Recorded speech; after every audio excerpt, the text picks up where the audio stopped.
The hooligans beat the guy. They tell him not to dare to come close to the girl. The attackers are stopped by an unfamiliar guy. He demands to stop immediately and stop the beating. The stranger's name is Linmu, a business college student from a wealthy family. Linmu kicks the guy and says that if he gets close to the girl again, his legs will be broken. Linmu leaves with his subordinates. He tells them that is enough for today. The main character's name is Zhao. He intends to take revenge on his offenders in the near future. Zhao is in severe pain and is trying to get back on his feet. He needs to get to the university as soon as possible. Suddenly, the guy hears a voice that tells him that the owner has been activated and a scan is expected. Zhao realizes that the strange voice came from the ring lying on the ground. He picks it up and examines it carefully. The voice informs the guy that he is the chosen one, and the virtual god communicates with Zhao through the ring. The voice asks the guy to put the ring on his hand. Zhao fulfills the voice's demands and starts the scanning process. The guy completes the scanning process. The information received greatly shocks him. The city is completely destroyed. Crowds of aggressive zombies roam its streets. Vile creatures attack the surviving people and destroy them. The guy asks the ring about what happened. The voice says that Zhao saw information about the end of the world and stored it in his memory. Zhao doesn't want to believe what he saw. He believes that everything that happened was someone's bad joke and tries to take off the ring. The guy is in severe pain. A voice tells him that if the ring is on, the owner cannot remove it on his own. The voice tells Zhao that if you rub the ring, you can launch a virtual space that has the ability to contact objects from the real world. A huge cube appears in front of the guy, which is a system for exchanging resources and weapons. There is a shopping system in the virtual storage. Resources can be purchased by killing other zombies. One of the most valuable items is antivirus serum. The voice tells Zhao that there is very little time left before the disaster begins, and the guy needs to carefully prepare for it. Zhao packs a large bag with food, water, and necessary items that will help him survive at first. A guy comes to a university dormitory where he is met by his roommate, whose name is Bean. Zhao tells his roommate that tomorrow will be the end of the world and the world will be overrun by zombies. The guys in the room are surprised by Zhao's words. Zhao's classmates do not take his warning seriously. They believe that the guy simply overplayed computer games.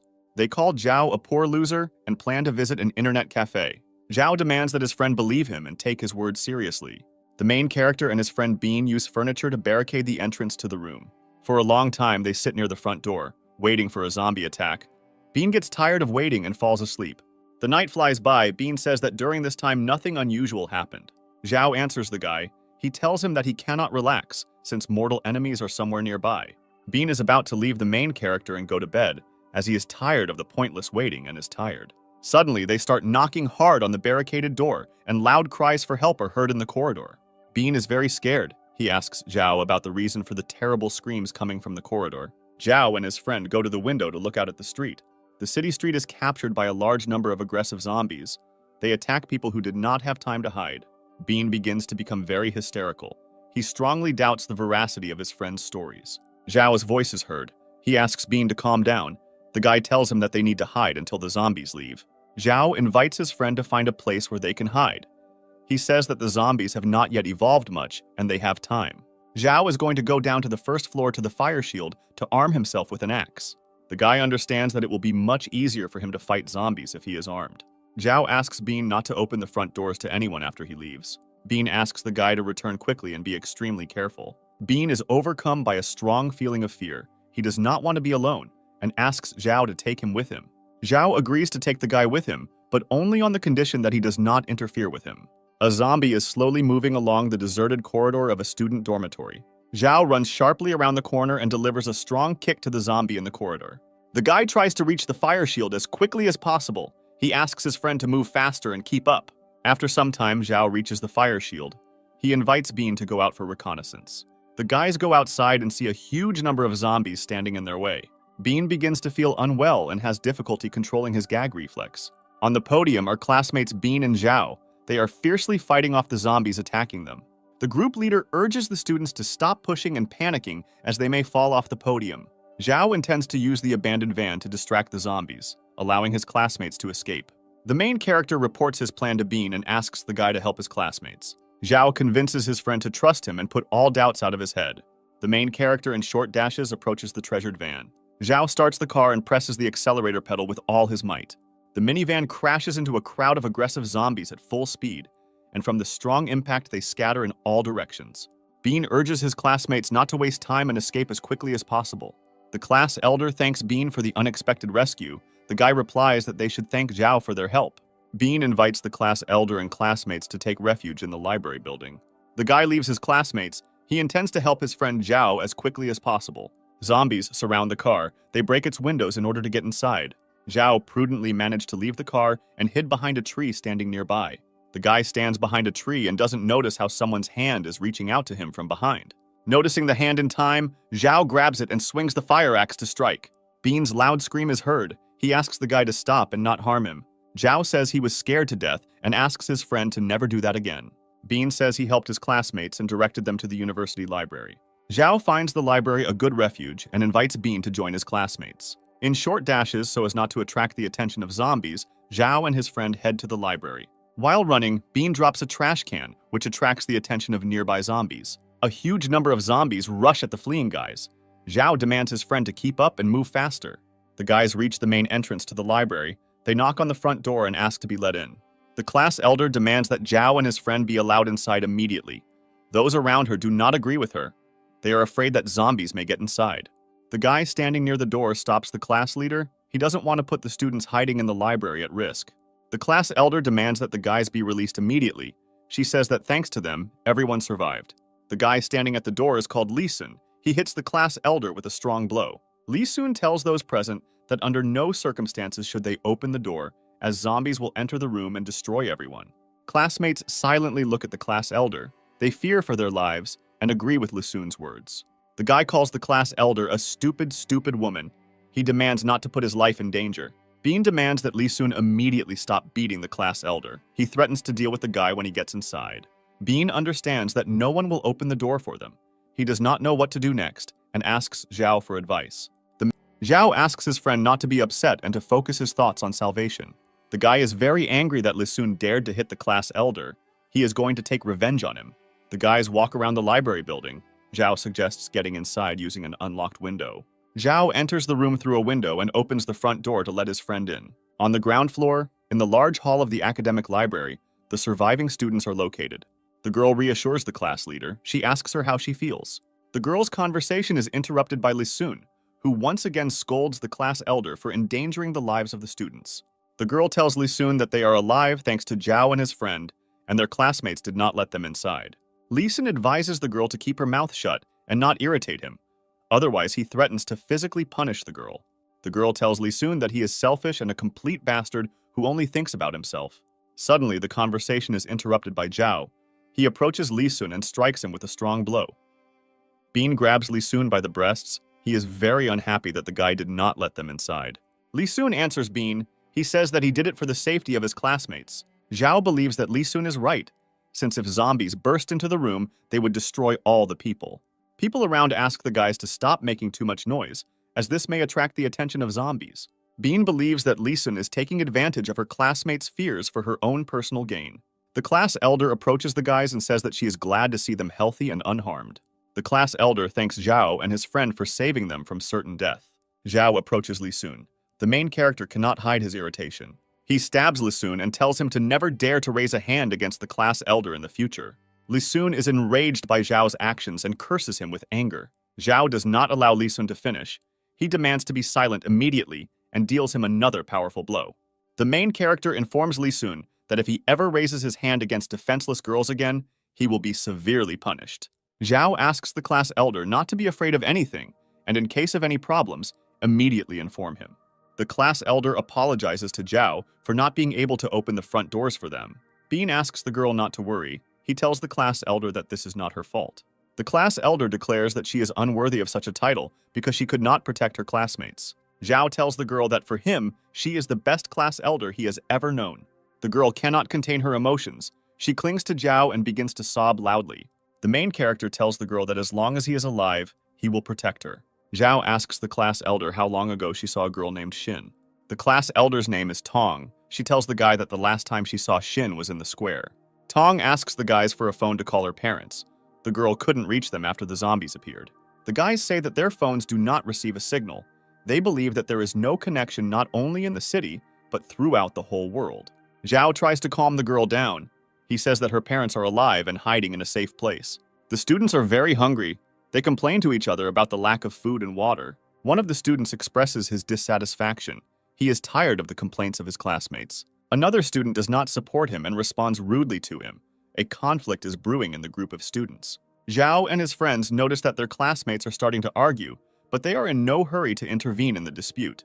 Tong wants to intervene and calm her classmates. Zhao stops her. He says that this is a useless and dangerous activity. Classmates sort things out, trying to find those responsible for their current situation. Students begin searching for water and food, but this does not bring any results.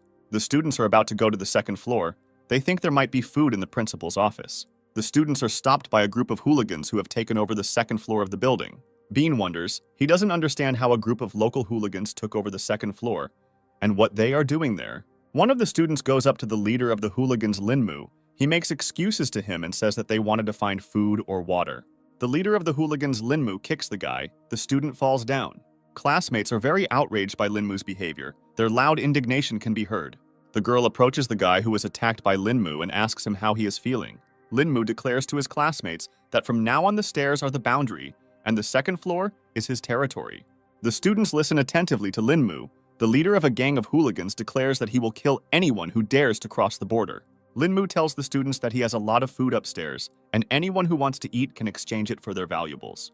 Bean expresses his opinion to his friends. The guy considers such actions outrageous. Linmu calls the girl's boyfriend a freak and invites her to go with him. If she agrees, he promises her a lot of food. Such statements make the girl wildly furious. She hits Linmu on the hand, knocking out a package of food from her. The girl's reaction infuriates Linmu and he hits her hard. Linmu grabs the girl by the hair and demands an immediate apology from her. The class elder asks Linmu to stop bullying his classmate immediately. Tong appeals to the conscience of the leader of the hooligans. The girl says that in this situation, everyone should be more united. The class elder states that the library is a public place and the food in it belongs to everyone. Linmu tells Tong that all the teachers are dead and now no one can protect the girl. The leader of the bullies orders his subordinates to attack the class elder. Linmu's subordinates happily begin to carry out their master's orders. Zhao stands up for the girl. He comes forward holding an axe in his hand and asks Linmu not to go too far. Linmu demands Zhao to step aside and threatens him with a painful death if he disobeys the order. Zhao tells the leader of the hooligans that his time has passed, and as a sign of his strength, he hits the doorway with an axe. The subordinates of the leader of the hooligans, Linmu, ask not to contact Zhao since the guy is armed and serious. Linmu once again announces to his classmates that the entire second floor belongs to him personally. The leader of the hooligans and his subordinates retire to their floor, their classmates silently watching them. Linmu demands that his subordinates immediately find him some weapons. Bean believes that Linmu greatly frightened the class elder. He tries to calm the girl down. Zhao tells his friends that in extreme situations, people reveal their inner nature. The guy asks Tong to change his attitude towards people. He is afraid that the girl may suffer because of her character. Bean says that he will always protect the girl. Tong thanks the guys for their support. Tong believes that the students are safe for now, but she fears that sooner or later they will all starve to death. Zhao believes that students should not openly confront the gang of bullies as there are too many of them. He invites his friends to explore the surrounding area to find water or food. Among the students, there is a girl named Shin. She looks blankly at her neighbor on her desk. The girl's friend asks Shin if she is okay. She is worried about the girl's appearance. Zhao and his friends slowly walk through the deserted corridors of the library. The guy is about to leave the room in the library and go to the cafe located opposite. He asks his friends to open the door for him upon his return. Tong asks the guy to stay in the library. She considers such an outing dangerous, since there are a lot of dangerous zombies on the streets. Zhao asks his friends not to worry about him. He tells them that everything will be fine. Bean hopes that his friend will not be noticed by the zombies and will return safe and sound. Zhao moves along the street in short dashes. He hopes that the zombies on the street will not notice him. In one of the gateways, a guy notices dead students. He decides to take away food and water that they no longer need. Zhao opens the dead student's backpack and sees a large amount of water and food in it. The main character activates his ring to launch a vault into which he will place the necessary items. The guy decides to completely fill the storage, since over time it will be more and more difficult to find food. A loud, terrible roar distracts Zhao from filling the vault, and the guy slowly turns around. Screaming loudly, a huge 2-meter zombie attacks the main character. Zhao dodges the attacking zombie and hits him hard with a fire axe. The guy realizes that the noise of the fight has attracted the attention of the zombies around him, and they slowly begin to surround him. Zhao notices a window and tries to use it to escape inside the building. The main character finds himself in the kitchen of a large restaurant. He hopes to find a large amount of food. Zhao finds a large container with a lot of cooked rice inside. Bean and the class elder hear a knock on the door and Zhao's voice. The guy asks his friends to let him in. Tong rushes to the guy and hugs him tightly. The girl is very happy that the guy returned safe and sound. Bean tells his friend that the class elder was very worried about him. Zhao tells his friends that he did not return empty-handed and invites them to eat rice. The friends happily eat the offered treat. They have not eaten hot food for a very long time. The class elder asks Zhao why the guy doesn't eat with them.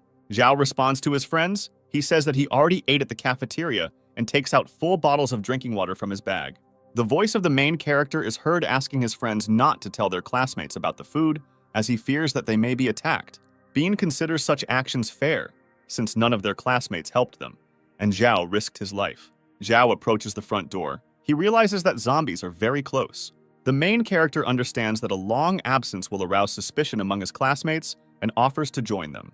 Linmu comes down from the second floor, and in a mocking manner he tells his classmates that he is very worried about them. Zhao invites his friends not to react to such provocations, since the gang of hooligans is very strong. Linmu approaches Shin and tells the girl that he has food and water. He invites her to join him. Bean watches their conversation carefully, knowing that his friend has a thing for Shin. Shin's friend says that they haven't eaten anything for a long time, and if Linmu gives them some food and water, they will be grateful to him. Linmu orders his subordinate to immediately provide water and food to Shin and her friend. The leader of the hooligans tells Shin that she is in an unsafe place and invites the girl to go with him to the second floor. Shin thanks Linmu for the food and water and tells the guy that she intends to stay with her classmates. Linmu grabs the girl's hand. Shin's friend tries to calm the guy down and asks him to let the girl go. The leader of the bullies orders Shin's friend to shut up immediately and threatens to beat her up. Shin does not intend to tolerate the guy's boorish behavior. She calls Linmu a disgusting freak and hits him in the face. The girl says that she does not intend to obey Linmu's orders and tolerate his vile behavior. She throws food and water at Linmu's subordinate and demands that the bullies leave. Linmu says that he will wait a few days and enjoy the moment when the girl begs for food on her lap. Shin's friend calms the girl down. She's very outraged by the behavior of the leader of the hooligans. Tong is very worried about the girl and tells his friends that Shin is in serious danger. Zhao is pleased with Shin's reaction. He would start to despise the girl greatly if she went up to the second floor. The guy approaches Shin and her friend and asks if the girl is okay. The girl's friend asks Zhao not to disturb Shin and let her calm down and rest a little. Zhao is not going to bother the girls. The guy offers them water and food. The main character asks Shin and her friend to accept some food and water from him. The guy says that he does not pursue selfish interests and says that he just wants to help the girls. Lee Sun stands on the threshold of the hooligan leader's office, asking to listen to him. Linmu asks the guy why he is taking up his precious time. Lee Sun tells the leader of the hooligans that they had a very good relationship in the past, and says that he can be very useful in the gang. Linmu asks to name at least one reason why he should accept the guy into the gang. Lee Sun promises to bring the leader a woman he likes. Shin's friend was very surprised by Zhao's action. She asks what the relationship was between them. Shin answers his friend. She says that she doesn't know Zhao at all. They were just in the same class together. The girl tells Shin that they are in great danger, and the best way to protect themselves is to find someone they can rely on. Shin's friend's name is Eliza. She believes that Zhao is an attractive young man who can protect them. Zhao asks his friend why the class elder is depressed. Bean tells Zhao that Tong was very upset about his communication with Shin. Zhao's conversation with his friends is interrupted by the loud impact of a body falling from the second floor. Zhao pushes his classmates aside and wants to get closer to find out what's going on. A gloomy sight appears in front of the guy. A dead girl lies on the floor, having fallen from the second floor. Lee Sun tells his new master that he will bring him a new girl in the near future. Zhao's heart is filled with anger and hatred. The guy wants to avenge the girl, but he understands that this is impossible now, since the Linmu group is very strong. Zhao approaches the murdered girl. He covers her with his jacket and reads a farewell prayer. Lee Sun informs his new master that his classmates were greatly affected by the girl's murder, and they intend to take revenge. Zhao says that Linmu will sooner or later pay for his crimes and beg for mercy. Night has fallen. Tired and exhausted students sleep on the floor of the first floor. A loud noise wakes up Zhao. The guy opens his eyes. He is very frightened by incomprehensible sounds. A large crowd of zombies has found an emergency exit to the library and is trying to break down the doors to get inside. Students panic. They are very frightened and run chaotically around the floor. Zhao orders his classmates to calm down and begin barricading the door to prevent the zombies from breaking in. The guy tries to run to the emergency exit as quickly as possible, as he considers it the weakest point of the building. One of the students turns into a zombie. Her classmates don't understand how this could happen. The zombie stands in front of the students and looks attentively at his classmates. After a moment, the zombie lets out a loud scream and rushes at the students. The guy can't stand on his feet and falls to the floor, attracting the attention of zombies. The monster sees a guy lying on the floor. She screams loudly and attacks him. Suddenly, Zhao comes to the rescue and slashes the zombies with his fire axe. The students have barricaded the front door, but are finding it very difficult to hold back the onslaught of zombies. The back door of the library opens and a huge crowd of aggressive zombies rushes into the room. The zombies move towards the students and Zhao's voice is heard, ordering the students to run away. Zhao shouts to his friend. He asks Bean to stay with the class elder and protect her. Creepy creatures have broken into the library and are attacking defenseless people. The surviving people run to the stairs, trying to escape on the second floor of the building. One of the students suggests going up to the curator's office to hide there. Access to the second floor of the library has been blocked by hooligans led by Linmu, who are refusing to help students in trouble. In the crowd of people distraught with horror is Shin. The girl is disoriented and very scared. Zhao finds Shin in a crowd of people and invites the girl to follow him to save her life. The guy asks the girl to trust him. He promises to take her to a safe and secure place. Zhao and his friends run down the corridor to the far end of the building. Young people run into the men's toilet, which has a window leading to the street. Zhao tells his friends that almost all the zombies have entered the library, so there aren't many left outside. The main character invites Bean to pick it up so his friend can see what is happening on the street. Bean tells his friends that there are no zombies on the street and there is a parked car in the playground. Zhao invites the girls to take turns going outside using an open window. Shin is very happy that Zhao is constantly taking care of her and thanks the guy for his help. The class elder asks Zhao what he is going to do after everyone is outside. The guy asks the girl not to worry. He says that he has a plan for further action. Tong does not want to leave his classmates in trouble. Zhao asks the girl to calm down. He says that nothing can be done to help them.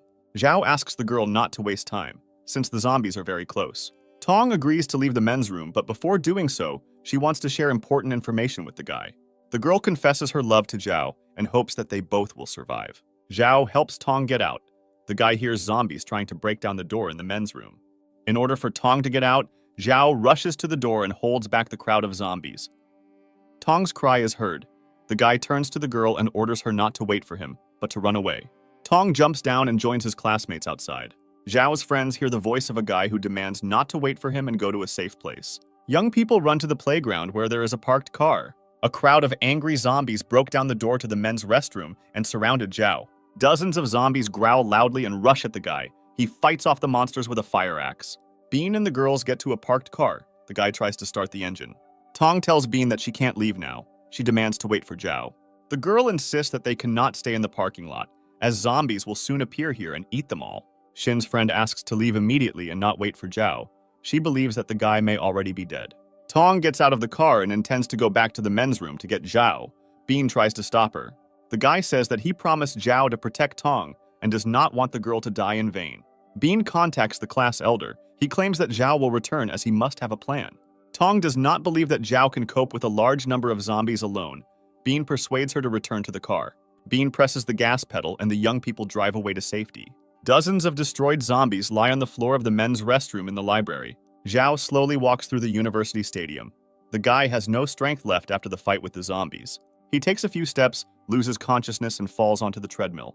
A voice appears in his mind, warning him that his life is in danger, and it is necessary to urgently use medicine to neutralize the virus. Using the ring, Zhao activates the virtual storage and takes out the flask with the medicine. He is very worried about the possible consequences, but understands that he has no choice. The guy injects himself with the vaccine. The next morning, Zhao comes to his senses, feeling severe pain throughout his body. Zhao is glad that he is alive. He realizes that he has no mutations or serious bodily injuries. The guy hears the voice of a virtual god, who reports that he has successfully evolved into the second class out of 19 available. Without feeling much change in his body, Zhao sets out to test how much his physical strength has improved. The main character deals a powerful blow to a stone column. A huge stone breaks in half. Zhao is incredibly happy about the physical strength the second level of evolution gives. The guy thinks that Bean will be very jealous of such strength. The main character returns back to the academy to examine the premises for the presence of survivors. Zhao wanders for a long time through broken classrooms and rooms. During all this time, he has not met a single living person. The guy finds a working shower. He is going to wash off the dirt and get himself in decent shape. Zhao sits on the couch and watches TV. The news channel reports an outbreak of an unknown biochemical virus. The guy hears rustling sounds coming from the closet. He quickly jumps off the sofa and approaches the source of the sound. Zhao suddenly opens the closet doors and raises his fire axe to strike. There is a young girl in the closet. She screams loudly and asks for mercy. Trying to calm the girl down, the guy tells her that he is a human and not a zombie. The girl is very scared. She constantly cries. The guy tries to calm her down. The girl's name is Chung. She is a student in the fine arts department. Chung says that he and his friend were very scared and hungry. Lee Sun offered them food and protection. When the girls went up to the second floor, they began to be intimidated and humiliated. Chung's friend could not stand it and jumped down. Zhao remembers well the girl who jumped from the second floor yesterday. The terrible picture of the girl's death is before the guy's eyes. Chung says that zombies made their way to the second floor. Hooligans used the window to go down. The girl was afraid to jump from the window and hid in the closet. Zhao considers the bullies to be moral monsters because they ran away and left the girl to be eaten by zombies. Chung asks the main character what his name is. The guy answers that his name is Zhao. The girl has heard a lot about Zhao's heroic deeds. She is delighted with how the guy taught Lee Sun a lesson. Zhao tells the girl that there is nothing heroic in his action. He believes that any well-mannered person should have acted this way. The guy realizes that the girl is very hungry and offers her some food and water. Chung starts crying again. She is very happy that Zhao is next to her. New friend Zhao asks permission to take a shower, since she has been in the closet for a very long time. Chung gets out of the shower and heads towards the sofa where Zhao is sitting. The girl sits down next to the main character and starts crying again. The guy says that he has never seen such whiny girls. Chung says that she again remembered how her friend jumped from the second floor. The girl cannot calm down. She says that currently zombies are everywhere, and she does not know what to do. Zhao tells the girl that he heard on the news how the government created a base for survivors and suggests that the girl get to the base together. Cheng accepts the guy's offer and thanks him for his help and care. Zhao invites the girl to change into the clothes he took from the dorm. Chung cannot contain his emotions. The girl approaches the guy and kisses him deeply. Chung tells Zhao that she doesn't have the money to pay him back and suggests they discuss alternative options. Zhao did not expect such a proposal from the girl. The guy cannot contain his anger and irritation.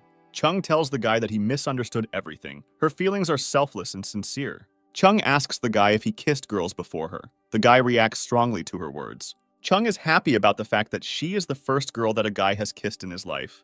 People can be heard asking for help over the speakerphone. They report that they are in the radio room. Zhao realizes that there are living people in the university. He intends to save the trapped people. A huge number of zombies roam the corridors of the university. They move slowly and emit eerie howls. A group of people escape to the radio room of the university. They barricaded the front door in the hope of protecting themselves from zombies. Zhao climbs a tree opposite the radio room and tries to draw people's attention to himself. The radio room window opens and the people inside loudly greet the guy. Zhao orders people to speak quietly and not make noise, as a loud voice may attract the attention of zombies. The main character is going to throw a rope to people so that they get out of the radio room. The people in the radio room securely fasten the rope, and with the help of it, one by one they go down to the street. Zhao looks around as Cheng helps people get out of the university building. One of the guys couldn't hold the rope. He falls to the ground and screams loudly. The guy's fall was too loud. It attracted the attention of nearby zombies. Zhao orders everyone to run to the car park next to the university. People rush headlong towards a car parked in a parking lot. Zhao tries to organize and calm people down. He demands that they let the girl go ahead. The rescued people do not listen to the guy. They take up all the seats in the car and try to drive away the clumsy classmate who has attracted the attention of the zombies. Chung doesn't want to get into the car. She asks Zhao for permission to stay with him. Zhao tells the girl that staying with him will be very dangerous for her. He wants the girl to go to a safe place. Chung asks Zhao to look carefully at her classmates. She believes that it will be unsafe to be near them. Classmates swear loudly. They continue to share seats in the car. Zhao is dissatisfied with the way the classmates he saved behave. He demands that they not turn into pathetic, selfish creatures. Classmates hesitantly make excuses to Zhao and leave the university premises. Zhao tells the girl that a zombie is about to appear. They need to take refuge in a safe place as quickly as possible. Zhao and Chung use an abandoned cafe as a shelter. The girl has prepared noodles. She is going to feed the guy. Zhao is surprised by how beautiful and appetizing the girl's noodles look. Chung hopes that the guy will really like the dish she has prepared. Zhao does not stop praising the girl. He says that he has not eaten such delicious hot food for a long time. Chung considers Zhao to be his boyfriend. The main character takes this information to heart. The girl does not understand why Zhao reacted so sharply to her words. She wants to thank the guy with her love and care. Zhao tells Cheng that he saved her because of moral principles. The guy does not want to receive a reward for saving the girl. Cheng continues to insist. She tells Zhao that she likes him very much. The main character asks the girl to immediately stop such conversations. Cheng starts crying. She is very upset because the guy doesn't like her. Zhao tells the girl that the reason is not her, but that he has a loved one. Cheng reacts very strongly when he finds out that Zhao's lover is Xin. Cheng believes that the guy has very little chance since Xin is a famous girl from a rich family. The girl thinks that she will be able to survive only if a strong man is next to her. Cheng tells the guy that she is quite happy with being his mistress. Zhao and Cheng go down to the basement of the building where there is a large car park. Young people choose a new modern SUV with increased power. Cheng tells the guy that she has always dreamed of driving a modern, expensive car. Zhao takes out a map. The guy tries to find the place where the survivor's base is located. Suddenly, a group of people appears in front of the car. Cheng suddenly slams on the brake. There is a girl on the road accompanied by two guys. They ask you to open the car doors and let them in. Zhao and Cheng realize that the strangers are human and agree to give them a ride. Zhao asks strangers where they are going to go. The unfamiliar girl avoids answering. The main character asks strangers how they ended up on the highway. The unfamiliar girl says that she, her boyfriend, and brother were hiding nearby. The stranger's name is Kate, and she says that Zhao and Cheng are the perfect couple. Kate asks Zhao what is in his bag. The girl says that they haven't eaten anything for a long time. Kate offers the guy her expensive brand watch in exchange for food and water. Zhao shares food with new acquaintances. He gives the girl 3 small sausages. Kate's brother is unhappy with the amount of food Zhao shared, saying that there should be a lot more supplies in the bag. Cheng responds to new acquaintances. The girl says that food is now a valuable resource and it is not enough for them themselves.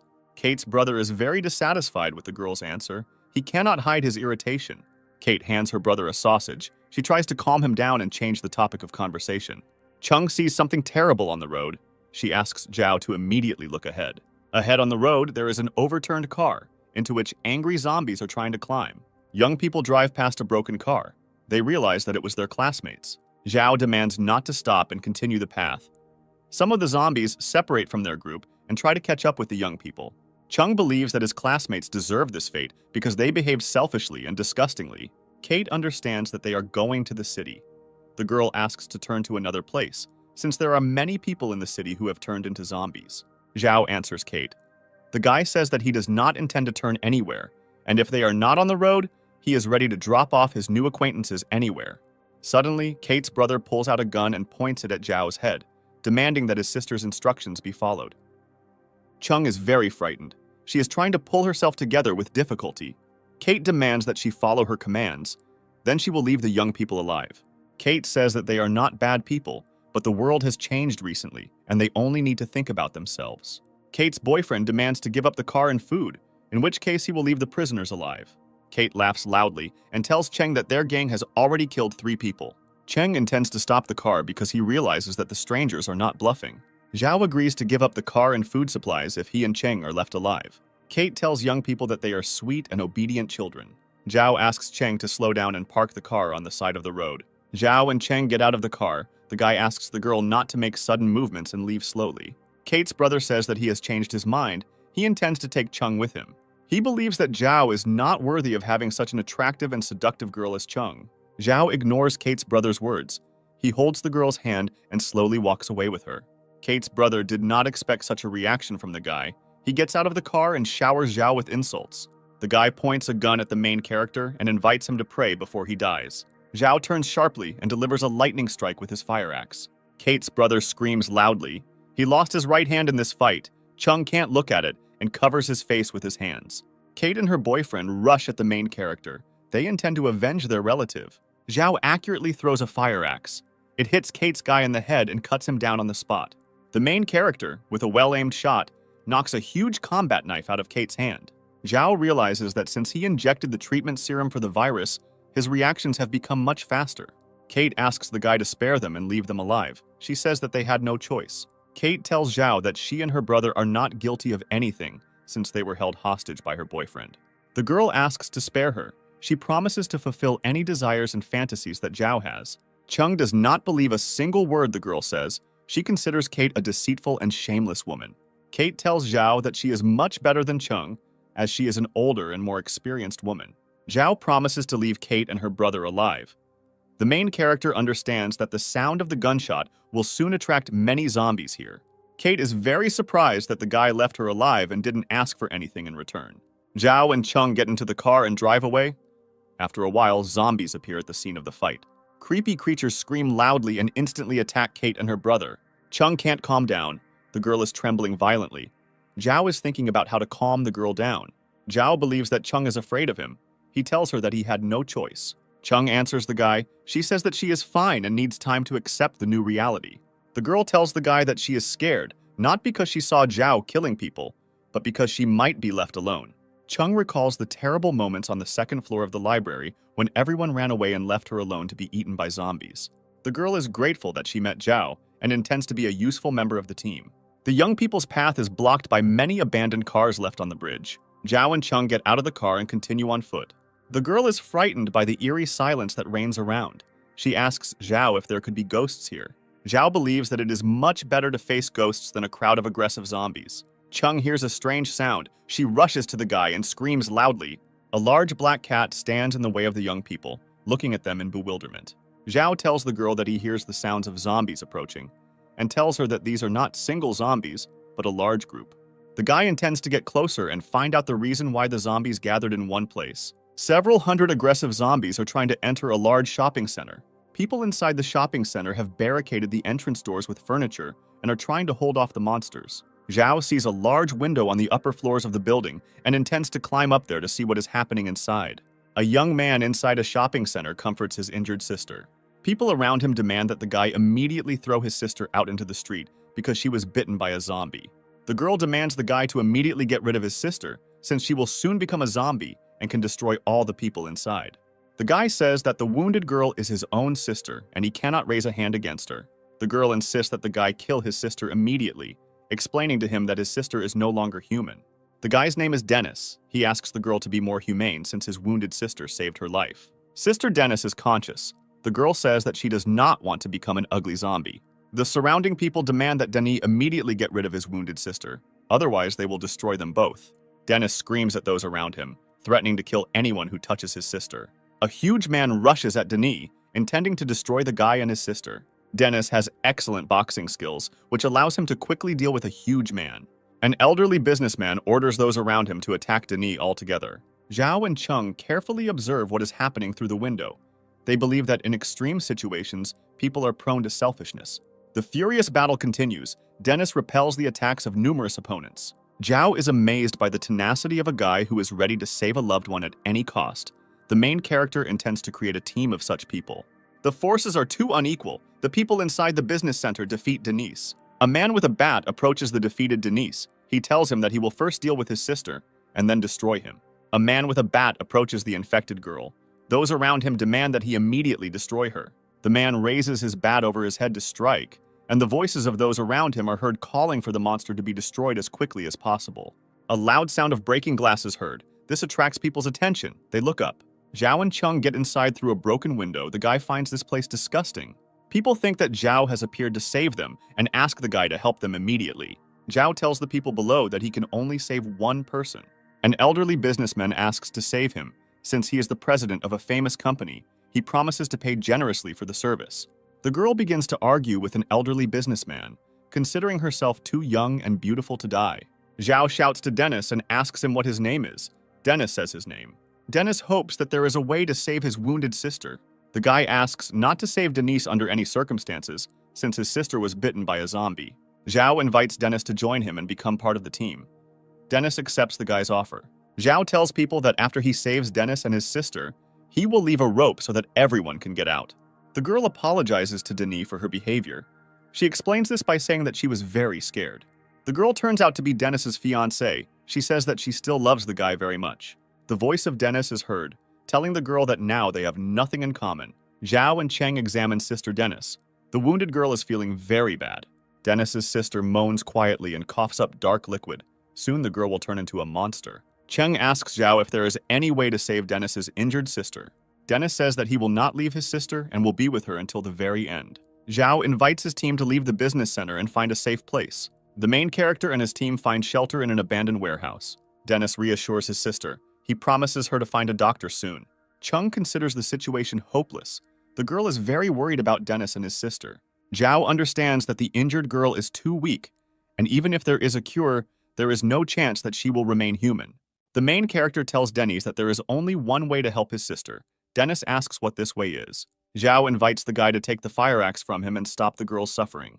Dennis says that even if his sister becomes a zombie, he will not allow anyone to hurt her. Chung invites the guy to look at the situation realistically. The girl believes that her sister cannot be saved. The wounded sister tells Dennis that she doesn't want to turn into an ugly zombie. She asks her brother to kill her before she attacks everyone. Sister Dennis asks Zhao and Chung to look after her brother after her death. Zhao promises the girl to keep an eye on her brother and not let him do anything stupid. The wounded sister Dennis tells her brother that she will watch him from heaven and loses consciousness. Dennis cries and screams loudly. He tries to bring his sister back to consciousness. Zhao demands Dennis to immediately destroy the girl, as she has begun to turn into a zombie. Sister Dennis has turned into a zombie. She makes inarticulate sounds and begins to approach her brother. Zhao understands that Dennis cannot raise a hand against his sister. Even after she became a zombie, the main character delivers a precise blow and destroys the monster. A large fire is burning in the backyard of the warehouse. Dennis and his new friend say goodbye to his sister. Zhao extends his hand to Dennis and invites the guy to join his squad. The main character and his friends decide to spend the night in an expensive hotel. Zhao introduces Dennis to Cheng. The guy briefly talks about himself and his new girlfriend. Cheng asks Dennis to tell about herself, since the girl knows nothing about the guy. Dennis says that he comes from a poor family, their parents died early, and he was left alone with his sister. The guy studied martial art to become a master and feed his sister. Cheng asks Denny not to despair. She is sure that such a good guy will do well in the future. Zhao tells his new friends that he hears the sounds of approaching zombies. Chung is surprised by the protagonist's abilities, since she herself is unable to hear the approaching zombies. Zhao temporarily acquires the ability not only to hear zombies, but also to clearly see them from a distance. The girl does not understand where the zombies in the corridor could have come from, because before that they checked the entire hotel. Zhao invites Dennis to go out into the corridor and immediately deal with the zombies. The main character asks Dennis to turn off his fear. He tells the guy that this will help in the battle. The zombies in the corridor discover the students and immediately rush to attack. Zhao, with the help of his fire axe, deftly deals with numerous zombies, and for each killed monster, he is awarded points. Dennis barely fights off the zombies, while another monster sneaks up on him from behind. The zombie, who crept up from behind, jumps on Dennis and knocks the guy to the floor. Chung opens the door of the room and screams loudly. The loud noise attracts the attention of the zombies, which saves Dennis from imminent death as all the monsters rush at the girl. Dennis continues to fight the zombie, but cannot cope with it and throw it aside. Zhao and Cheng watch his struggle. The girl asks the guy why he doesn't want to help his new friend. Zhao believes that Dennis should cope on his own, since the guy does not need a weakling on the team. Zhao invites the girl to leave and leave Dennis alone with the zombie that attacked him. Dennis becomes furious at Zhao's words. He throws off the zombie and begins to vigorously beat the monster. Zhao and Chung carefully watch Dennis's fight. The girl is surprised where the guy got so much strength. Zhao approaches Denny to stop the guy. He tells him that the zombie is already dead. Dennis is in a state of clouded consciousness. He turns to Zhao and raises his hand to strike. Zhao effectively blocks the guy's blow and tells his new friend to calm down. Dennis is very angry with Zhao because the guy did not help him in difficult times, but simply watched the fight indifferently. Zhao responds to Dennis, saying that he saved him so that the guy would help fight and not be a useless burden. Zhao wants Dennis to stop thinking about his sister and not show pity towards the monsters. Dennis apologizes to Zhao and asks for forgiveness for being too impulsive and not understanding the guy's actions. Dennis thanks Zhao for saving him and promises not to be so soft in the future. Zhao and his friends watch a news broadcast that states that the government has created a base where they are collecting all the survivors. Chung asks Zhao why he is so upset. The guy tells her that the base will not solve all problems. Zhao says that tens of millions of people live in the province, and the base can accommodate no more than 100,000. The guy worries about the fate of people who will not have time to get into the defense base. In addition, Zhao is worried about where the government will get resources to support people's livelihoods. Cheng wonders what they will do next, go to the base or stay in the city. Zhao decides that he needs to move towards the base, but not to place high hopes on it. The main character tells his friends that they don't need to trust everyone and rely only on themselves. The conversation between Zhao and his friends is interrupted by a laser beam that appears in their room. Zhao realizes that the laser beam is coming from the opposite building. He goes to the window to determine the source of the radiation. In the building opposite, there are people who begin to be very happy that they saw Zhao and his team in the next building. Zhao begins to shout to the people in the building opposite, but the guy quickly realizes that they are far away and cannot hear him. Dennis tells his friends that he masters the art of conveying information through gestures. The guy is trying to convey information using gestures, but the people in the building opposite do not understand him. Zhao is going to cross the street and help the trapped survivors. Wiping is the CEO of the company, and he and his employees are in a locked building. Company employees tell Wiping that they saw living people in the hotel opposite. Wiping takes the binoculars from his subordinate and carefully peers at the building opposite. The CEO tells his staff that he doesn't see 3 students. The chairman of the company named Binyan and her secretary enter the office. Wiping reports to the company chairman that employees have found 3 students in the building across the street. He believes that the students are not able to help and save the company's employees. The secretary of the company's chairman is called Tong, and she asks Wiping how the corporation's employees are feeling. Wiping reports that people are very hungry and demoralized, and employees have not eaten for 2 days. The CEO of the company asks Tong for permission to send a detachment to explore and get food. The girl believes that such an outing would be unsafe. Wiping responds to Binyan. He says that it is necessary to do something and not sit still, waiting for help. Binyan suggests contacting the military and expecting help. She believes that employees should not risk their lives. Binyan asks employees to have faith in the government and not lose hope. She hopes that everyone will be rescued soon. Wiping harbors a grudge against Binyan. He considers his boss a stupid woman. Mr. Yamada comes into the room. He is very dissatisfied with the current situation. Yamada demands a safe evacuation for him immediately, or he threatens to file a lawsuit when he returns home. Binyan and Tong apologize to Mr. Yamada. They deeply regret that the outbreak caused him inconvenience. Binyan promises Mr. Yamada to fully compensate for all losses after the situation returns to normal. The chairman of the company asks Wiping to take Mr. Yamada to the office to rest. Tong's secretary doubts that the military will send anyone to rescue the corporation's employees. Binyan asks Tong not to escalate the situation. She believes that the government will organize an evacuation soon. Tong is worried about the situation and tells Binyan that food supplies are almost gone. Binyan hopes that the military and rescuers will find them and provide assistance in the near future. Mr. Yamada greatly regrets visiting the corporate office and expresses his dissatisfaction with the secretaries. Wiping asks Mr. Yamada to give him some food. The CEO says he hasn't eaten for several days. Mr. Yamada answers Wiping that he does not intend to share food supplies with him. He demands that he not interfere with his rest and leave the office immediately. At the last moment, Mr. Yamada asks Wiping to stop. He promises to share food with him if the CEO fulfills his request. Mr. Yamada tells Wiping that Binyan is the most beautiful woman he has ever seen. He promises to share food if the CEO brings the girl to him. Wiping finds such a request very difficult since Binyan is his boss.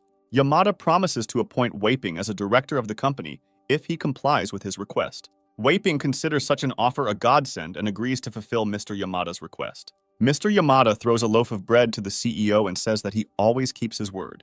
Zhao and his friends enter the building where the corporation's employees are located. Chung notices that there is deathly silence in the building.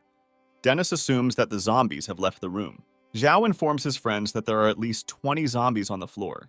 Dennis and Chung are very surprised at the guy's abilities, since they themselves do not hear any suspicious sounds. Zhao activates the virtual vault, and mannequins with huge battle swords appear in front of him. He takes a combat sword from one of the mannequins and hands it to the surprised Dennis. The guy believes that Dennis's effectiveness will greatly increase if he uses a combat sword.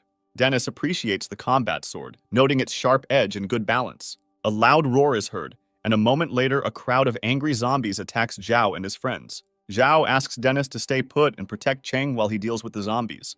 Wiping comes into Binyan's office and tells the girl that he has an important proposal that needs to be discussed.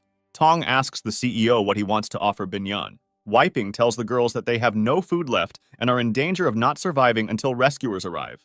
The CEO reports that he and Mr. Yamada have come up with a plan to save the corporation's employees. Tong warns Binyan. She says that she feels threatened by Mr. Yamada. Wiping invites the girls to go to Mr. Yamada's office to discuss the rescue plan together. Dennis, using his combat sword, mercilessly destroys aggressive zombies. Chung is very surprised by the effective sword technique that Dennis uses. Zhao and his team approach the elevator. They decide that it will be unsafe to use the elevator. They decide to use the ventilation shaft to get to the upper floors. Wiping asks Mr. Yamada for permission to enter the office to discuss the rescue plan. Mr. Yamada lounges imposingly in his chair and greets Binyan and Tong. Binyon is ready to discuss the rescue plan that Mr. Yamada came up with together with Wei Ping. Tong looks carefully at the table where there is a large amount of food. She expresses her dissatisfaction with Mr. Yamada. He has large supplies, but nevertheless he asks for food. Mr. Yamada answers her. He says that he forgot about the food that was in his luggage. Tong does not believe Mr. Yamada's words. She believes that in such a difficult moment, it is necessary to share food with other people. The chairman of the Binyon company tries to calm Tong down. The girl believes that now is not the time to escalate the situation. Mr. Yamada pounces on Binyon and offers the girls his food supplies in exchange for the favor. Tong is very shocked by Yamada's behavior and demands that such behavior stop immediately. Mr. Yamada says he will pay for the service with a huge amount of food. He throws the chairman of the Binyon company onto a chair and attacks the girl.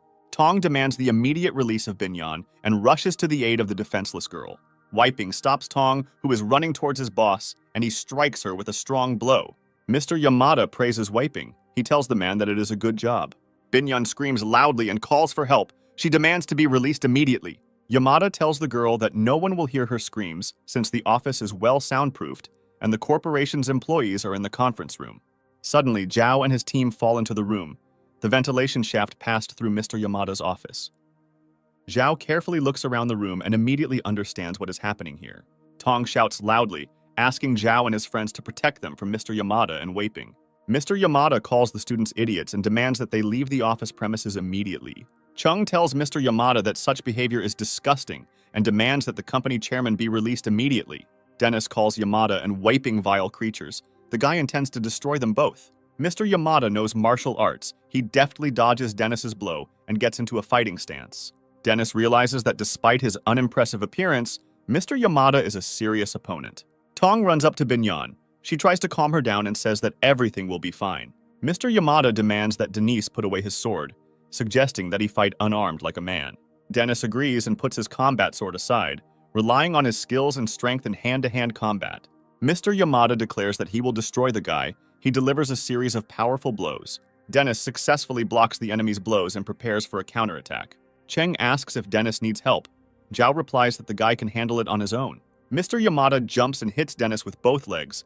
The guy continues to deftly defend himself. Dennis successfully implements the hold and applies a throw, causing Mr. Yamada to fall to the floor. Mr. Yamada cannot get up after a successful technique. He lies on the floor and wheezes quietly. Dennis decides not to finish off his opponent. He turns and heads towards his friends. At this time, Mr. Yamada takes out a knife and tries to attack the unsuspecting guy from behind. Dennis blocks the enemy's hand, which contains the knife, and strikes him with a strong blow to the head. Chung is very outraged by the behavior of Mr. Yamada, since he suggested fighting in hand-to-hand combat, and he himself cowardly used edged weapons. Dennis thanks Zhao for helping him choose the right path to protect the weak and defenseless. Zhao believes that Dennis has always been a fair and noble young man. The doors to the office open and excited corporate employees rush into the room.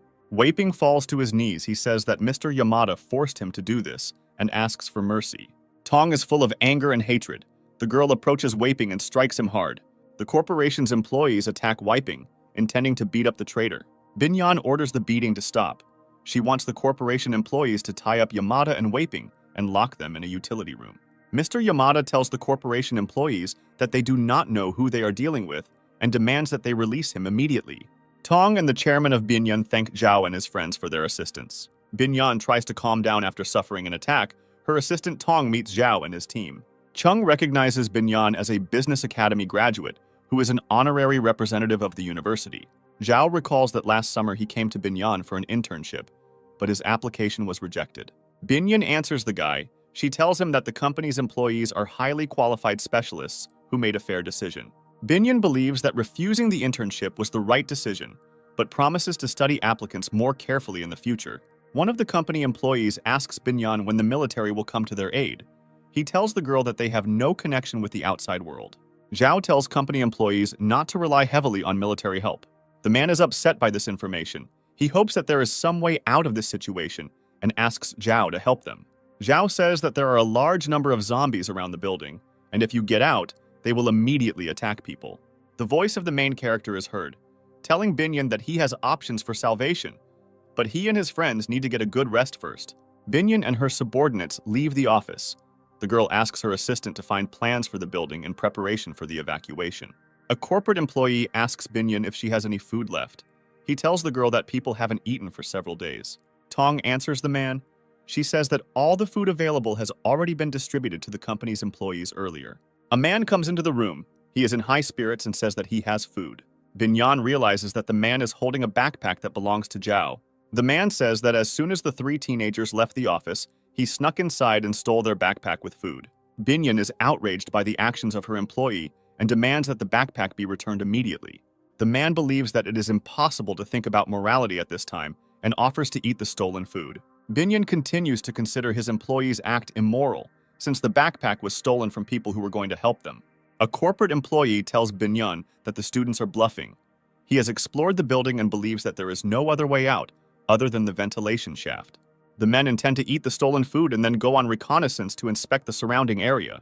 Using a ventilation shaft, a corporation employee descends to the first floor of the building. Other men join him. They try not to make noise so as not to attract the attention of the zombies. The man tells his colleagues that the students have been deceiving them since they do not observe any zombies. Corporation employees are walking along the first floor of the building.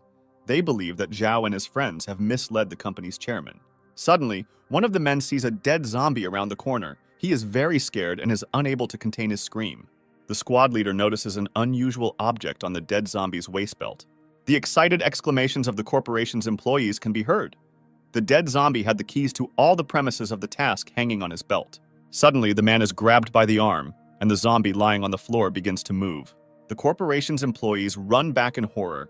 The zombie gets to its feet and begins to slowly walk towards people.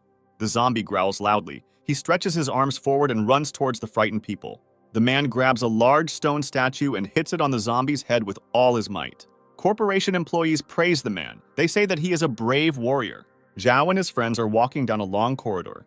They think that people who call themselves the elite are pretty stupid when it comes to security. Zhao considers the management's decision to block the door of their company and leave the entrance open very stupid. The guy says that the higher a person's position, the more responsibility he should have to his subordinates. Chung believes that Zhao is a natural leader with strong analytical skills. Zhao and his friends enter the office. They immediately notice that a backpack has disappeared from the table. The students come to the office of the chairman of the Binyan Corporation. They tell her that their backpack is missing. Young people see empty food packaging in the office that was in their backpack. They demand immediate explanations. Zhao asks Binyan why the corporation employees treated them so meanly. Tong agrees that this act is disgusting and is willing to compensate for any inconvenience caused in the future. Dennis says that Tong and the corporation's employees are unscrupulous people who repaid their help with theft. Binyan explains that the food was needed to feed the men who went on exploration, and they would soon return with provisions. Zhao believes that the corporation's employees may not return. He asks Binyan how much time has passed since they left. Binyan and Tong try to remember what time the employees left. They think more than 2 hours have passed. With the help of the found keys, the men enter the restaurant and eat the prepared lunch with great pleasure. One of the employees offers to go back. His colleague does not want to go back and suggests creating his own squad. The man says that he is tired of obeying stupid management, and besides, they have keys to all rooms of the building and food supplies. The corporation's employees decide to stay and appoint a man named Chun as their commander. Chun tells them that they have always been good colleagues. He thanks them for their trust. The man believes that they will have a better chance of staying alive if they act on their own. The conversation of the corporation's employees is interrupted by a loud sound. The men stop eating and turn around. Chun orders the corporation's employees to suppress their fear. He says that zombies are stupid and slow creatures that can be destroyed without any problems. The men arm themselves with improvised objects and sticks and take a defensive position. The door to the restaurant is broken down by a zombie rushing inside. He is very different from the monsters the men had seen before. The men are very surprised at how fast the zombie moves. Tong is very worried that the reconnaissance squad of the corporation's employees has not yet returned. Zhao tells the girls that most likely the corporation's employees are already dead. Tong demands that the students immediately rescue the men who went on reconnaissance. Dennis does not intend to help the corporation employees after they stole their food. Their argument is interrupted by Zhao, who reports that they have the opportunity to save people in trouble, but to do this he asks them to beg him. Tong reacts emotionally to the guy's words. She believes that the young man is insubordinate. Zhao states that any service must be paid for, especially for such as rescuing corporate employees. Binyan agrees to the guy's terms. She begs him to save his employees. Zhao finds Binyan's words insincere and unconvincing, and asks her to try harder. The guy tells Binyan that people like her have always been at the top of the social ladder and considered themselves better than others. But now the world has changed. Chung believes that it is necessary to help the corporation's trapped employees. Zhao answers the girl. The guy says that he will definitely help people, but he had to teach the arrogant Binyan a lesson. Dennis is about to go to the bottom floor with Zhao. The guy asks him to stay in order to protect the girls. In case of a zombie attack, Zhao asks you to hide in one of the rooms and wait for him. Chung asks the guy to be careful and says that he will look forward to his return. Zhao uses the ventilation shaft to reach the first floor of the building. The guy's attention is drawn to the open door. He is about to check the room. Zhao notices a strange noise coming from the boxes in the corner. The guy comes closer and sees that behind the boxes are the bodies of corporation employees who were torn to pieces by zombies. Zhao feels that he is not alone in the room. He takes out his fire axe and gets into a fighting stance. A huge zombie comes out to meet the guy. He looks attentively at Zhao and growls loudly. Zhao sees that the zombie that stands in front of him is very different from the slow and unintelligent monsters he has encountered before. The guy understands that this type of zombie is mutated. It is much faster and stronger than ordinary zombies. The monster rushes at the guy. Zhao dodges its blows with great difficulty. He strikes with his fire axe, but the zombie jumps and dodges the blow. The guy with great difficulty manages to fend off the blows of the mutated zombie. Zhao throws an empty box at the monster to distract its attention. The zombie roars loudly and looks around the room. He cannot understand where the guy hid.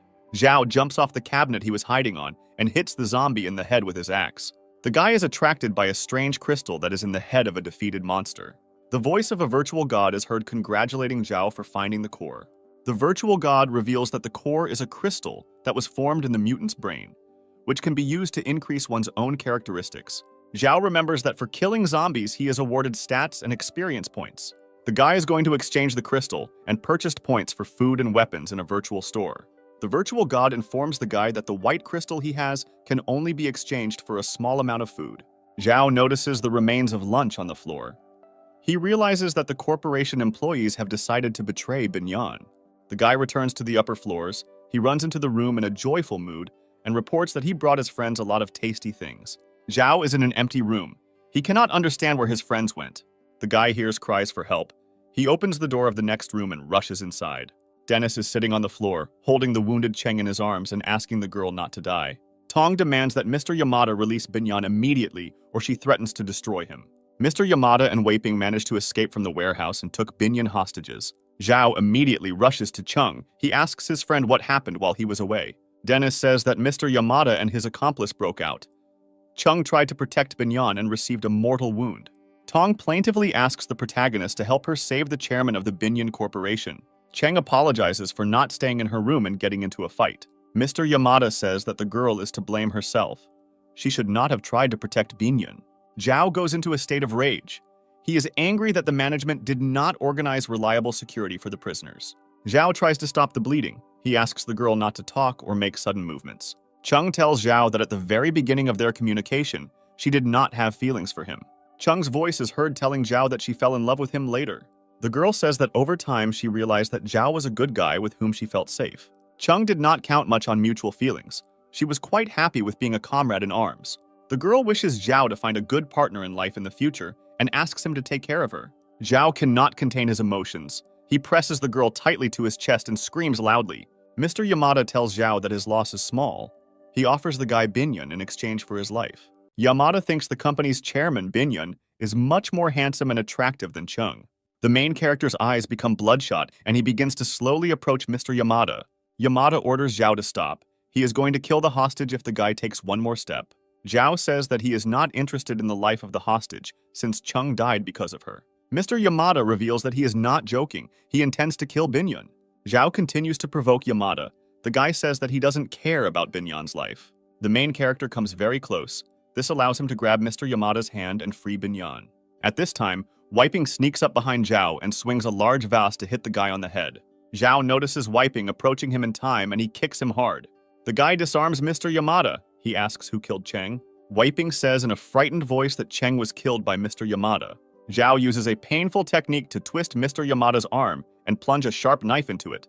Binyan tells the guy that Wiping is lying. She says that he killed Chung. Wiping says he didn't mean to do this. He was just trying to scare the girl. The CEO asks to be spared. He says that he has a small son. Zhao informs him that he will not kill him. The main character reports that he has another way to carry out justice. Zhao goes to the control panel. He presses the button to turn on the siren. People around him have to cover their ears from the loud sound of the siren. They don't understand why the guy turned on the sound signal.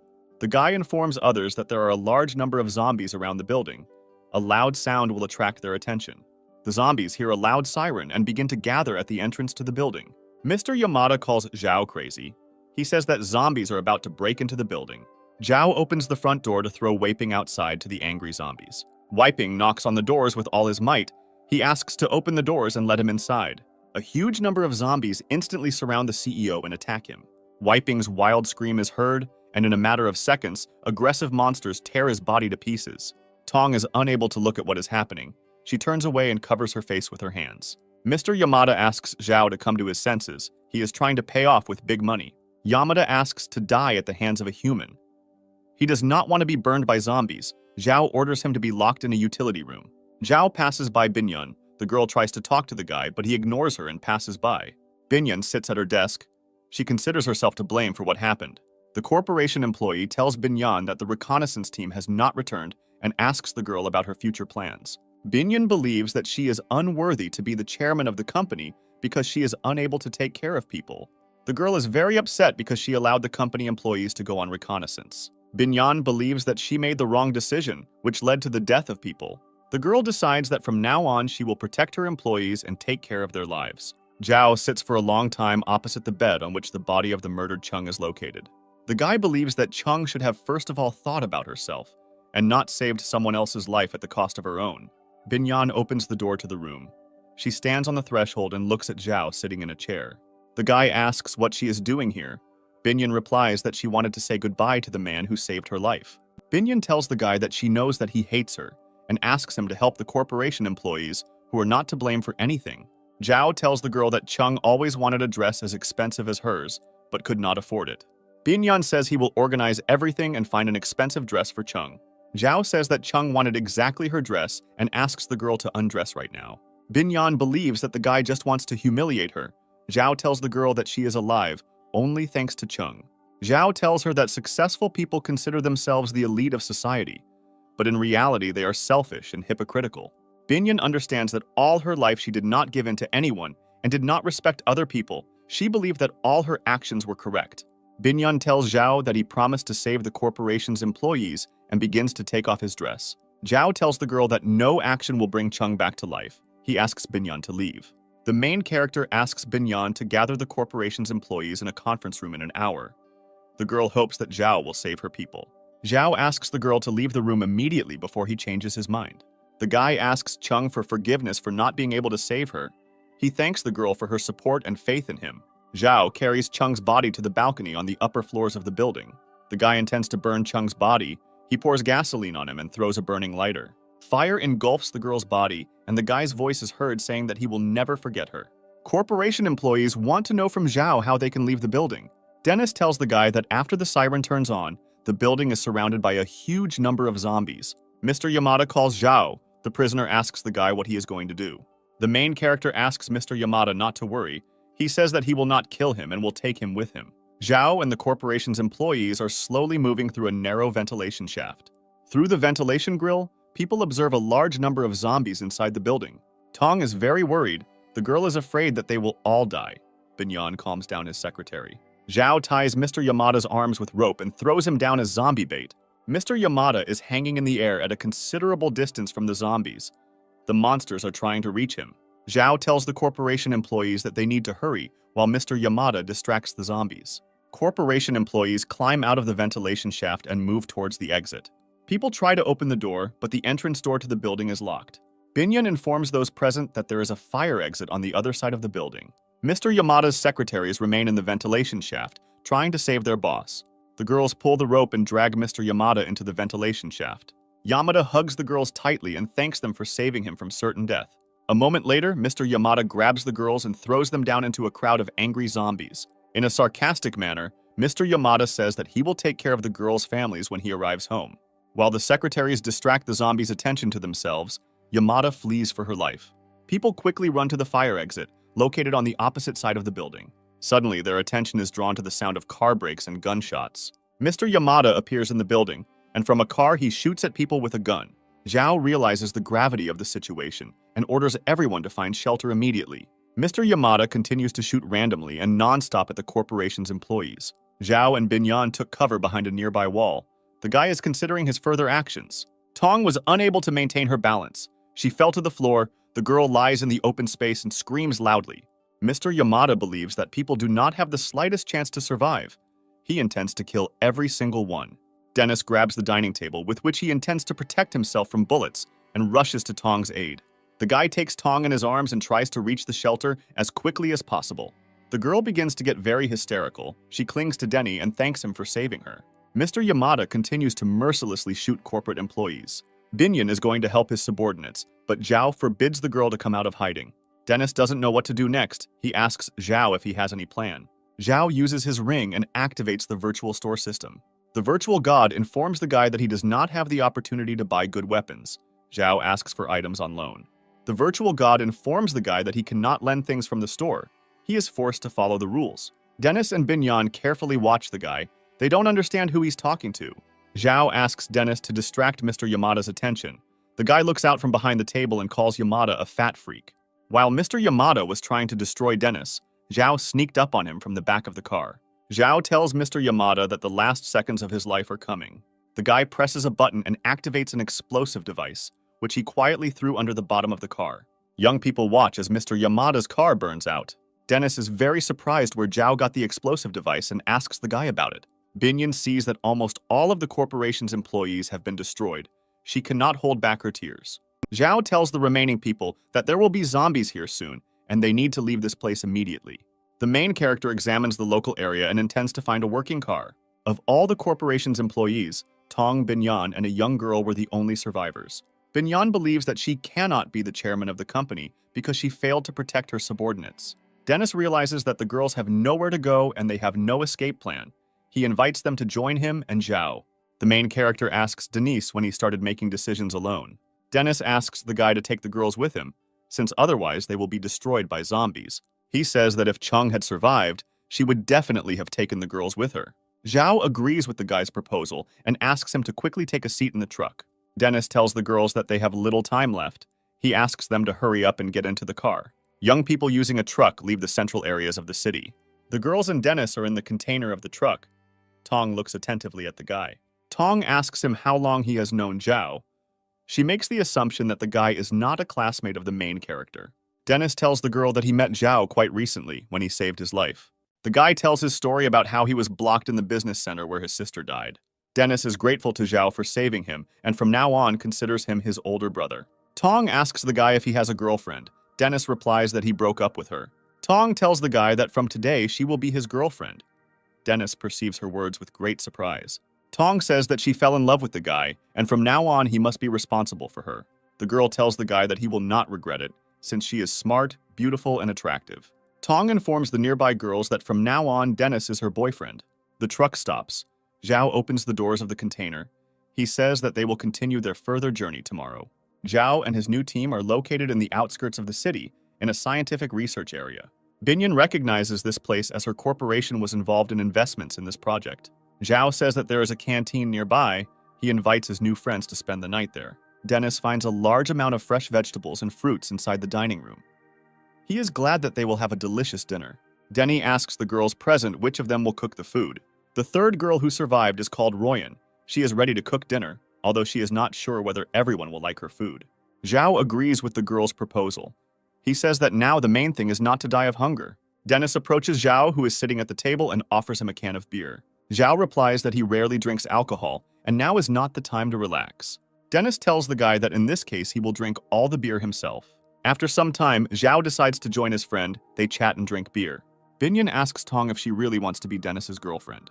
Tong replies that Dennis is not a rich or famous person, but he is kind and caring. After a while, Tong tells the truth to Binyan. She wants to have a man next to her who will protect her. The girl says that in the current situation, it is necessary to have a strong person next to you so as not to feel fear. Tong tells Binyan that she needs to act before it is too late. She suggests that the girl start a relationship with Zhao. Tong suggests seducing the guy as quickly as possible before another girl takes him for herself. Binyan considers a relationship impossible since Zhao hates her after everything that happened. Tong considers herself the more experienced woman and tells Binyan that she will succeed. Tong enters the room, asks for help. She calls Dennis her husband. Zhao is very surprised by the girl's words and asks Dennis when the relationship began between them. Screams and sounds of struggle are heard in the room. The guys immediately get up from the table. Zhao and his friends run to the sounds of fighting. They realize that Royan is in danger. In the far corner of the room, the girl was attacked by a huge zombie dog. Royan is unable to resist it. The girl slowly raises her head. She looks at Zhao and his friends and asks them to run away immediately. A huge zombie dog rushes at Zhao. The guy orders Dennis to take the girls away. Dennis grabs the girls by the hands and tries to drag them away. They don't want to leave the wounded Royan. Zhao takes out his fire axe and hits the zombie dog hard. The blow did not cause any damage to the zombie dog. The guy retreats to the wall, taking a defensive position. Zhao understands that in front of him is a high-level mutated zombie who has a quick reaction and colossal vitality. The guy believes that in a normal fight he cannot cope with the zombie dog, so he tries to lure it into a trap.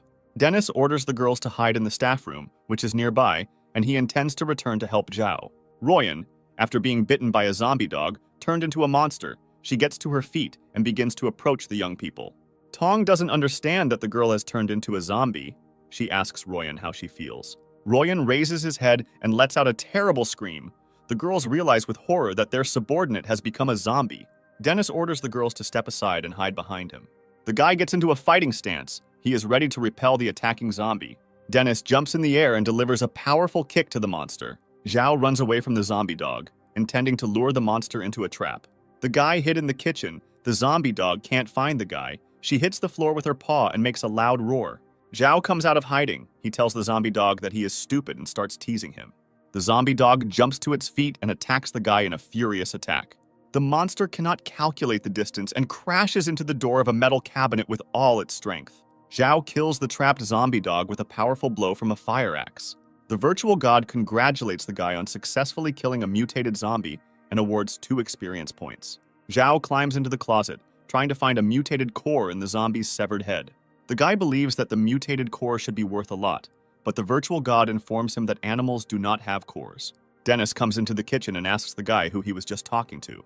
Dennis is jealous of Zhao's fighting qualities and asks the guy to teach him how to fight just as effectively.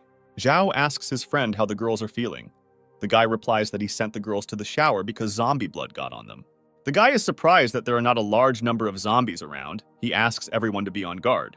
Dennis tells Zhao that Royan has died, and now the guy doesn't know who will cook dinner for them. The girls praise Zhao for the cooked dinner, noting that it looks beautiful and smells delicious. Zhao tells his friends that he learned to cook while living in a student dormitory. Tong thinks the girls are lucky to have Zhao because he can cook well. Dennis answers Tong. He says that cooking is not a man's job, but a woman's responsibility. Tong says that women are born to do fine things, and hard work is the responsibility of men. Zhao says that now he doesn't care who anyone was before, and that the days when girls were leaders and commanded people are gone. Tong sees that the situation is heating up. She tries to change the topic and says that she was joking. Binyan drank a large amount of beer. The girl asks Zhao why he considers himself in charge. Binyan tells the guy that he always mocks her. The girl believes that being the chairman of a company is very hard and responsible work. Tong realizes that the girl drank and said a lot of unnecessary things. She tries to calm her down. Zhao is immersed in heavy thoughts. The guy realizes that he is treating Binyan very harshly. Tong tells her friend that she has been drinking a lot and needs to rest well. She brings the girl into the room and puts her on the bed. Binyan asks not to leave her alone and states that she can fight zombies on her own and survive without men. Binyan intends to defend himself and invites Tong to leave the group of guys tomorrow. The girl states that Zhao is a nasty, impudent, and arrogant young man, and that she has never met such people in her life. Binyan wakes up with a severe headache, suffering from a severe hangover. Zhao staggers along the corridor. Dennis offers to help the guy get to his room. Zhao refuses the offer of help and says that he feels fine. The main character remembers his past girlfriend. His thoughts are interrupted by sounds coming from the next room. Zhao looks into Binyan's room and watches the girl slowly change her clothes. The guy looks at Binyan, but sees his ex-girlfriend named Shin. Zhao slowly approaches Binyan and asks what she is doing here. Binyan says she is changing and asks the guy to leave her room immediately. Zhao is very drunk. He hugs the girl and tells her that he is glad to see her alive and unharmed. The guy believes that he is communicating with Shin and tells the girl that he loves her very much. Binyan doesn't understand how Zhao can love her. She believes that the guy has been hating her all the time. Zhao says that he always loved the girl, but did not dare to say it because he thought that he was not worthy of her. The main character is going to use all his strength to protect the girl. Binyan was very emotional. She did not expect to hear such words from Zhao. The main character hears a noise. He suddenly jumps out of bed and thinks that they were attacked by zombies. Tong and Dennis are standing on the threshold. The girl asks the guy why he sleeps naked in Binyan's room. Tong attacks the guy, accusing him of taking advantage of Binyan while the girl was drunk. Dennis asks the guy if he really did that. Zhao tries to collect his thoughts but cannot answer his friend. Zhao doesn't remember the previous evening well. He remembers that he drank a lot of beer and was dizzy. The guy experiences a strong feeling of shame. He does not understand how this could happen. Binyan asks the guy not to feel guilty. She says that they are adults. Zhao believes that Dennis is to blame for what happened, since the guy forced him to drink beer. Zhao tells Binyan that it was his fault and asks the girl to apologize for his behavior. Binyan recalls that yesterday the guy said that he loves her and will protect her even at the cost of his life. The girl is overwhelmed with a feeling of anger and resentment. She calls the guy a bastard and hits him in the face. The attention of young people is attracted by shots that occur on the street. Zhao invites his friend to immediately go downstairs and see what is happening there. The guys ask the girls to hide in a safe place, and they run to the exit. On the street, a group of people are trying to escape from a crowd of zombies. One of the people shoots at the monsters with a pistol. A young man lags behind a group of people to save his wounded friend. The guy asks his friend to leave him and save himself, otherwise they may both die. The man orders the guy to abandon his wounded comrade and continue the retreat. The guy runs out of bullets in his pistol. The zombies take advantage of the moment and attack him. One of the zombies runs to a wounded comrade who is unable to defend himself. Suddenly, Zhao and Dennis appear on the street. They immediately enter into battle. The man, who hid behind a tree, is very surprised by the behavior of the young people. The guy thanks Zhao for his help. He is going to immediately take refuge in the cafeteria. The main character continues to destroy zombies. For each destroyed monster, he is awarded points. The virtual god informs the guy that he has scored the required number of points to increase his combat level. Dennis's voice is heard, warning the guy that a large group of zombies is approaching them. Zhao feels how the transition to a new combat level has improved his characteristics, and with new strength, he rushes against the superior forces of the monsters. The guy feels limitless power within himself. His perception of air currents and sounds has increased. Dennis does not understand where his friend got his enormous strength and colossal reaction. The surviving people run into the open doors of the cafeteria and are greeted by Tong and Binyan. Tong is very excited. She thinks that you need to be careful with new people. A stranger tells others that his best friend has died, and he is going to bury him. The man demands that the guy immediately barricade the doors to prevent zombies from entering the cafeteria. Binyan intends to stop the man and tells him that there are still people on the street. The man begins to barricade the door, telling the girls that most likely the young people are already dead. With a powerful kick, Zhao opens the door. The man flies to the side, falling to the floor. He is very surprised that Zhao and his friend survived. Tong rushes to Dennis. She hugs the guy tightly and says that she was very worried about him. Binyan tells Zhao that she saw him bravely fight the zombies. The guy silently passes by. Binyan invites Tong to go upstairs with her since she doesn't want to stay in Zhao's company. Tong tells Dennis that she needs to be with Binyan and promises the guy to come back later. The man who survived is called Honey, and he carefully examines the girls standing opposite. Honey suggests barricading the doors immediately and orders everyone present to help him. Zhao asks the man not to be nervous and tells him that all the zombies on the street have been destroyed. Honey does not believe Zhao and says that he himself saw a huge number of zombies. He believes that such a number of monsters cannot be destroyed. Zhao invites the man to go outside and see for himself. The main character drags the man to the cafeteria exit and throws him out onto the street. Honey knocks on closed doors and demands to be let inside immediately. Zhao sharply opens the front doors. The man loses his balance and falls to the floor with a crash. Honey expresses his dissatisfaction to Zhao. He tells the guy that he is the son of influential people. The Honey girl asks him to look at her pants. The man realizes that he is in an awkward situation. Dennis is very amused by the current situation and jokes rudely at Honey. The man tells his girlfriend not to laugh at him and stabs her hard. Honey orders his bodyguard to immediately deal with the young men and take the pants from one of them. The bodyguard tells the man that it is not his job to solve the diaper problem. Honey becomes furious and tells his bodyguard that if his order is not followed, he will not receive his salary this month. The man once again orders the bodyguard to take away one of the guy's pants. Honey is outraged by the fact that his father spends a huge amount of money every month on security. He considers this a sufficient condition for carrying out all his orders. The bodyguard calls Honey a stupid and spoiled person. He says that his loved one died because of him. Max demands that the man treat Zhao and his friend with respect, since the guys saved them from death. Honey does not intend to listen to such speeches from the subordinates whom his father hired to work. Zhao approaches Honey and gives him a prophylactic kick to his soft spot. Honey is outraged by what is happening. He believes that no one dares to treat a person of his level in such a way. Zhao tells the man that if he doesn't calm down, the guy will throw him out into the street among the zombies. Honey tells Zhao that his father will find out and will punish him severely for his behavior. Zhao asks the bodyguard's name and meets a guy named Max. The guy tells Max that he considers him a good person and invites him to join his squad. Zhao knows that Max did not abandon his close friend in a dangerous situation and says that he respects such people. Honey begins to get very nervous. He is afraid that he may be left without the protection of a bodyguard. Max thanks Zhao for saving him and tells him that he cannot join his squad. Dennis is very surprised by the guy's decision. He doesn't understand why he should protect a person like Honey. Max informs the young people that he has a contract. His moral principles oblige him to fulfill the terms of the contract. Zhao is very pleased with the guy's answer. He begins to respect him even more. Zhao believes that there is a solution to this situation, and it is the death of the employer. Honey experiences great fear from the guy's words. He threatens the guys with his powerful father. Dennis tells Honey that the man acted vilely. He barricaded the doors while the young people were still on the street. Dennis hates such people. He swings his combat sword to strike. Dennis's attack is suddenly blocked by Max's bodyguard. He holds the hand in which Dennis is holding the sword.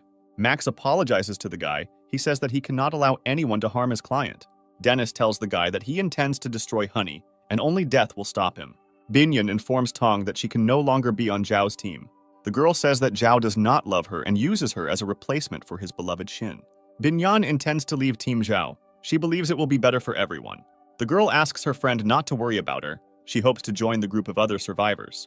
Tong believes that Binyan is in love with Zhao and is trying to hide her feelings. Tong tells the girl that her guesses are correct, since Binyan was very embarrassed by her words.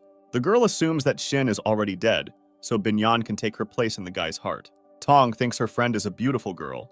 She hopes the guy won't be able to resist. Secretary Tong demands that Binyan pull himself together. She reminds that the girl led a large corporation and solved serious problems. During the conversation, Tong manages to convince the girl that Binyan intends to fight for the guy's heart. On the lower floor of the cafeteria, Dennis's hand-to-hand combat with Max's bodyguard continues. The girls hear noise coming from the lower hall. They see guys fighting and do not understand what is happening. Bodyguard Max demonstrates his graceful hand-to-hand combat technique. He manages to break Dennis's defense. He goes behind his back and performs a chokehold. Tong is very scared that her boyfriend is being strangled by Max's bodyguard. The girl asks him to stop and stop the fight. Dennis tells his opponent that he has good hand-to-hand combat skills. A moment later, Dennis performs a throw against which Max's bodyguard is defenseless. Zhao moves towards Honey and his girlfriend. The man is shaking in fear. Honey asks to spare him and not kill him. He promises a generous reward to the young people. Zhao says that the life of Honey and his girlfriend is of no interest to the guy. The guy says that he is interested in Max's bodyguard and his contract. Honey says there is no problem with that and he intends to terminate his contract with Max. The man breaks the contract and tells Max that as of today, he is fired and is not his bodyguard. Zhao helps the guy to his feet and tells him that he is now a member of the team. The main character tells Max's bodyguard that he has a great gift for him. Zhao takes a large box of pistol ammo from his bag and hands it to Max. Dennis is very surprised that Zhao has cartridges. He was next to him all the time and did not see where the guy bought them. Zhao tells his friend that he took these cartridges from the looters he met on the road.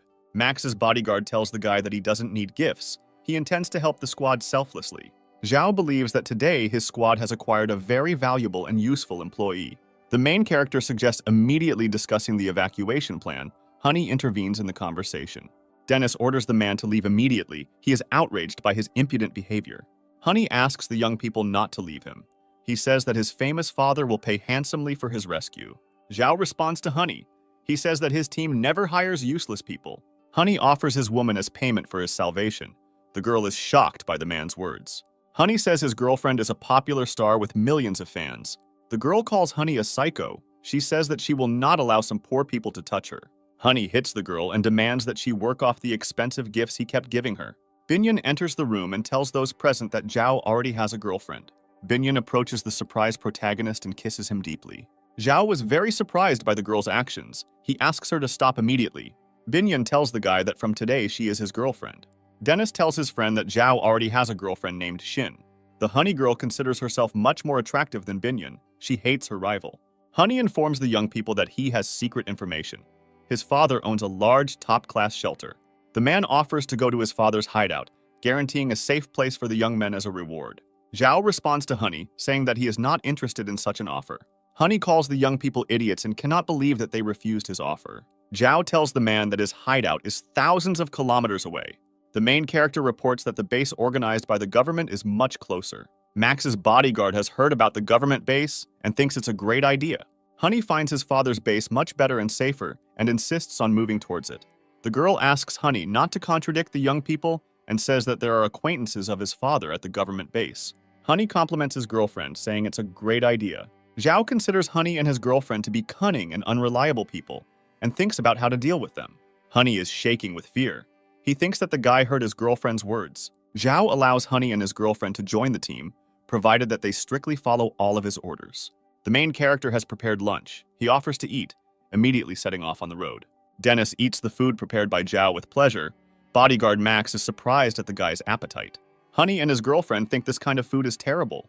They are used to eating in expensive restaurants. The Honey girl suggests going to the kitchen and finding better products. Honey agrees with her. They get up from the table and go to the cafeteria kitchen. A few minutes later, Honey and his girlfriend run into the dining room. They are very scared and scream loudly. Honey tells the young men that there is a female corpse in the kitchen. Zhao tells him not to worry. The young people tell Honey that in the kitchen lies the corpse of Royan, who has turned into a zombie. Zhao informs those present that lunch is over and orders them to hit the road. Zhao and Dennis are in the cab of the truck. The rest of the team is located in the container. Honey tries to get to know Binyan. He says he heard her called the chairman of the company. Tong demands the man to stop harassing his girlfriend immediately. Otherwise, she promises to complain to her boyfriend. Honey approaches Tong and says that he really adores beautiful girls like her. The man believes that the girls have chosen bad guys and offers to find them a good place when they arrive in the capital. Max's bodyguard threatens to break Honey's arm if he doesn't stop acting like this.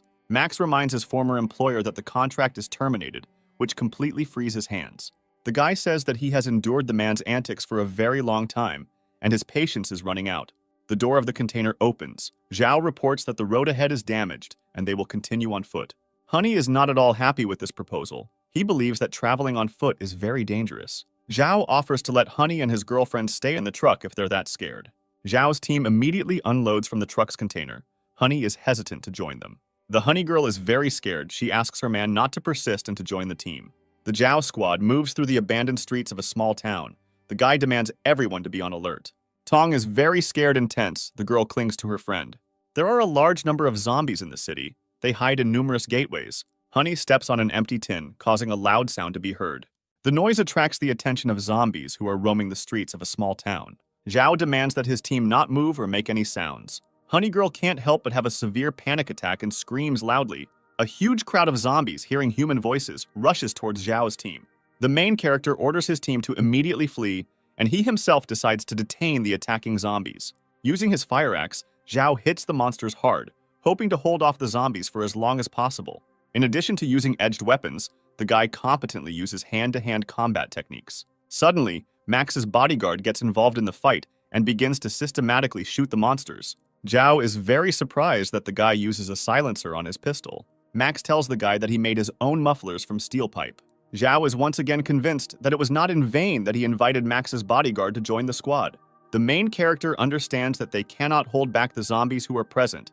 He gives the command to retreat. Dennis is very surprised by the number of zombies present on the street. Monsters are constantly present. Zhao orders his team to hide in the store across the street. He says there are no zombies there. Honey attacks Binyan and forcibly snatches her backpack, which was behind the girl's back. He manages to take possession of the backpack, and together with his girlfriend, he runs into a nearby building.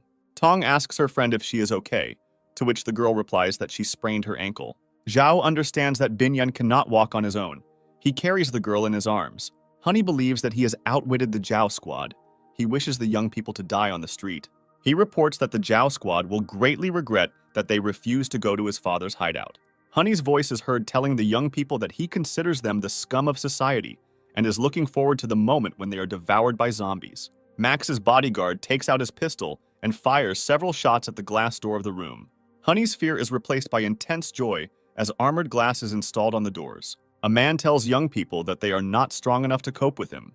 Tong informs his friends that a large number of zombies are approaching them. Zhao warns Honey. The guy says that he will get the man and punish him severely. The main character orders his team to follow him and not slow down. Young people run into an open room. Zhao demands to immediately barricade the doors. The main character finds a sofa indoors and lays the wounded Binyan on it. Tong is worried that the girl may have a fracture. Binyan replies that she is fine. She just twisted her leg. Zhao examines the girl's wounded leg and asks her to be patient. The guy realizes that there is no fracture and is going to go outside to find a cure. Binyan asks the guy not to go outside. She says that the wound is minor and it will go away soon. The girl continues to persuade the guy not to go in search of a cure, since there are a lot of zombies on the streets. Zhao accepts the girl's offer and asks to immediately inform her if her health worsens. Zhao wakes up from Tong's loud voice. The girl says that her friend has developed a severe fever. Zhao approaches Binyan. He realizes that the girl's condition has deteriorated greatly. The guy blames himself for listening to the girl and not immediately going in search of a cure. Zhao asks Tong to look after the girl while he searches for a cure. Tong calls Honey a vile freak. The girl showers the man with curses. Zhao uses short dashes and approaches the nearby pharmacy with extreme caution. The guy finds a large number of drugs in the pharmacy and is glad that he can take a lot of drugs in reserve. Two mutated zombies notice Zhao entering the pharmacy and inattentively watch the guy. Tong does not leave the girl for a minute. Binyan tells his friend that he is very thirsty. Tong opens his backpack and realizes that Honey has taken the last of his water supplies. The girl goes to the sink to get water from the tap, but there is no running water in the room. Tong looks at her boyfriend standing at the entrance. She intends to ask him to find water. Dennis tells the girl that the squad leader ordered him to stay near the doors all the time and guard the exit. Tong grabs the guy by the ear and tells him that they need to have a serious talk. Dennis is surprised by the girl's actions. He asks her why she behaves this way. Tong tells the guy that Honey took all the water supplies, and everyone needs to take care of how to give Binyan something to drink. Dennis once again informs the girl that he cannot violate Zhao's orders. Tong raises her voice at the guy. She tells him that he must make his own decisions. The girl believes that Dennis should not constantly listen to Zhao and ask his permission. Tong demands the guy to immediately leave the premises and look for water.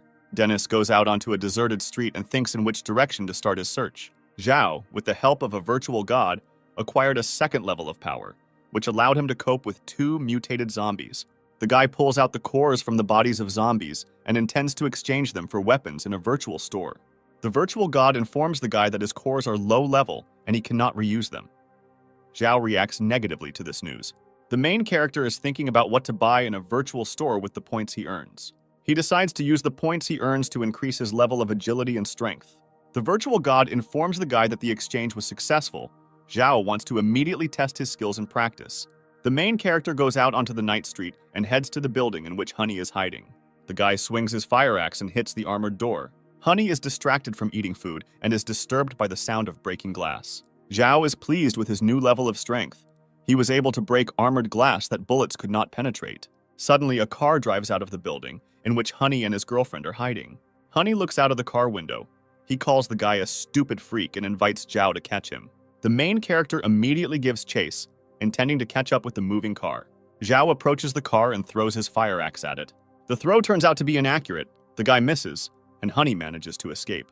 Dennis wanders the streets for a long time in search of shops or cafes, and finally he manages to find a fish restaurant. The guy enters the room and is happy because there is clean water inside. The guy tastes the water but immediately spits it out because it turns out to be salty. Dennis does not notice how a man with a huge bat in his hands is approaching him from behind. The man hits the guy with a strong blow on the back with a bat. Dennis loses his balance and falls. The woman tells the man that there is a living person in front of them, not a zombie. Dennis struggles to open his eyes and sees two young men sharing his combat sword. The people who captured Denise see that the guy has returned to consciousness and are carefully watching him. The guy asks the people around him who they are and why they attacked him. The woman apologizes for the misunderstanding, explaining that their family thought the guy was a zombie. Dennis asks the woman why they tied him up in this case and demands to release him immediately. The woman tries to free Dennis, but the man stops her, fearing that the guy might be infected. An unfamiliar woman reports that Dennis has no wounds and looks like a human. One of the young people suggests not to coddle the prisoner and immediately destroy him. Dennis was greatly amused by the guy's proposal. He reads him as a pathetic weakling, incapable of murder. Dennis's words infuriate the guy. He tells him that he doesn't know who he's contacted. The guy snatches the combat sword from his brother's hands. He intends to attack Dennis. The guy holds a sword in his hands and approaches Dennis. The parents order the guy to stop immediately. Dennis manages to unnoticed free his bound leg and strikes the guy. The guy loses his balance. He falls to the ground with a roar. The combat sword flies out of his hands. The combat sword hits the wooden stand to which Dennis was tied. It cuts the ropes and frees the guy. Dennis frees himself from his bonds. He asks the guy if he wants to kill him now. Young people hide behind their father. They ask him to protect them from Dennis. Dennis considers the people present in the restaurant to be an ordinary, frightened family and not professional killers. The woman asks Dennis to forgive her son's antics. She says that her children are young and stupid. Dennis asks the people standing opposite him how they ended up in a fish restaurant. A woman tells a story about how they were celebrating a birthday with the whole family, after which an outbreak occurred. The head of the family asks Dennis how he got into the restaurant. The man hopes that the zombies have left the city. Dennis tells the frightened people that the city is full of aggressive zombies. The brothers do not believe Dennis's words. They believe that the guy is blatantly deceiving them. The man tells Dennis that he believes his words. He asks to help him and his family. The head of the family apologizes to Denny for the attack on him. He says that he was scared and defended his family. A man asks to join the Jow Squad, but his relatives are against it because they are afraid to go outside. The head of the family asks his relatives to shut up. He believes that if they stay in the restaurant, they will die. The man says that Dennis and the Jow Squad are their only hope for salvation. The woman agrees with her husband. She asks Dennis to take them to the Jow Squad. Dennis promises to fulfill the request of his new acquaintances, but in return he wants fresh water. One of the sons immediately goes to the kitchen and brings out a large barrel of drinking water. Tong begins to get very worried since Dennis has not yet arrived. Zhao is dissatisfied that the girl sent the guy alone to the street. Tong leaves in the direction of the front doors. She is going to wait there for the guy to arrive. Zhao applies healing ointment to Binyan's wound. The guy says that the medicine should help the girl. Zhao apologizes for the words he rashly said to the girl in the evening. Binyan tells the guy that there is no need to apologize because she acted too confident yesterday. Zhao thinks Binyan is a very brave girl. He tells her this in a quiet voice. The guy tells Binyan that she is a charming young girl who has a lot of qualities. Binyan is trying to find out what the main character's past girlfriend was like and what attracted the guy to her. Zhao tells the girl that he didn't know Shin at all and never even really spoke to her. These words make Binyan furious. She doesn't want the guy to suffer from unrequited love. The girl notices that Zhao brought her new sneakers along with the medicine. She is grateful to the guy for his care. Zhao believes that the girl needs to change into more practical and comfortable shoes. Binyan believes that she is very lucky to have a young man who protects and takes care of her. Binyan intends to become the only woman in the guy's heart. She says that she will make him forget about his last girlfriend. Dennis enters the room. He is holding a large canister of drinking water in his hands. Tong realizes that a romantic conversation is taking place between Zhao and Binyan and orders Dennis to leave immediately. Zhao praises Dennis. He is proud that the guy was able to extract valuable water on his own. Dennis asks the guy to come with him. He wants to show him something. Zhao is very surprised that Dennis came with an unfamiliar family. The head of the family introduces the guy to his family. He says that his name is Li, and next to him are his two sons, Hai and Yong. The woman's name is Mila. She sincerely thanks Zhao and his friends for saving her. Dennis says that he only promised to take the family out of the restaurant. The decision to join the squad will be made by Zhao. Hai sees Zhao as an ordinary guy and doubts that he can be a good commander. Yong notices the food lying on the table and informs his family. The guy runs up to the table. He cannot control his feeling of hunger and tries to take food. A fire axe flies past Yong, and the guy drops a loaf of canned bread from his hands. The guy hides behind his parents. He tells them that Zhao wanted to kill him. Li apologizes to Zhao for his children. He says that they are too young and do not understand what they are doing. Zhao warns the young people. He says that next time he will cut off his hand. The main character accepts only useful people into his squad. He asks Li and his family how they can be useful. Tong informs the family that their squad will not tolerate unnecessary ballast in its ranks. Li talks about how he has been a driver all his life and his wife can cook well. Bodyguard Max says that they need people in their squad who they can rely on in difficult times. Mila reports that their family is very kind and responsible and will benefit the squad. Zhao strongly doubts the usefulness of the two teenagers. He asks how they can help him. Mila says that her children are very capable and hardworking people. Zhao agrees to accept the new family into the squad. He informs them that food in the team is distributed in accordance with the work done. Hai is very unhappy that they will have to work tirelessly and follow the instructions of the commander. Zhao is bent over a map of the city, discussing evacuation options with his friends. Dennis suggests taking a shortcut and fighting your way through the zombies. Max offers a longer but safer route since they only have 3 experienced fighters in their squad. Zhao supports the Max bodyguard option. He is going to lead the squad along a safe road. Zhao decides that as soon as Binyan's leg heals, they will immediately begin their journey to the government base. An expensive limousine pulls up to the restaurant where the Zhao squad is hiding. The young people are delighted with the big car. Dennis asks Zhao where he got it. Zhao answers the guy. He says that he didn't waste any time and found a car parked in a nearby area. The guy throws the keys to Mr. Lee. He tells him that he has a new job. Mr. Lee is incredibly happy. He tells others that he has never driven such an expensive car in his life. The bright sun is shining. An expensive limousine is driving quickly through the deserted streets of the city. Tong asks his friend how her leg is. The girl replies that she feels good and the pain is almost gone. Yang studies a large number of different devices that are installed in the car. After some time, the younger brother finds a bottle of expensive vintage wine. The brothers are going to taste it. Mila orders her children to immediately put the bottle back and stop playing around. Hai tells his brother that he is very dissatisfied with the strict discipline and order in the Zhao squad. Max's bodyguard tells Zhao that they are going in the wrong direction. The guy says that he knows about it. He is going to visit a very interesting place. Zhao and his team arrive at the police headquarters building.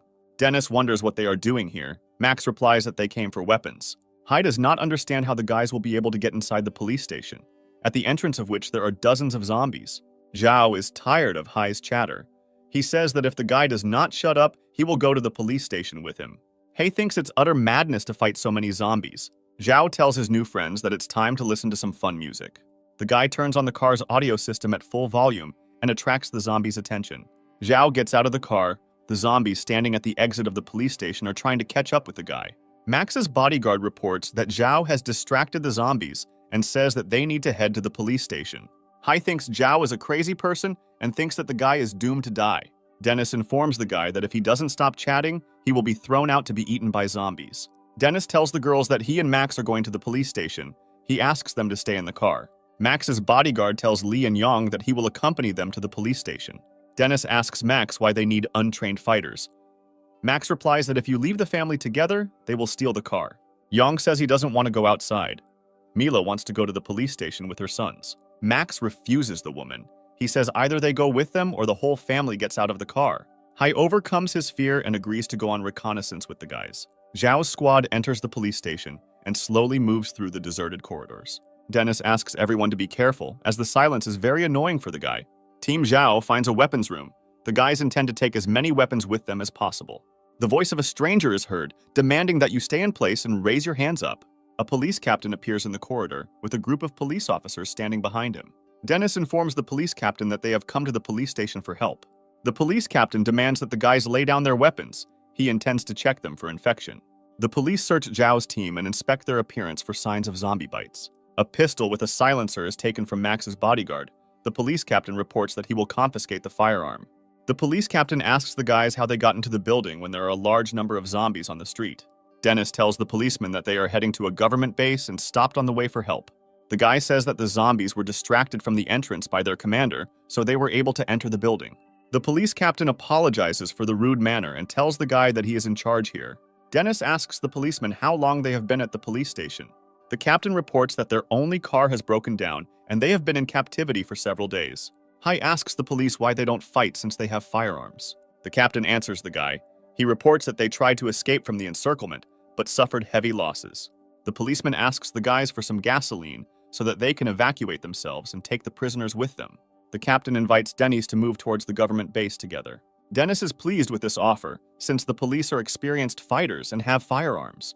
The guy offers to leave immediately, but the policeman asks him not to rush.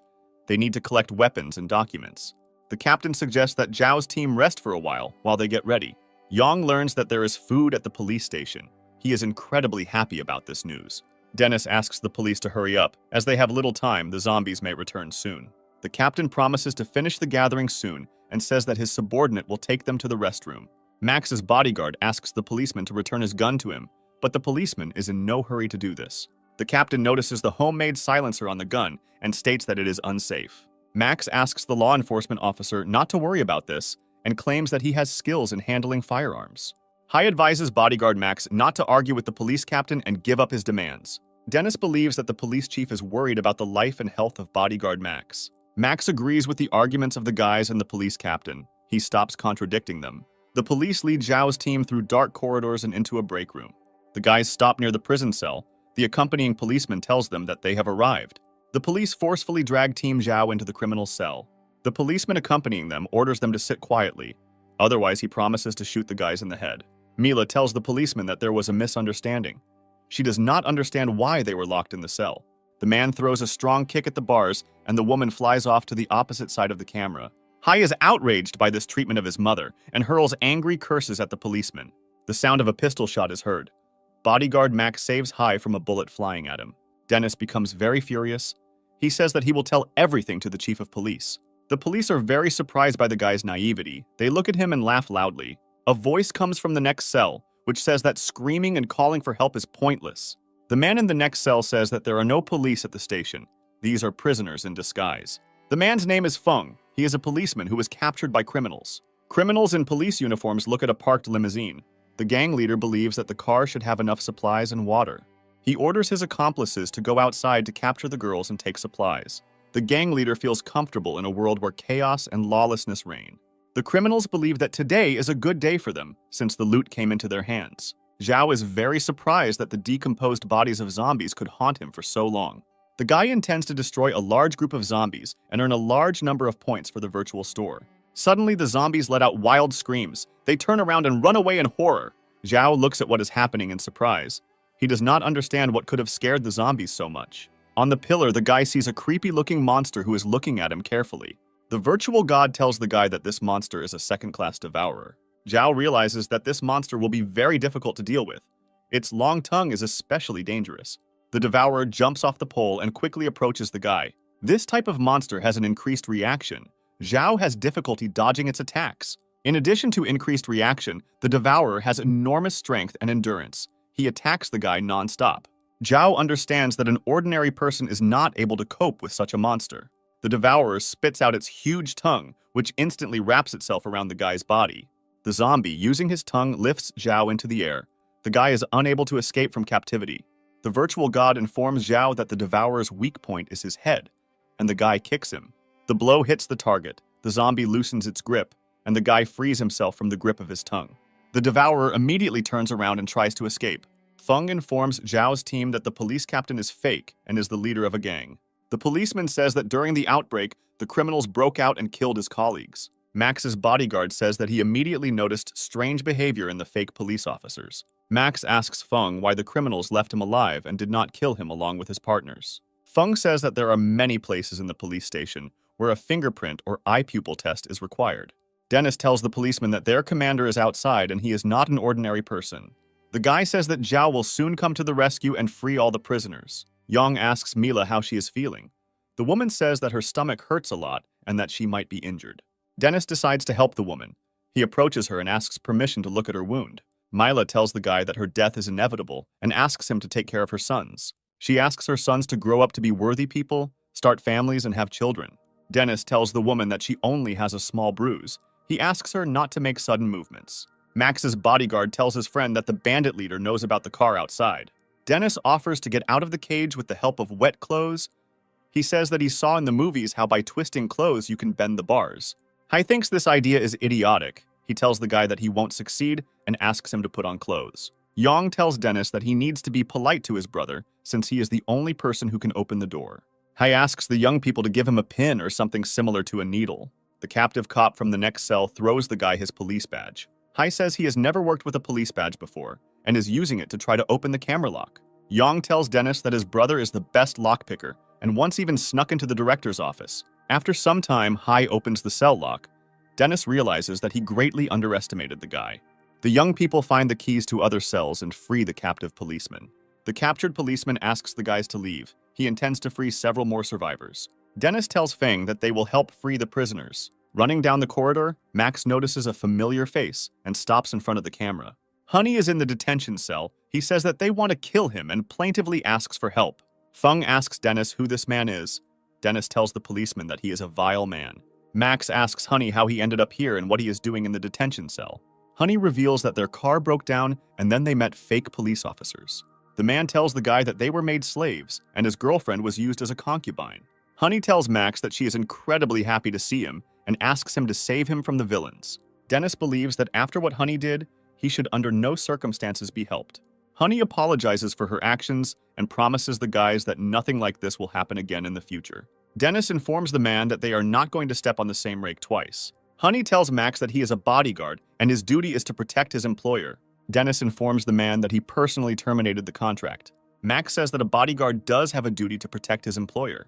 He approaches Honey and tells him that this rule does not apply in his case, since the contract is broken. Max tells the man that he will give him the keys to the camera, and that will be the end of their partnership. Max's bodyguard throws the keys to the camera into a nearby dirty toilet. Honey is outraged by the guy's actions and intends to take brutal revenge on him in the future. Feng calls the elevator. The policeman is very surprised because the elevator has stopped working. The policeman tells the guys that the elevator is the only way out, and they won't be able to get out until someone from above comes down to them. The voice of Dennis is heard asking Feng what they should do now. The policeman replies that the only way to get out is to wait for the criminals below. Feng tells the guys that sooner or later their friends will be captured and taken down. Tong is very worried about the young people. Quite a lot of time has passed and they still have not returned. Lee tells the girls that he is seeing people approaching the car. A criminal in a police uniform approaches the car and asks the girls to open the door. Lee tells the criminal that they have come a long way and are glad that the servants of the law want to help them. Binyan senses something is wrong and asks Lee not to open the car doors yet. The girl asks the criminal in a police uniform where her friends are now. The criminal tells the girl that her friends are completely safe at the police station and asks to go into the building, as zombies may soon appear here. Lee thinks he should listen to the policeman and asks the girl for permission to open the doors. The criminals think that they have been exposed. They are going to use brute physical force. One of the criminals hits the car window with the butt of a machine gun and breaks it. Tong is very frightened. She screams loudly and calls for help. Binyan understands that these are not police in front of them. One of the criminals grabbed Binyan and is trying to pull the girl out through the broken car window. A loud scream is heard and the bloody body of the criminal falls next to the car.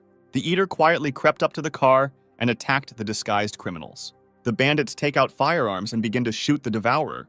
The bullets do not cause much harm to the monster. He screams loudly and rushes at the criminals. The devourer shoots out his huge tongue and destroys yet another fake cop. One of the bandits informs his commander that a group of zombies is approaching them. The monsters scream loudly and quickly approach the fake police officers standing by the car. Zombies attack not only people, but also the devourer, and a fierce battle ensues. Some of the zombies are trying to break the windows and get inside the car. The girls desperately defend themselves, covering the broken window with pillows and fighting off the zombies. The devourer managed to deal with all the zombies that attacked him. He stands up to his full height and screams loudly. A second later, the devourer falls, struck by a well-aimed throw from a fire axe. Zhao reloads the machine gun and begins to systematically shoot the zombies around him. Zhao takes the core of the killed devourer. The virtual god congratulates the guy on the expensive trophy. Binyan runs up to Zhao and hugs him tightly. She says that she is glad to see him alive and unharmed. Binyan tells the guy that their friends are in trouble and are being held captive in the police station. Tong tries to stop Lee. The man intends to go to the police station to save his family. Zhao tells Lee that he won't be able to help his family because he doesn't have enough strength and the bandits will kill him. The guy tells his friends to stay in the car and close the doors. He says that he will lead the prisoners out of the police station. Policeman Feng and Zhao's team are waiting for one of the bandits to come down. The sound of a descending elevator is heard. The guys arm themselves with improvised means and set up an ambush. The elevator doors begin to open, and Feng and Team Zhao rush to attack. From the elevator, a crowd of roaring zombies attacks people. This greatly shocks the prisoners. Policeman Feng orders everyone to run and hide in the detention cells. Max's bodyguard and a police officer hold off the zombies so that the teenagers and their mother have time to escape. The young people manage to run into the cell and close the door behind them. The zombies unsuccessfully try to get them. Hei tries to open the doors on the back side of the cell to get out into another corridor. The guy opens the lock. Mila demands that her son stop burglary in the near future and find himself a girlfriend. Young people see a huge zombie approaching their mother from behind. Mila does not have time to react to the zombie attack. The monster grabs her and bites her on the neck. The woman realizes that she has no chance to survive. She asks Hai to look after her brother. Hai and Yong sit on the floor and sob loudly. They cannot come to terms with the death of their mother. Honey understands that he will have to get the keys to the camera from the dirty toilet. A man looks for his keys in the toilet and loudly insults Max's bodyguard. Honey says he will take brutal revenge on Max's bodyguard for the humiliation he suffered. He opens the cell door and orders his woman to leave with him. A man becomes very angry because a woman does not obey his orders. Honey tells the girl that she is defiled and unworthy of being his woman. The man runs out into the corridor. He intends to leave the police station. A moment later, Honey sees people running towards him. He realizes that zombies have broken into the room. Honey immediately runs back to her cell and tries to close the door behind her. Honey's ex-girlfriend does not allow the man to close the door to the cell. She blocks the bars with her hand. The girl tells Honey that he is a vile creature who gave her to the bandits in order to survive. Honey orders you to immediately remove your hand. The girl says that she doesn't want to live anymore. She intends to take Honey with her to the next world. Honey tells the girl that he is not going to die and kicks her. An angry zombie bursts into the open door of the cell in which Honey is located and immediately attacks the man. Dennis and his bodyguard Max desperately fight off the zombies attacking them. Yang is very scared and tells his brother that he doesn't want to die. Team Zhao and policeman Feng are locked in one of the cells. They have difficulty holding back the onslaught of zombies. The policeman tells his comrades that his strength is already running out. Suddenly, Zhao appears in the room and starts shooting zombies with a machine gun. Zhao asks Dennis how he is doing. The guy says that he is glad to see Zhao and reports that he is fine. The main character brought a lot of weapons with him. The guy arms Dennis and the policeman Feng. Dennis hands over his machine gun to the policeman. The guy is going to fight the zombies with his sword. Dennis uses his fencing skills and effectively repels the attacks of the zombies attacking him. Bodyguard Max and policeman Feng shoot the zombies non-stop with firearms. Policeman Feng's voice is heard ordering Zhao to bend down. The next moment he kills the zombie who is about to attack the guy. Zhao realizes that Officer Feng saved his life and thanks the man. All the zombies are destroyed. Zhao says that everyone can leave the cells. The guy meets Feng and shakes his hand. Dennis tells Zhao the tragic story of policeman Feng. Zhao sees the grief-stricken brothers in front of him. They tell him that Mila is dead. The guy says that his father is waiting for them in the car. Suddenly, the gang leader appears in the room. He points a weapon at Team Zhao and orders everyone to raise their hands. The gang leader tells the guys that they are still too young and stupid to cope with him. Policeman Feng raises his gun and orders the gang leader to throw his weapon on the ground. The gang leader demonstrates a bomb that is behind his back. He says that he can detonate it at any moment. The bandit calls the guys vile insects and intends to seize the car with two girls. Hai believes that his mother died because of the gang leader. The guy intends to take revenge and destroy the bandit. Hai holds the gang leader tightly and asks his friends to run away immediately. The gang leader pulls out a gun to kill the guy, but Hai blocks his hand. Zhao is very surprised by the guy's actions. Until the last moment, he considered him a coward. The main character orders everyone to leave the room immediately before the bomb explodes. Yang doesn't want to leave his brother. He pulls Zhao's hand and asks him to save Hai. Zhao orders Dennis to look after the people. He is going to return and help Hai. The gang leader wins hand-to-hand combat with Hai. He is going to kill the guy. Hai's loud laughter is heard. The guy demonstrates the remote control for the explosive device in his hands. The guy tells the gang leader that he will take revenge on him for his dead mother. Zhao bursts into the room and shouts at the guy not to activate the explosive device. The next moment, a powerful explosion is heard. Shards of glass and building materials scatter around. Binyan's attention is attracted by the sound of a loud explosion. The girl runs out of the car. His son runs up to Lee and tells his father that his mother and his brother have died. Binyan runs up to the surviving guys. She asks why Zhao is not with them. A girl breaks into a destroyed police station, hoping that her boyfriend is still alive. Binyan is searching the police station when she comes across a dead gang leader. A girl is clearing out huge rubble. She doesn't want to believe that her boyfriend is dead. Dennis helps clear the rubble. He believes that Zhao should stay alive.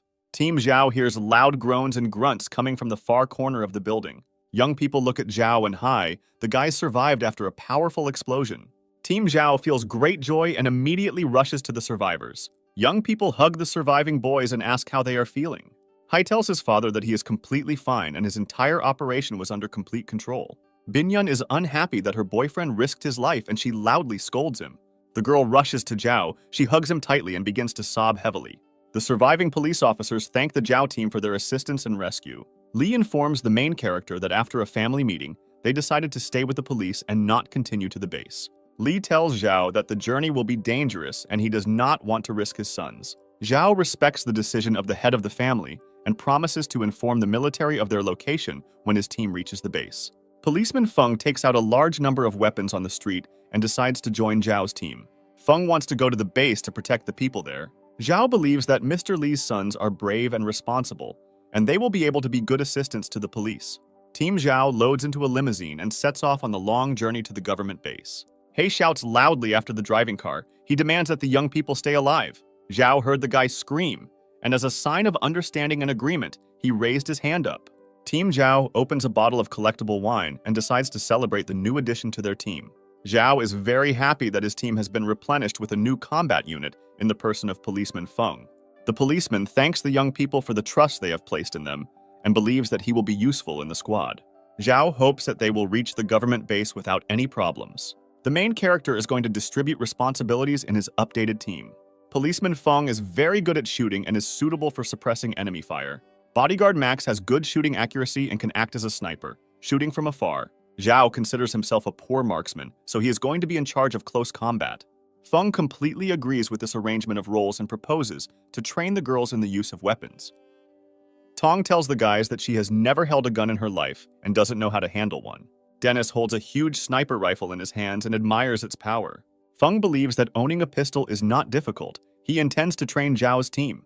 Under the guidance of a police officer, the girls begin to undergo basic fire training. Zhao activates his ring to begin communicating with the virtual god. The guy reports that zombies are starting to mutate quickly and asks for a new powerful weapon.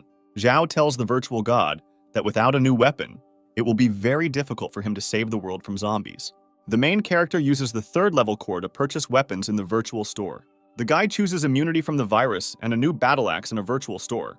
With the remaining amount from the sale of the third-level core, Zhao purchases a shield and a high-tech battle sword. Dennis trains hard in pistol shooting, but does not achieve good results. Zhao tries to calm the guy down. He tells him that you cannot become a good shooter in a short time. Dennis thinks that he is not a very effective fighter. The guy wants to bring great benefits to the team. Zhao tells his friend that he is his first employee and right hand. He demands that the guy get rid of stupid thoughts from his head. The main character tells the guy that he has a gift for him. He hands Dennis a shield and a combat sword. Dennis is incredibly happy with the gift. He considers it the best weapon for close combat. Zhao asks the guy not to forget who he is, once again emphasizing that Dennis is his right hand. Tong was around the corner all the time and eavesdropped on the guy's conversation. Dennis hurries to his girlfriend to show her the new weapon as quickly as possible. The guy meets Tong in the corridor and invites her to talk about a serious topic. Dennis's voice is heard asking Tong to marry him. Dennis is very worried and tells the girl that his intentions are serious and this is not a joke. The girl tells the guy that during the conversation she developed feelings for him. Dennis intends to protect Tong anywhere. Even if the girl refuses, he intends to take care of her. The guy is very worried about the fact that he comes from a poor working family, while Tong is from the upper echelons of society.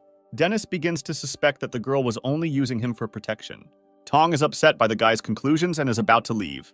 Dennis stops Tong. The girl turns around and kisses the guy deeply. Tong says she wants to be with a guy and doesn't need another man. Dennis receives this news joyfully. He raises his hands and shouts loudly. The guy says that the girl will be his goddess from now on, and he will protect her all his life. Dennis immediately shares the latest news of his personal life with his friends.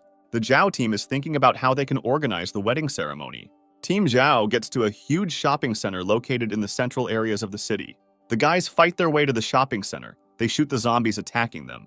The Zhao team finds everything they need for the wedding ceremony in the store and leaves for their hideout. A wedding takes place between Dennis and Tong. Music is heard. Young people are dressed in beautiful dresses. Binyan asks the guy where they got the suits and record player. Zhao replies that there was a good store nearby. Policeman Feng is assigned the role of wedding receptionist, and the man is visibly nervous. Feng reads a solemn speech and asks the young people about their consent to marry. Max's bodyguard brings 2 rings with large diamonds into the hall. Happy newlyweds slowly exchange rings with each other. Solemn music is heard. Policeman Feng declares the young people husband and wife. To the applause of those around them, the newlyweds hug each other and kiss. Dennis sincerely thanks his friends for organizing a gorgeous wedding. Tong hopes that Zhao and Binyan will also get married soon. Max thinks this is a good idea. Policeman Feng reports that he already has experience as a recorder. Tong forces her friend to go away and try on a wedding dress. The girl tells her that she is not ready for this yet. The guys grab Zhao's hands. They tell him that they are about to marry him. Zhao demands to let him go immediately. Max asks the guy not to be angry. He says that they were just joking. Tong believes that Zhao must marry Binyan sooner or later. The girl asks Zhao why he doesn't want to marry Binyan today. Tears appear in Binyan's eyes. She runs out of the room, and her friend tries to stop her. Tong tells Zhao that his behavior caused severe pain to the girl. Dennis tries to reassure his new wife. He asks to leave his commander alone. Zhao tries to stop Binyan. The girl pulls his hand back and says that she doesn't want to be near the guy. Binyan tells Zhao that she really hoped for mutual feelings. The girl thanks the guy for his help. She intends to leave Zhao and not bother him anymore. Zhao believes that the girl cannot survive alone, since there are a huge number of zombies around. Binyan tries to leave. The guy stops the girl and appeals to her prudence. Zhao tells Binyan that he likes her very much and hopes for a serious relationship. A girl asks a guy how much he likes her. The guy answers her with gestures. Binyan tells the guy that he is a good and kind person who cares about others. Binyan intends to forget past grievances and start from scratch from today. Suddenly, the conversation of the young people is interrupted by a zombie. He screams loudly and rushes at them. Zhao manages to react to the attack in time and kicks the monster. The guy bends over the defeated monster. He realizes that he saw this face somewhere. Shin's girlfriend wakes up after being attacked by a guy. Zhao mistook her for a zombie. Zhao asks Eliza what she is doing here and where the rest of her friends are. The guy is trying to find out from the girl what happened to his friend Bean and Shin. Eliza covers her face with her hands and begins to cry loudly. She says that Bean is no longer alive. The girl says that after they left the library, they headed to the government base. They ran out of food and water, and on the way they came across an expensive villa in which they decided to take refuge. The owner of the huge villa was a large businessman named San and his brother. People who came to the villa for help became slaves and worked hard just to eat. To survive in the villa, the girls had only one way. They had to sell their bodies. Bean worked very hard to support himself and his 3 girls. The girl tells the young people that Linmu was also in the villa. He was idle and worked as an overseer. Eliza remembers that she was tired of eating the same dry pie every day. She was sick just from the smell of it. Her friend asks the girl not to be mischievous, since Bean has to work 3 shifts to feed them. Shin tells the girl that her birthday is coming up. Bean tries to earn some money to buy meat. The girl is touched that the guy remembers when it is her birthday. Her friends tell the girl that Bean is not indifferent to her. Linmu appears on the threshold. The girl says that they have nothing to talk about and asks the guy to leave. The girl tries to close the front door, but the guy doesn't let her do it. Linmu is going to help the girls. He wants to introduce them to influential people. The owner of Villa San likes Shin and wants to get to know the girl better. San says that he admires Shin. He extends his hand and tells the girl that he is glad to meet you. San asks the girl not to be afraid or worry. He tells her that he is a good person. San's voice is heard. The guy offers the girl lunch. Sin reports that she is not hungry. Linmu is extremely dissatisfied with the girl's answer. She is outraged by the refusal of the gentleman's offer. San demands that Linmu be polite and not communicate in such a tone with his new acquaintance. A friend tells Shin that Mr. San is lying. She sees it in his face. Brother San is outraged by the girl's response and orders his subordinates to seize her. Subordinates take Shin away. Her friends try to protect the girl, but the forces are unequal. Linmu throws Shin into the backseat of the car. The girl asks for mercy. Linmu demands that the girl fulfill the master's request, and he strikes her hard with his hand. Shin's friend can't contain her emotions. She calls the villa owner's brother a dirty animal. The guy gives orders to his bodyguards to immediately grab the defenseless girl. The bodyguards grab Eliza by the arms and drag her out of the room. The girl screams loudly. The brother of the owner of the villa approaches Shin's friend. The girl is very scared. She asks to leave her alone. Bean appears on the threshold of the home. The guy reports that he has brought some delicious delicacies. A terrible picture appears before Bean's eyes. He understands that something terrible has happened. The brother of the owner of the villa is very unhappy that the bodyguards allowed Bean into the home. Bean grabs a huge kitchen knife and lunges at the villa owner's brother. One of the bodyguards hits Bean with a strong blow. The guy loses his balance and falls to the floor. Bean asks the girl not to be afraid. He says that he can protect her. The villa owner's brother is outraged by Bean's behavior and is thinking about how he can humiliate the guy. Bean abruptly jumps to his feet. The guy hits the table that was standing nearby. Bean swings a piece of the table to destroy the villa owner's brother. The bodyguards draw their pistols and open automatic fire on Bean. Bean does not have time to avenge his girlfriend. His body is pierced by dozens of bullets. The girl screams loudly and rushes to the young man lying on the floor. The brother of the owner of the villa leans over Bean. He reports that a similar fate will befall everyone who raises a hand against him. The girl hugs Bean's body tightly. She asks him not to die and not leave her alone. The villa owner's brother orders his men to throw Bean's body out for the zombies to eat. Zhao goes into a state of wild rage from the girl's story. He intends to tear his enemies to pieces. Eliza continues her story. She says that after that she was put under arrest, but she heard that Shin was still alive. Zhao promises the girl that he will save Shin and the other hostages in the villa. The Zhao team supports the guy in his endeavors. They offer him their help. Zhao asks Eliza to tell everything about the villa building. The guy intends to come up with a plan of action. Tong is surprised by the huge amount of grain. Binyan tells his friend that the guys found it in a nearby store. Tong is going to disguise Eliza since people in the villa might recognize her. Binyan has feelings for the guy even though he wants to save his first girlfriend. The girl is grateful for saving Zhao. She believes that they could have suffered the same fate as Eliza. Binyan is ready for a love triangle. She intends to emerge victorious from the fight. Tong advises the girl not to worry. She believes that Shin may already be dead. Tong cuts and applies makeup to Eliza so that the girl will not be recognized in the villa. Zhao informs his girlfriend that he has checked the building for zombies and carefully blocked the exits. The guy offers Binyan to leave Dene to protect him. The girl refuses, since the squad needs all the fighters. Zhao tells the girl that he cannot take her with him. This is too dangerous a task. Binyan thanks Zhao for his concern. The girl hugs the guy and kisses him deeply. Zhao orders his team to take the grain and load it into the truck. The villa is surrounded by a metal fence and is well guarded by armed men. A Zhao squad is approaching the villa. The guys are moving in 2 cars. Zhao is very surprised by the number of guards. At the entrance, he counted only 2 people. The guards stop Zhao's team and ask the young men what they are doing here. Zhao tells the guards that they are survivors and want to find shelter from the zombies. The security guard informs the guy that in order to get into the villa, he needs to pay with food. The guards report that to enter the territory, you need 10 kilograms of food, and further stay in the territory is also paid. Zhao says that he is satisfied with the conditions. He reports that they have enough food. The security guard requires you to leave your cars and weapons in accordance with the rule. The guard doubts that the young people have that much food. Zhao tells the guard that they have a truckload of excellent quality grain. The guy opens the truck and shows the guards the grain he has. One of the guards runs to his commander. He intends to tell him about the arrival of rich clients at the villa. Mr. San goes to the Zhao detachment. He personally wants to verify the veracity of his guard's words. Mr. San meets Zhao. He tells the guy that he is the owner of the villa. San asks the guy where he got such huge reserves of grain. Zhao offers to pay a good price to keep the cars. Mr. San is interested in cooperation. He allows the guy to keep the cars. The owner of the villa tells the guy that his base is the best place where people can be safe. The guard orders the gates to be opened and the vehicles of the Zhao squad to be allowed into the territory. Zhao shakes hands with the owner of the villa. The guy thanks him for his hospitality. The main character informs Mr. San that he will definitely not regret making a new acquaintance. The Zhao team's cars are under the watchful eye of armed guards. Walking around the territory, Zhao remembers where the security points are. Max's bodyguard says the villa is better protected than a military base. Zhao asks Mr. San why he welcomes people to his luxurious villa. Mr. San tells the guy that he is a nobleman and cares about defenseless people. The owner of the villa reports that he has high security costs, since he needs many fighters to protect people from zombies. Mr. San invites the guy to leave the cars in a garage next to his house. The head of security informs the Zhao team that from today on, they are honored guests of the villa. Zhao thanks the security chief for doing his job well and protecting people from zombies. The head of security pretends to leave. He hides around the corner of the building to eavesdrop on the conversation of Zhao's team.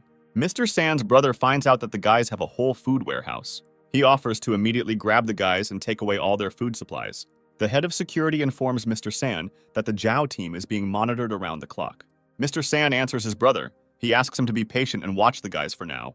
Brother San believes that they need to capture Zhao's team and use torture to find out where their warehouse is located. Mr. San believes that a big fish has fallen into his net, and he is going to develop an operation plan. Brother San thinks that if the operation is successful, they will be provided with food for several years. San asks his brother to be careful and not do anything rash. The brothers are going to gain the trust of the Zhao team and then trick them into finding out the location of the warehouse. Brother San states that after they find out the location of the warehouse, he will brutally deal with Zhao's team.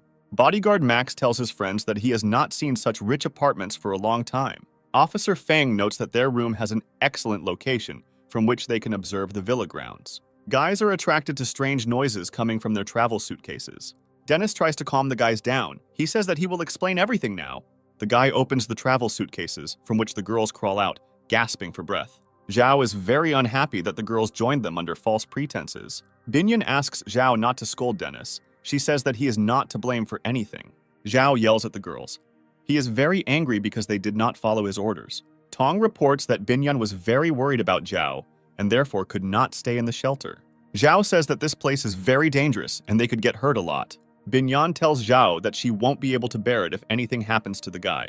Policeman Feng believes that nothing can be done, and extra people will not interfere with the squad. Binyan apologizes to the guy and plaintively asks him not to be angry with her. Zhao orders the girls to stay at home with Eliza and under no circumstances go out. A knock is heard on the door. A guard appears on the threshold, who reports that Mr. San invites the guys to join him for lunch. Zhao and his team enter the huge banquet hall located in San's house. Mr. San greets his guests and invites them to immediately go to the table. San introduces Team Zhao to his younger brother, whose name is Ji. Mr. San invites his guests to try expensive collection wine.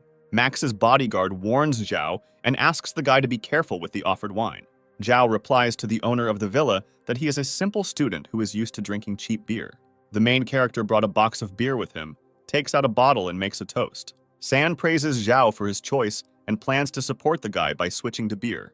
The owner of the villa says that beer is an excellent drink for survivors. San is interested in the plans of the Zhao team and asks how long they want to stay with him. Z tells the guys that their shelter is the safest and that the government base cannot compare with it in terms of comfort and safety. The brother of the villa owner informs the guys that their team will be provided with better conditions. Zhao responds to the owner of the villa. He says that his offer sounds tempting. San invites Zhao's team to stay with him for a while and then make their final decision. Zhao says he doesn't feel well after drinking beer and asks to be taken to the toilet. San immediately calls an armed guard standing nearby. Zhao, accompanied by a security guard, walks down the long corridor of the building towards the toilet. The guard tells the guy that he will wait for him downstairs and goes down the stairs. The guy makes sure that the guard has gone downstairs. He is going to inspect the floor. Zhao notices a maid at one of the doors. The guy waits until the woman leaves and knocks on the door. Shin recognizes Zhao's voice standing outside the door. The girl is very surprised by his presence in the villa. Zhao's voice is heard. He asks the girl how she feels. Sin answers the guy. She says that everything is fine with her, but the girl wants to free herself quickly. The guy asks the girl to wait a little as he first needs to find the class leader. Shin tells the guy that she is very worried about Tong. She says that she does not know where the class leader is now. Zhao heard that the maid persuaded the girl to drink medicine. The guy asks Shin to drink medicine to be cured. Sin promises the guy to take medicine and eat well so that he will be in good shape when the guy comes to save her. Suddenly, Mr. San appears in the corridor. He asks Zhao what he is doing here. Zhao tells San that his villa is huge and he got lost when he came out of the toilet. San intends to punish the guard who left the guy alone and did not show him the way out. Zhao says that he heard sounds outside the door. The guy asks who lives in this room. San answers the guy. He says that his fiancée lives in the room. She has health problems and she rarely leaves the room. The owner of the villa invites the guy to go downstairs to the table and not make the company wait for them. Zhao is pleased that he has found the room where Shin is located. He intends to save the girl in the near future. The main character enters the banquet hall. The brother of the villa owner asks how the star is feeling. San is very nervous about his brother talking about Shin in front of strangers. Zhao tells San that he didn't know his fiancée was a star and is upset that she couldn't have dinner with them. San tells the guest that his fiancée has appeared in several commercials. Brother San tells Zhao's team that his brother doesn't like to talk about his fiancée. San asks his brother how the girl he took for himself is feeling. Brother San thinks that the girl is not worthy of him. He says that he sent her to Linmu. Zhao cannot hide his anger. He understands that we are talking about the class president. San sees the change in the guy's face and asks how he is feeling. Max informs the villa owner that Zhao has a severe stomachache. Zhao clutches his stomach. The guy says that he is in severe pain and asks permission to leave the company. The main character apologizes to the owners of the villa and offers to talk next time. San says goodbye to the guy and tells him that he is waiting for him to visit at any time. Zhao thanks bodyguard Max for helping him in a difficult situation. Max asks the guy about Tong. He wants to know more information about the class leader. San enters Shin's room, holding a tray of food and medicine. The owner of the villa tells the girl that she needs to eat regularly and take medicine. San says that he has strong feelings for Shin and demands that the girl reciprocate. Shin remembers her last meeting with Zhao. The girl decides not to take risks so as not to reveal herself. Sin responds to San. She says that the man has been very kind to her and she has no reason to refuse him. San is pleased with the girl's answer. He is going to organize a magnificent wedding. Linmu says that he will never tell Team Zhao where the class president is. Zhao orders his team to capture Linmu and lock him indoors for further interrogation. Linmu strolls through the entertainment area as his friends endlessly shower him with compliments. The guy is very tired of communicating with uneducated hillbillies. He believes that such people are not worthy of his attention. Zhao's team gets in the way of Linmu. The main character tells the guy that he is glad to see him. Linmu is very frightened and surprised by the fact that Zhao is still alive. Zhao's team binds Linmu. The guy threatens to report this to the villa owner. Linmu asks Zhao to let him go. He says that before they only had minor differences that can be easily resolved. Zhao is surprised by the guy's arrogance and cynicism. He demands to know where his friends are. Eliza attacks Linmu. She says that he is to blame for the murder of his classmates and gave it to the owner of the villa Shin. Tong approaches the captive Linmu. The girl reads that the interrogation must be carried out using physical violence. Linmu recognizes Binyan, who was next to him. He asks the girl what she is doing in Zhao's team. Binyan reveals that she is Zhao's girlfriend. She approaches the guy and takes his hand. Linmu can't believe that a guy from a poor family can have a girl from high society. Linmu's sarcastic remarks are interrupted by a strong blow from Zhao. The guy orders to immediately tell him where the class leader is. Linmu reports that the girl is suffering. He refuses to say where she is. Linmu insults Zhao's team. He believes that nothing will be done to him since he is under the protection of the villa owners. Zhao's team gets very angry. Dennis is going to beat up Linmu. Linmu says that Bean suffered greatly before his death. Zhao promises Linmu suffering 10 times more. Zhao orders his team to cut Linmu into pieces and feed him to the zombies. Dennis raises a huge knife over the guy's head. He says that he will start with dirty language. Linmu asks to be spared. He reports that he sold the class president at the city market. Eliza cannot contain her anger. She says that the city market is a very bad place. Zhao stabs Linmu and tells him that he will finish him off if the class president is in trouble. The main character informs his team that tomorrow morning they will begin their search at the city market. The city market is a dangerous and dirty place where women offer their services for a bottle of water. Max says that he has only seen such places in films. He did not expect to see something like this with his own eyes. Policeman Feng observes the three guys. He says that they were previously arrested for disorderly conduct.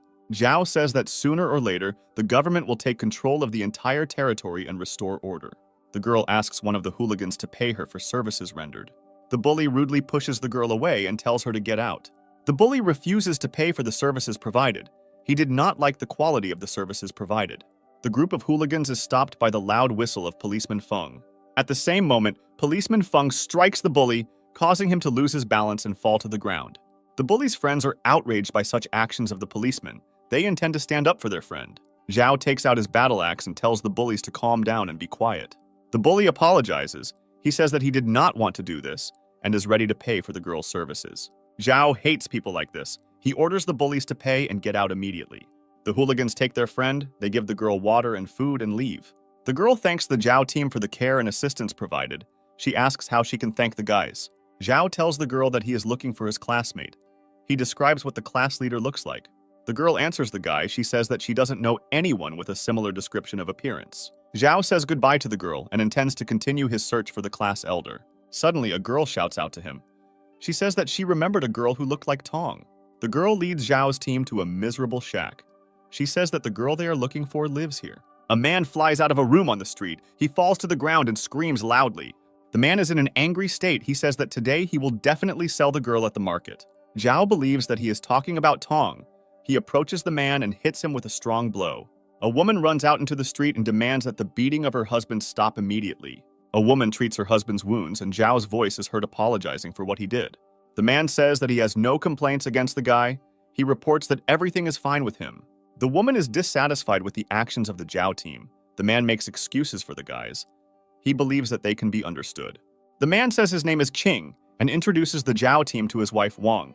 The man says that he is a mechanical engineer and his wife worked as a doctor. Qing tells the guys that while in the villa, they tried to protect themselves, which greatly angered the owners of the villa, and they sent them to live in the city market area as punishment. The man reports that his wife is a very good practicing doctor. She was close to a rich man in the villa who was not indifferent to her. Wang rudely interrupts the man. She says that they promised each other to be together for the rest of their lives. Qing asks his wife for forgiveness. He says he doesn't want her to starve. Zhao looks at the married couple with emotion. The guy is going to help his new acquaintances. Zhao's voice is heard telling the man that in the near future, he will give him 100 kilograms of grain. Zhao promises the man that he will soon deal with the owners of the villa, and all residents will be able to live in peace. The main character says goodbye to his new acquaintances and promises that food will be delivered to them in the near future. The guy is stopped by Wang. The woman tells him that she knows where the class leader is. Wang says there are entertainment venues for wealthy people across the street, which may include Tong. Zhao thanks the couple for providing useful information. Team Zhao heads to a nearby street where there is an entertainment bar. In one of the rooms, naked young people with their hands and feet tied are sitting on the floor. The Zhao team uses the utility room to change into staff costumes. Max's bodyguard reports that he would rather pretend to be a rich guest than an employee. Zhao answers the guy. He says that they know all the rich clients by sight, which can disrupt the operation. The main character shows his friends a photograph of the class leader. In expensive apartments, rich people spend their free time in the company of beautiful girls. Zhao opens the apartment door and pretends to be a waiter to find Tong. The bar client loudly shouts at the guy and demands to leave the premises immediately. Zhao has already looked through many rooms, but still has not found the class leader. The main character meets bar administrators in the corridor who are talking about Tong. The guy understands which room the class leader is in and runs to the girl's aid. Zhao bursts into the apartment. He sees in front of him a man dressed as a nurse. The class leader is very frightened. She looks pitifully at the guy and asks him to help her. A man dressed as a nurse asks the guy who he is and what he is doing here. Zhao strikes the man with a strong right hand, causing the bar patron to fall to the floor. The guy tells the class leader that he came to save her. The girl is depressed and does not recognize Zhao. The class leader is in an altered mental state and is experiencing hallucinations. The girl says that all men are disgusting to her and rushes at the guy. Zhao is very surprised by the state of the class leader. He guesses that the girl has gone crazy. The main character hugs Tong tightly. He tries to calm the hysterical girl. Tong cries loudly, speaks incoherent sentences, and experiences hallucinations. Binyan learns that Zhao has found the class elder. She wants to see the girl. The guy asks the girls not to disturb the class leader and says that she is not feeling well. Max says that the girl's condition is extremely unstable. Because of the bullying, she has gone crazy. The class leader is tightly tied with the bed straps. She tries to break free and screams loudly. Eliza asks the doctor for permission to untie the girl. Wang says that she does not have tranquilizers to calm the class leader. Wang is going to treat the girl's wounds. For this, she needs to be motionless. Binyan is very upset by what she saw. She cannot understand how this could happen. The administrator of an entertainment bar sits tied up on the floor. She says that she is not guilty of anything and asks to be released. Zhao asks the entertainment bar administrator why the class elder has gone crazy. The administrator tells the Java team that Linmu is to blame for everything that happened. Zhao tells the administrator that she is an accomplice in the crime. The woman makes an excuse, believing that the girl was crazy and did not feel anything. The main character warns the administrator that a terrible death awaits her, but not now. Zhao's team ties up Linmu and the entertainment bar workers and loads them into the trunk of a car. The prisoners are brought outside the city, unloaded from the trunk, their hands untied and sent into the forest. The prisoners understand that they are on a killing field, where human corpses are thrown out to feed zombies. The administrator of an entertainment bar and her client experience wild horror. They hear terrible howls from the neighboring bushes. Linmu asks Zhao not to kill him. He tells the guy that they studied together. Zhao considers the punishment fair, since Linmu has the blood of his friends on his hands. The protagonist tells the captives that their suffering will be 1,000 times greater than what they caused to his friends. The bar administrator asks the guy for mercy. She says that she has relatives, and she did not know that the class leader was his friend. Zombies appear from nearby bushes. They scream loudly and approach people. Linmu grabs the bar manager and throws her at the approaching zombies. The guy intends to buy time in this way. The zombies instantly pounce on the bar administrator and begin to devour her. Linmu, with the help of the administrator, gains time. He runs up to a nearby tree and climbs onto it. A client of an entertainment bar climbs a tree after Linmu. He asks the guy to help him. Linmu says he is happy to help and kicks the man hard. A client at an entertainment bar crashes to the ground and is surrounded by aggressive zombies. Linmu's mood lifts. The guy realizes that zombies cannot climb a tree. Zhao raises his rifle with a telescopic sight and shoots accurately at Linmu, who is on the tree. The bullet hits Linmu in the leg. He cannot stay on the tree and falls down. The zombies see Linmu fall from the tree to the ground, and they quickly approach him. Suddenly, the zombies stop. Something greatly frightened the monsters. They turn around and flee. Linmu shouts loudly at Zhao. He tells him that God is on his side, and today he will definitely survive. Zhao recalls that a similar zombie escape had already happened at the police station when they were attacked by the Devourer. The guy reloads his rifle. He slowly moves through the forest to find the Devourer. A huge Devourer crept up behind Linmu, and using jaws located in the middle of his body, began to devour the guy. The Devourer slowly walks across the field of death. He collects and absorbs dead people. Zhao hid behind a tree.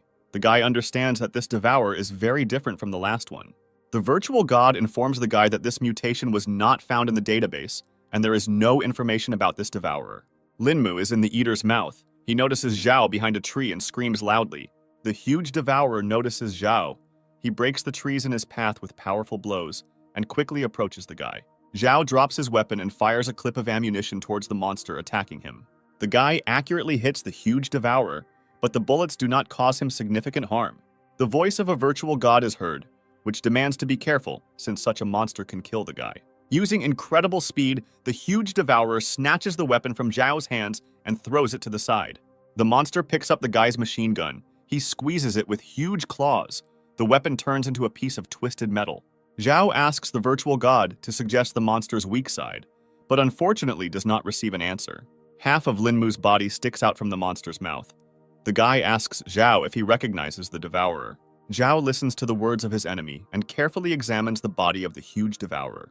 Linmu invites the guy to look at the scars of the eater. He says that it is Bean. Zhao realizes what a terrible fate befell his former college roommate. The huge devourer continues to attack the guy. He delivers blows of enormous force, from which trees break. After some time, the devourer manages to grab Zhao by the throat and begins to slowly strangle the guy. Zhao turns to Bean, who has turned into a devourer. The virtual god reports that the monster does not have human memory and does not recognize the guy. The virtual god offers the guy to cut off the devourer's hand. Otherwise, the monster will soon kill him. Linmu is almost completely consumed by the devourer. He asks Zhao what it's like to be eaten by his own friend. Linmu says that Zhao himself is to blame for the loss of friends since he turned them against him. Linmu informs the guy that he and his friends are human trash that must be destroyed. Zhao turns to Bean, who has turned into a devourer. He asks for forgiveness for not being able to help in time and causing pain. Suddenly, the devourer loosens its grip, and the guy frees himself from the deadly grip. A huge devourer is approaching Zhao. He is having difficulty trying to name the main character. Zhao is incredibly happy that Bean, in the guise of a huge devourer, recognized him. The virtual god orders the guy to run away immediately, since the devourer has a small part of his memories left, and he begins to lose control of himself. Zhao once again asks Bean to forgive him for allowing him to die such a terrible death. While Bean controls the mind of the devourer, the main character tries with all his might to escape to a safe distance. Linmu tells Zhao that he will not leave him alone and will get to him sooner or later. Bean is no longer able to control the mind of the devourer. The monster absorbs Linmu into itself and screams loudly. Zhao is very worried about Bean's death. He punches the wall and says that he will avenge his friend. Binyan is trying to calm down the class leader. The girl got out into the kitchen and behaves inappropriately. The class leader runs up to Zhao. She hugs him and asks the guy for protection. Binyan says that she prepared some porridge to feed the girl, but the class leader was scared by this. Zhao says that the girl is in very bad condition. He asks not to bother or irritate her. Binyan tries to explain that she wanted to help. Zhao interrupts the girl and orders her to follow the instructions. Zhao takes the class president to his room to calm her down and put her to bed. Binyan asks why Zhao is in such a mood. She is informed that the guy met his friend Bean. The guys talk about the relationship between Zhao and his neighbor in the student dormitory. Zhao reassures the class president. He asks Dr. Wang if the girl's condition has improved. Wang informs the guy that the girl has severe psychological trauma. She is very irritated and withdraws into herself. Zhao asks Wang when the girl will be able to recover. The doctor says that she is not a psychiatrist and does not know much about this aspect. Dr. Wang tells the guy that the girl's condition is unstable. She needs to create calm conditions. The doctor thanks the guy for the food. Wang distributed it to everyone in need in the city market area. The class leader is trembling violently. The girl tells the guy that she is very scared. Zhao calms the girl down. He asks her not to be afraid and says that he will protect her. Zhao voices his plan to the team. He suggests using zombies to distract the guards. Wang says there are about 100 prisoners in the villa who could be harmed by a zombie attack. Policeman Feng agrees with the doctor. He is against endangering ordinary people. Zhao says that he was misunderstood. He proposes to use not real zombies, but people in disguise. The guy is going to spread a rumor that the villa was attacked by zombies, while the people in disguise will cause chaos. Zhao asks Dr. Wang to help him find people, since his team is too small for such an operation. Wang believes that many people will agree, since they have all suffered from the abuse of the villa owners. While the disguised zombies distract the guards, Zhao and his team intend to free Xin. King believes that the despotism of the villa owners must come to an end. He hopes that the villains will be held accountable for the pain and suffering they brought to people. Wang always thought that her husband was a nerd. She never thought that he would do such a thing. Wang hopes to win. She is going to start searching for reliable people today. Zhao understands that a long and difficult journey lies ahead of them. He asks Qing to put the car in order. A loud noise is heard coming from the kitchen. Zhao and his friends immediately run there. There are girls in the kitchen. The class leader is standing in front of a broken plate. Zhao runs into the kitchen. The guy asks the class leader if she's okay. The guy starts yelling at the girls, as he previously warned not to annoy or disturb the class leader. Tong asks the guy not to shout at them, as he has not understood the situation and is drawing the wrong conclusions.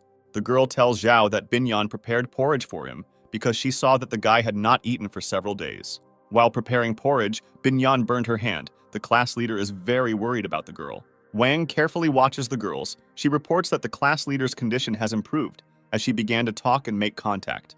Zhao apologizes to Binyan. The guy agrees that he was very impulsive and did not figure out the situation.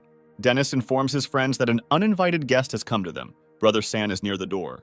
Dennis asks everyone who is not part of the guest group to immediately hide, because if the villa owner's brother sees them, there will be problems.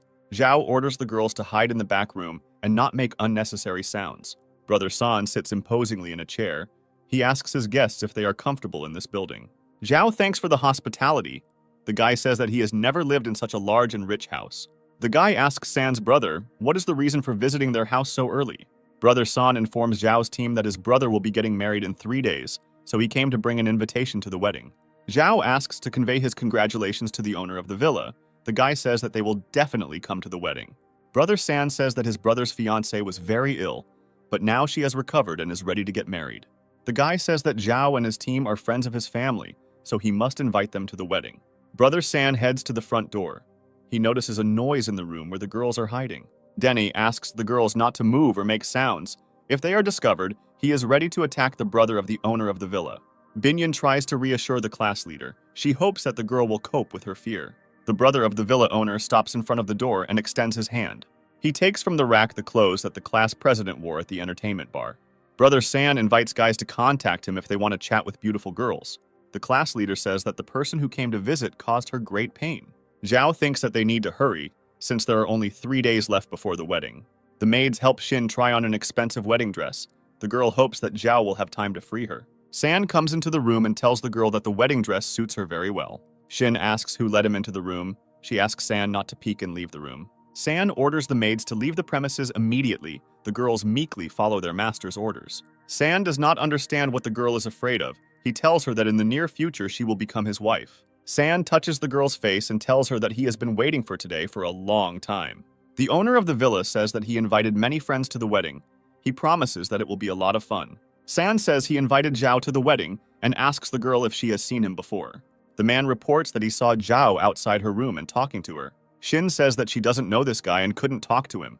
San tells the girl that since the first time he saw her, he decided to marry her. The man squeezes Xin's shoulders tightly and asks the girl why she betrayed him. San tells the girl that he knows that Zhao is her classmate and she knows him well.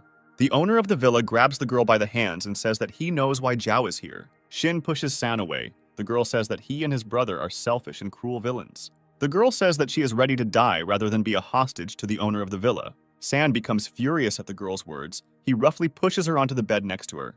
The owner of the villa tells the girl that he will not let her die and is going to punish Zhao. San orders the maids to keep an eye on Xin as he leaves the room, slamming the door loudly. In the main building of the villa, everything is ready for the wedding event. A large number of laid tables await guests. Zhao appears on the threshold of the fork. He makes a congratulatory speech and presents a gift. San greets the young man. He says that Zhao could have come to his house without a gift. Zhao admires the owner of the villa. The guy believes that organizing such a beautiful wedding is very difficult nowadays. San says that he spent a lot of time and effort organizing the event. He praises the main character for helping him with food. One of the guests reports that people saw zombies near the villa. His interlocutor considers this very dangerous. San reassures his guests. He says that no zombies will break into the villa, as it is well guarded. Zhao asks the owner of the villa why he still doesn't see the bride among those present. San responds to the guy, telling him that there is no need to rush things and everyone will meet her soon. The owner of the villa's answer alarms the guy. The guests nearby joke cheerfully about this. San reports that Xin is upstairs in his room and will be downstairs soon. The guest conversation is interrupted by a security guard who runs into the room and reports that the villa has been attacked by zombies. Panic begins among the guests. They get up from the tables and begin to chaotically look for shelter. San tries to stop the frightened guests. He reports that the situation is under complete control and there is nothing to be afraid of. Zombies are moving around the villa. People are running away in horror and trying to find shelter. Taking advantage of the situation, Zhao goes upstairs to Xin's room and knocks on the door. The guy notices that the door is open. He enters the room and observes the girl standing by the window. Zhao approaches the girl and tells her that he has come to free her from captivity. In the middle of the room stood a mannequin dressed in a wedding dress. At the guy's touch, it fell to the floor. A moment later, a huge metal cage falls from the ceiling onto the main character. The guy does not have time to react and dodge the trap. Zhao is held captive in a metal cage. A bright light turns on in the room, blinding the guy. The owner of the villa is standing at the door of the room. He tells the guy that he considers him impatient. San's voice is heard. The owner of the villa asks where Zhao wanted to take his wife. The main character answers. He says that he wanted to make sure that the girl was safe. The guard leads Shin into the room. The owner of the villa thanks the guy for taking care of his bride. The girl asks for forgiveness from Zhao. She tells the guy that the owner of the villa knows everything. Zhao asks San when the man began to suspect something was wrong and found out everything. San says that he immediately felt something was wrong, and in the future his suspicions were confirmed. The owner of the villa leaves the premises, and finally he informs the guy that the zombies are not real, but are his friends in disguise. Team Zhao and the people dressed as zombies rejoice at how much they scared the villa's guards. The girl says that before the guards and some residents of the villa abused them greatly, she is glad that today these roles have changed. The sounds of gunfire are heard. Dennis orders everyone to immediately run away and find cover. The brother of the villa owner stands surrounded by numerous guards. He says that the game is over. Dennis and Binyan hid behind a huge stone. The guy does not understand how their cunning plan was revealed. The brother of the villa owner gives the order to the armed guards to immediately open fire. Team Zhao is in a difficult situation. The guys are starting to shoot back desperately. Zhao is in a cage. He hears the sounds of heavy gunfire and realizes that his friends are in trouble. Shin asks the owner of the villa to leave the Zhao team alone and not touch them. She is ready to sacrifice herself to save her friends. San arrogantly answers the girl. He says that he is not going to listen to her words since she is unworthy of him. The owner of the villa takes out a gun and points it at Zhao. He wants the girl to see how he kills the guy. Shin screams loudly. He asks the owner of the villa not to do this and let the guy live. Suddenly, San drops the gun and grabs his wounded shoulder. A well-aimed shot wounded the owner of the villa. Max's bodyguard used a sniper rifle with a telescopic sight to wound the owner of the villa. Zhao takes out his battle axe and with a powerful blow cuts the steel bars of the metal grill. The main character runs up to Shin. He grabs the girl by the hand and offers to run away immediately. Zhao takes the girl in his arms. The guy runs up and jumps out the window. He breaks the glass. The young people get out. The villa owner curses loudly and orders his guards to stop Zhao immediately. The main character and Shin quickly run to the truck standing nearby. San is beside himself with rage. He demands that the guards not let Zhao leave under any circumstances. Max's bodyguard is on the roof, covering the fleeing young people with machine gun fire. One of the guards spots Max on the roof and orders San to be taken to cover immediately. Max fires a burst from a machine gun at the owner of the villa, but the man manages to hide behind a security guard. Zhao and Shin start the truck and manage to leave the villa without hindrance. San throws the body of the dead guard away from him. He intends to find the guy at all costs. The security looks at the deceased comrade who gave his life defending the owner of the villa. A furious battle continues between the guards and Zhao's team, with the guards firing non-stop. King tries to shoot back ineptly. He wonders when help will come to them. Binyan and his girlfriend are behind a large stone. The dense fire of the guards does not give them the opportunity to escape. Policeman Feng fires another clip from his pistol at the opponents. He reports that his cartridges are running out. Dennis asks Policeman Feng to hold out a little longer. He hopes that Zhao will come to the rescue soon. After some time, breaking through the metal gate, a Zhao truck enters the villa. The villa owner's brother is very perplexed. He does not understand why Zhao returned. Dennis feels great joy. He had no doubt that Zhao will return and come to the rescue. Z smiles. The villa owner's brother believes that Zhao and the runaway girl have fallen into a trap. He is approached by San, who intends to take brutal revenge on Zhao and his former fiancée.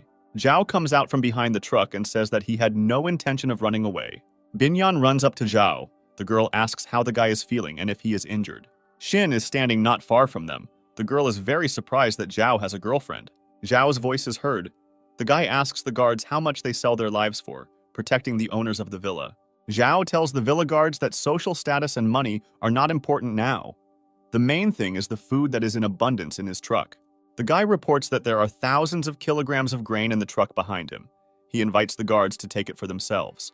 The villa's guards are surprised by such a proposal. They stop shooting and listen carefully to the guy. Z calls Zhao an idiot. He intends to kill the guy and take all the food for himself. Zhao says that when he dies, all the food will go to the guards. The guy believes that they will not share with Z. The main character suggests that the guards provide themselves with food and not risk their lives protecting the owners of the villa. San believes that his subordinates are satisfied with the service. He hopes that the guards will not accept the guy's offer. The villa owner says he has a good relationship with the security guards and his people trust and respect him. Zhao reports that he saw bodies of people dressed in security uniforms near the villa. San answers the guy. He says that this squad was looking for food so that there would be no hunger in the villa. Shin believes that the owner of the villa is deceiving people. The girl says that the situation was not so critical as to send people to certain death. The girl reports that she saw that there was enough food in the villa. The guards standing nearby take this information to heart. San calls Shin a lying woman. He hopes that his guards will not believe the girl's words. The security guard standing behind the owner of the villa says that the girl is right. Z attacks the guard. He demands that he shut up and not dare to contradict the owner of the villa. The villa guard believes that his comrades died in vain. He saw food supplies and believes that there was no need for reconnaissance. In addition, the guard reports that he witnessed his wounded colleague being thrown out like unnecessary trash. The guards decide not to be pawns that the villa owner can use as he pleases. San is very outraged by such statements. The man says that he is the owner of the villa and only he can decide who will live or die. The owner of the villa reports that everyone is alive only thanks to him. He demands that Zhao and his friends be shot immediately. Zhao tells the villa owner that he is not a king, but just a pathetic, selfish man who takes advantage of people. The guy invites San to stop resisting and surrender. He believes that his despotism has come to an end. San demands the guy to shut up immediately. He believes that his words are worthless, and the guards only need the food in his car. The owner of the villa raises his gun, points it at Zhao, and tells him that he is in charge here. San tells the guy that he can say goodbye to his food and his life. A loud shot sounds. The owner of the villa gets a bullet in the forehead. He dies instantly. At a small distance, there is a guard with a pistol in his hand. He decided to take action and destroyed San. Z cannot believe what is happening. The man screams loudly and curses the guard. The security commander orders the immediate arrest of the villa owner's brother. Z screams loudly. He calls the guards vile traitors and threatens with cruel reprisals.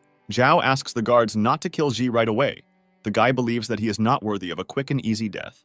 Z is taken to the central square and is tied tightly to a wooden post. Many people who have been systematically humiliated begin to throw stones at Z. The security thanks Zhao and his team for helping to free the villa from the brothers. One of the guards asks for forgiveness for the fact that he could not overcome his fear and always obeyed the owner of the villa. Dennis answers the guard. He tells the guy that it's time to start a new life. The head of security is interested in the plans of the Zhao team. He invites them to stay in the villa. King joins the security chief's proposal. He wants Zhao to become their new leader. Zhao tells the man that they don't need a new leader. They can handle all the problems on their own.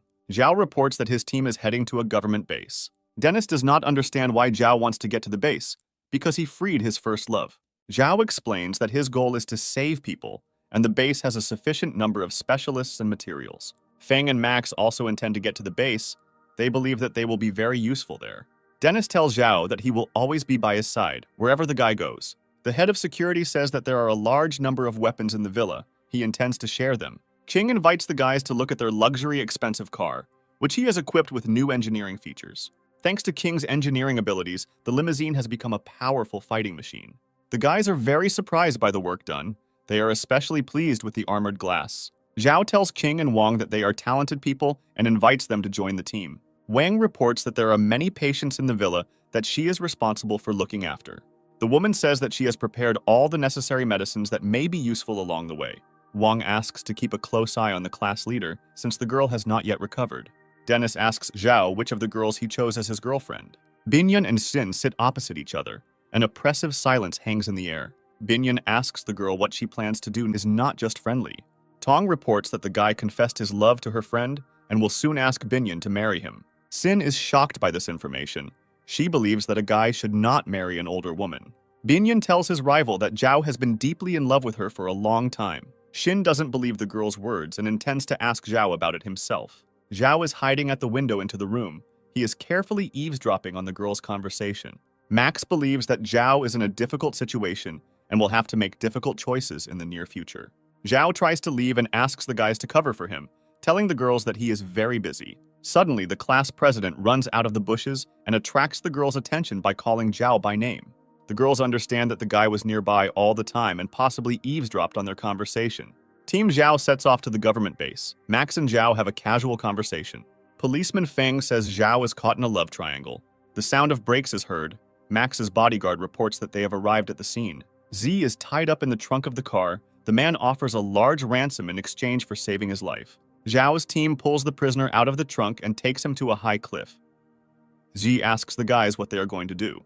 Zhao demands that Z realize all his sins before dying. In response, the prisoner lets out a quiet laugh. Z tells the guy that everything was done for the sake of survival, and in the world only the strongest survive. Zhao believes that a difficult life situation is not a reason to do terrible things. Z still doesn't want to believe what's happening. He doesn't understand how they could treat him like that. Max believes that G received the punishment he deserved. He is glad that it is over. Zhao tells his friend that G's death will not resurrect the friends he destroyed. Z lies at the bottom of a deep gorge. Thanks to the thickets of vines, the man survived. Z struggles to get back on his feet, saying that God is on his side today. The sound of bushes breaking is heard, and a huge creature approaches Z from behind. Max hears a loud roar, from which the birds at the bottom of the gorge fly into the sky. The guy tells Zhao about this. The main character looks carefully out the window. He is very surprised by what he sees in front of him. A huge creature jumps out from the gorge onto the mountain road and tries to catch up with Zhao's team. Max asks his friend what it could be. Zhao replies that it is Bean who has turned into a devourer. The devourer smells the blood that was left in the trunk of the limousine. He runs after the car and roars loudly. Zhao asks bodyguard Max to speed up in order to break away from the pursuit. Despite the fact that the cars have increased speed, the devourer still catches up with Zhao's team. Max tells his friend that he cannot tear himself away from the devourer since the monster is unrealistically fast. The devourer catches up with the moving truck and begins to break down the door of the container. Policeman Feng intends to stop the monster. He takes a shotgun and begins to climb onto the roof of the container. Zhao asks not to kill the devourer. He says that this is his friend Bean, who is able to control the monster's consciousness. Feng asks the guy to really look at things. He says that the devourer will destroy them. Policeman Feng climbs onto the roof of the van, takes aim and shoots the eater. The bullets do not cause any tangible harm to the monster, they only make him angrier. Policeman Feng is in a state of great confusion. He understands that the bullets cannot stop the eater. The monster approaches the truck and jumps onto the container. The devourer attacks Policeman Feng. The man barely dodges the deadly blows. The girls inside the container experience great fear. They hear the sound of a struggle on the roof. The devourer manages to catch up with Policeman Feng. He covers the man with huge tentacles. Zhao appears on the roof of the container. He tries to shout to Bean's consciousness and stop the devourer. Zhao climbs inside the container. He asks Bean to recognize him and stop the attack immediately. Policeman Feng says that the mutated zombie will no longer remember Zhao. He demands that the devourer be destroyed. Zhao is experiencing severe mental pain. He does not want to destroy Bean, but the guy has no other choice. The class leader looks attentively at the devourer. The girl felt that the terrible monster was Bean. The devourer stopped his attack, and the class president was able to awaken Bean's consciousness. Zhao opens fire with his shotgun on the devourer, the monster receiving a powerful blast into its chest. The devourer is thrown out of the container, but he does not intend to give up and is going to catch up with the truck. The class leader says Bean's name and tries to jump out of the container. The girls struggle to hold her back. The devourer quickly comes to his senses, he gets to his feet and continues to pursue the truck. Policeman Feng is surprised by the power and endurance of the devourer. He demands to continue firing from the shotgun. Zhao intends to shoot, but a moving car prevents him from aiming clearly. The class leader covers the devourer. She tells Zhao that the monster is Bean. Max's bodyguard reports that they have serious problems, since the asphalt road will soon end, and he will be forced to slow down. Zhao asks the class president to step aside. He tells the girl that he has no other choice. The class leader asks to spare Bean. She says that he is scared and lonely. The girl tells others that Bean died defending her. She considers herself to blame for his death. The class leader tells Zhao that she is very glad to meet him and asks the guy for forgiveness. Pushing off from the container, the class leader jumps towards the running devourer. Team Zhao is greatly shocked by the girl's actions. Binyan regrets that they could not restrain her. The class leader approaches the devourer. She addresses Bean, who is in the monster's body, and says that she will free him. From a strong oncoming blow, the class leader and the devourer fall into a huge gorge. Zhao experiences extreme mental suffering. The guy screams loudly in a fit of impotent anger. For the whole day, Zhao does not leave his room. His friends try to talk to him and feed him. Dennis is very worried about his friend's state of mind and shares his thoughts with the team. Shin says that Zhao is experiencing severe mental pain. The girl suggests not to bother the guy and let him calm down. Team Zhao agrees with Shin. The young people leave the main character alone. Zhao sits in his room, leaning against the wall. The guy cannot come to terms with the loss of his friends. At the bottom of a deep gorge lie a huge devourer and a class leader. The class leader clings tightly to the monster. The devourer asks the girl not to die. A group of people approaches the devourer. They discuss the size of the monster. Strangers are trying to understand what happened and who was able to cope with the powerful monster. The man says that the monster is mortally wounded. He asks the girl what to do with him. The stranger takes off her mask and tells the man to bring the devourer back. The Zhao team eats dinner in complete silence. No one dares to be the first to start a conversation. The guys carefully watch the girls. They intend to quickly finish dinner and leave. Dennis thanks the girls for dinner and says that they have urgent matters. The girls are left alone. Tong offers to talk while the guys are away. Tong informs those present that the entire team knows about the relationship between Zhao and Binyan. Eliza answers the girl. She considers her statements unfounded.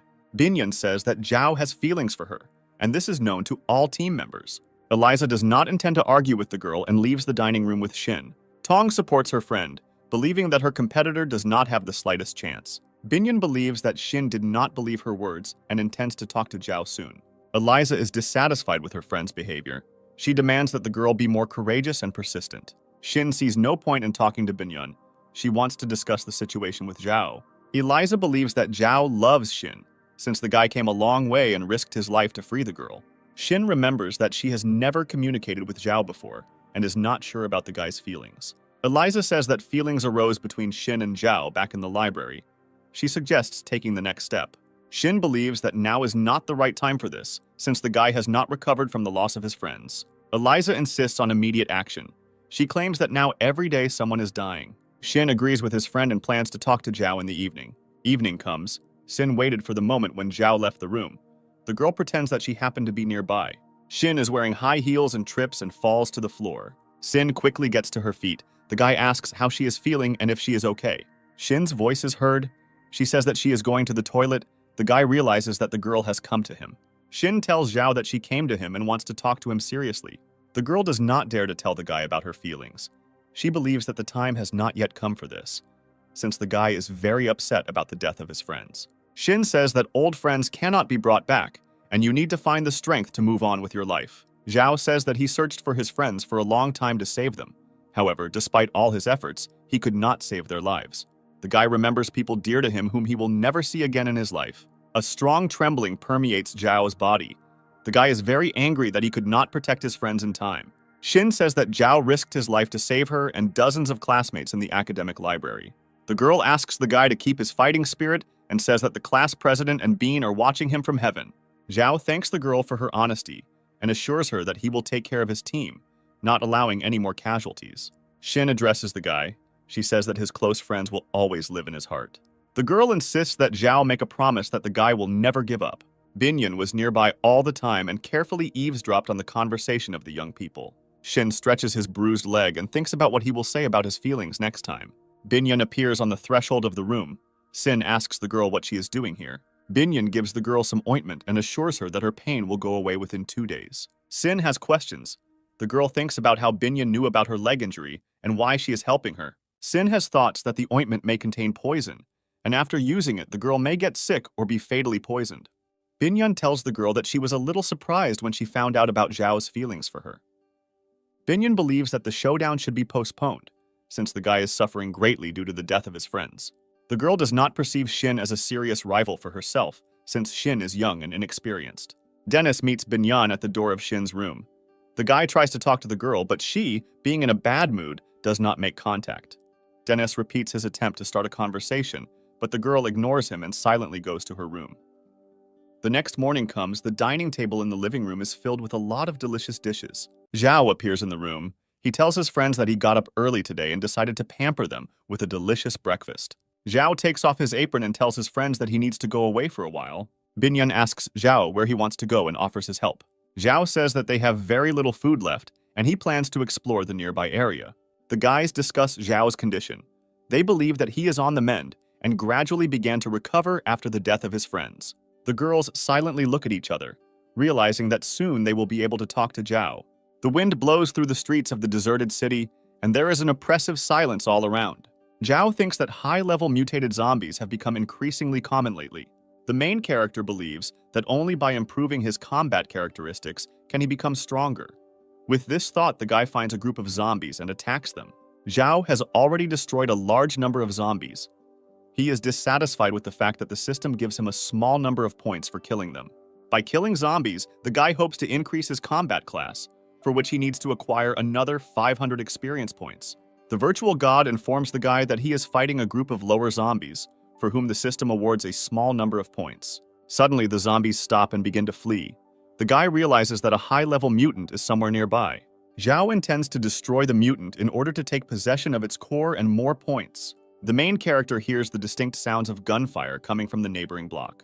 A group of Army Special Forces is engaged in an unequal battle with monsters in the next block. Army Special Forces are trying to attack and destroy a huge mutated worm. The Special Forces captain tells his subordinates to aim and shoot at the head, since this is the monster's most vulnerable spot. The huge worm cannot withstand intense shelling. It breaks through the asphalt and burrows deep into the ground. The soldier shares his joy with the captain. He says that the monster ran away from them. The captain orders not to relax, since the monster is somewhere nearby. A second later, a giant worm bursts out of the ground and takes the Special Forces team by surprise. The soldier is shocked that the worm unexpectedly destroyed his comrades. The Special Forces soldiers begin to fire heavy machine guns at the huge mutant. This does not cause much harm to the monster, and with its next attack, it manages to destroy several people. One of the soldiers decides to save his wounded captain. He shoots his pistol and runs towards his commander. The soldier runs out of ammunition. He takes out a huge assault knife, intending to fight the monster in hand-to-hand combat. A huge mutated worm notices a soldier approaching him. He opens his huge mouth and growls loudly. The next moment, Zhao knocks the soldier down and throws him aside, saving the soldier from certain death. A huge worm emits a sharp howl. It breaks through the asphalt and burrows underground. Zhao asks the soldiers near him to sit quietly and not make any sounds. The guy notices the unusual uniform on the soldiers and asks who they are and what they are doing here. The soldier replies that his name is Chen, and next to him is his wounded commander, Captain Fei. They are soldiers of a government base. Zhao is glad that the Special Forces are based at the government base and suggests that the military move to the east, where his friends are camped in a hotel. Captain Fei does not want to leave Zhao alone because he does not believe that the guy can fight a mutated creature alone. Captain Fei says that the monster has killed many of his friends and he must avenge them. Fei orders his subordinate to leave with Zhao. He himself intends to stay and deal with the monster. Chen says that he cannot leave his captain. Fei demands that his order be carried out. A Special Forces soldier gives Zhao a grenade. The guy says that he is underestimated. Zhao asks Chen to take his captain away if he doesn't want him to become food for the worm. The soldier agrees with the guy and asks Zhao to be careful. Chen drags his captain to the shelter of the hotel. Captain Fei is unhappy that the soldier disobeyed his orders. Zhao believes that the worm is his prey. He intends to earn the core and a large number of points. The main character asks the virtual god to provide information about a huge worm. The virtual god reports that the monster has mutated from a leech and its main weapon is teeth containing toxins. Zhao is excited that he will be able to get the core of the 4th level. He rushes to attack the worm. The guy learned that the monster has a relatively slow reaction and it is difficult for him to defend himself, so Zhao tries to get as close to the monster as possible. He manages to strike the worm several times with an axe, and green goo begins to flow from the monster's wounds. The virtual god reports that the digger worm's liquid is very poisonous and acidic. Zhao immediately retreats to a safe distance. The guy realizes that fighting in close combat with the digger is useless. He takes out a grenade to throw it at the worm. The digger worm swallows a grenade thrown by the guy. After a few seconds, there is an explosion that tears the monster's body into small pieces. Zhao carefully examines the area where parts of the monster are scattered. He is worried that the explosion could have damaged the core. The crack of breaking asphalt is heard, and a wounded digger worm jumps out of the ground. Half of the monster remains unharmed. The digger worm attacks Zhao, trying to devour him. The guy is unable to cope with a huge monster in hand-to-hand combat. The virtual god reports that diggers are most afraid of fire. The guy remembers his childhood spent with his grandmother, who killed leeches with salt. Zhao, with his last strength, holds back the huge digger worm. The guy asks the virtual god to exchange the points he earned for salt. The virtual god makes an exchange, and a huge bag of salt appears in the air above the digger worm. The salt begins to act instantly, destroying the thin skin of the digger worm. The monster retreats and buries itself in the ground. Zhao is upset that the monster was able to escape a second time. He is standing next to a huge tunnel dug by a digger. The guy was unable to destroy the digger worm and get a high-level core. Zhao passes by dead Special Forces soldiers lying on the ground. He greatly regrets their deaths. Captain Fei and Chen reached the shelter where Zhao's team is located.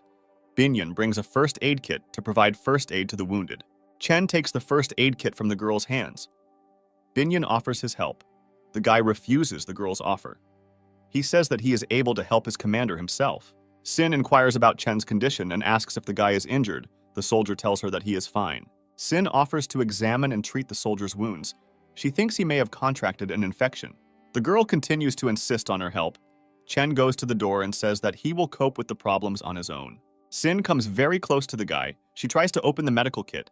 Chen drops it from his hands. Chen apologizes to Zhao's team. He regrets that they had a misunderstanding. Bodyguard Max thinks Chen's behavior is strange. He thinks that the guy is hiding something. Dennis completely agrees with his friend. He intends to carefully examine the guy. Chen moves to the door. He takes out his combat knife and demands everyone to immediately step back. Policeman Feng orders the soldier to immediately throw the knife on the ground. Otherwise, he will shoot. Bodyguard Max rushes at the soldier. He blocks the hand in which Chen has a knife. A hand-to-hand fight breaks out between the guys. Max tries to knock the combat knife out of the soldier's hands and strikes. Max, unable to disarm the enemy, he dodges Chen's fatal blows. Dennis comes to Max's aid. The two of them try to disarm the soldier. After some time, the guys manage to knock the knife out of Chen's hands and throw him to the floor. Chen demands to let him go immediately. Denny asks the guy to calm down and answer the questions. Team Zhao enters the room where Captain Fei is located.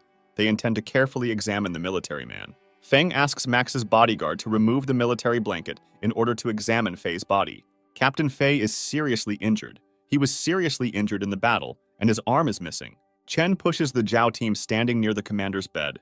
He demands to leave the captain alone. The young people believe that Captain Fei was bitten by a zombie during the battle and is infected. Chen tells the young people that they are wrong. During the battle, the captain got the liquid of a worm and he cut off his own hand in time. Xin is very worried about Chen. The girl tells her friends that she believes the guy's words. Binyan believes that the worm's fluid may contain viruses, and there is no guarantee that the captain was not infected. The girl suggests immediately isolating Captain Fei, and in case of infection, immediately destroying the military man. Chen screams loudly. He tells Zhao's team that he will not allow this to happen.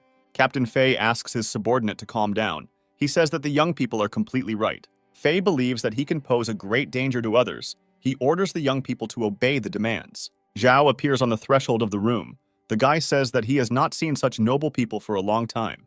Zhao continues to admire the behavior of the captain, who cares for other people on the brink of life and death. The main character tells his friends that the captain is not infected, since his blood is not black. Chen cannot hide his joy after learning that his commander is not infected. Zhao says that this is just an assumption, and the captain still needs to be isolated from others. Chen is categorically against his commander being locked in a separate room. Fei demands that his subordinate stop acting like a small child. He reminds him that young people saved their lives. Captain Fei says that he is not sure whether he is infected or not. He agrees to isolation. Zhao tells Captain Fei not to worry. He promises to take care of him and provide medical assistance. Zhao invites Chen to talk, since the main character has several questions for the guy. Chen thanks the main character for his care. He intends to take care of the captain on his own. Team Zhao and Chen are in the corridor. The military man says that he is ready to answer the young people's questions. Zhao asks the military man about his team and what is happening at the government base. Chen avoids answering, saying that he is surprised that the guy was able to deal with the digger worm alone. Zhao informs the guy that he has the necessary skills and strength to fight strong mutants. Chen doesn't like the tone in which the guy talks to him. He can't contain his emotions and makes a remark. Chen says he is a professional soldier and demands to be treated with respect. Zhao tells the guy that he is not a recruit, and they are not in the army, and completely different orders reign in their team. Chen calms down and tells the guy that there are many people at the government base who are protected by the military. The soldier says the government base is well protected and has recently been reinforced with additional security. Zhao believes that such means are not enough, since strong mutated zombies have recently appeared.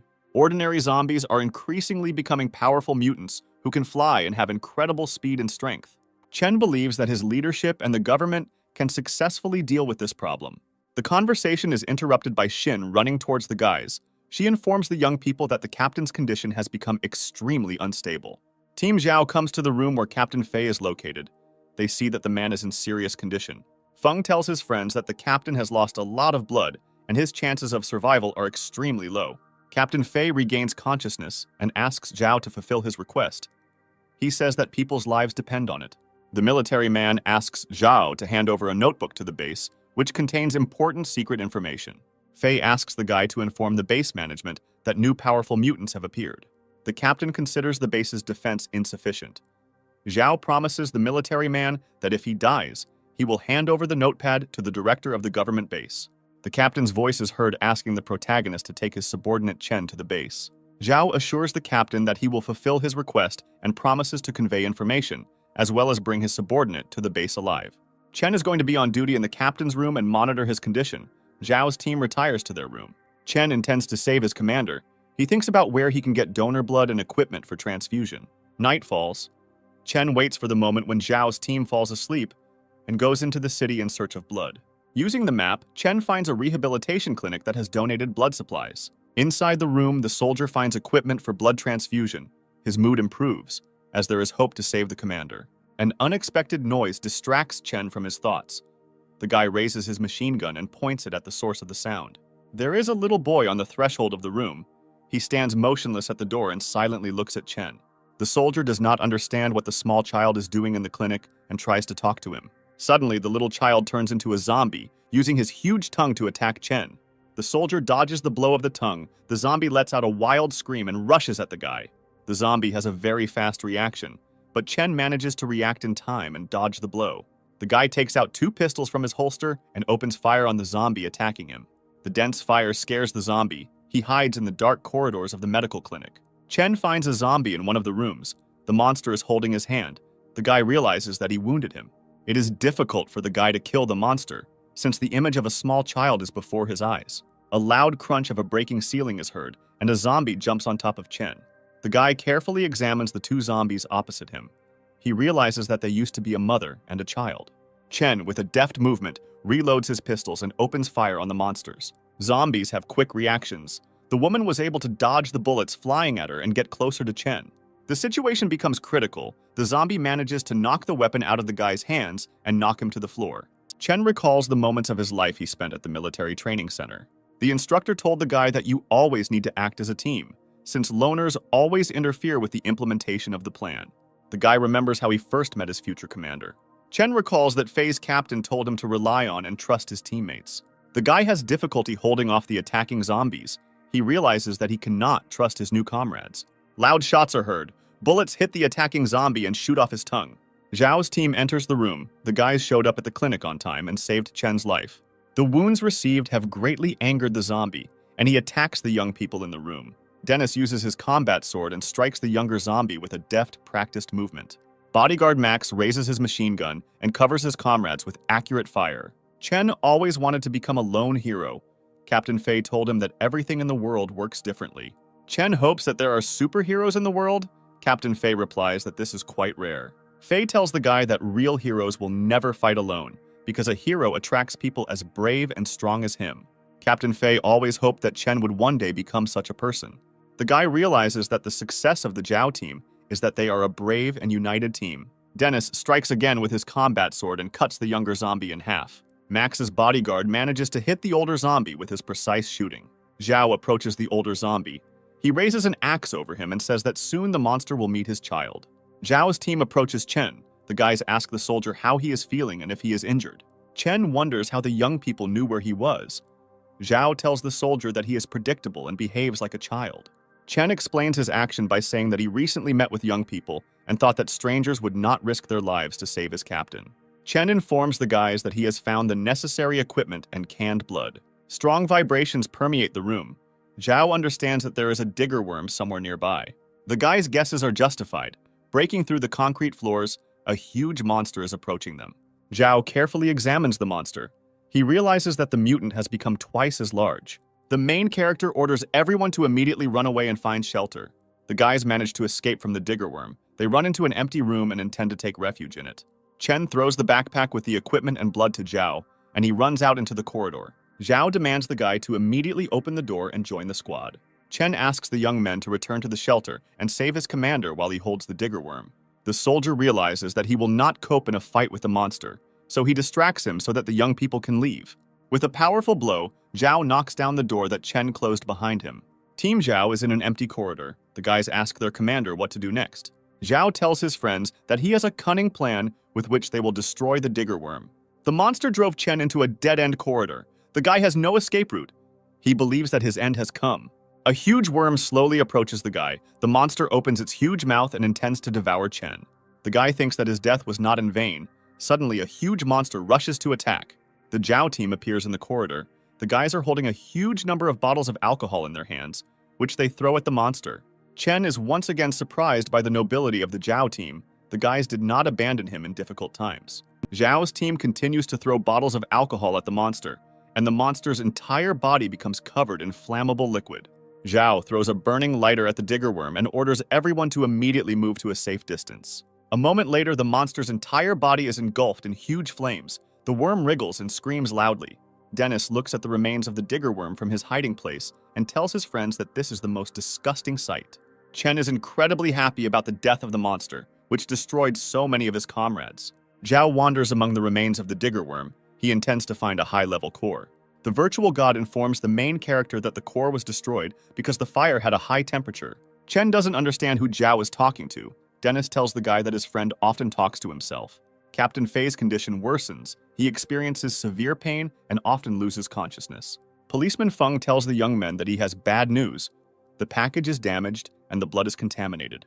Chen intends to continue his search and look for other hospitals that may have blood supplies. Feng tells the guy that there is no way to find normal blood, since storage conditions in all hospitals are violated. Chen remains hopeful and believes that the city can have hospitals with working refrigerators. Zhao states that the most important thing is the equipment that can be used to transfuse blood. The guy remembers his blood type and asks the young people about their blood types. During the conversation, it turns out that Eliza has the required blood type. The girl agrees to the transfusion. The young people unpack the blood transfusion equipment and begin to rescue the captain. After drawing blood, Sin takes his friend to a room where the girl is going to organize rest and feed her. Eliza can hardly stand on her feet and says that she doesn't feel well. Sin learns that Eliza has anemia, for which blood sampling is not recommended. Eliza tells her friend that she did this act to help Shin. She tells Shin that they are in a weak position in the fight for the guy's affections since everyone supports Binyan. The girl reports that she is completely on the side of Shin, but in this war the forces are not equal. Eliza's voice is heard. She says that she did not want Binyan to give the blood to the captain.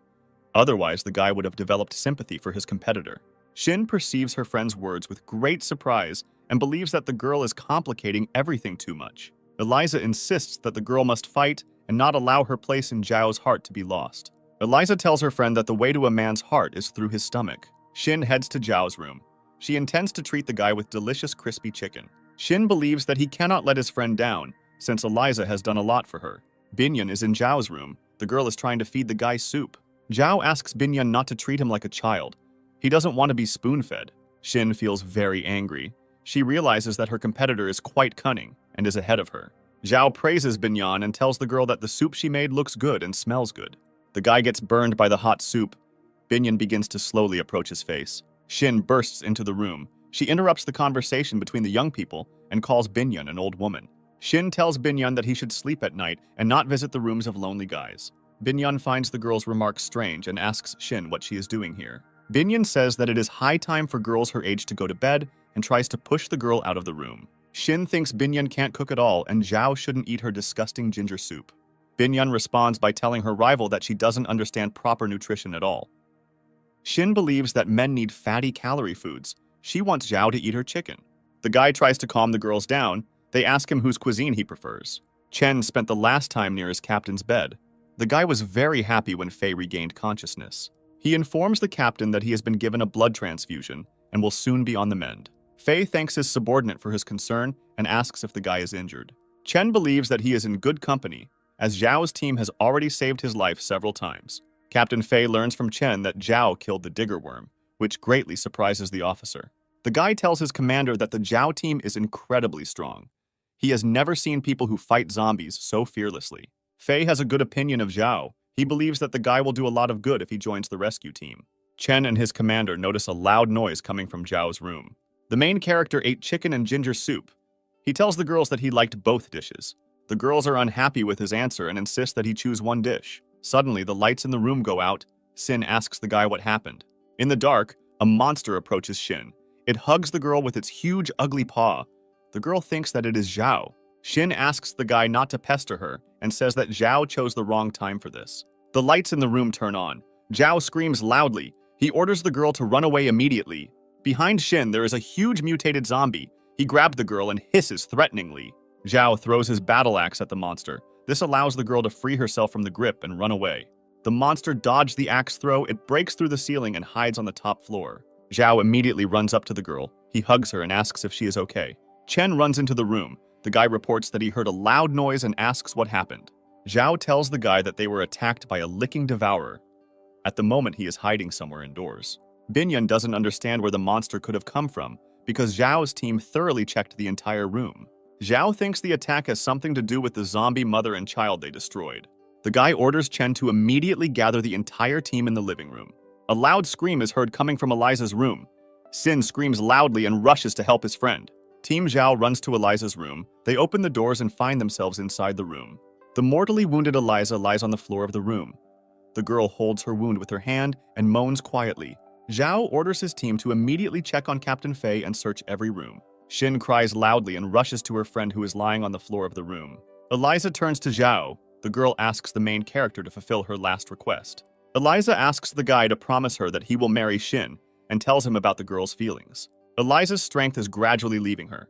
She says that although Shin is a famous girl, she is actually lonely. Eliza's voice is heard.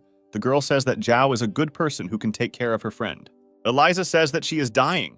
Shin screams loudly. The girl asks not to leave her, since she has no one except Eliza. Zhao tells Eliza that as long as he is alive, he will protect and take care of her friend. Eliza tells the guy that Shin is the perfect match for him, and faints. Dennis and bodyguard Max pursue the Devourer. The guys notice that this monster is much stronger than those they have met before.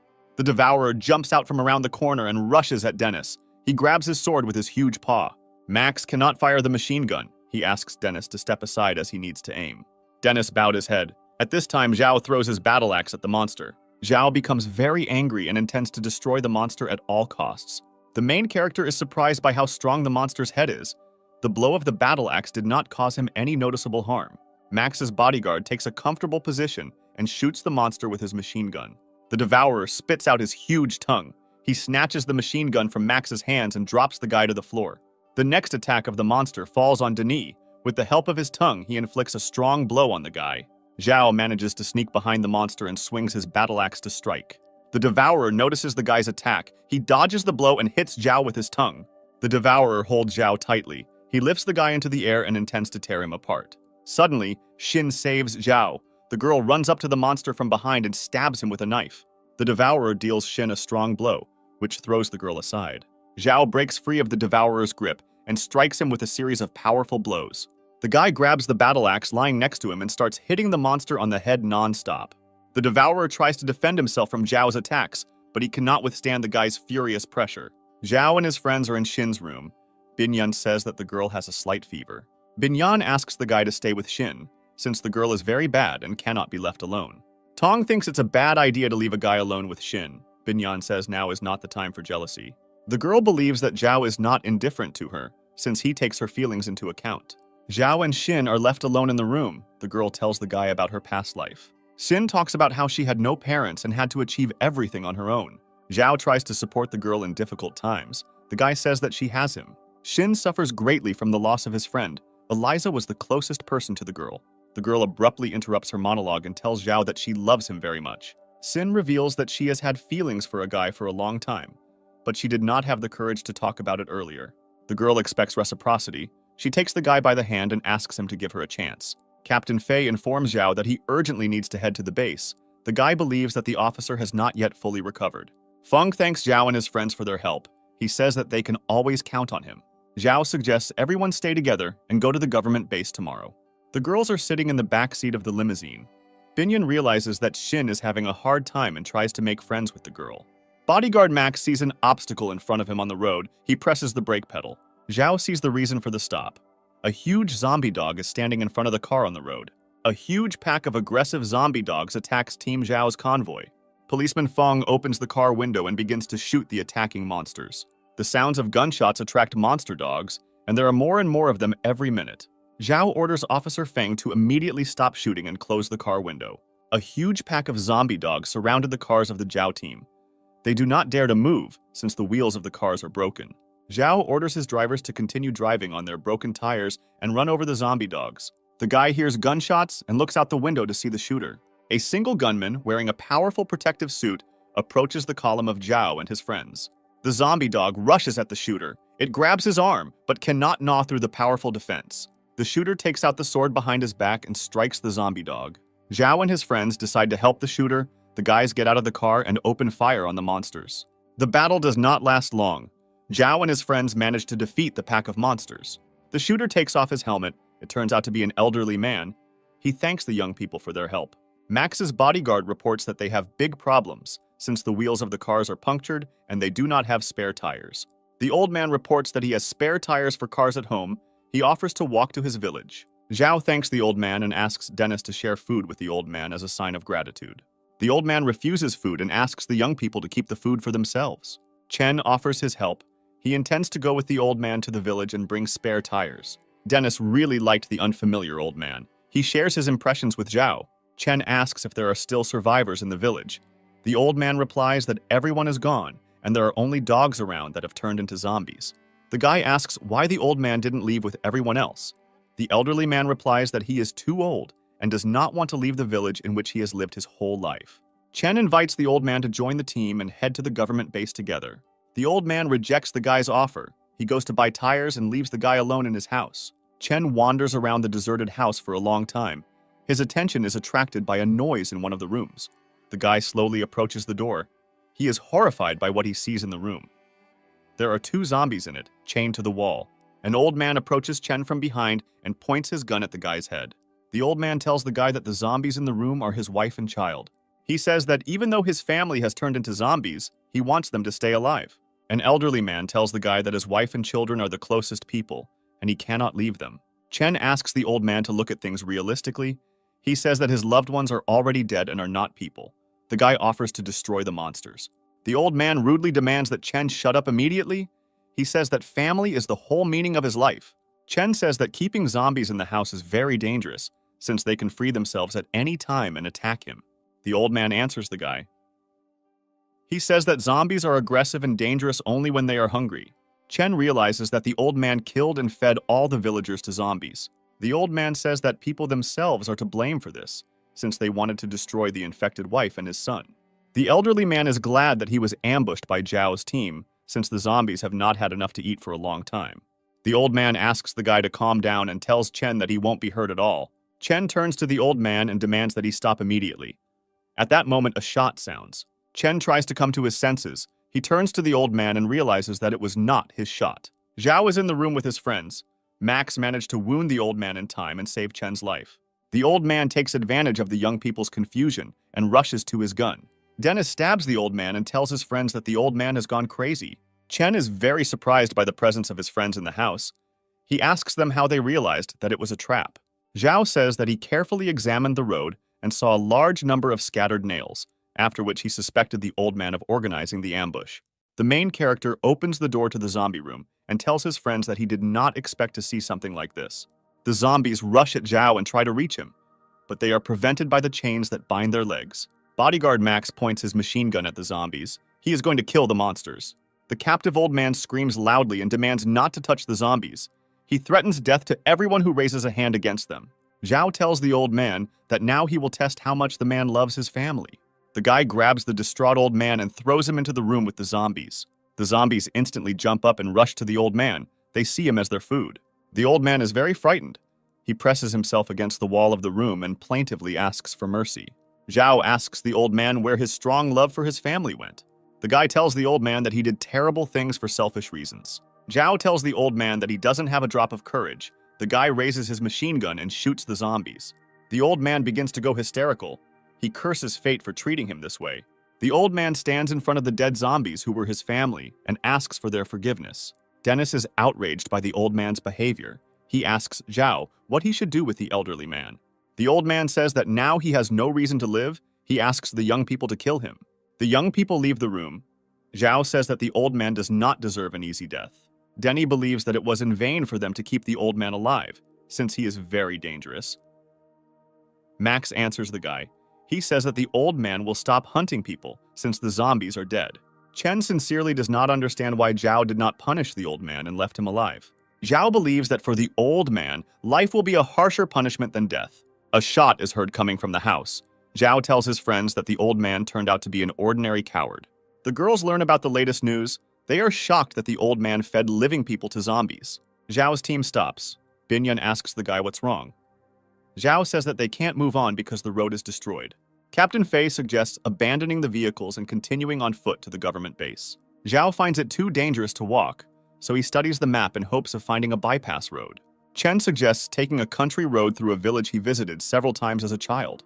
Zhao's team accepts Chen's offer, and they move along a narrow and broken country road. Suddenly, the convoy comes under attack. Nets are shot from the bushes, blocking the movement of cars. Loud screams are heard, and Zhao's team is attacked by a group of peasants armed with improvised tools. The peasants behave extremely aggressively. They surrounded the cars and demanded that the young people get out. The guys don't know what to do in this situation and turn to Zhao for advice. The main character opens the car door and tries to explain to the villagers that they are not a threat to them. The peasants do not believe Zhao's words.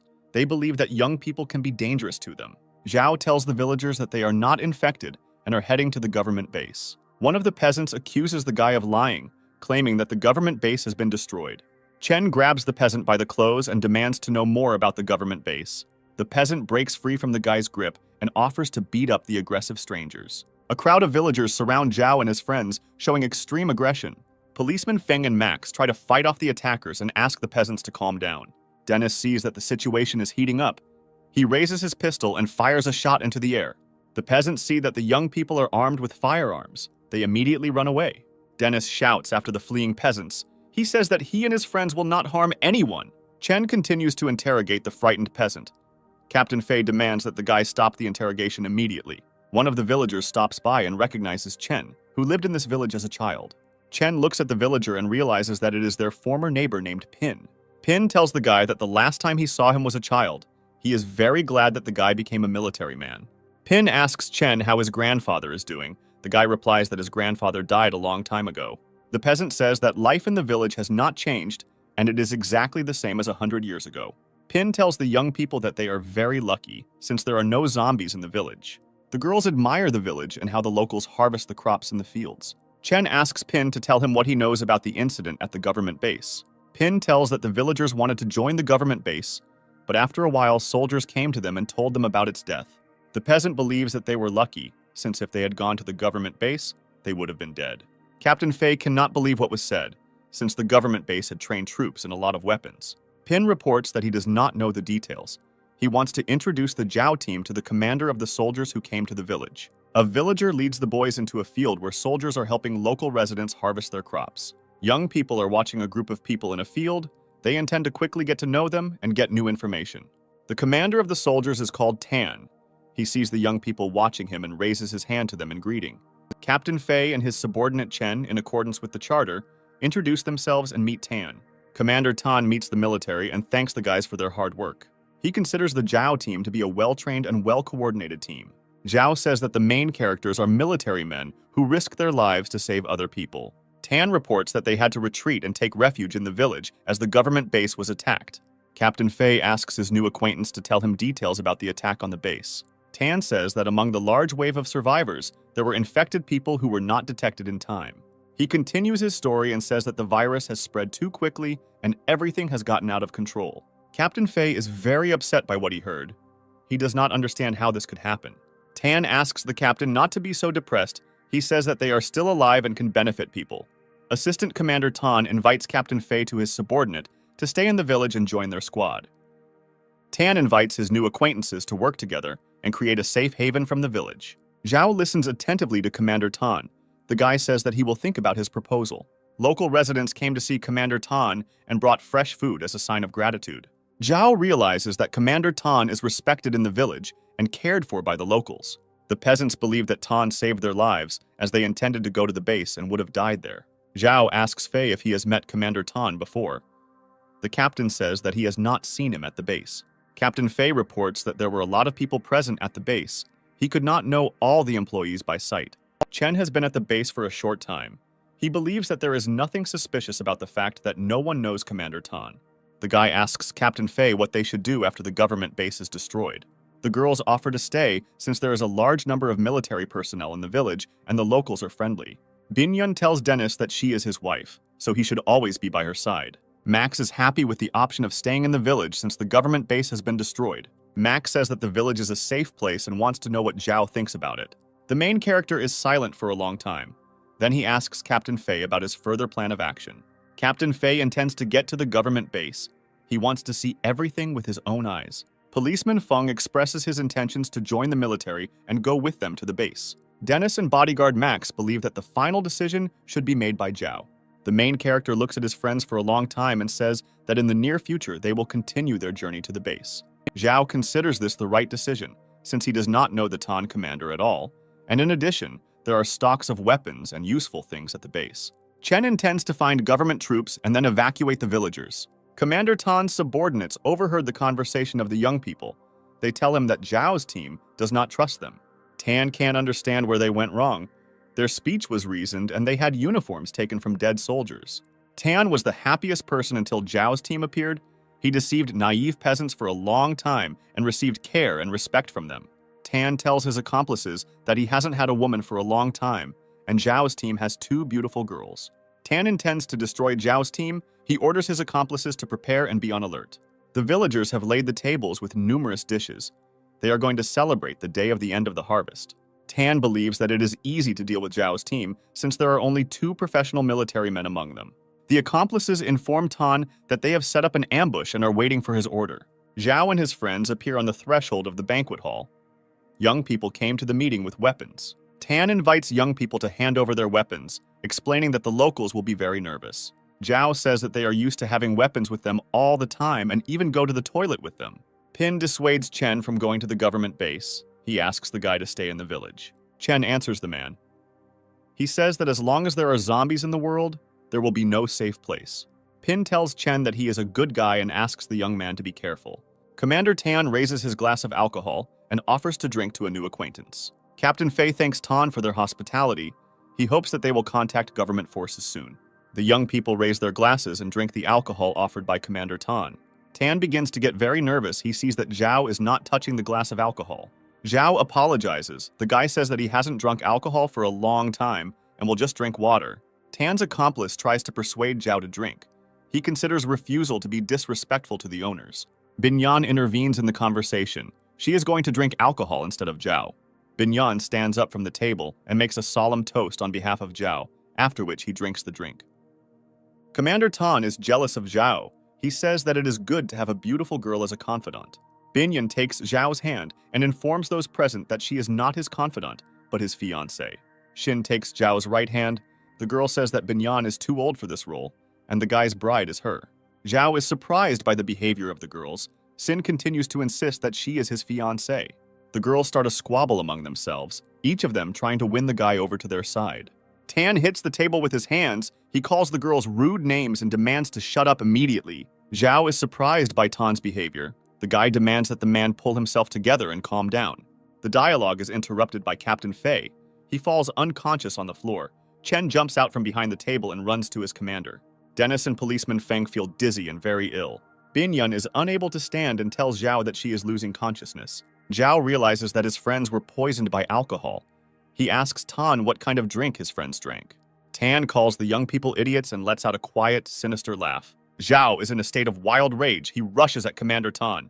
Commander Tan predicted the guy's action. He gives him a strong kick. Zhao falls to the floor and loses consciousness. Tan believes that it was easy to deal with Zhao's team. He says that he added sleeping pills to the alcohol. Pin is very outraged by what is happening. He does not understand why Commander Tan treated good people this way. Tan tells the villagers in the hall that he is the bad guy and they are stupid sheep. Local residents are very shocked by what is happening. They cannot believe that Tan turned out to be a villain. Tan's associates raise their weapons and demand that the villagers raise their hands and not resist. The peasants try to escape. One of Tan's accomplices shoots in the air and demands that everyone stop. Pin realizes that Tan and his men are not soldiers from a government base. Tan says that he was pleased to be adored by a person, but he did not think that everything would end so quickly. Tan's accomplice tells his leader that they now have large supplies of food and slaves. One of the bandits asks Tan what to do with the captured villagers. Tan says that men will work on the land without rest, and women will work with their bodies. The bandits attack defenseless women. The captives scream loudly and beg for mercy. Tan's accomplice stops the bandits. He tells them that they are ungrateful ignoramuses. The bandit offers to give the best women to Tan as a sign of gratitude and respect. Binyan lies unconscious on the table. 2 bandits laugh loudly and approach the girl. Sin demands the bandits to stop. The girl calls on them to come to their senses and not commit inhumane acts. One of the bandits ignores the girl's words. He approaches Xin and stretches out his hands to her. The bandit screams loudly. He does not understand what is happening and looks at his severed hands. Zhao tells a group of bandits that he has seen many villains, but Tan is the most disgusting of them. His friends are standing next to Zhao. They are feeling great and pointing their weapons at the bandits. The guy tells Tan that he made a fatal mistake and signed his own death warrant. Tan doesn't understand why Zhao's friends are conscious. He himself saw them drinking alcohol. Commander Fei talks about how they did not swallow the alcohol, but spat it out while no one was paying attention to them. Tan points his hand at Binyan. He says that he carefully watched the girl and saw that she definitely drank the offered drink. Binyan took advantage of the moment when Tan turned away and replaced the drink with a glass of water. Tan is delighted with the work of the Zhao team. He understands that the operation was planned this morning. Zhao says that the criminals acted unprofessionally, and it was not difficult to uncover their plans. Captain Fei immediately noticed how the bandits were dressed. The uniform had a sloppy appearance and was not dressed according to the rules. Tan says that the village is his territory, and he will kill anyone who dares to go against him. Tan gives the command. His accomplices open fire on Zhao and his friends. Zhao's friends take advantageous positions and begin to fire back at the bandits. Tan takes a little girl hostage and demands that she drop her weapon immediately or he will kill the child. Chen stops firing his machine gun. He considers Tan to be a complete bastard. Zhao waits for the moment when Tan is distracted. The guy throws his battle axe at the gang leader. The gang leader easily dodges the axe flying at him and looks at Zhao with arrogance. Zhao used a boomerang technique when throwing. The thrown axe returned and hit the unsuspecting Tan in the back. The captive girl is immediately freed. The villagers around call Tan the very last words. Tan tries to get back on his feet. He says that the second part of his team ambushed and destroyed the entire village. Dennis reports that this insidious plan was not realized and brings captured bandits into the premises. Tan is very surprised. He does not understand how they managed to reveal his plan. The bandits inform their leader that they were captured while trying to take the villagers hostage. Zhao believes that the fate of the bandits should be decided by local residents. He asks Pin what to do with the villains. The villagers feel very angry that the gang leader did this to them. Tan tries in every way to justify himself to the villagers. He asks to forgive him. Local residents do not accept the gang leader's apology and are going to beat him up. Pin plans to donate food supplies to Team Zhao as a token of gratitude for their good deeds. Zhao refuses food. The guy tells the villagers that they have enough food. Pin tells the guy that the villagers will feel awkward if the young people don't take the food. Captain Fei believes that this time they cannot refuse. Zhao agrees with the military man. Zhao is concerned about whether the villagers will be able to properly control the bandits. Pin tells the guy that they have enough security, and the chosen punishment will benefit the peasants. The villagers order the captured bandits to move faster. They use them as arable animals for fieldwork. Tan asks not to shoot at him and tells the locals that he will work faster. Pin informs Zhao that the locals are unable to kill the bandits despite the fact that they are villains. Pin asks Zhao why the young people did not immediately inform Tan about their plans. Zhao answers the man. He says that the locals would not believe them in this case. Zhao believes that without evidence, he would not be able to convince the peasants, since they considered the bandits to be their saviors. Max's bodyguard believes that sooner or later the bandits would have shown their true colors anyway. Chen says that the peasants were very lucky because Zhao's team was nearby. Zhao asks the villagers to be careful and not take the word of strangers in the future.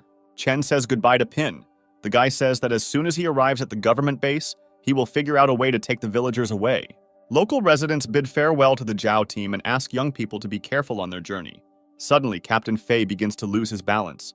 Chen rushes to his commander and asks how he is feeling.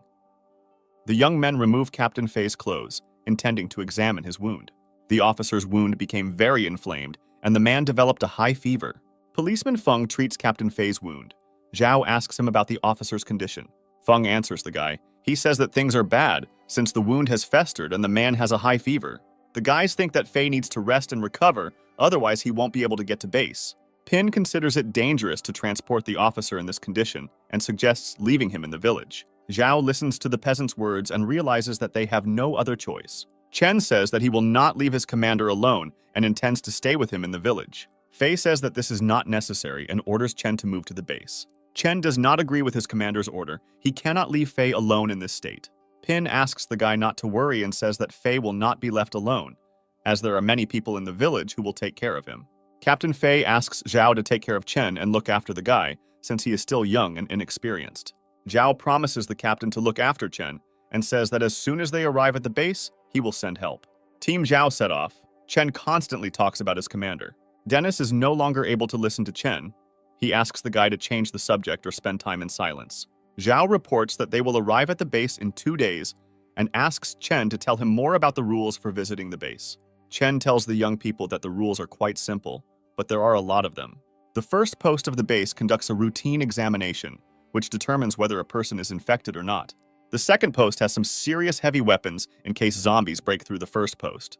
The third post is the last protective barrier and is equipped with hybrid weapons with high explosive ammunition. Chen continues his story and says that in addition to this, the base is regularly patrolled to avoid fights and provocations. Zhao asks Max to stop the car immediately. Max doesn't understand what's going on, but follows the order. The main character reports that he senses a large group of zombies ahead. Not far from the road, there is a large tree that aggressive zombies are trying to climb. There is a young man in the tree armed with a bow who is ambushed as zombies surround the tree. Dennis immediately reports this to Zhao. He is very worried about the guy who was trapped. Shin asks to save the guy. Dennis asks Zhao what they should do in this situation. Zhao intends to save the guy alone and asks his team to stay in the car. Dennis says that he will go with him. A trapped young man uses his archery skill to fight off the zombies. One of the monsters has reached the branch where the guy is on and is trying to attack him. The guy deftly performs an acrobatic trick and shoots an arrow at the attacking zombie. With the help of accurate archery, the guy manages to hold off the zombie attack. The archer is very angry because the number of zombies is not decreasing, and more monsters are joining the attack. Zhao is surprised at how quickly zombies learn. 2 days ago, he didn't know they could climb trees. The zombies stop their attack. They redirect their attention to Zhao and Dennis, who are approaching them. Dennis asks Zhao a question. He is interested in why the guy didn't take his battle axe with him. A huge flock of zombies leaves the archer and runs towards Dennis and Zhao. Zhao tells his friend that he has recently found firearms more effective than melee weapons. During a short battle, Zhao and Dennis destroy a flock of zombies. The archer watched the battle from a tree. He was very surprised at how easily and professionally the guys destroyed the monsters. Dennis tells the archer that all the zombies have been destroyed and invites the guy to climb down from the tree. The archer accepts the guy's offer and uses a graceful acrobatic leap to descend. The young man admires how the guys dealt with the zombies and invites them to meet. The archer approaches the guys. He says that he is 20 years old and his name is Robin. Robin tells Zhao that he was born and raised in a mountain village. After an outbreak, all the villagers died, and he was left alone. Zhao asks the guy why he stayed in the village and didn't try to find living people. Robin reports that his parents' graves are in the village. He doesn't want to leave them, so he didn't run away. Robin carefully examines the monsters he destroyed. The guy does not understand why other people cannot resist zombies with the same ease. Zhao takes out his battle axe and tells the guy that killing zombies is not so easy. If you don't hit the monster in the head, then it won't die. Robin thanks Zhao for the information and asks what his and his friend's names are. Zhao tells the guy his name and says that his best friend Dennis is nearby. Robin is grateful to the guys for saving him and hands them a piece of dried meat as a sign of respect. Zhao tells Robin that it will soon be dark and asks the young man to return to the shelter. Dennis is very surprised by how Robin is still alive. The guy believes that he does not even have basic knowledge to fight zombies. Robin carefully watches the guys leaving and pays attention to the binoculars that hang on Dennis's belt. Robin calls the guys bloody freaks and pulls the bowstring, about to shoot his bow. Dennis sees the guy's aggressive intentions and demands to stop immediately. Robin shoots with his bow but misses. He takes out an arrow for the next shot. Dennis, with the help of his sword, repels the arrows fired by Robin. The guy does not understand why Robin attacked them. Dennis persistently demands that the guy stop and explain the reasons for his aggression. Zhao waited until Robin was reloading his bow and attacked the guy. The main character comes close to Robin and disarms him with a throw. Zhao, using a painful hold, holds Robin. Dennis once again asks the guy about the reasons for the attack. Robin says that he will avenge his dead relatives and the bandits will not go unpunished. Zhao holds Robin tightly with the help of a grab. He tries to calm the guy down. Zhao asks Robin a question. He asks the guy why he thinks they are bandits. Robin tells Zhao that he has a very good memory and has memorized the items belonging to the bandits. The guy claims that the binoculars that Dennis has belonged to the leader of the bandits. Zhao tells the guy that the bandit leader was captured, and Dennis took the binoculars for himself as a useful trophy. Robin believes that the guys are deceiving him. He claims that there were many people in the gang who could not be defeated with small forces. Zhao tells the guy that if they were bandits, they probably wouldn't save him from the zombies. The main character stops arguing with Robin and once again invites him to go to his shelter before it gets dark. Robin is not satisfied with Zhao's explanations. He demands more compelling facts. The guy rushes at Dennis, but during the attack he trips and hits Dennis's knee. As a result of an unsuccessful attack, Robin loses consciousness. The guys bring him to their car. The Zhao team carefully examines the young man. The girls say that the guy looks young and most likely has not eaten for several days. Robin regains consciousness. He slowly opens his eyes and sees Shin in front of him. The young archer recognizes the girl, as Shin was a famous media star before the outbreak. Robin tells the girl that he has liked her for many years and asks her to shake her hand. The young archer decides that Shin is in danger and tries to protect her from Zhao and his team. Shin explains to the guy that Zhao's friends are good people. The girl reports that the guys took the binoculars from the captive gang leader. Robin kneels in front of Shin and asks the girl to marry him. The girl is surprised by this proposal and believes that the guy's inappropriate behavior is due to systematic malnutrition. Robin tells Shin that she has been his dream woman for years and he has never missed her TV shows. The young archer tells Shin that he is young and strong, so he can hunt and protect the girl. Shin points at Zhao and tells Robin that she already has a boyfriend. Robin is terribly upset. The guy cannot come to terms with this news. He grabs his head and screams loudly. Binyan tells the guy that he still has a chance. The girl asks him not to give up. Zhao understands that Robin's main goal in life is to find a girl and marry her. The main character invites Robin to go to a government base. He tells the guy that there are tens of thousands of girls there. Zhao does not want to leave Robin in an abandoned village because he believes that the guy is going wild there. Robin is not going to join Zhao's team. He intends to stay and guard the graves of his parents. The guys use a trick and start talking about girls, intending to interest Robin. Chen tells his friends that there are many famous girls at the base whom he intends to meet. In a matter of minutes, Robin changes his point of view. He is interested in famous girls and beauty pageant models. Team Zhao sets off. Max tells the main character that Robin is very young and only thinks about girls. Zhao believes that there is no need to underestimate the guy. He saw how Robin shoots well, almost without aiming. The Zhao team drives up to the government base. To get there, you have to stand in a queue for many kilometers. Chen is very surprised by the number of people who want to get into the base. Dennis says that they will have to go through the check for ages. Chen is trying to negotiate with the base security to allow his team to skip the line. The guy manages to convince the guards that Zhao will be very useful at the government base, so his team should be allowed out of line. The head of security reports that he has reported the situation to the command, and if the order comes, he will let Zhao's team pass without a turn. The Zhao team is located on the base. They are going through the first stage of inspection, which consists of disinfection. Nurses then draw blood from the young people to be thoroughly tested for infection. Zhao and his friends are given temporary ID cards. The guard informs them that as of today, they are official members of the base. The security guard promises to organize recreation for the young people and provide them with temporary housing. Dennis notices a large amount of modern weapons at the base. He believes that with their help, it is possible to destroy all the zombies and restore civilization. Dennis wants to see a large, spacious villa as temporary housing. Robin is absolutely not interested in the quality of housing. His thoughts are occupied with fashion models and beautiful girls. A security guard leads Zhao's team to a place where temporary housing is located, which consists of cheap barracks in a poor neighborhood. The military officer informs the young people that recently many people have been arriving at the base, so the government cannot provide quality housing for everyone. Max's bodyguard saw that there were neighborhoods on the base with decent living conditions. The guard once again informs the young people that there is not enough quality housing for everyone, and many people have to live in tents. Dennis considers this decision unfair. He tells the guard that they are not ordinary people, but experienced fighters who have killed many zombies. The guard reports that there are rules on the territory of the government base, and he considers this distribution of housing fair. Zhao asks the accompanying guard to show him the allocated rooms. The guard gives the room numbers. Zhao thanks him for his help and extends his hand to the military man. The military man thanks Zhao for saving Captain Fei, but he cannot solve the housing problem without orders. Robin says that the allocated housing is worse than his house in the mountain village. Dennis demands that the guy shut up immediately. Bodyguard Max considers the living conditions very modest, especially for girls. Dennis believes that with their merits and skill, they cannot be in such rooms and invites Zhao to leave. Zhao says it's not his style to just leave. He tells his friends that they will have a nice place to live by the evening.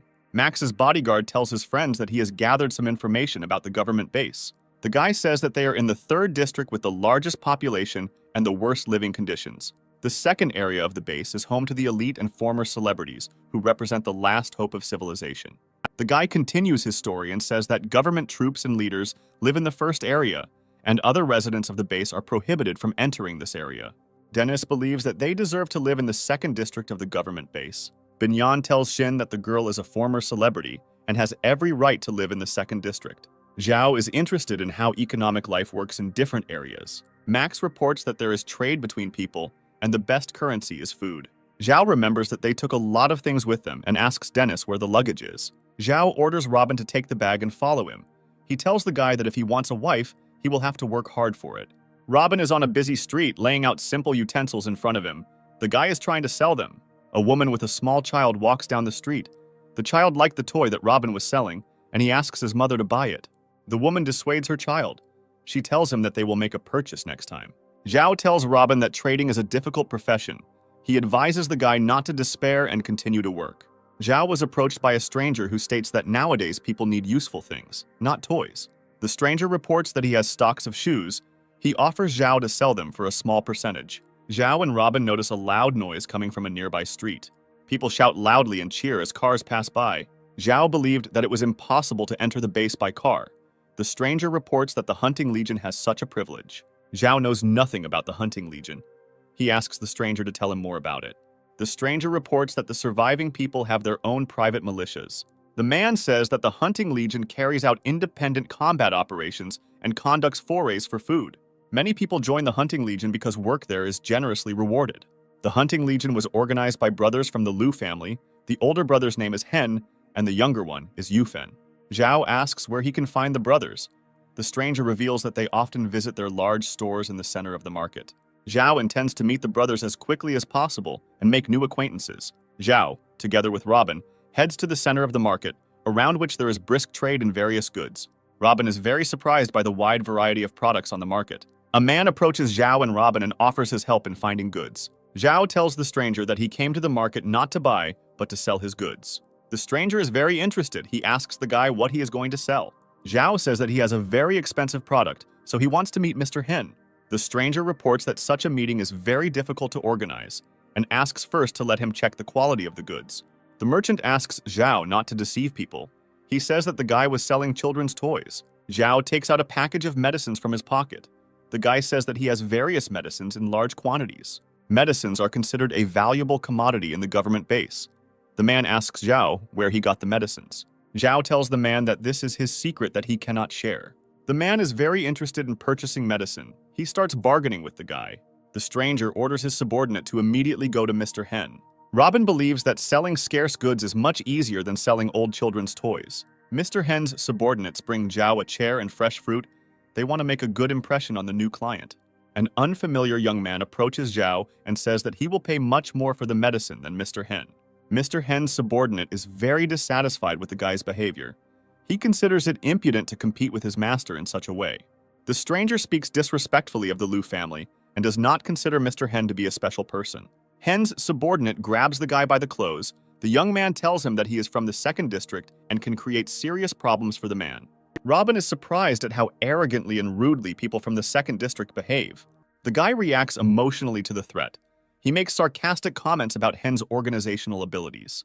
Zhao is closely following the proceedings between the two competing factions. He believes that Hen will win. Robin says that people are not much different from animals. The strong always try to dominate.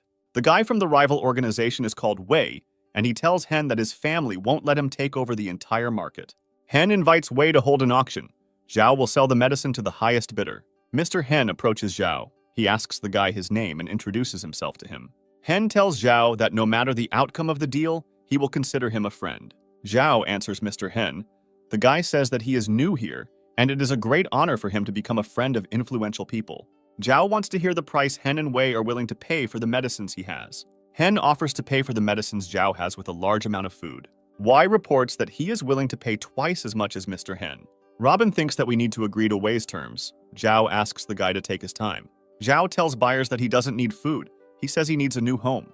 Wei tries to convince Zhao that the main thing is food, and living conditions are almost unimportant. Zhao suggests stopping negotiations if Wei does not have a suitable building. Wei says that he will contact his master soon, and Zhao will find good housing in the 3rd district. Zhao wants to get the house of the master whom Wei serves. This option suits him most. Wei considers such a demand a stupid joke. He says that his master would not exchange life in the 2nd district for a couple of boxes of medicine. Zhao turns to Mr. Hen and asks what his proposals will be. Hen tells the guy that this is not a problem for him. He can move out of his house today. Wei is very dissatisfied with the fact that Mr. Hen was able to cleverly outplay him. The guy expresses himself rudely towards the Hunting Legion. Yufen takes out a knife and demands Wei to immediately move to his quarters if he wants to stay alive. Wei harbors a grudge against the brothers. He is going to tell his master about the incident and take revenge on the brothers in the near future. Hen tells Zhao that the guy lost a major client today. Zhao was not very upset, since he prefers to make transactions without intermediaries. Zhao is surprised that Hen did not ask him about the amount of medicine and immediately offered to exchange them for a house. Hen says drugs are in short supply today, and even a small amount can save someone's life. Dennis runs up to Zhao.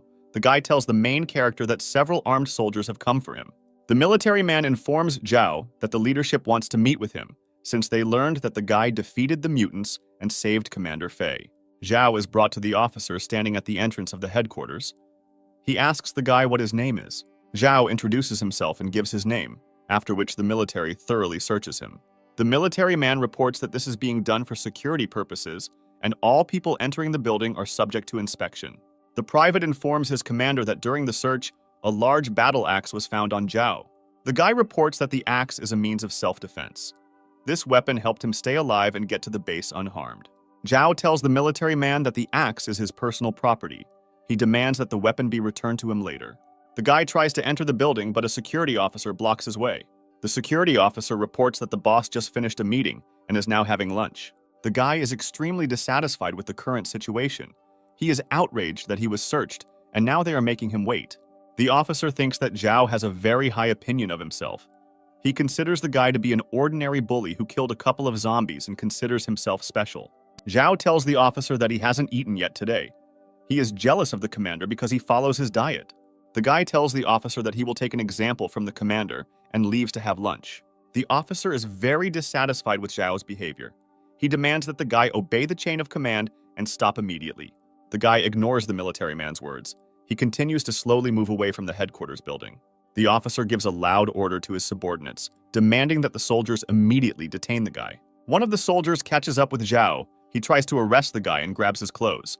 Zhao is upset that not even a day goes by calmly. He suddenly turns around and attacks the aggressive soldier. The security officer and his subordinates did not expect such behavior from the guy. They are outraged that a civilian decided to hit a military man. All the guards who were at the entrance to the headquarters rush to the aid of their colleague. The soldiers throw numerous punches and kicks at Zhao, but the guy deftly blocks them.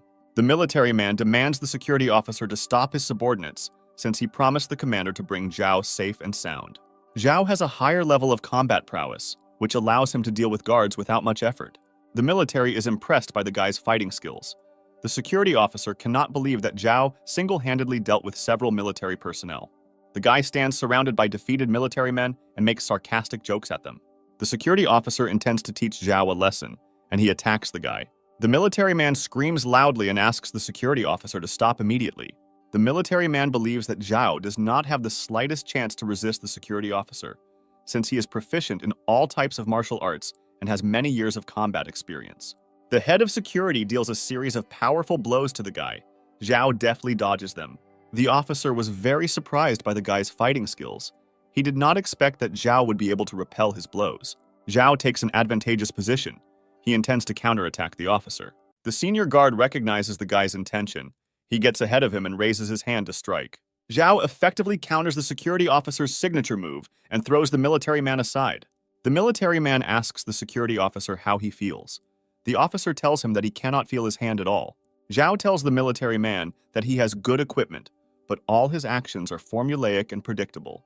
The military man is very irritated by the guy's behavior. He asks him to stop chatting and attacking. The base commander approaches the place of the fight. The general claps his hands as he really liked the fight. The general praises Zhao. He is surprised that the guy alone was able to cope with well-trained military personnel. Zhao was very surprised by the appearance of General Zhao. The guy believed that the general of the base would be a slender and fit man. Zhao thinks the guy is funny. He says that he has a meeting over and invites Zhao to talk over lunch. Zhao is surprised that the base commander is having lunch in an ordinary army canteen. The guy thought it would be a luxurious restaurant with an abundance of delicious dishes. A subordinate brings General Zhao a folder with secret documents. The general asks him to put it on the table. The secret folder contains detailed information about eaters, digger worms, and other mutants. General Zhao thanks the guy for saving Captain Fei and getting useful information that will help in the further fight against zombies. Zhao asks the general why he insisted on a personal meeting. The guy believes that Zhao has plans for him. The base commander is pleased with the guy's wit. He suggests not beating around the bush and getting straight to the point. The voice of General Zhao is heard. He reports that it is necessary to immediately evacuate Captain Fei and the remaining living villagers. The base commander announces that he has created a temporary rescue team, and tomorrow it will be sent to the village to evacuate people. General Zhao asks the protagonist to join the operation and help the rescue team. The base commander believes that the guy will be useful in the squad, since he has experience fighting digger worms and other mutated zombies. Chen thinks this is a good idea, since despite the good professional training of the soldiers, they lack real skill in fighting mutants. Zhao uses the situation to his advantage. He says that he is very busy since his team is in the 3rd district, and they are busy organizing their lives. The base commander scolds his subordinates. He is dissatisfied that such a good specialist as Zhao lives in the 3rd region. The military man assures General Zhao that in the near future he will solve the housing problem and find a suitable building for Zhao's team. The guy refuses help. He believes that the 3rd district is good enough to live in and says that he has already solved the problem with the house. After some consideration of the proposal, Zhao agrees to take part in the operation, but the guy demands that 3 conditions be met. The guy asks to include several of his friends in the rescue team, and also to give them new ammunition and weapons. The base commander tells the guy that this is not a problem. He is ready to organize everything as soon as possible, since people's lives are at stake. Zhao informs the general of his 3rd condition, which is that he will independently command the rescue operation. The military man behind General Zhao is unable to contain his emotions. He is very dissatisfied with the guy's conditions. Zhao says that he has extensive experience fighting zombies and mutants, unlike the military, who have not yet encountered high-level monsters. General Zhao ponders the guy's proposal for some time, after which he gives his consent and orders the military to begin preparations for the operation. The officer tries to dissuade General Zhao. The base commander replies that he has already made a decision and demands that the military man obey the order. The military man is very dissatisfied with the decision of the base commander, but he is forced to obey and carry out the order. General Zhao says he hopes the evacuation operation will be successful. The guy answers the base commander. Zhao asks the military man not to worry and says that he will complete the task. The girls are very upset that Zhao will be forced to leave the base and take part in a dangerous operation. Bodyguard Max asks the girls not to worry. He says that Zhao will not be alone and promises to bring him back safe and sound. Robin is not eager to leave the base and risk his life. He reports that his main task is to find his wife. Policeman Feng asks Zhao if 2 people on his team is enough for him. The main character replies that he cannot take the whole team with him, since it is necessary to ensure the protection of the girls. Zhao asks Policeman Feng a question. The guy wants to know if he will remain on his team. Feng answers the guy. He says that he received an offer to join the police team, but he is more satisfied with being with the Zhao team. The guy thanks the policeman for his trust and asks him to stay with Dennis at the base in order to protect the girls. Zhao asks the girls to behave well and not argue with each other. The guy hopes for their prudence. The girls promise Zhao to be obedient and ask him to return from the operation safe and sound. Zhao, using his ring, contacts a virtual god. The guy intends to exchange all the crystal cores for an increase in combat level. The virtual god fulfills the guy's proposal and exchanges the points and crystals he earns for combat skills. Zhao instantly feels his strength increase and his defense level increase. A large column of armored army vehicles is moving along a narrow mountain road. Max's bodyguard is in one of the cars. He carefully examines his new weapon. Robin is unhappy with his new bow. He finds it too light and very difficult to control. The military man tells the guy that this is the best composite bow that can accurately hit the target at a long distance. The officer behind the wheel harbors a strong grudge against Zhao. He does not understand how the base manager could entrust the operation to a civilian. Zhao extends his hand to the officer and offers to forget yesterday's incident. The military man is not going to put up with the guy and asks him not to distract him from the road. The officer uses a radio to inform the crews behind them that they will soon arrive at their destination. Max's bodyguard is annoyed that the officer continues to give orders to his subordinates, despite the fact that Zhao should be in charge of the operation. A column of armored vehicles drives past deserted agricultural fields. Zhao demands the officer driving to stop immediately. The military man asks the guy what's wrong. The military obeys Zhao's command. The column stops. The guy demands the soldiers to be extremely careful. Bodyguard Max and Robin are very dissatisfied with the way the driver is driving the car. Because of the sudden braking, they almost fell to the floor. The soldiers laugh loudly at the guys. They don't understand how young people will fight monsters if they are thrown off balance by a sudden stop. Zhao hears screams coming from the right side of the car. Max's bodyguard opens the window of the armored car and looks through binoculars. Zombies have gathered at the entrance to the building and are trying to get inside. The surviving people have barricaded themselves inside. Zhao looks through his binoculars and sees that Captain Fei is alive and inside the room with the locals. The officer orders the soldiers to take up fighting positions and be ready to open fire at long range. Zhao demands that the military man immediately cancel his order. The guy reports that heavy fire will destroy the fragile wooden building in which the people are hiding. Chen completely agrees with Zhao. He demands that the officer obey the guy's orders since he is more experienced in fighting zombies. Zhao intends to teach the officer a lesson and show him how to effectively fight monsters. The soldiers get out of their cars and take up a position on a high hill. Zhao says this is an ideal location as it is high up and gives a good view of the surrounding area. The main character is going to divert the zombies' attention to himself and asks his friends to cover him with fire. The military man considers Zhao crazy, since the guy is going to face hundreds of zombies alone. Chen is confident in his friend's actions. He witnessed how the main character confronted the digger worm alone. Zhao draws his 2 combat swords and slowly approaches the group of surprised zombies. The monsters immediately rush at the guy. Zhao intends to deal with the monsters and earn new points to improve his combat level. A fierce battle begins. Zhao, using his acquired combat skills, deftly destroys the monsters attacking him. Bodyguard Max and Robin are nearby and cover their friend with fire. The Special Forces officer is greatly surprised by how efficiently and fearlessly Zhao and his team work. Chen tells the officer that he also greatly underestimated the combat characteristics of young men before. The officer orders the military to fix bayonets and begin to advance towards the building to free the people. The military engages in battle with zombies and slowly advances towards a building in which people are trapped. Local residents are extremely happy that government troops have come to their aid. The virtual god informs Zhao that the guy has scored enough points to advance to the next battle level. Zhao destroyed more than 500 zombies and received a new combat level and the rank of junior sergeant from the system. Suddenly, Zhao receives a strong blow that sends him flying. The guy's friends are trying to figure out who dealt a crushing blow to their friend. A mutated zombie eater stands in front of Zhao. The guy has never met mutants with such enormous power. The military man thinks that the devourer looks much scarier than in the training manual, and he tries his best not to panic. Zhao sees that the devourer does not attack the zombies nearby, and is very surprised that the new mutant acts together with the zombies. The virtual god informs the guy that this mutant is a second-level monster and has the ability to control ordinary zombies. The devourer strikes with his huge tongue. The virtual god warns Zhao about the presence of a poisonous thorn on the tongue. Zhao dodges the devourer's blow and tries to stab him with a battle axe. The devourer has a quick reaction. He parries the blows and throws the guy several meters away. The officer gives the command to cover the guy. The military immediately opens fire on the monster. The devourer grabs the zombie next to him and uses it as a shield to protect him from bullets. Having completed a huge jump, the monster finds itself next to the soldiers and inflicts numerous blows on them, scattering them. A huge crowd of zombies rushes after the devourer to finish off the wounded soldiers. The military begins to slowly retreat. They fire continuously from their guns at the zombies. Zhao orders Chen to get behind the wheel of an armored car and start crushing the attacking zombies. Chen accelerates the car and crashes into a crowd of zombies. With his actions, he saves the retreating soldiers. Zhao rushes into another attack on the devourer. The monster has a strong body. With the help of its huge paws, it repels the blows of the sword. The guy does not reduce the intensity of his blows. This leads to results.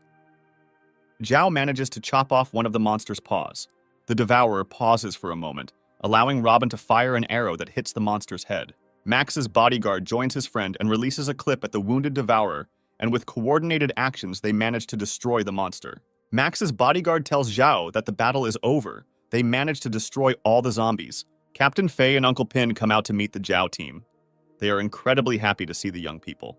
Pin tells Chen that the military arrived on time, as the villagers did not have the slightest chance to resist the zombies. Zhao orders the villagers to board the armored bus immediately, as it is not safe to be here. The military puts the villagers on the bus and provides them with the necessary medical care. The soldiers chat quietly among themselves, admiring how well coordinated and efficient the Zhao team is. The main character asks local residents how zombies entered the village. Uncle Pin says that Tan and the arrested bandits are to blame for everything. Robin reacts strongly to the man's story. He understands that it was these bandits who destroyed his home village. Robin asks what happened to the bandits. Captain Fei says that they tried to escape and were eaten by zombies.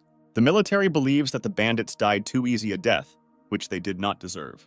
The villagers are delighted that they are heading to a government base that will protect them from zombie attacks. Max's bodyguard believes that Zhao performed the operation brilliantly and suggests that the guy ask the base commander for a reward.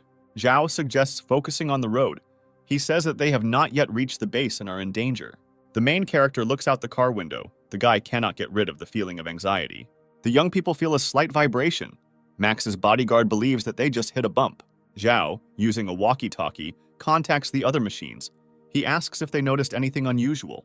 The military man listens carefully to the radio communications. He is very unhappy that Zhao is still giving them orders. The caravan of armored vehicles stops abruptly. The asphalt on the road begins to become covered with cracks. Captain Fei raises the alarm. He informs those around them that they have been attacked by a digger worm.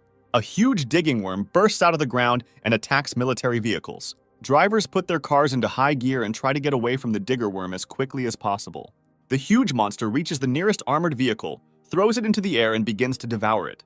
The Special Forces officer gives the command to his subordinates to open fire with all weapons on the digger worm. The military immediately carries out the order of their commander. They open heavy fire on the monster. The bullets do not cause much harm to the digger. With the impact of his huge body, he throws 2 cars aside. Zhao orders all survivors to leave the car.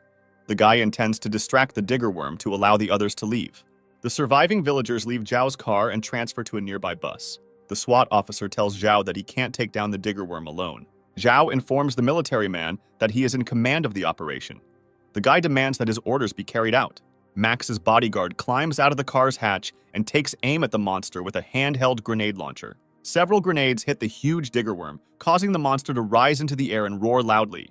The digger worm attacks the car containing Zhao and his friend and begins to devour it. The Special Forces officer orders the reconnaissance platoon to go to the aid of the young men, while the rest move at full speed to the base. The digger worm tries to devour the armored car containing Zhao and Max. The bodyguard says that the car will soon be destroyed. Zhao and his friend open the car doors and jump down from a great height. During the fall, bodyguard Max manages to fire several shots at the digger worm from his grenade launcher.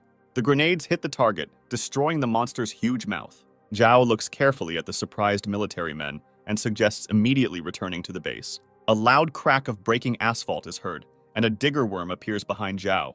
The monster rushes at Zhao and, in front of the surprised military men, devours the guy. Friends rush to Zhao's aid, but the digger worm quickly burrows into the ground and disappears from sight. The Special Forces officer orders the villagers to be sent to the base and the military to immediately begin searching for Zhao. The Zhao team is at the government base. Young people wait in complete silence for news. The doors open and a group of military men enters the room. They silently approach the young people. Binyan breaks out of his thoughts and asks the military about the results of the search operation. The military continues to remain silent. The girl understands that the search operation did not bring results. Xin speaks her mind. She says that Zhao should not have been allowed to join the military squad. Tong believes that we need to come to terms with reality. She adds that 3 whole days have already passed, and Zhao is probably dead. Dennis grabs Max's bodyguard by his clothes and accuses the guy of failing to protect Zhao. Officer Fei asks the guy to calm down. He reports that Max's bodyguard did everything possible. Fei offers his condolences to the Zhao team. He is very upset by the death of the main character. The Special Forces officer changed his attitude towards Zhao since the guy sacrificed his life in order to save other people. The officer reports that the base command has decided to award Zhao the highest medal and will organize a memorial service in the near future. Dennis believes that his friend is still alive, and a memorial service is out of the question. The young people try to calm the crying Xin. Binyan asks the military to continue the search operation. The officer reports that the military has done everything possible, and further searches could be dangerous for the soldiers. Dennis rudely tells the military that his friend did not think about the dangers. Policeman Feng tries to calm the guy down. Binyan does not believe that Zhao is dead. She believes that young people need to continue the search on their own. The guys intend to start searching. They will not believe that Zhao is dead until they see his body. Tong suggests choosing a new team leader before the guys go looking for Zhao. The girl believes that Dennis will be a good new commander, since he communicated with Zhao the longest. Binyan listens silently to his friend. She is deep in her thoughts. Mr. Hen comes into the young people's room and says that he has just returned from work and heard bad news. Hen offers the help of his people and army equipment to search for Zhao. Binyan thanks the guy from the bottom of his heart. Mr. Hen tells the girl that Zhao is his friend, and he can't just sit idly by. Tong thinks that Mr. Hen is minding his own business. Dennis sits on the bed and silently listens to his wife. Dennis considers Mr. Hen a good person, since he came to the rescue in difficult times. Dennis asks his wife why she started talking about the new team captain. Tong calls her husband a stupid young man. She tells him that she did everything only for his sake. The girl demands from her husband that he begin to take himself more seriously. She believes that Dennis has made a great contribution to the team and should take the place of commander. Tong believes that Zhao has overshadowed her husband's talents, and now it's time for Dennis to take over. Dennis does not want to believe that Zhao is dead. The guy hopes that he managed to escape. Tong believes that it is necessary to think about the future. She does not place high hopes on the government base and believes that only her own team can provide security. The girl tells Dennis that the military used Zhao for their own purposes. She asks the guy to think about what will happen if they are not useful to the military. Tong believes that in these difficult times, it is necessary to rely only on one's own strength. The girl gives the example of Mr. Hen, who is the head of an influential family, and even the military is wary of him. Tong insists that Dennis take more initiative when she proposes choosing a new team captain. An unfamiliar girl in a black robe and with a mask on her face is moving through a forest overgrown with vines. The girl uses a device that shows a high level of mutation located nearby. After some time, she approaches the dead body of a huge digger worm. The girl comes closer to the huge monster. She understands that only a professional could cope with such a serious opponent. The stranger knows very well how difficult it is to find a digger's weak point and deal him a fatal blow. The body of the digger worm begins to move. The girl jumps back and draws her combat sword. Using a battle axe to cut through the dense skin of the digger worm, Zhao tries to get out. The girl was very surprised by what was happening. She did not expect to see a living person getting out of the monster's belly. Zhao got out. The guy is trying to get to his feet and regain his lost breath. The stranger asks Zhao who he is and how the guy ended up inside the digger worm. Zhao answers the girl. He tells her that he is an ordinary poor young man who was on the verge of death. The girl perceives Zhao as a threat. She takes a step back and points her combat blade at him. Zhao finds the girl no less strange than him, since she is dressed all in black, has a mask on her face, and is armed with a combat katana. The guy asks the girl to move away and not stand in his way. He tells the girl that he doesn't have time to talk. He urgently needs to find water to wash off the mucus. The girl believes that Zhao has taken possession of a high-level core and orders him to stop. Zhao invites the girl to taste the mucus of the digger worms. He sprays her with mucus. Taking advantage of the situation, Zhao manages to easily break away from the pursuit of the girl and hide in the nearby thickets. The girl is unable to pursue Zhao. She has been exposed to the acidic slime of the digger, which is corroding her clothes. Having cleared her clothes of mucus, the girl is about to chase the guy. She realizes that Zhao took the expensive core. Zhao takes water treatments in a small lake. He realizes that this time he is very lucky. The guy is glad that he managed to get the 4th level crystal. He intends to save it in order to use it at the right time. Zhao's thoughts are interrupted by a girl approaching him. She persistently demands that the guy return the core. The girl takes out her combat katana and points it at the guy. Zhao silently watches what is happening. The guy throws the cannonball in his hands. Zhao does not intend to give it to the girl. He says that he risked his life in order to get the cannonball. The girl tells the guy that in this case, she will take his clothes and he will remain completely naked. Zhao stands up to his full height. He tells the girl that he is a man and has nothing to fear. The girl is filled with a wave of strong anger. She has not met such arrogant and self-confident guys for a long time. A girl approaches a guy. She intends to seduce Zhao in order to get an expensive core. The stranger tells Zhao in a quiet voice that he will be satisfied with the proposed deal. The girl waited for the moment when Zhao lost his vigilance and snatched the cannonball from the guy's hands. The stranger runs away to a safe distance. She tells Zhao that he is a young and stupid man. The girl unclenches her fist. She understands that the guy deceived her, since there is an ordinary stone in her hand. A feeling of rage fills the stranger. She rushes to attack and strikes Zhao with a strong blow with her hand. The guy has a sufficient combat level to repel the girl's strong blows. Zhao repels the girl's next attack and uses a throw to drop her into the water. The guy holds the girl underwater. He promises to let her go if the stranger leaves him alone. Zhao realizes that he overdid it a little. He sees that the girl choked and lost consciousness. The main character pulls the girl ashore. He intends to give her a heart massage and perform artificial respiration. Zhao carefully examines the stranger.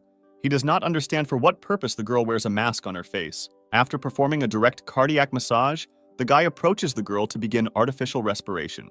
The stranger comes to her senses. She calls the guy rude names and thinks that he wanted to take advantage of her while she was unconscious. The guy tells the stranger that the girl is an ungrateful person. Zhao reports that he saved her life. The girl attacks the guy. Zhao orders the stranger to immediately shut up as he hears a suspicious sound.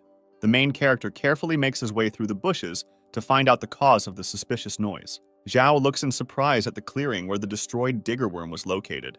The monster has disappeared, leaving behind only puddles of sticky mucus. The stranger does not give up hope of getting the core of the 4th level.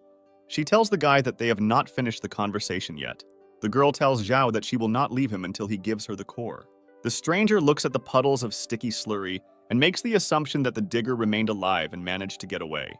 Zhao is sure that the digger worm is dead. The guy believes that he was dragged away by a stronger monster. Zhao hears extraneous sounds. The guy pushes the girl aside and prepares to repel the attack. A huge wild mutated boar attacks the main character. Zhao takes out his battle axe and strikes at the aggressive monster. With one blow, the guy blows off the monster's head. The attacking boar was not alone. Zhao and the stranger are surrounded by a pack of mutated animals. Zhao does not lose his sense of humor. The guy talks about how he could eat wild animals if they were not mutants. The stranger is determined. She's going to help the guy deal with part of the pack of werewolves. The boars rush to attack, but they do not reach the people, as they are captured by the long tentacles of an unknown creature. An unknown creature, with the help of its tentacles, drags the boar into the bushes. Zhao realizes that a more dangerous and powerful enemy is hiding in the thickets than the mutated boars. Suddenly, long tentacles appear from the thickets, which grab the guy and throw him into the air. The stranger quickly reacts to what is happening. She takes out her combat katana and cuts the tentacle that grabbed the guy. Zhao frees himself from the grip and falls to the ground from a great height. The guy thanks the girl. The stranger answers him. She tells Zhao that she is only worried about the mutant core and not the guy's life. A huge monster appears from the thickets, consisting of many tentacles and appendages on which there are huge toothy mouths. Zhao, using his ring, tries to contact the virtual god to get information about the monster. The virtual god informs the guy that this monster is a mutated plant called a flytrap. Zhao looks carefully into the thicket. He sees that its relatives are approaching the flycatcher. The guy and the stranger are surrounded by mutants slowly approaching them. Zhao asks the virtual god to report on the enemy's weak point. The virtual god tells Zhao that the flytrap has no weak points.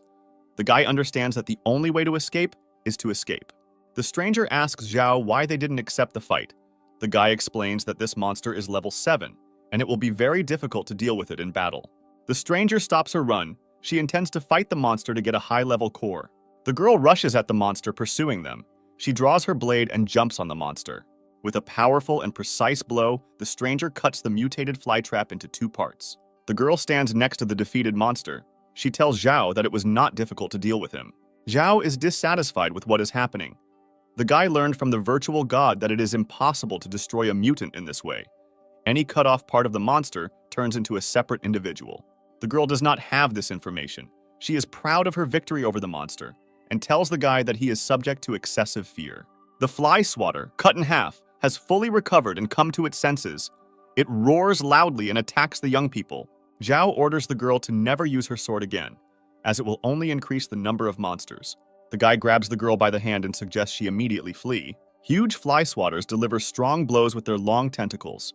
One of the blows knocks the young people off their feet.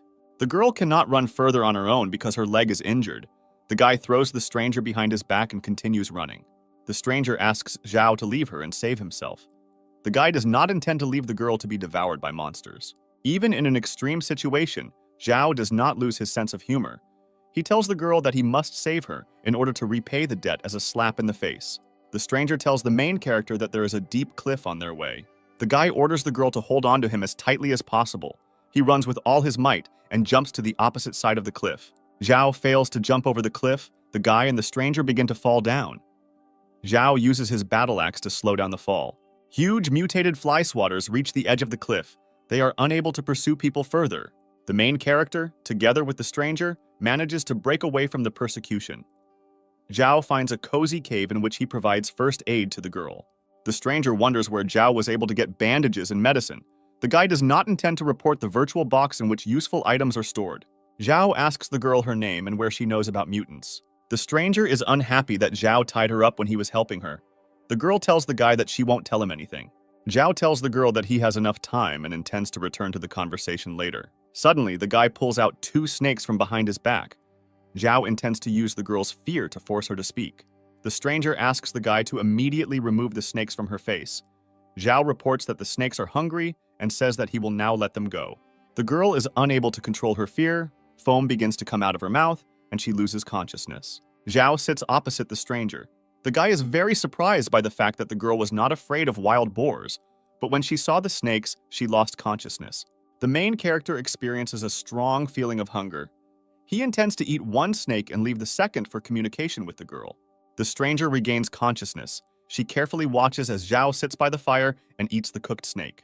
The girl makes quiet moans. She says that she is worried about the intense heat and an incomprehensible vibration under her. Zhao believes that the stranger intends to seduce him with her moans. The guy does not respond to the girl's complaints. Suddenly, a huge tentacle sneaks up on Zhao and grabs him by the throat.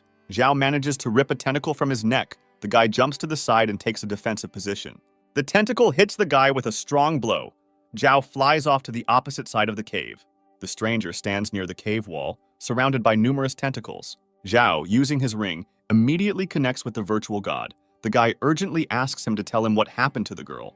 The virtual god scans the girl and informs the guy that the stranger is not a mutant. She is poisoned with an organic poison. Zhao is thinking about how to free the girl and return control of her mind. The virtual god tells Zhao that the mutated poison entered the girl through the wound she received in the fight. The guy understands that if the girl is not freed from the poison soon, it will completely mutate her body. Zhao considers such a mechanism very vile, since it allows you to use other people for your own purposes without their consent. The mutated stranger lets out a loud laugh and attacks Zhao. The guy runs up and uses a somersault to get behind the stranger. Zhao finds himself behind the girl. He grabs her by the tentacles and thus blocks the stranger's movement. The virtual god informs the guy that if he frees the girl from the tentacles by force, she will die instantly. The guy listens to the instructions of the virtual god, which is that the girl needs to be injected with an evolutionary fluid that will make her immune to poison. The stranger screams loudly. She manages to escape from the grip and strike the guy several times with her tentacles. The girl drops Zhao to the ground and, taking advantage of the situation, instantly attacks the guy. The stranger's face is very close to Zhao. The girl, in a quiet whisper, asks the guy to help her. Zhao intends to save the girl. He's going to inject her with an evolutionary liquid that will save the stranger from poison.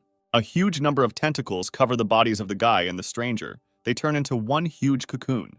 The next morning comes. Zhao wakes up and realizes that he is tightly bound with bandages. In a secret laboratory of a powerful organization, scientists are conducting research on mutated organisms.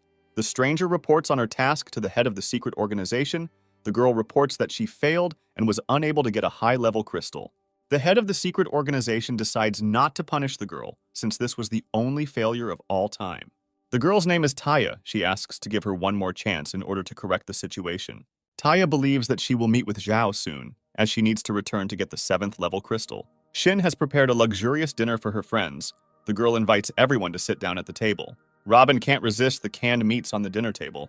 Dennis and his wife slowly descend from the 2nd floor. Tong is unhappy that Xin used too many products for dinner. Xin tries to justify herself, saying that they need to eat well before going in search of Zhao. Policeman Feng thanks Xin for the prepared dinner. He is pleased that the girl takes care of the team. Tong does not hide her irritation. She says that caring does not give the right to dispose of collective property. Xin is very unpleasant to listen to the girl's words. She wanted to please her friends and make them feel good.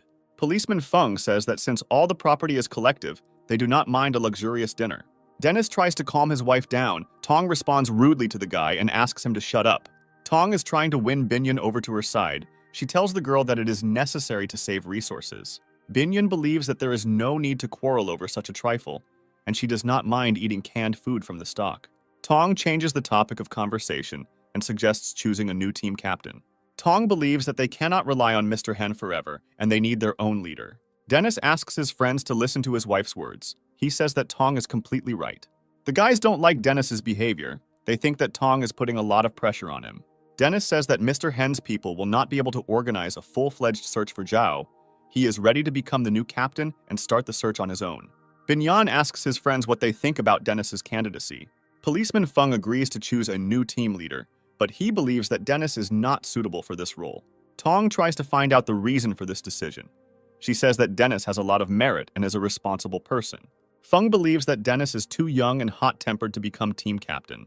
Tong does not agree with the man. The girl reports that Dennis was the first to join Zhao's team. Policeman Feng continues to insist on his position. He believes that Dennis can be a good deputy, but not a captain. Feng suggests promoting bodyguard Max to the position of team captain, since he is a calmer and more reserved person. Tong falls into a state of intense irritation. The girl believes that Max is just new to the team and therefore has no right to be captain. Policeman Feng asks the girl not to be angry. He says that he just expressed his opinion. Bin Yan fully supports Feng. She says that everyone on the team has the right to express their thoughts. Tong demands to vote immediately. She informs those present that her vote will be for Dennis. Policeman Feng and Robin think twice and cast their votes for bodyguard Max. Sin joins the vote. The girl considers bodyguard Max to be the best candidate. Tong attacks the girl. She rudely informs Shin that she does not have the right to vote. The guys are shocked by Tong's behavior. The girl continues to insist on her husband's candidacy and accuses the young people of ingratitude. Dennis gets tired of watching his wife's disgusting behavior. He loudly demands Tong to shut up immediately. Tong is unable to control her anger and is outraged that Dennis speaks to her in such a tone. The young people's conversation is interrupted by loud noise and screams coming from the street. Zhao's team immediately approaches the windows.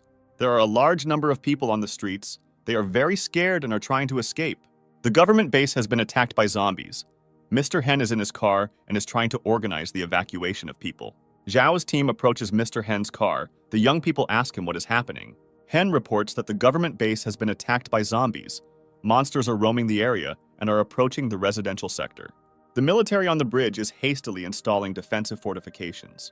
The officer orders the military to block the bridge as quickly as possible and not allow anyone into the government base. The machine gun company takes its combat positions and informs the officer of its full readiness. The military man expects a possible zombie breakout to occur on the bridge, and he closely inspects it and the surrounding area. A group of Zhao approaches Captain Fei. Young people announce their readiness to help the military. The military man reports to Captain Fei that the artillery and machine gun positions are fully prepared to repel the attack. One of the military notices the approach of zombies. He loudly reports this to his superiors. Single zombies begin to appear on the bridge, and every minute there are more and more of them. Dennis is very surprised by the number of zombies. He says that they are much faster than those they met before. The military man does not understand where such a large number of zombies could come from. Military patrols destroyed all the monsters on the outskirts of the city. Captain Fei sees the mutated zombies as a strong threat. He believes that if they break through the defenses, they will reach the second line in a few minutes. The officer gives a loud command to his subordinates to open fire on the zombies with all weapons. A powerful barrage of artillery and machine gun fire destroys the first wave of attacking zombies. The military man is given the opportunity to destroy the attacking zombies. The officer gazes into the distance. The smoke clears, and a huge number of zombie eaters attack the first line of defense. The officer sees that his subordinates cannot contain the attack of mutated zombies. He orders his soldiers to flee. The zombie eaters are joined by ordinary zombies. They catch up and destroy the retreating soldiers. The military man believes that it is necessary to blow up the bridge in order to secure the government base. Captain Fei is against this, since there are military survivors on the bridge. The military man believes that he must sacrifice his comrades in order for everyone else to survive. Policeman Feng asks the military man to take a close look at the bridge. The military man immediately takes his binoculars and looks into the distance. The military man tells those present good news. He saw a car on the bridge with Zhao in it. The guys from the Zhao team do not hide their joy. They see that their captain is alive. Zhao is driving an armored car. He asks the virtual god why zombies have begun to evolve so much faster. The virtual god informs the guy that the zombies have remained the same. Their high speed is due to the fact that they are controlled by the mutant captor. In order to stop the attack, Zhao needs to find the mutant captor and destroy him. The guy uses sound waves to find him. Zhao, in his armored car, crashes into a huge crowd of zombies, and the strong impact throws the monsters to the sides. With the help of sound waves, the guy manages to find the mutant captor among the crowd of zombies. The main character presses the gas pedal. His car jumps up and flies towards the zombie leader. Zombie eaters come to the aid of the mutant captor. With the help of their bodies, they throw the armored car aside. Zhao manages to balance the car. The guy lost sight of the zombie captor. Zombies attack Zhao's car. They try to break the windows to get inside. Zhao's friends see that their captain has fallen into a trap. They understand that he cannot cope alone. Bodyguard Max asks Captain Fei to give him a car to save Zhao. The officer says that one cannot take such a risk as the safety of the entire area is at stake. Captain Fei makes a decision. He cancels the bridge explosion and gives permission to the Zhao team to save their captain. The officer and Chen are covering the retreating military. The guy believes that they will not be able to resist the zombies for long. Pushing aside the crowd of monsters, an armored car drives up to the military, braking sharply and stopping next to them. Policeman Feng orders the military to get into the car as quickly as possible. The zombies continue to continuously attack the car containing Zhao. One of the monster eaters breaks the car window and tries to reach the guy with its paw. At this moment, a car with his friends appears next to Zhao. The young people open heavy fire on the attacking zombies. Zhao asks his friends to cover him. He jumps out of the car and goes in search of the zombie captor. The main character quickly runs towards the leader of the zombies. His friends clear the way for him with dense fire. Zhao finds a captor in the crowd of zombies. He takes out his battle axe and uses it to clear the way for himself.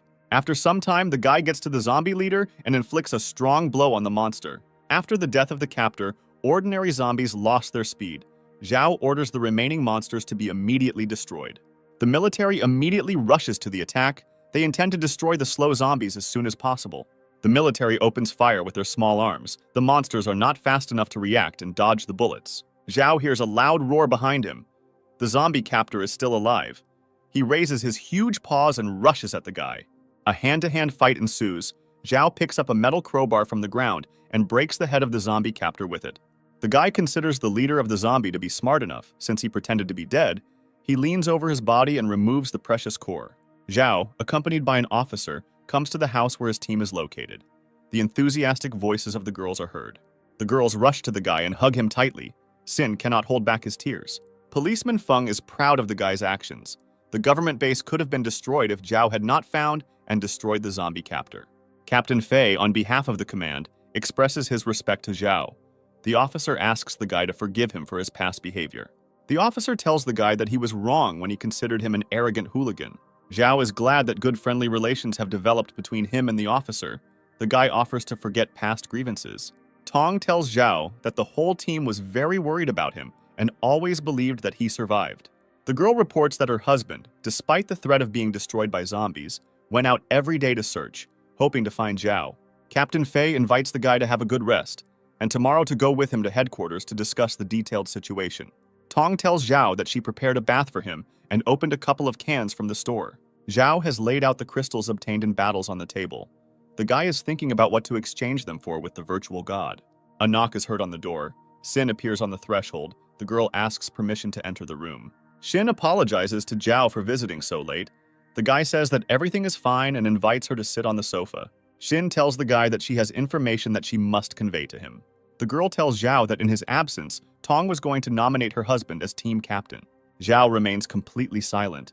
The guy sits motionless and is deeply immersed in his thoughts. Shin doesn't see anything wrong with the fact that in Zhao's absence, the team decided to choose a commander, but she considers it necessary to inform the guy about this. Zhao thinks that no one chose Dennis as the team captain. Perhaps Dennis harbored a grudge, and in the future this will not play into the team's hands. Zhao thanks the girl for informing him. The guy promises to resolve all differences in the near future. The main character gathers his team in one room. He is going to tell the young people about his decision. Zhao informs his friends that he has received information that in his absence the team has decided to elect a second in command. Tong says that this is not necessary at the moment, since Zhao has rejoined the team. Tong reports that she herself wanted to tell Zhao about this situation. The girl points her finger at Shin and says that someone has a very long tongue. Tong accuses Shin of intending to replace Binyan and become the commander's wife. Shin admits that she told Zhao everything, but the girl denies using the situation for personal gain. Dennis tries to protect his wife. He tells Zhao that the choice of a new commander is his idea. Zhao tells his friends not to worry, as he really likes the idea of a deputy.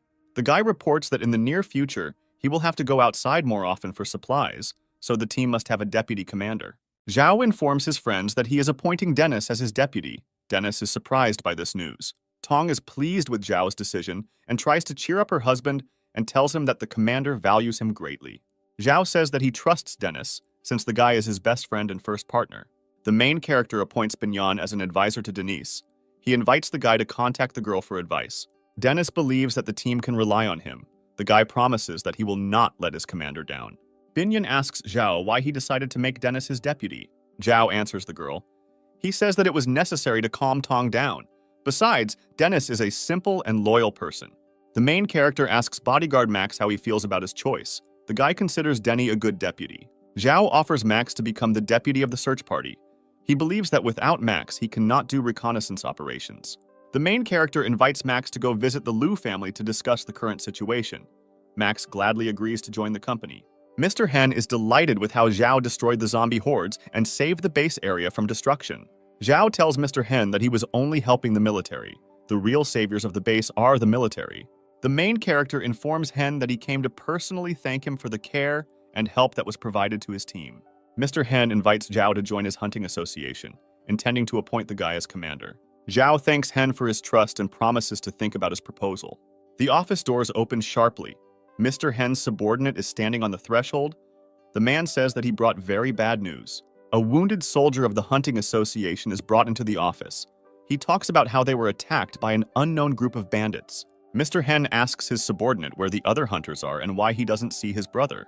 The wounded soldier says that they were attacked by a group of masked people led by a blonde girl. All the fighters in the squad were killed, and Brother Hen was taken hostage. Zhao makes the assumption that he knows who the blonde girl in the mask is. The wounded soldier talks about the conditions that the bandits put forward. They will release Brother Hen if they are given 500 kilograms of food in return. Mr. Hen is outraged by the way the bandits are treating a member of his family. He demands to immediately prepare a car and provisions. Zhao asks permission to join the rescue operation. He says that extra soldiers will not interfere with Mr. Hen. Hen thanks Zhao and his friend for offering to help his family in their time of need. The rescue team heads to the bandits' lair. Hen asks his subordinate to tell the details of the incident. The guy begins his story. He says that the team led by Yufin's younger brother entered the supermarket and immediately saw a girl at the entrance. The girl was sitting on the floor near the entrance and crying quietly. The men slowly approached her. Yufin tries to calm the girl down. He asks her not to be afraid and stop crying. Suddenly, the girl stands up to her full height and turns to the man. She takes out a pistol from her raincoat and releases a clip at Yufin. At the same time, machine gunners descend from the upper floors using ropes and fire continuously at the Yufin group. Hen's younger brother is shot in the arm, and his subordinate tries to lead his boss to safety. An unfamiliar masked girl holds a huge bat in her hands and uses a hoverboard to catch up with Yufin and his subordinate. The stranger quickly overtakes the men. She hits Yufin's subordinate with a bat. The guy falls dead to the floor. A group of people with bats in their hands slowly approaches Yufin. They joke rudely at the guy and laugh quietly. Yufin is wounded and unable to resist. The bandits beat the guy with impunity. The wounded man reports that the bandits found out who Yufin is. They left him alive so that he could convey the message. After some time, Mr. Hen's car drives up to the supermarket where the bandits are located. One of the bandits is in the video surveillance room. He informs his accomplices that a military vehicle has arrived at the entrance. The girl reacts to this news with joy. She says that today the mining itself takes place online. On the roof of the supermarket building, there is a group of bandits armed with powerful sniper rifles. They open fire on a car approaching the entrance of the supermarket, in which Mr. Hen and his men are located. Zhao shouts loudly, demanding that the bandits stop shooting. He informs them that they have brought a ransom. The girl uses radio communication. She orders the bandits to stop shooting and let the car inside the building. The car drives inside the supermarket and is met by 2 armed bandits. The bandits point their weapons towards the car. They demand that you raise your hands and slowly get out of it. The young people obey the demands of the bandits. They carefully get out of the car and head towards the armed men. Zhao carefully examines the girl standing on the balcony. He realizes that this is a different girl, and not the one he met in the forest. Mr. Hen asks the bandits where his man is. He reports that he brought a ransom for him. The girl in the mask asks Hen not to worry. She says that such an important person as his brother is not in danger. The girl snaps her fingers, and an image of Yufin tied up appears on the large screen behind her. Hen informs the girl that the groceries are in the car and asks her to let his brother go. The girl invites him to play a game, and if he wins, give his brother freedom. Suddenly, the bandits raise their weapons and open fire on Mr. Hen and the people next to him. Zhao and the people around him dodge the bullets and try to escape to safety as quickly as possible. Mr. Hen did not expect such meanness from the bandits. He takes out a pistol and begins to shoot back. The girl uses radio communication. She contacts the video surveillance operator and informs him that the hunt has begun. Zhao, together with Mr. Hen's men, manages to get out of the fire and take refuge in a safe place. The bandits slowly move around the empty building, waiting for information from the video surveillance operator. The operator gets in touch and informs the bandits about the location of Mr. Hen's people. The bandits immediately open heavy fire from their machine guns. Mr. Hen miraculously manages to dodge the bullets. He tries to escape and find a new shelter. Hen understands that the bandits do not need a ransom at all. They lured them into the building to kill them. A wounded fighter from Mr. Hen's team does not notice how a huge zombie is approaching him from behind. At the last moment, the guy catches movement behind him. He turns around and shoots the zombie with a pistol. The monster turns out to be a dummy. the purpose of which was to reveal the whereabouts of the fighter. The bandits immediately open fire on him. The bandits use grenades to lure Hen's men out of hiding. The villains consider today's hunt a success. One of them says that he hasn't had so much fun in a long time. Zhao believes that they encountered professionals, since the bandits were able to restore the video surveillance system. The guy runs out from behind cover and opens fire from his pistol at the CCTV cameras. The telecom operator notices the failure of a small number of cameras. The girl is prevented by Zhao from destroying all the surveillance cameras. She drives up to him on a hoverboard and opens fire on the guy. Zhao deftly dodges bullets flying at him and shoots back from the bandits. The girl tries to escape on a hoverboard from Zhao. He promises to tell him everything if the guy catches up with her. The CCTV operator stops humming a happy song to himself as the barrel of a gun presses into the back of his head. The bandits unsuccessfully try to contact the video surveillance operator. They understand that without the enemy's coordinates, they have very little chance of emerging victorious in the battle. Mr. Hen's men sneak up on one of the bandits and attack him. Hen waits for the moment when the bandit on a hoverboard passes him and deals a strong blow to the villain. After some time, Mr. Hen's men capture most of the bandits who participated in the attack. Zhao continues to pursue the bandit, who is hiding from him on a hoverboard. The girl takes the remote control out of her pocket and presses the red button. There is a loud explosion that destroys the floor next to the guy. Zhao falls into the resulting hole. A girl in a mask approaches the edge of the hole. She looks down and laughs loudly. Suddenly, Zhao jumps out of the hole. The guy tells the girl that nothing is finished yet. The girl cannot believe that the guy survived the explosion and fall from a great height. She tries to escape. Zhao intends to stop the girl with his battle axe. He throws it towards the bandit. The axe crashes into the fence in front of the girl and stops her running. The girl asks for mercy. She says that the criminals were going to kill her if she did not follow the order. Zhao looks at the girl carefully. The guy doesn't believe a single word she says. The girl in the mask, taking advantage of Zhao's confusion, pulls out a pistol from behind her back and points it at the guy. A loud shot sounds. A bullet hits the girl in the hand. She screams and drops the gun on the floor. Nearby is Max's bodyguard, who not only saved Zhao's life, but also found and freed the hostage. On the lower floor of the building, there are tied-up bandits. Mr. Hen is trying to interrogate them. Max's bodyguard reports that the bandits were very well armed and technically trained, and only after blocking the operator did Hen's people have a chance to win. Hen continues the interrogation. He asks the bandits about where they got their weapons, who they are, and what their goals are. The captive fat man reports that their gang used to play online games together, and one of their teammates provided them with weapons. One of the bandits says that all of them were previously considered inferior, and only in online games did they find friends and could fully communicate with each other. The girl says that the people around her have never been interested in her rich inner world. She believes that all people are interested in beautiful appearance, and rich people did not care what was going on in her soul. The girl considers zombies to be flawless creatures who don't care what anyone looks like. The girl recalls that she was constantly insulted by rich and successful people. In the past, a CCTV operator has had his food taken away by telling him he was fat. All the bandits believe that fate dealt with them unfairly, and only after the outbreak of the epidemic did they feel like people. They formed a gang and took over a shopping center, where they lived by their own rules and felt like gods. Zhao believes that the bandits were playing too hard because they dared to attack representatives of the government base. The girl says that her gang wanted to be noticed and heard. In the future, they intended to start a revolution. Hen believes that the bandits were so worried about other people's opinions that they lost their human face. The video surveillance operator does not want to accept losing. He believes that, like in a game, he will have another try. Yufen tells the bandit that this is not a game and points a gun in his direction. The bandits shout loudly. They ask Mr. Hen's people to forgive them and leave them alive. Zhao is in the main residence of Mr. Hen. The guy is happy that the operation was successful. He makes a solemn toast. Yufen is grateful to Zhao and his friend for saving him. The guy offers to ask for help at any time. Hen returns to his proposal. He wants Zhao and his team to join the hunting association. Hen says that if Zhao and his friends join, he will be able to provide them with good food and a decent life. Zhao listens carefully to Mr. Hen, and after a short pause informs him of his refusal. The brothers do not understand the reason for the refusal. They believe that Zhao has extraordinary abilities and can be a very useful person in the organization. Zhao informs the brothers that his opinion regarding the government base has changed. He currently does not consider it a safe place. The main character thanks the brothers for their offer and help and reports that his team will continue their wanderings in the near future. Yufen is very surprised by the guy's decision. He doesn't understand why he needs to take risks and leave the territory of the guarded base. Hen respects Zhao's decision. He says that he accepts his choice and is not going to persuade the guy in the future. Mr. Hen intends to thank Zhao. He carefully puts a small diary on the table and hands it to the guy.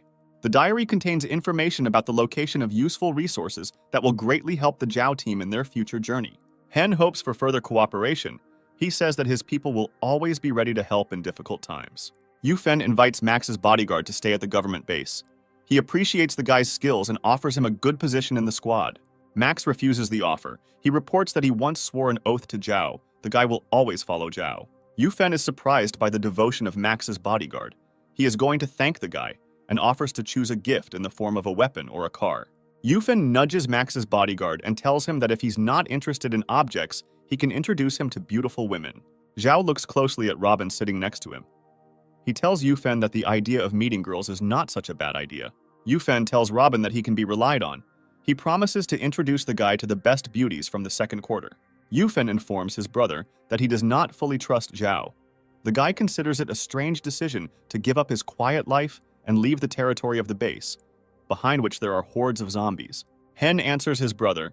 He believes that it is necessary to maintain friendly relations with Zhao, since otherwise he can become a very dangerous opponent. The girls enthusiastically examine the large gift box, which contains numerous cosmetics. The girls sincerely thank Zhao for the gifts. Binyan cannot hide his joy and kisses the guy on the cheek as a sign of gratitude. Binyan believes that Zhao cares about her very much, as he gave the girl cosmetics from her favorite manufacturers. Sin believes that she is the focus of the guy's attention, since her shampoo bottle shows a girl very similar to her. Binyan tells Shin that her shampoo is fake and makes her hair fall out. Sin responds with a caustic remark, saying that cosmetics will no longer help the girl. The guys carefully watch the girls squabble. Feng says that the inner world of women is unpredictable. Zhao tells his friends that they have accumulated a lot of things that would be nice to exchange for food. Feng asks not to stockpile food as it spoils quickly. He has heard that the government has issued its own domestic currency. Max's bodyguard says that once they leave the government base, the currency will be completely useless. The news that the team will soon leave the base comes as a surprise to Tong. She has settled into her new home well and does not want to leave it. Tong tells Dennis that he promised to be with her until the end of his days. The guy tells the girl that he will keep his promises. Zhao thinks the relationship between the young people is very sweet. The guy tells Robin that his life will change a lot when he has a girl next to him. Binyan expresses to Shin his assumptions about the orientation of bodyguard Max.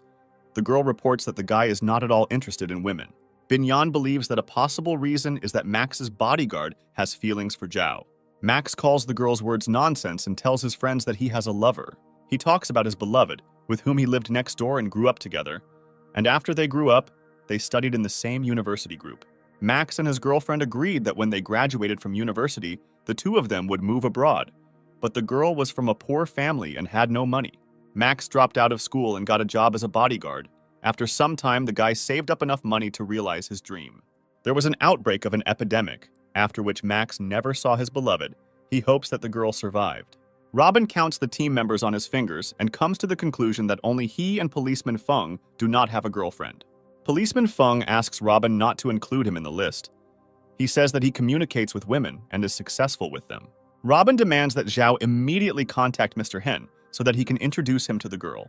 Zhao promises the guy to return to this topic later, since now he needs to collect unnecessary things and sell them at the city market. Robin is at the city market. He thinks it's unfair that he has to do hard work. The young man considers his fate unfair. He is still lonely and has not found a life partner. Robin successfully sells items brought to the market and earns a good amount from their sale. The guy sees a running crowd in front of him. People are very excited and screaming loudly. Robin follows the running people and ends up at a concert of a popular girl group. Fans idolize pop singers. One of them never missed a single concert. The guy in the audience wanted to commit suicide, but after hearing the group's songs, he changed his mind about it, and now he considers the girls his goddesses. The singers thank their fans and ask them not to despair and not give up in these difficult times. One of the fans asks the girls for permission to take a photo with them, to which they immediately receive consent. Robin cannot take his eyes off the model-looking girls. He is fascinated by their beauty. A young man approaches the guy and says that this group is the most popular in the country. The man tells Robin that for 10 credits, the guy can take a photo with the girls. In addition, for a certain amount, he can organize a personal meeting. The man tells Robin that he is very lucky because he provides services to single men. The stranger tries to interest Robin and promises to give him a good discount. The dark side of Robin advises the guy to forget about the problems of the team and take care of his personal life.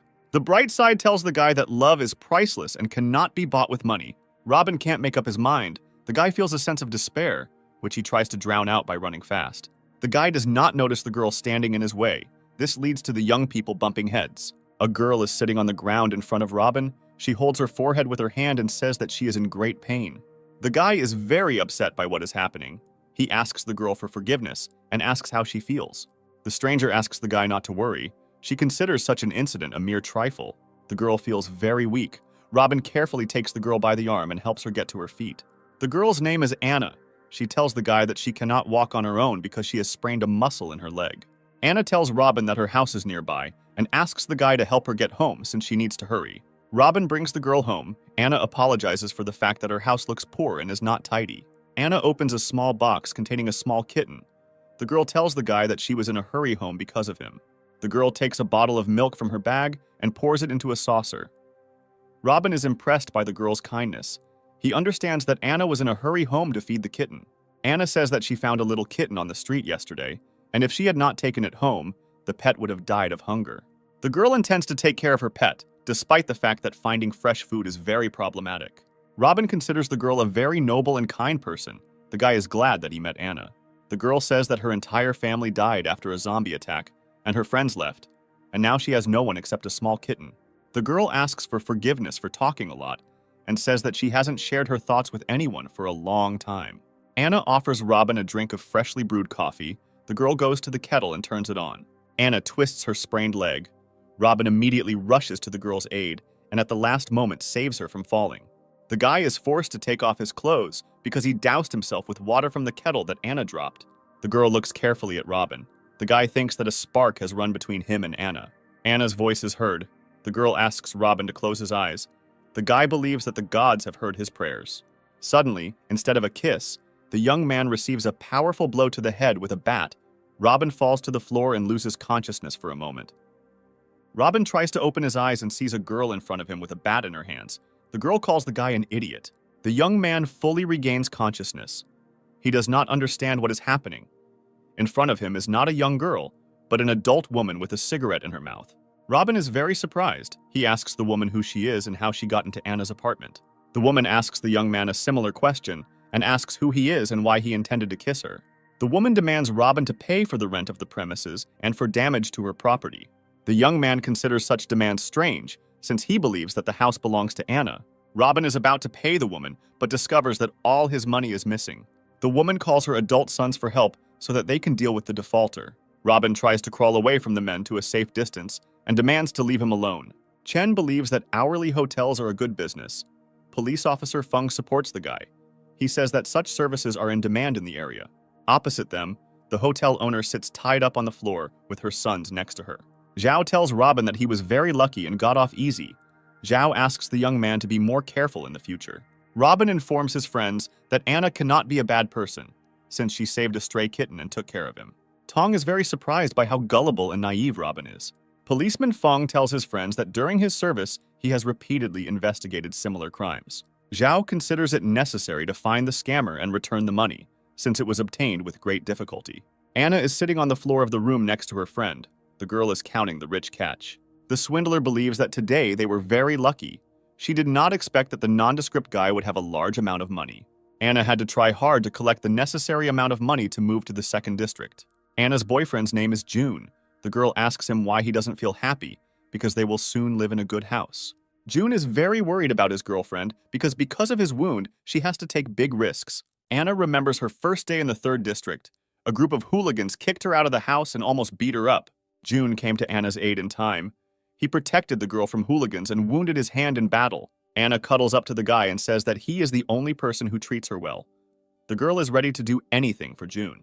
Anna asks her boyfriend not to worry, since he is the only person close to her, and she intends to take care of him. A girl stands on a deserted street. She says that she is tired of loneliness, and she doesn't want to be alone anymore. The guy approaches Anna. He offers the girl his care and attention. The girl uses a paralyzing substance. She sprays it in the guy's face, causing him to lose consciousness. Anna takes money out of the victim's pocket. The girl is very dissatisfied with the amount of money. The girl says that lately, she has come across only poor people, and it is becoming increasingly difficult for her to raise enough money for good housing. Anna is going to head to the city market in the hope of finding a rich victim there. A young man is at the city market. He receives a large number of credits for the goods sold. The policeman considers it unsafe to move around the area with so much money, he offers the guy an escort. The young man answers the policeman. He tells him that he does not need help, since he is an adult and a strong person. Anna is in the crowd of onlookers. She carefully watches the guy and believes that a big fish will fall into her net today. The girl uses her old established scheme. She runs after the little kitten and asks him to stop. Anna deliberately collides with the young man and pretends that it happened by accident. The girl asks the guy for forgiveness for being so slow and inattentive. The young man really liked the little kitten. He does not pay attention to the girl and tries to catch up with the animal. Anna informs the guy that she has several cats at home. She invites the young man to play with the animals at her house. Zhao grabs the girl by the hand and tells her that he prefers cunning young foxes. Anna behaves extremely aggressively. The girl demands to release her immediately. Otherwise, she threatens to call the police. Chen tells the girl not to worry. He says that the police are already here. There is an injured man in the room. He talks about how Anna, using her fraudulent actions, robbed him. Chen praises Zhao for his intelligence and is impressed with how easily the guy was able to find the scammer. The girl asks the young men what they are going to do with her. She considers her actions to be minor offenses. Robin cannot contain his emotions. The guy says that his feelings are not some kind of trifle. Anna does not understand what feelings we are talking about. She calls Robin a stupid man who trusted an unfamiliar girl. The girl apologizes for causing inconvenience to many people. She promises not to do anything like that in the future.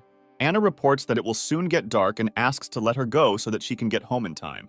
Chen tells the girl that recently the legislation has become stricter and the government severely punishes such acts. The guy says that the amount of total damage allows the girl to be sent to prison for 3 years. The police immediately take the girl into custody. Anna is shocked by this decision.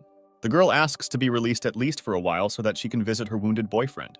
Chen tells Anna interesting news. He tells the girl that the swindler herself became a victim of a scammer. Anna does not believe the young man's words. She believes that they are trying to mislead her. Chen informs Anna that she is not the first girl that June uses for her criminal interests. The guy tells the girl the scheme of the criminal. The fraudster heroically saved the girls, then faked a wound on himself, and then used the girls to his advantage. Zhao asks Anna where the money she stole is. The girl answers the guy.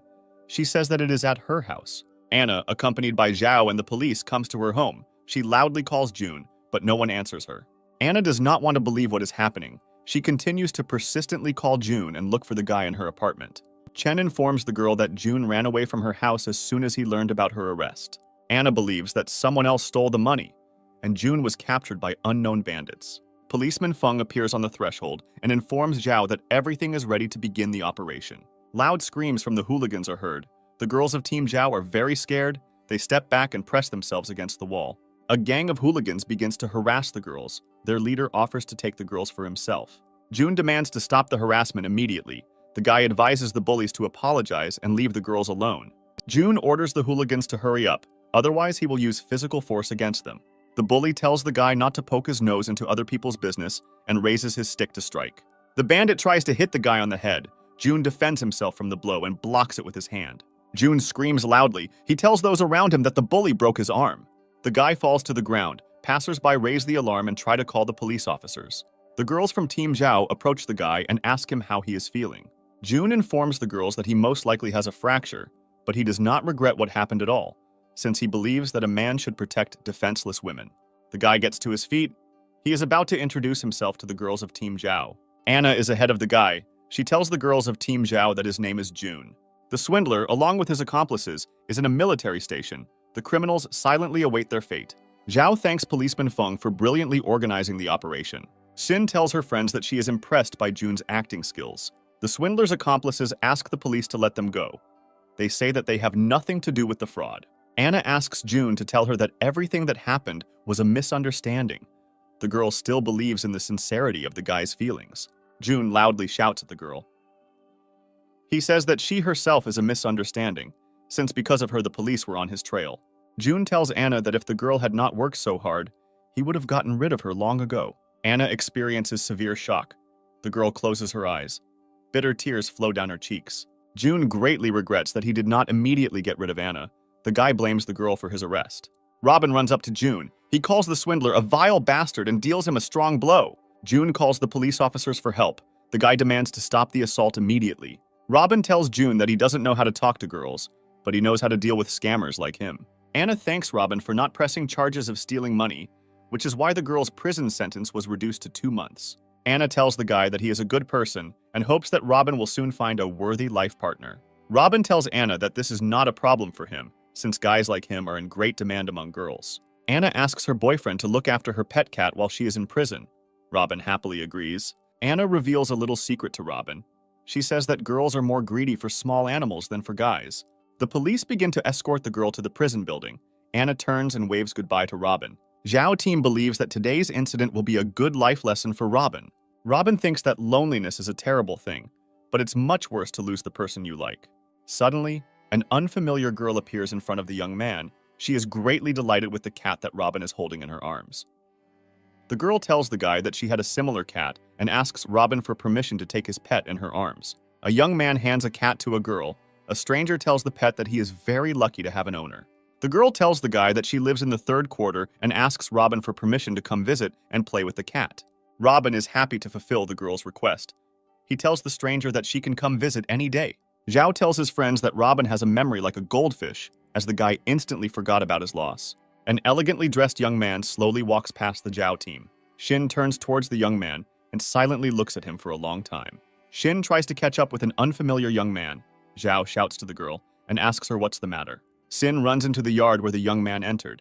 There is no one in the yard. The girl does not understand where the man could have disappeared. Xin tells her friends that the elegantly dressed stranger was her younger brother, named Wen. Robin tells Xin that he has never heard of the girl having a younger brother. Xin tells her friends that she is the only child in the family, and Wen is her half-brother who went to live abroad as a child. Tong believes that the girl was mistaken, especially since her half-brother lived abroad. Zhao advises Xin not to worry and asks the girl to describe her brother. He promises to start looking for him tomorrow. Wen enters an elite entertainment establishment and 2 managers immediately run up to him. They inform the guy that he came on time because Mr. Go lost a large amount of money. Loud music is playing. Young people are having fun on the huge dance floor. A wealthy man is in a swimming pool. He is surrounded by beautiful girls of model appearance. In one of the rooms of an elite establishment, a fight without rules is held, in which the best fighters of the continent participate. Mr. Go encourages his fighter. He hopes for his victory in the fight since there is a big money stake at stake. Go takes the fight very emotionally. He tells those present that his fighters are the best. Mr. Go's fighter tries to put up a defense, but he misses a series of blows from the foreign champion. The foreigner technically unbalances the opponent and performs a throw. The fight ends with the loss of the Go fighter.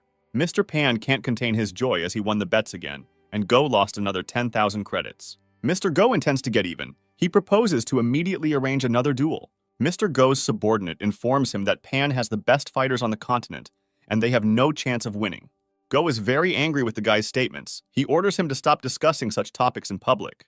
Pan believes that Go has no worthy fighters, and in an ironic manner he offers him his bodyguards for security. Go takes the criticism to heart and says it still has some upside. Pan gives Mr. Go a chance to recoup and, taking advantage of the opportunity, raises the bets 3 times. Wen enters the room, he accepts the challenge and is ready to fight with the foreign champion. The champion expresses contempt for the local fighters with his gestures and shows disrespect for Wen. The guy immediately rushes to attack the champion and inflicts a series of powerful blows on him. The champion is surprised by the speed of Wen's attacks, and he has difficulty fending off numerous attacks. Wen moves to mid-range, which allows him to use his feet effectively. After some time, the foreign champion is knocked down. Mr. Go jumps up from his seat and shouts joyfully. Recovering, the foreign champion launches a counterattack, carrying a hidden knife in his boot, with which he intends to destroy Wen. The guy deftly blocks the attack of the foreign champion and deals him a crushing blow. Wen puts a knife to his opponent's throat. The guy tells him that he is too young and inexperienced.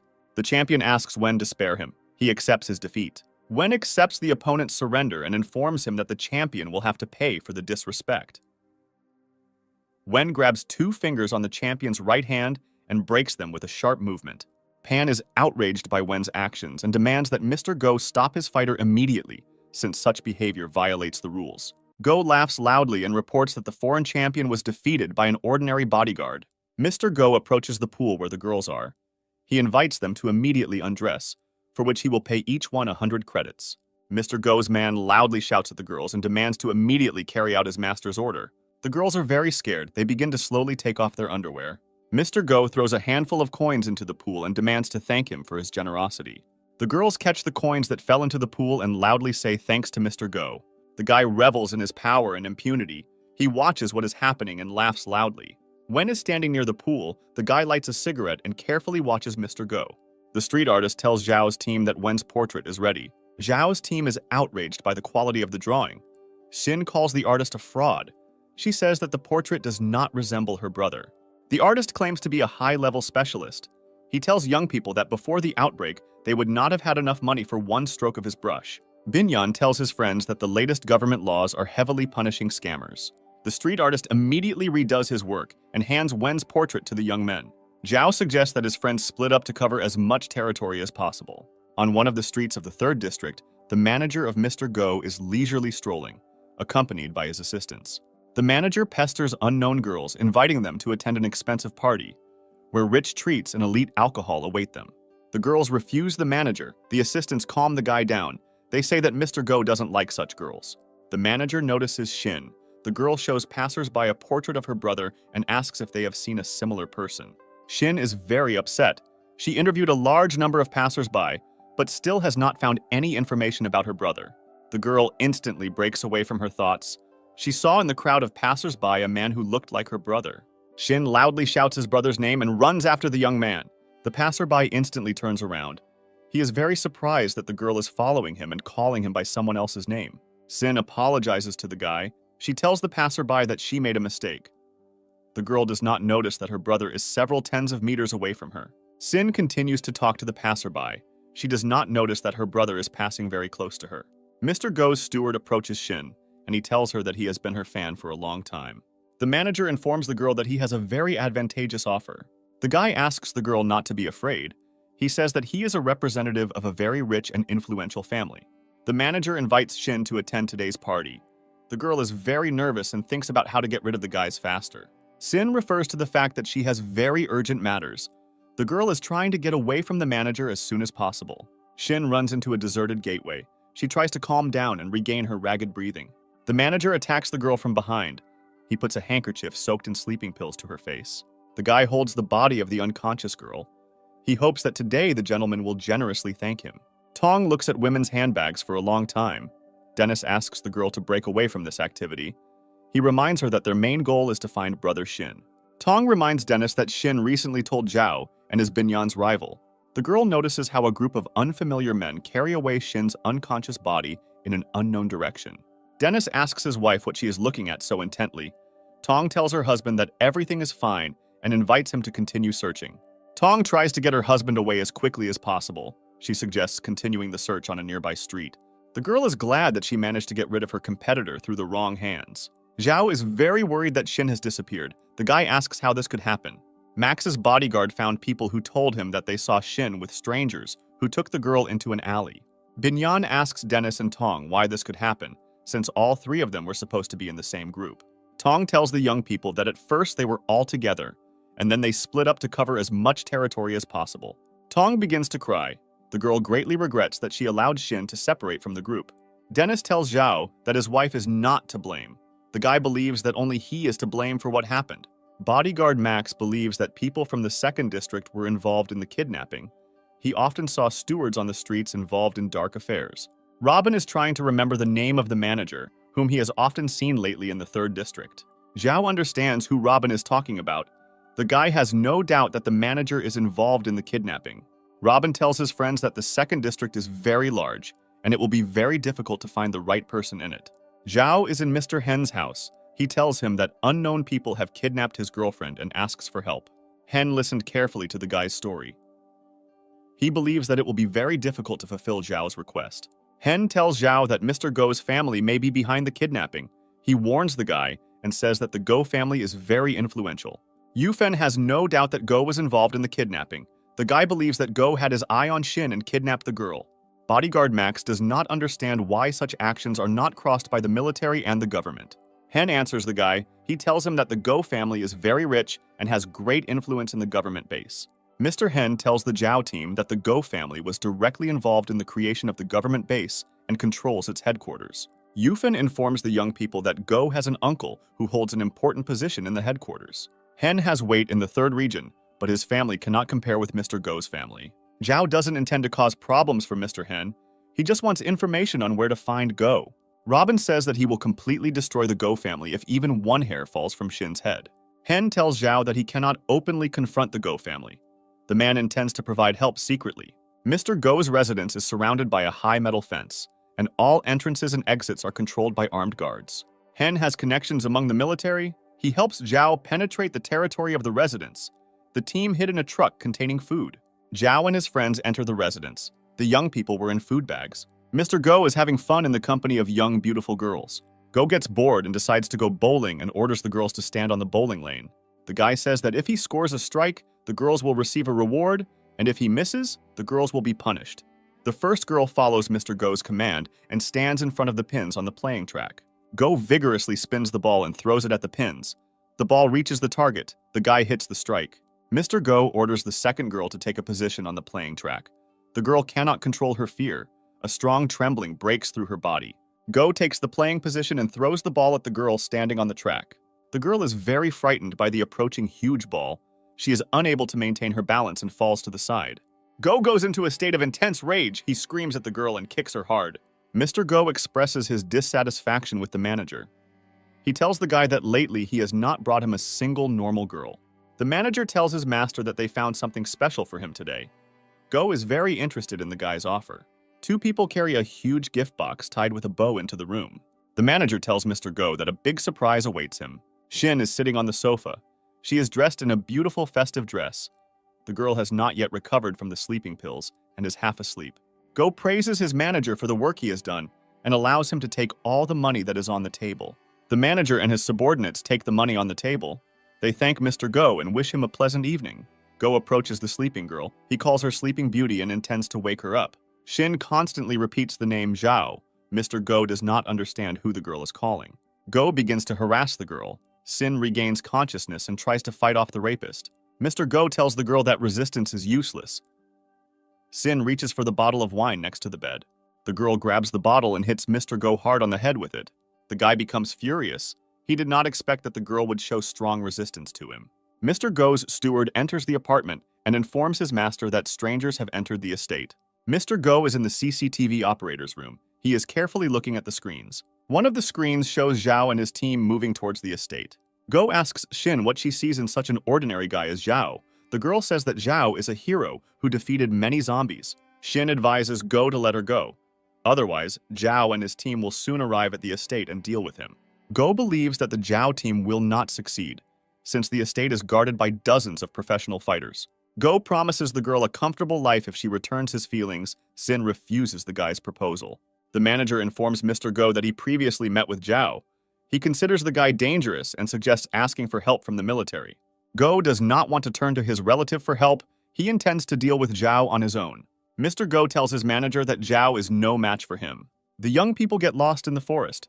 Zhao very much regrets that he did not take a compass with him. Robin tells his friends that city people have poor navigation and asks them to rely on him. Being excellent at navigating by the stars, Robin finds the constellation Ursa Major and determines the northern direction.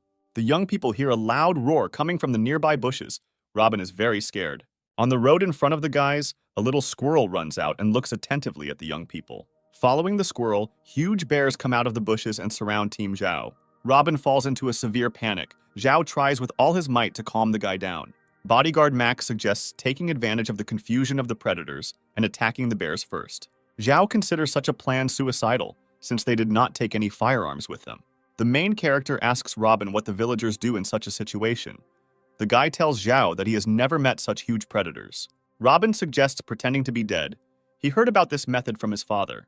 Zhao considers the proposed method idiotic and invites his friends to immediately flee. Mr. Go watches the young people. He laughs loudly and says that he has not seen such an impressive hunt for a long time. Go explains that the brown bear is the largest and strongest representative of its kind. According to statistics, it is 3 times more dangerous than the tiger. The bears were brought to the estate by Go's father, who deliberately created unbearable conditions for them so that the animals would be extremely aggressive. Go says that Zhao and his friends have no chance of coping with the huge predators. The guy warns Shin that in the next few minutes, huge animals will tear her friends to shreds. The young people run as fast as they can in the direction of the estate. Robin tells his friends that he has no more strength. Zhao realizes that he cannot do without the help of a virtual god. The guy orders the system to open the inventory drawer. The main character takes out huge traps from the inventory box and throws them towards the bears. Huge predators step on traps. Loud clicks of spring mechanisms and the loud roar of bears are heard. Robin cannot hide his delight. He thanks the main character for saving him. Mr. Go's face is twisted with anger. The man does not understand how the traps ended up in the path of the bears. Team Zhao emerges from the dense forest and sees a huge expensive estate in front of them.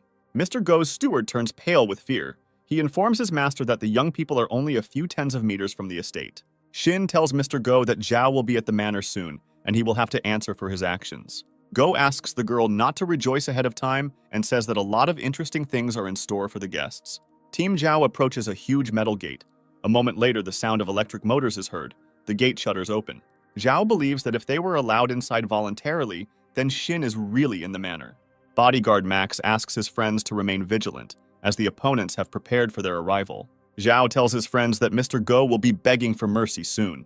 The guys enter the estate. The young people are surrounded by a large detachment of champion fighters. One of the champions laughs at the young people. He intended to meet with seasoned fighters, but sees teenagers in front of him. Zhao asks the fighter to shut up and demands to hand over the captive, promising to leave everyone alive. The champion tells the guy that Mr. Go will return the captive when he has had enough of playing with her. The champion fighters take off and attack Zhao and his friends. A fight ensues. The guys reflect numerous blows from well-trained fighters. Zhao slowly backs away and deflects the slashing blows of one of Mr. Go's fighters. One of the champions tells his colleague that Zhao does not have close combat skills. The guy can only reflect blows. Bodyguard Max cannot resist the professional technique of the fighters. After a series of blows, the guy falls to the ground. One of Mr. Go's fighters holds Zhao tightly as his partner prepares to strike. Go informs Shin that Zhao does not have the slightest chance of salvation. The man is proud that he has the best martial arts fighters under his command. Sin promises to tell everything to the base command. Go tells the girl that the government base belongs to his family. Mr. Go steps up to the radio microphone and orders his fighters to destroy Zhao. One of the fighters laughs at Zhao. He asks the guy where his confidence went. The main character inflicts a powerful blow on the fighter, which throws him tens of meters away. Zhao tells the fighters that they are nothing not only in the ring, but also in a real fight. The main character demonstrates his mastery of hand-to-hand combat, delivering lightning-fast and powerful blows to Mr. Go's fighters. Zhao uses not only striking techniques in battle, but also effective throws. Champion fighters are very surprised by how easily the guy knocked out the world boxing champion. The fighters are not going to fight in a fair fight. They rush at Zhao altogether. After some time, they manage to surround Zhao and knock him to the ground. Zhao uses the combat skills obtained from the system. He activates the second-level power characteristics and scatters fighters. The main character is satisfied with his fighting level. He used only a third of his strength to cope with the fighters. Two master champions hold Max's bodyguard by the arms. The young man is about to use their confusion to strike. Max uses a secret technique of hitting the nerve centers. With the help of precise blows, he incapacitates fighters. Bodyguard Max considers this technique humane, since it only paralyzed his opponents and left them alive. A huge sumo fighter sits on Robin. The guy is foaming at the mouth. He shows no signs of life. Zhao tells the sumo wrestler that he only has 2 seconds to escape and stay alive. The guy approaches one of the champion fighters. He kicks him and demands that he not play dead. Zhao offers the champion fighter his life in exchange for information about the whereabouts of the captive Shin. The champion fighter chooses life and says that the girl is in the upper right wing of the building. Bodyguard Max calls Zhao to him. He says that Robin is not feeling well and is unconscious. Robin comes to his senses. He tells Zhao that he is dying and asks him to take care of the pet kitten. Zhao calms the guy down. He says that he only has a couple of broken ribs. Zhao asks Bodyguard Max to take Robin to a safe place. The main character is going to save Shin alone. Max is very worried about Zhao. He says that it will be too dangerous to act alone. The champion fighter tells Zhao that he has no chance, since there are fighters of the highest level inside the estate. Mr. Go calls the champion fighters worthless non-entities, and he is very angry that Zhao was able to deal with them. Shin tells Mr. Go that he will soon join the team of champion fighters. Mr. Go calls the girl a bastard and punches her hard in the face. Go tells his steward that he has changed his mind. He wants Zhao to be brought to him alive. Mr. Go wants Shin to see how Zhao's arms and legs will be torn off. Zhao examines his wounds. The guy intends to focus on increasing his armor parameters in the future. The guy opens the doors and enters a huge room where Shin should be. Zhao notices an unfamiliar man behind him, stretching and saying that he is very bored. Wen is sitting on the sofa in front of Zhao. He tells the guy that he is starting to feel sleepy. Wen watched Zhao's fight and appreciated the guy's fighting characteristics. Wen invites Zhao to surrender, in which case he promises to spare the guy's life. Zhao agrees to accept Wen's terms if Mr. Go releases Shin and lets him go with him. Wen informs the guy that this is unlikely, since Mr. Go will never agree to such conditions. Zhao decides that further conversation is useless and attacks Wen's bodyguard. Wen is very dissatisfied with the guy's unexpected attack. He is annoyed that he was not allowed to finish. Zhao tells his opponent that he has no time for useless chatter. The main character is surprised by Wen's bodyguard's technique. His opponent only dodges blows and does not counterattack. Zhao stops focusing on this. He is going to deal with Wen as quickly as possible. Suddenly, Wen changes his fighting technique. He blocks Zhao's blow and grabs his hand. The next moment, Wen stabs Zhao with a knife. The main character receives a severe eye injury. Zhao completely loses his vision. The guy slowly sinks to the floor and screams loudly. Wen delicately twirls a knife in his hand and says that in fights, it is not enough to rely only on strength. Zhao is trying to cope with the hellish pain and get to his feet in order to continue the fight. Xin is in a state of severe shock. The girl loudly calls the guy's name. Mr. Go is very happy with the outcome of the fight. He considers Wen his best fighter. Go tells Xin that her boyfriend will never compare to his bodyguard Wen. Mr. Go says that the military is constantly trying to lure Wen away, and he has to pay a very high salary to keep the professional. Go praises his bodyguard and orders him to bring the injured Zhao. Xin calls his half-brother by name and asks him to disobey Go's orders. The girl does not understand what could have happened to her stepbrother and why he agreed to work for Go. Zhao realized Wen's cunning technique. The bodyguard was deliberately pretending. He was dodging in order to distract attention and deliver a fatal blow. Zhao believes that Wen is a mutant, as his movements were incredibly fast. The main character asks the virtual god to scan Wen for mutation. The virtual god performs a scan and tells the guy that no mutations were found. Wen is an ordinary person. The virtual god suggests that the main character not to fuss and stall for time. The system has started the process of regenerating Zhao's body. The system informs the main character that he has only lost his sight, and the guy has 4 more senses. Wen approaches Zhao from behind. He raises his knife to strike. The main character hears him approaching. Zhao's body has evolved. His senses and reactions are superior to an ordinary person, which allows the guy to dodge the blow. Wen is very surprised by the guy's reaction. He continues to deal deadly blows to Zhao. Zhao uses his hearing and deftly dodges Wen's bodyguard. The main character concentrates and begins to feel air vibrations in order to predict the enemy's movement. Zhao manages to block Wen's blows. The guy grabs his opponent's clothes. The main character performs a spectacular throw. Bodyguard Wen falls to the floor with a crash. Zhao holds his opponent.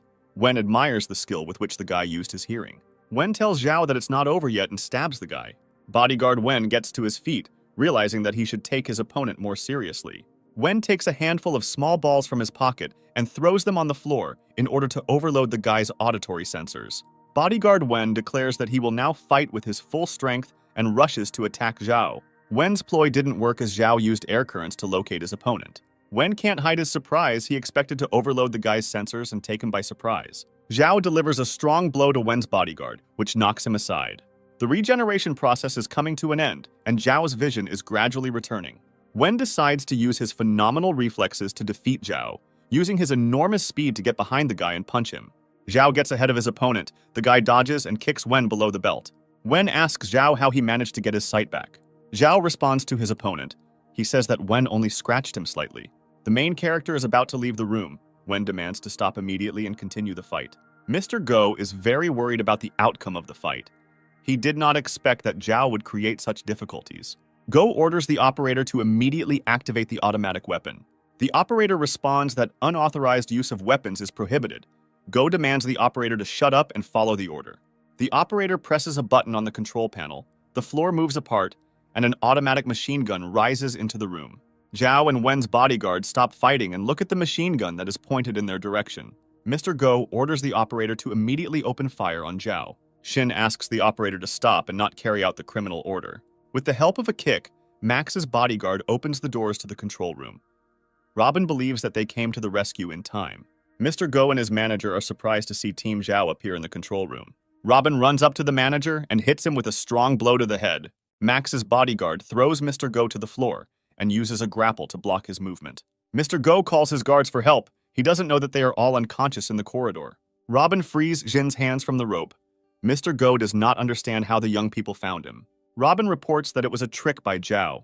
Mr. Go lost his vigilance, so the young people passed unnoticed. Max tells Mr. Go that his guards were scared and told him where their master was.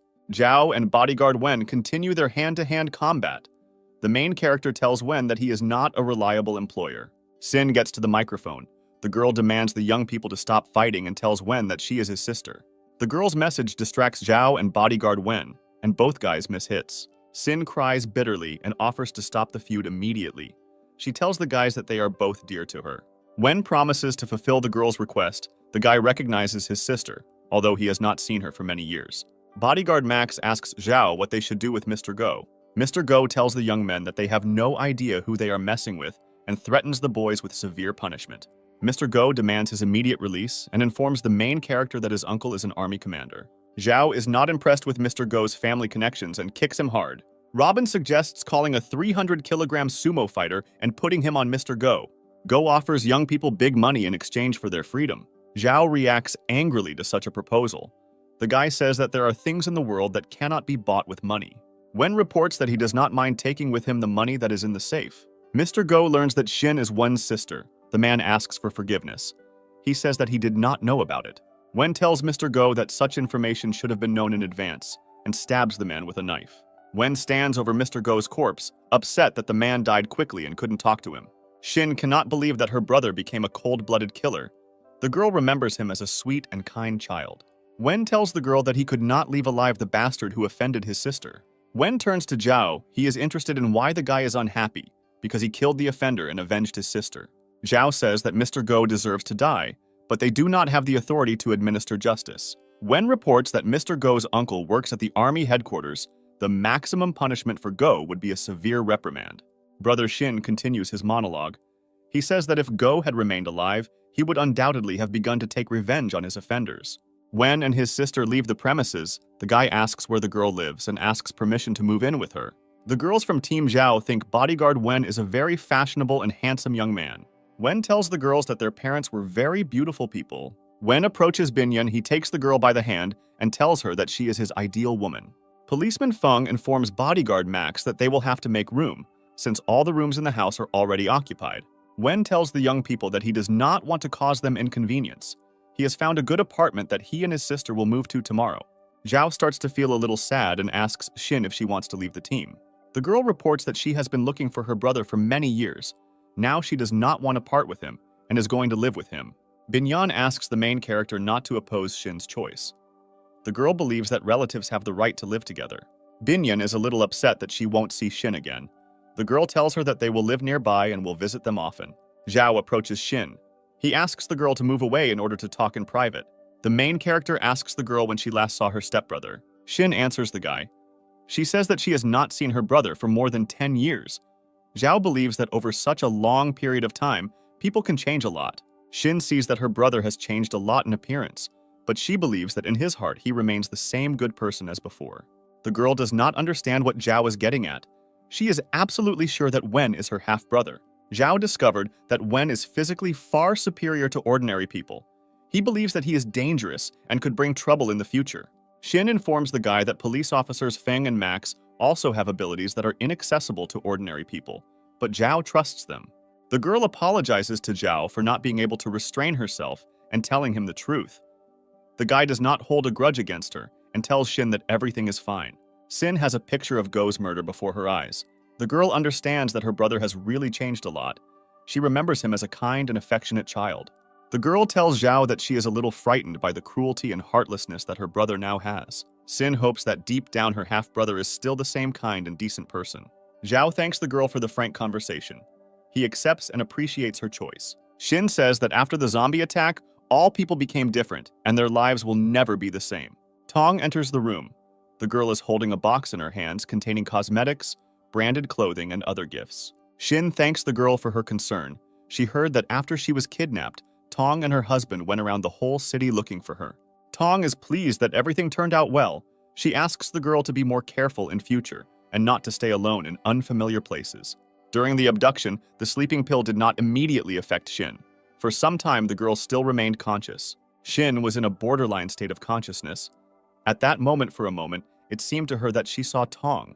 The girl silently watched as her captors carried her away. At the military headquarters, Mr. Go's manager lies tied up on the floor. The officer loudly shouts at him and demands to answer questions. The officer is in a state of wild rage. He wants to immediately find out who is involved in the murder of his beloved nephew. The manager tells the details of yesterday's incident. He tells the officer that Zhao was involved in the murder. The officer knows that his nephew was never at odds with Zhao. He does not understand why the guy killed him. The manager says that the girl from Zhao's team is to blame for everything. The manager says that the girl herself came to the party with food and drinks, and Zhao thought that the girl had been kidnapped. The guy says that, despite good security, the Zhao group entered the mansion and entered into a conspiracy with bodyguard Wen, after which the young people killed the officer's nephew and stole all the money. The officer calls the Zhao team lawless. He intends to find them in the near future and severely punish them. The manager reports that Zhao's team knew about Meister Go's family ties. The guy says that the young people do not respect the military and mocked them. The officer has great difficulty restraining his anger. He says that with his own hands, he will tear the criminals into small pieces. The government base commander asks Zhao if he agrees with the military officer's accusation. Zhao informs the military man that he took part in the incident, but everything was not as the military officer explains. The officer loudly shouts at the guy. He says that his nephew was a good person and never broke the law. Besides that, Mr. Go disdained women from the 3rd district. Zhao calmly listens to the officer's attacks. He says that the military officer knew his nephew very poorly. The main character gives a signal to his friends, and the girls who were in captivity in Mr. Go's estate enter the office of the commander of the government base. The base commander asks the guy what kind of show he decided to put on. He doesn't understand why there are unfamiliar girls in his office. Zhao brings the base commander up to date. He talks about the order and morals that existed in Mr. Go's estate. The base commander is a little shocked by the guy's story. The military officer does not want to believe what he said. He says that Zhao is slandering his dead nephew. The freed girls confirm Zhao's words. They say that they were lured to the estate where they were constantly mocked and humiliated. The military officer does not believe a single word the girls say. He believes that they are in league with Zhao and are weaving intrigues in order to get away with it. Zhao invites the officer to check the information and interrogate Wen's bodyguard. He reports that the girls have been missing for a long time. The base commander asks the military officer to calm down as they consider the guy's arguments convincing. The commander remembers that Zhao saved the base from a zombie attack. He believes that his good deeds balanced out the bad. The officer says that no good deeds give an ordinary civilian the right to commit lynching. The base commander once again asks the officer to calm down and calmly discuss his proposal. The officer pulls his gun out of his holster and points it at Zhao. He believes that the guy deserves the death penalty, which must be carried out immediately. The base commander demands the officer to immediately remove the weapon. He considers such behavior unacceptable for a military man. The officer hardly pulls himself together. He calms down and puts his pistol in his holster. The base commander tells Zhao that he will confiscate the medal given to the guy and also place him under arrest for a period of 1 week. The commander orders the guards to immediately send Zhao to the guardhouse. The military immediately carries out the order of their officer. The officer again breaks into hysterics. He is dissatisfied with the fact that for the murder of his nephew, Zhao will get off with only a week of arrest in the guardhouse. The officer intends to avenge his nephew. He wants to destroy Zhao in the near future. The base commander orders the officer to stop immediately. He made this decision in order to have time to think. The commander informs the officer that the base is fully funded by the 1st and 2nd districts. He fears that the parents of the girls will find out about the incident. The general says that everyone has long known what the officer's nephew was doing, and for a long time everyone at headquarters turned a blind eye to it. The base commander had long suggested that the officer pay more attention to his nephew and re-educate him. The officer says that he could not be with Go all the time, since he had a lot of work. The commander believes that Zhao's death will attract the attention of sensation hunters, and if an investigation begins, the whole city will be on its ears. The general believes that a small punishment is necessary so that everyone quickly forgets about the incident. The officer apologizes to the general. He asks for forgiveness for not being able to control himself. The base commander tells the officer that he needs to take a broader view of things and not get hung up on the little things. The officer leaves the headquarters building. The manager meets him on the threshold of the building. The guy asks about how long Zhao's death penalty is scheduled. The officer does not allow the guy to finish. He gives him a strong kick to the head. The officer speaks with the manager. He claims that his nephew was a good man, and instigators like the manager are to blame for his death. The officer announces to the manager that he will go to his nephew and shoots the guy with a pistol clip. In a secret laboratory, a man lies on a metal couch and screams for help, and the roar of zombies can be heard all around. Wen abruptly gets up from his bed, realizing that he had a terrible nightmare. Sin runs into the room. She asks her brother if he is okay. The guy replies that he had a nightmare. The girl invites him to talk and discuss everything that happened while she was not around. Sin remembers that her half-brother had poor health as a child and wonders how he became so strong and started working for Mr. Go. The guy explains that he needed money and he worked for someone who could pay him well. Wen tells the girl that weak people can become stronger over time, citing Zhao as an example. Shin recalls that Zhao began to change greatly after he defeated Linmu in the academic library. The girl realizes that she has never thought about what tests ordinary people go through in order to become strong. Wen tells his sister that one of the main reasons to become strong is the desire to protect loved ones. Sin suggests that her stepbrother change the subject. She understands that it is difficult for him to talk about it. Wen tells his sister that he is hungry and offers her a snack. The girl asks her brother what to cook for him. Shin believes that running a household is much more difficult and challenging than performing on stage. The girl is holding a handbag in her hands. She is delighted that she has found her favorite brand at the market. The seller tells Shin that she has good friends and he is glad that the girl is okay. The seller reports that he saw the same portrait of Shin and her friends. At that moment, he realized that they were together. The merchant believes that Shin was lucky, as the couple immediately noticed that she was being taken away by kidnappers. The man thinks that Tong and her husband reported to the police and rescued the girl. The girl doesn't show it, but she doesn't understand what the bag seller is talking about. The man continues his story. Shin understands that Tong was aware of her abduction and did not raise the alarm. The girl tries to understand Tong's motivation. She believes that perhaps Tong intended to keep Dennis safe. Shin enters the house and is greeted at the doorstep by the festively dressed Zhao team, who congratulate the girl on her birthday and explode firecrackers. Wen tells the girl that he sent her to the market on purpose so that she would have time to prepare. Zhao gives the girl a huge bouquet of roses and congratulates Shin on her birthday. Binyan asks the girl to immediately go to the kitchen, saying that a pleasant surprise awaits her there. On the dining table, there is a huge cake decorated with fresh fruit. Sin feels great joy. The girl has not seen cakes for a long time. She understands how difficult it is to make a cake nowadays. Binyan tells the girl that Tong prepared the cake for her, spending a lot of time and effort on it. Tong says that making a cake in the third region is very difficult. She had to ask the help of a cook from the second region. He helped with the ingredients. Zhao informs his friends that he will have to leave them for a while, as he is going to go on patrol around the base. The guy tells Shin that Hen and his brother invited him to join a hunting party to replenish food supplies. Zhao informs his friends that there are practically no resources left in the vicinity of the base, and they will have to go further to find them. Dennis wants to take part in the operation. He asks Zhao to take him with him. Tong offers to leave the key to the food warehouse to her since she is the deputy's wife. The girl says that if Zhao takes the key with him, they will not have access to food.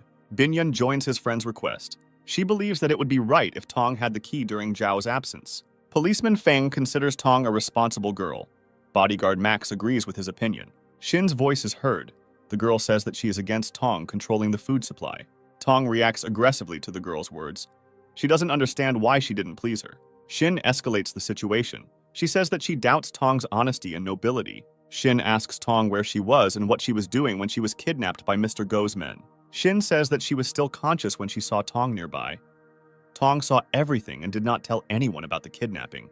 Tong calls the girl's words slander. The girl demands to provide serious evidence. Shin says she has a witness, a handbag seller who was at the city bazaar at the time of the abduction.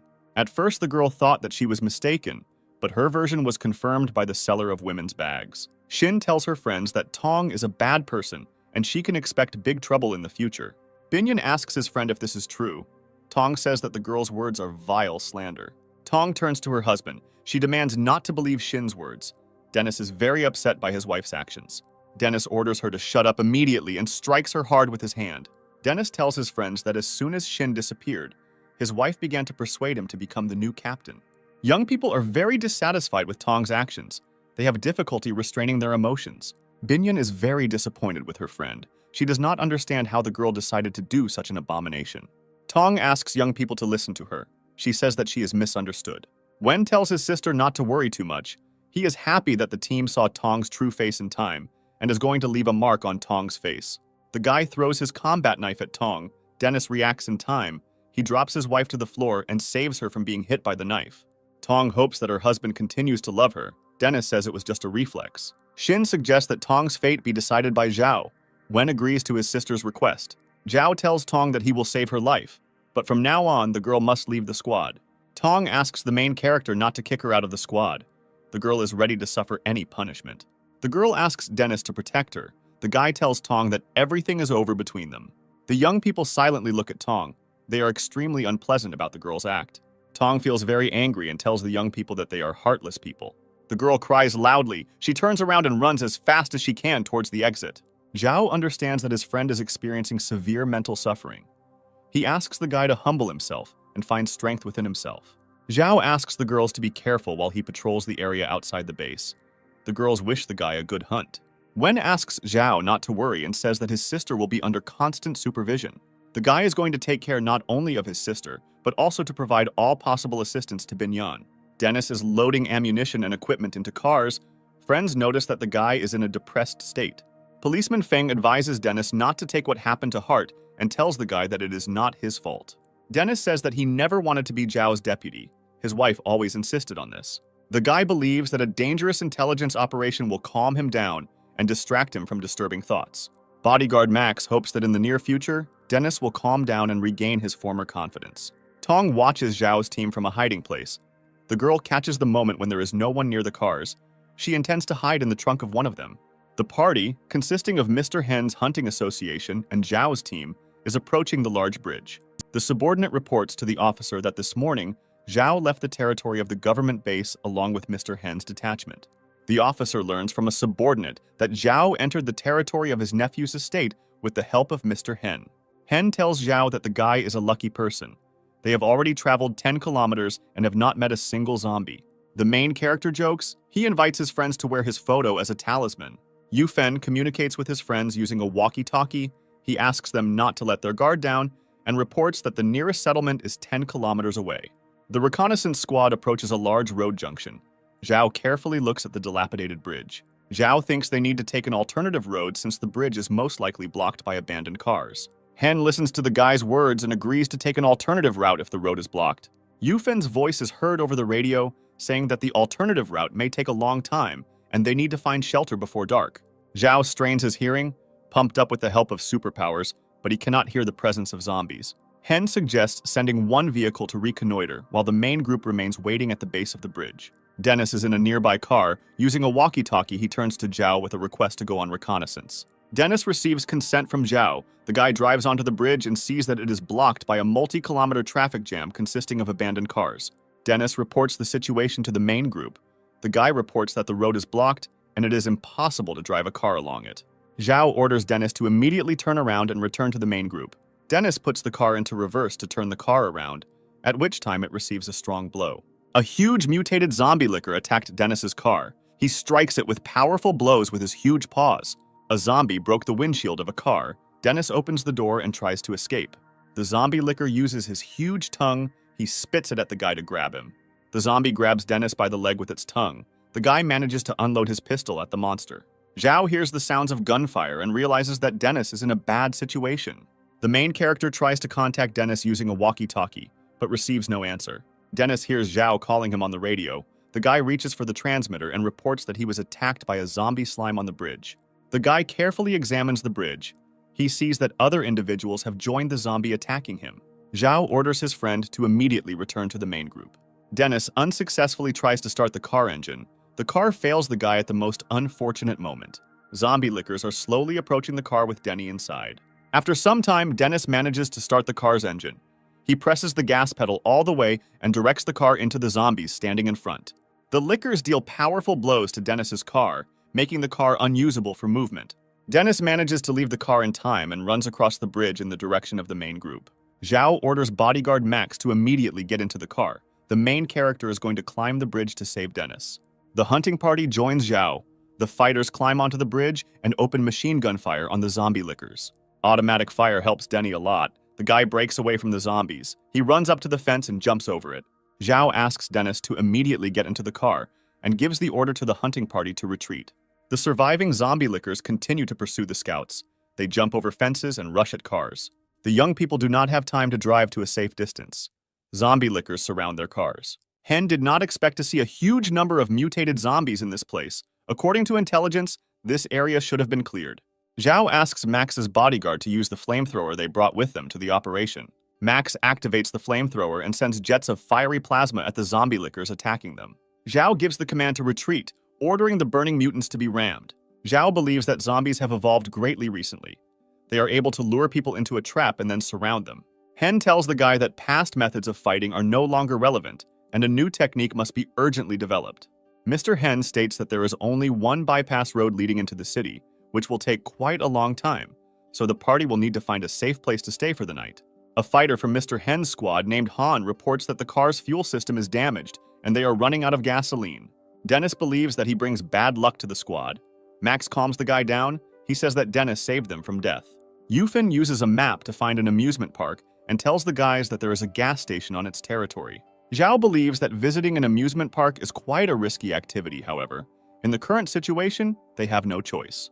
Dennis is going to rectify the situation. He intends to go to the amusement park for gasoline. Zhao agrees with the guy's proposal and tells Dennis that she will keep him company. Young people move through a deserted amusement park. An oppressive silence reigns around. Dennis sees empty cages in front of him. He believes that the animals have escaped or were eaten by zombies. Young people find a gas station and fill empty cans with gasoline. Dennis looks at the abandoned Ferris wheel for a long time. Zhao understands that the guy is remembering his dead sister. Dennis begins to become hysterical. He considers himself a useless person who was unable to save his sister. Dennis tells Zhao that he could not fulfill his sister's wishes. He promised the girl to find a good daughter-in-law. Zhao asks the guy if he still has feelings for his wife. The main character informs his friend that he does not wish harm to Tong, but the girl committed a vile act and could bring a lot of trouble in the future. Zhao tells Dennis that he did everything just for his sake. The guy promises Dennis to find a new wife in the future. Dennis thanks his friend for his help and support. He promises to restore his peace of mind in the near future. The young people's attention is attracted by strange sounds. Zhao says that there may be mutated animals here. The trunk of the car opens. Tong appears from it, and as a sign of greeting, she waves her hand to the young people. The young people are very surprised by the appearance of the girl. Dennis asks Tong what she is doing in the trunk of the car. Tong tells the guys that she had no choice. She wanted to apologize and hoped for forgiveness. The girl rushes to Dennis and hugs him tightly. Dennis pushes Tong away and tells his wife that everything is over between them. Tong says that she overheard the guy's conversation and knows that Dennis still loves her. The guy heads towards the car. He asks Zhao to ignore Tong and immediately go to his team. Zhao understands that he cannot leave the girl to the mercy of zombies. He is going to take her with him and deal with everything after returning. The hunting team found a place to stay for the night, and Han and his partner were the first to be assigned to guard duty. Han's partner reports that he has problems urinating and heads into the nearby bushes. Han's partner relieves himself near a tree.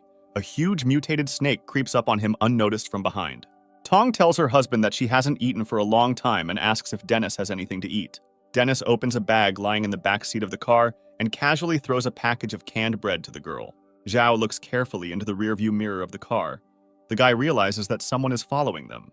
Dennis takes out binoculars. The guy looks into the distance and tries to figure out who might be chasing them. Dennis sees that they are being pursued by a huge horde of mutated monsters, into which zoo animals have turned. Dennis is shocked by the number of mutated animals. He asks Zhao to increase the gas. Tong starts screaming loudly. She tells her husband that she is very scared and doesn't want to die. The voice of Dennis is heard. Offering to deal with the monsters, Zhao considers this impossible, since the forces are unequal. Dennis opens the trunk of a moving car and throws gasoline cans onto the road. The guy believes that the animals will make good steaks. He shoots at the gasoline with a pistol. A huge flame engulfs the running monsters. Tong tells Dennis that he was simply magnificent in this fight. The guy regrets that the animals were mutated. Otherwise, they would have been provided with food for a long time. Zhao believes that they did not destroy all the monsters. The zoo in the amusement park was quite large, so there are still many mutated animals in the area. Han is unable to fight his fatigue. The guy leaned his elbows on the car and fell asleep. Bodyguard Max invites the guy to go and rest. He is going to take the place of the guard instead of honorable. The fighter tells Max's bodyguard that his partner went to the toilet and has not yet returned. Max learns that his partner has been missing for 15 minutes. The guy begins to worry. Bodyguard Max and Han go into the nearby bush to find the second patrolman. Han sees the silhouette of his partner. He makes sarcastic jokes at him. The mood of the young people changes greatly when they learn that the guard is dead. Max's bodyguard hears a suspicious noise in the bushes. A huge snake rushes at the young people. Max pushes Han aside and saves his life. Han does not understand what kind of creature attacked them. He is very frightened and asks Max for clarification. A huge mutated snake is next to the young people. It rises high into the air and hisses loudly. Max opens fire on the monster with his pistol and orders Patrolman Han to immediately return to the car. Yufen and his brother hear loud gunshots and realize their camp is under attack. Young people run into the car in which Yufen and his brother are. They report that one of the patrolmen has been killed and they have been attacked by a huge mutated snake. Yufen believes that it is urgent to take some action. He suggests leaving the parking lot immediately. A huge snake wraps its body around the car the guys are in and tries to swallow it. The mutated snake fails to swallow the car. It wraps its body around it and tries to crush it. Robin is very scared. The guy cannot contain his emotions and screams loudly.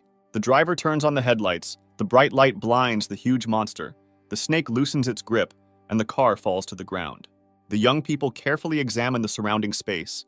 The huge multi-ton monster has disappeared. Bodyguard Max tells his friends that the monster is somewhere nearby. He believes that the snake has sensed its prey and will not let them go. Max is about to destroy a huge snake. He asks his friends to distract its attention while he chops off the monster's head. Han believes that Robin would be perfect for this role, since the guy is a hunter and has lived in the countryside all his life. Robin stands in the middle of a huge clearing. The guy experiences great fear and prays to his gods. The young people's plan worked. After a while, the snake notices Robin and rushes at the guy. Max's bodyguard takes aim with his rifle at the snake, but the snake's fast movements prevent him from getting a shot. Suddenly, the car in which Max's bodyguard and his friends are located receives a strong blow. A huge snake grabbed Robin and is trying to swallow him. The guy desperately resists. The young people ran out of the damaged car. They realized that the car was attacked by a second snake. Han doesn't know how they can defeat two huge monsters. Max's bodyguard suggests splitting into two groups. The first group opens heavy fire at the mutated monster. Yufen is in the second group. He takes out his combat knife and rushes to attack the snake. The guy manages to reach the huge snake. He jumps on it and plunges his blade into the thick skin of the monster. The snake resists. It fights off the attacking Yufen with its tail. The snake throws the young man high into the air before throwing him to the ground. Han tries to save his commander. He accelerates the car and crashes it into a huge snake. Yufen takes advantage of this situation. The guy runs up and jumps high into the air. He intends to get to the monster's head. The young man manages to get to the monster's head. The guy cuts off the snake's head with a powerful blow of his blade. The young people fire machine guns at the second surviving monster. Robin asks his friends to quickly kill the mutant. The guy says that he has no strength left and the snake will soon devour him. A huge mutated snake wraps its tongue around the guy and begins to devour Robin. At this moment, Max's bodyguard manages to aim accurately. The guy pulls the trigger and hits the monster in the head. A dead snake falls to the ground, and a frightened Robin tries to get out of its huge mouth. Max's bodyguard is glad that everything turned out okay. He sees that Robin was not seriously injured. Young people have gathered next to the body of the deceased patrolman. They are going to burn his body. Hen gives a funeral speech. He says that the deceased patrolman was a good person. The Han asks his commander not to burn the patrolman's body. He reports that the deceased was the only child in the family and offers to deliver the entire body to the relatives. Yufen tells the guy that this is impossible, since his body can pose a great threat to others. Hen says that he will take care of the family of the deceased and will provide assistance to them in the future. Young people burn the body of a dead guard. The ritual is interrupted by a car emerging from the darkness. Hen starts moving towards the car. The guy thinks that Zhao has arrived. Suddenly, other cars join the car. The young people realize that this is not Zhao. Max's bodyguard hears the sound of the machine gun's electric drives. He orders his friends to immediately fall to the ground and find cover. The next moment, the arriving cars open fire from machine guns located on their roofs. Hen doesn't understand what happened. Even in the dark, the guy recognized the military vehicles from the government base. Han asks his commander why the military opened fire on them. Yufen examines military vehicles through binoculars, and in one of them he discovers Mr. Go's uncle. Hen screams loudly. He asks the military to immediately stop shooting and informs them that they are the Lu family's hunter corps. The officer answers the guy. He says that he was looking for them and orders his subordinates to open fire to kill. To destroy the young people, the soldier uses a hand grenade launcher. A strong explosion scatters the hunting party and Zhao's team to the sides. The guys lie on the ground. They are severely shell-shocked. The military manages to capture the young people. They are tied up and kneel in front of a military officer. The subordinate reports to the officer that the military has cleared the surrounding area and all the young people have been detained. The officer does not see Zhao among the prisoners. He asks the young people where the guy is hiding. The military officer offers the captives freedom, promising not to harm anyone if the young people tell where Zhao is hiding. Hen explains to the officer that there was a misunderstanding. The officer calls the guy a traitor and kicks him. Max's bodyguard realizes that the officer is here to take revenge. Yufen demands the immediate release of the prisoners, threatening to inform the base command about the attack. The officer tells the young people that they are only alive thanks to the military, who organized the base and protected civilians from zombies. The officer is going to destroy the prisoners with the help of zombies, in which case no one at the base will investigate. Robin is outraged by the military officer's insidious plan. The guy calls the man the last words. The officer takes out his gun and points it at Robin. The guy says that the military man made a mistake and he was never in the villa. The officer demands that Max's bodyguard immediately reveal all the information. Otherwise, the guy will watch his friend die. The military man points a gun at Robin's head. The guy asks the officer to come to his senses and save his life. Suddenly, Zhao appears in a forest clearing. The guy opens fire on the military with an automatic weapon. The military are surprised by the unexpected attack. They hide behind the cars and begin to shoot back. Zhao conducts aimed fire at the wheels of cars. The guy intends to disable the enemy's vehicle. Tong runs up to the prisoners. The girl helps the young people climb into the car in which Zhao arrived. Bodyguard Max sees that Zhao is surrounded by a group of military men, and the guy is destroying opponents with targeted fire. The young people are in Zhao's car. At full speed, they are trying to move to a safe distance. The officer orders his subordinates to immediately get into their vehicles and begin pursuing Zhao. The subordinate reports to the officer that all their cars are disabled. The military man cannot contain his anger. Hen thanks Zhao for saving him. He says that the guy arrived in time, otherwise they would all be dead already. Zhao rushed to help as soon as he heard the shots. The guy thought that it was an attack by robbers. He was very surprised when he saw the military. The military managed to recover one of the cars and are trying to catch up with Zhao's car. The main character is surprised by the speed with which the military was able to replace the car's punctured tires. The soldier in the military car takes a combat position. He intends to shoot Zhao's car with a machine gun. Yufen tells his brother that they have no chance of escaping. He offers to stop and fight back the military. Zhao offers a better option. He orders Dennis to turn around and head to the amusement park. Tong and Robin are surprised by Zhao's order. They know that there are many mutated animals in the amusement park and consider such a maneuver fatal. Zhao's car is approaching an amusement park, and there are a large number of monsters on its territory. The mutated animals notice a car approaching them.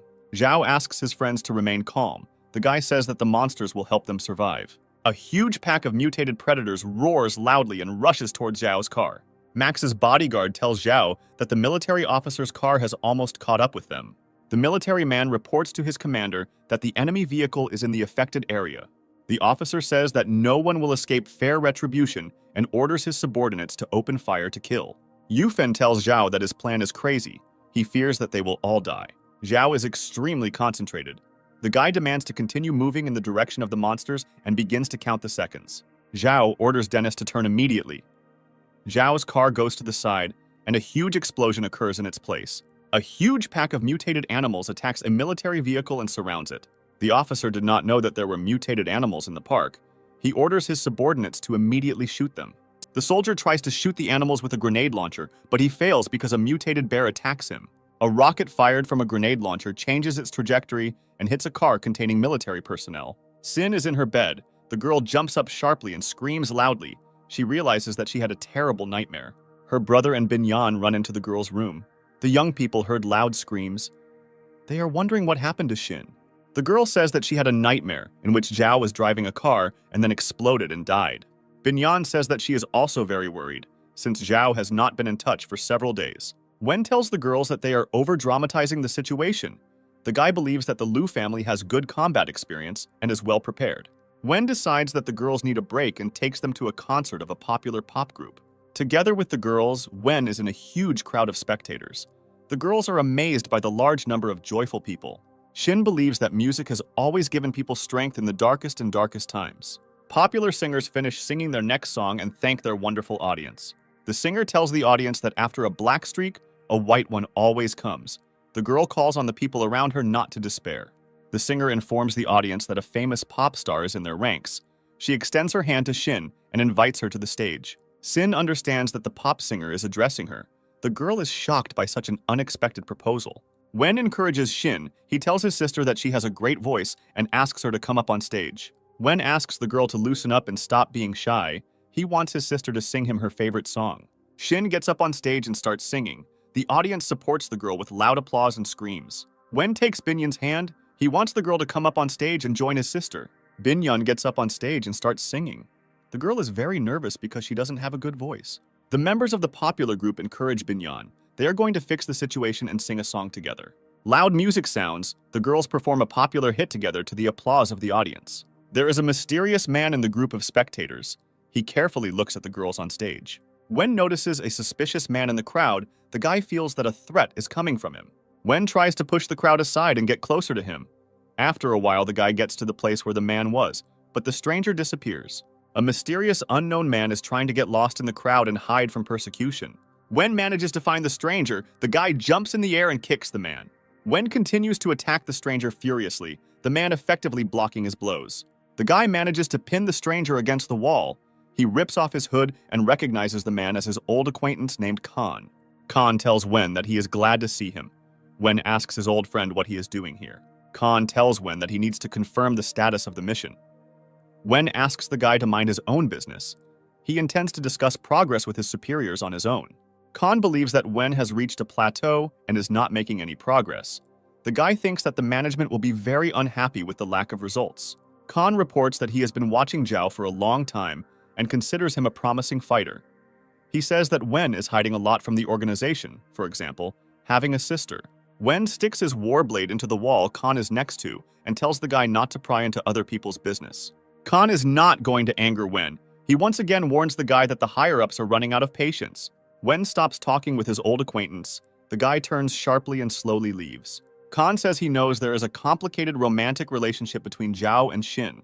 Hen's men and Zhao's team have reached the nearest city. They intend to carry out reconnaissance and stock up on food. Han notices that all the buildings in the city are badly destroyed. The guy does not understand how this could happen. Bodyguard Max informs his friends that all the buildings were blown up by the military to prevent the spread of infection. Yufen begins to greatly regret that they spent a lot of time and effort to end up in a destroyed city. Zhao suggests moving through underground tunnels and subways, as many streets are destroyed and littered with construction debris. Young people are standing at the entrance to the subway. Han doubts that the car will be able to go down. Yufen completely agrees with the opinion of his subordinate. He believes that the car is not suitable for such maneuvers. Zhao tells his friends that there is always a way out of the situation. He goes to a pile of garbage and takes out a billboard.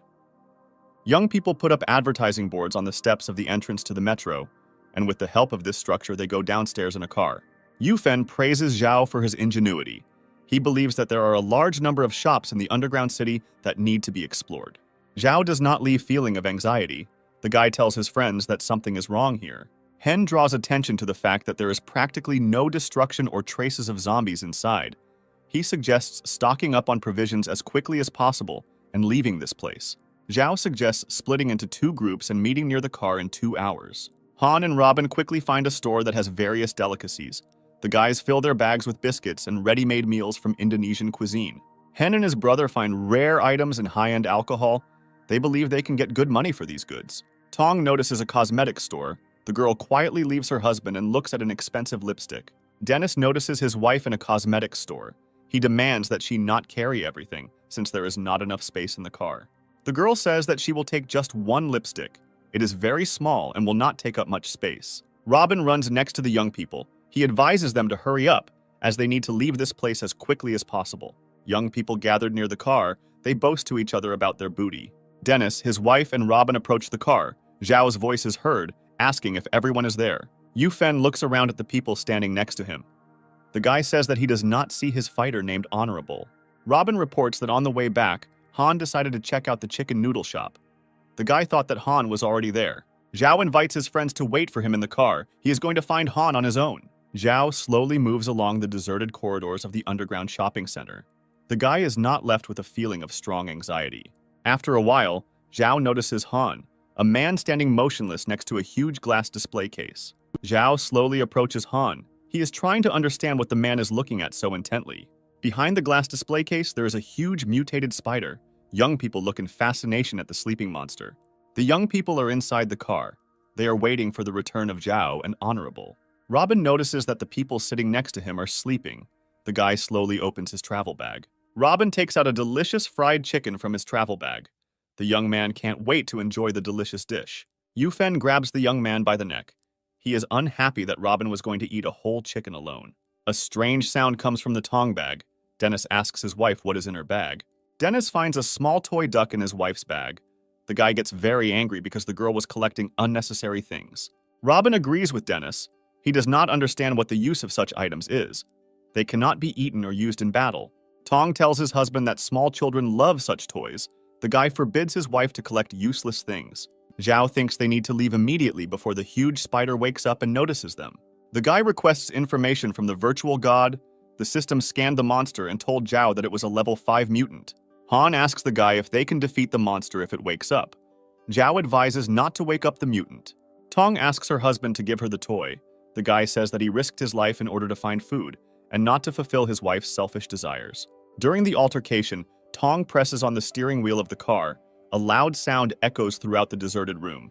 The huge spider heard a loud sound and began to wake up from sleep. Zhao and Han are trying to get to the car as quickly as possible. A huge spider spits out a long web. It knocks Han down and tries to drag the man into its lair. Zhao takes out his battle axe. He runs up to Han and frees the man from the web. Zhao and Han continue to run fast to get to the car as quickly as possible. The huge mutated spider does not intend to let go of its prey. It is trying to catch up with the young people. The guys run up to the car. The huge spider is only tens of meters from the people. The young people jump into the car. Zhao orders them to move away immediately. The mutant does not abandon the intention of catching up with people. He quickly approaches the moving car. Han thanks Zhao for saving him and tells his friends that he could have become food for the monster if the guy had not saved him. Zhao understands why there were no traces of zombies underground. Low-level mutants are afraid of high-level monsters. Hen admires the guy's knowledge and says that from now on, he will always listen to his opinion. A huge spider runs up and jumps on a moving car. It strikes with its huge paws, from which pieces of the floor covering scatter in different directions. Dennis turns the car around in the hope of escaping the chase. The spider spits out a tile of web into the car. The spider delivers another powerful blow. Dennis turns the steering wheel and miraculously dodges the huge paws. Dennis panics. He screams loudly and tells his friends that there is a dead end ahead. Dennis turns to the side. The car at high speed breaks through a huge stained glass window and falls down. The spider is unable to stop. It crashes into a concrete wall and becomes firmly stuck in it. The car with the young people ends up on the street. Zhao looks out the window and tells his friends that the situation is worse than he expected. The car is attacked by zombies on the street. Yufen and his subordinate get out of the car and destroy the mutants. The young people intend to stop searching for provisions. They checked most of the stores and found nothing except a couple of cans of spoiled canned food. Zhao listens carefully to his friends. The guy believes that someone has already gotten ahead of them. Hen suggests moving to the neighboring area of the city. He says that there are a large number of shops there. Han supports his commander, considering the city relatively safe since they only encountered 2 zombies. Zhao says that zombies have learned to hide. Perhaps now they are hiding somewhere nearby. Robin finds a food vending machine nearby with a lot of snacks inside. The guy walks around the machine, not understanding how to get food out of it. Yufen thinks that opening the machine is easy and kicks it hard. The food vending machine had an alarm that was triggered by a kick. Zhao tells his friends that the sound attracted zombies. Zhao hears strange sounds coming from a nearby building. Young people approach the doors on which a powerful lock hangs. Inside the room, they see a huge number of zombies. The sound of an alarm attracted their attention.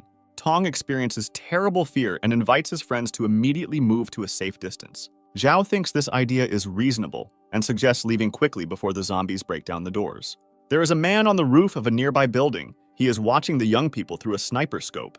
The sound of a shot is heard. A bullet breaks the glass doors. Young people run as fast as they can towards the car. A huge crowd of zombies gets out and rushes in pursuit of the young people. Zhao's voice is heard. He orders his friends not to stop and run towards the car while he holds off the zombies. Another shot sounds. Yufen turns around and sees that the bullet has hit his brother. Max's bodyguard is furious and searches nearby buildings in hopes of finding the shooter. After some time, the guy sees a sunbeam, which is reflected from the shooter's optical sight. Max's bodyguard informs his friends that there is a sniper on the roof and orders everyone to leave the fire zone. Tong is surrounded by a huge crowd of zombies. The girl screams loudly and calls for help. Dennis runs up to his wife in time, and with the help of a combat sword, he destroys the zombies that attacked Tong. Zhao intends to hold off the zombies while his friends retreat to the car. The shooter in the next building says that no one will escape from him and fires another shot. Bodyguard Max manages to raise his rifle and shoot at the unknown sniper. A bullet fired by an unknown sniper hits Max's bodyguard in the arm. Max failed to hit his opponent, but his shot renders the enemy's sniper rifle useless. The unknown shooter is impressed by the fighting skills of Max's bodyguard and says that the guy is not bad at his job. Zhao notices that Max is injured. The guy asks the main character not to worry and says that it is just a scratch.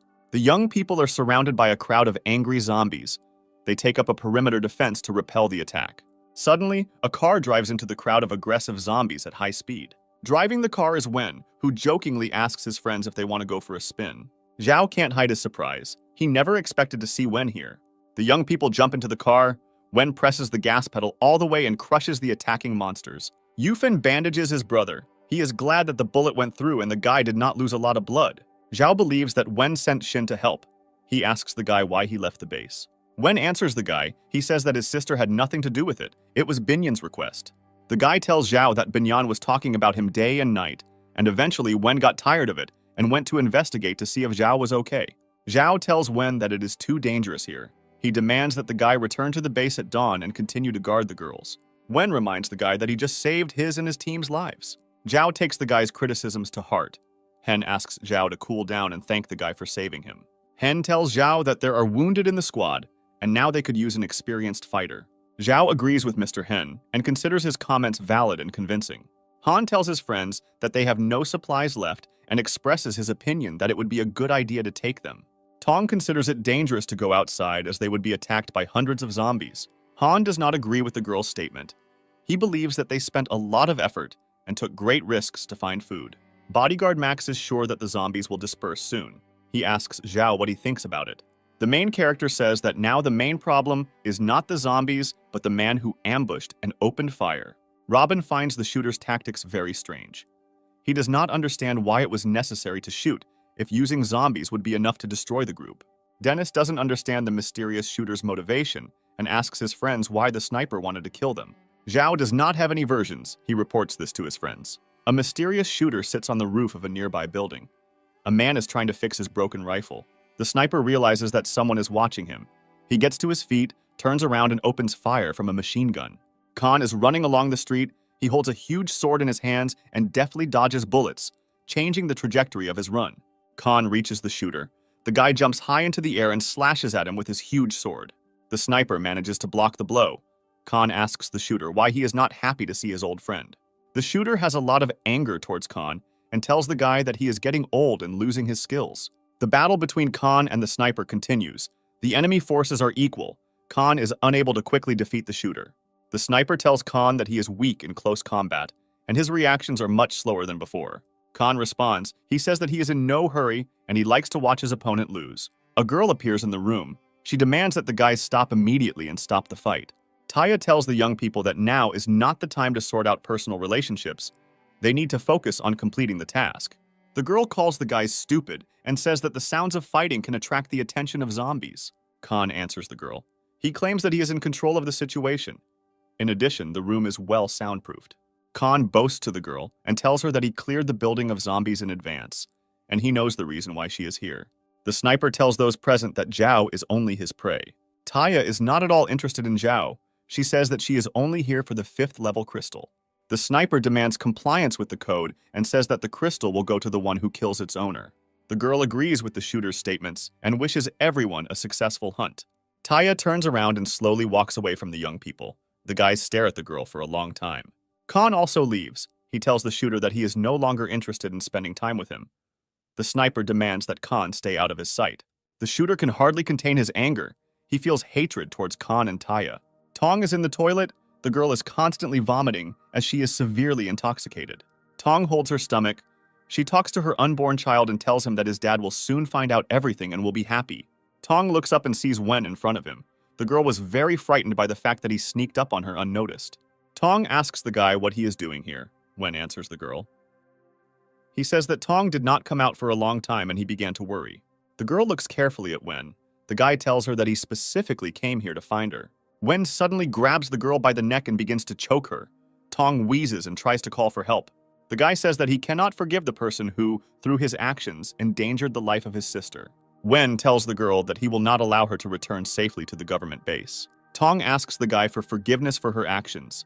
She reports that she has realized everything and promises not to repeat her mistakes in the future. Wen does not believe the girl's words. He tells her that he will not allow himself to be deceived. Tong manages to grab a gas cylinder with an air freshener. The girl directs a stream of gas into the guy's face. The girl manages to escape from the capture. She runs down the corridor and loudly calls for help. Tong runs into the room where Zhao's team is. The girl informs those present that Wen is going to kill her. Bodyguard Max demands Wen explain the situation. Those present want to hear about what happened. Wen tells the young people that the girl made it all up. If he wanted to kill her, then Tong would already be dead. Robin believes that the guy is telling the truth. He says that a simple girl could not cope with a professional fighter. Max's bodyguard asks Wen where he came from and what he was doing near the women's restroom. Wen answers the guy. He says that he has been very worried about Tong lately and went to check if she was okay. Hen tells his friends that lately he has been worried about Tong's strange behavior.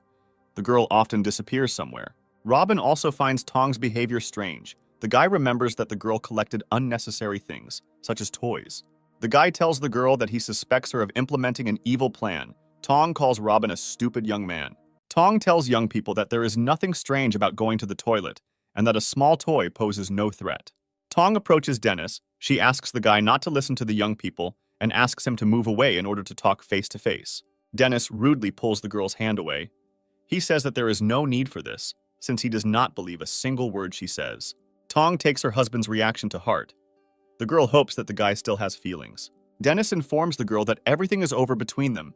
He says that Zhao will decide her fate. The sound of breaking glass is heard, and a bullet flies into the room, hitting Max's bodyguard. The young man is seriously wounded. He falls to the floor. His friends surrounding him rush to the guy's aid. Max's bodyguard orders his friends to stay put and not approach him, as a sniper is targeting them.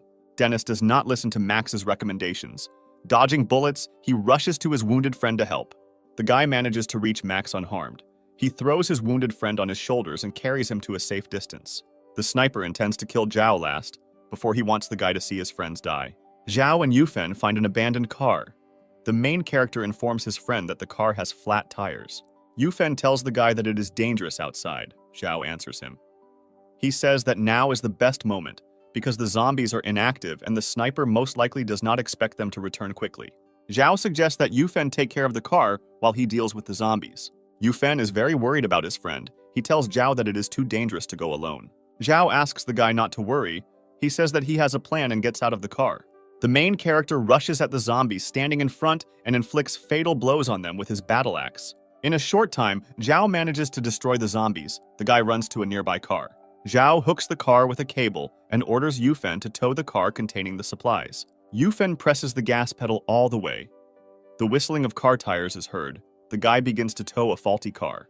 The noise attracts a large number of zombies from the nearby street. Zhao believes that he will earn a large number of points by killing the zombies approaching him.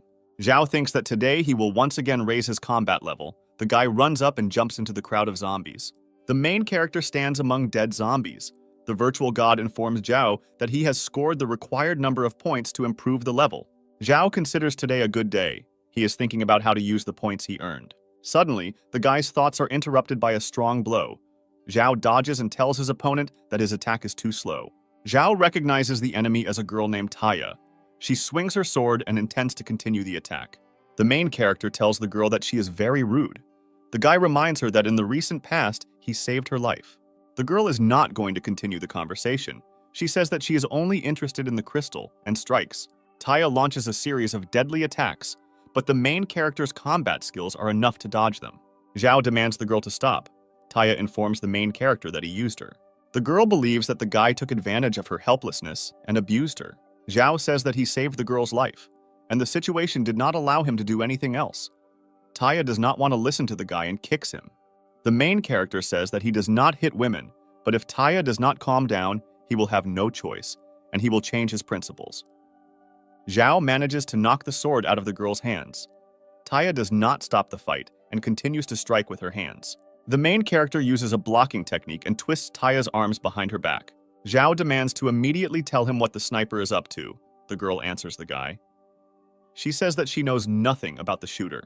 The guy tells the girl that she is lying. He smells gunpowder on Taya's body. This smell is the same as what came from the shooter. Zhao continues to interrogate the girl. The guy wants to find out who sent them and why they are trying to kill him. Taya refuses to talk. Zhao informs her that he will send her to the base to the interrogation department, which specializes in excellent torture. The girl feels that something is touching her leg. She screams and demands that Zhao remove his hands. Zhao tells the girl that he did not touch her. The young people carefully examine the space around them. A large number of small mutated worms begin to gather around them.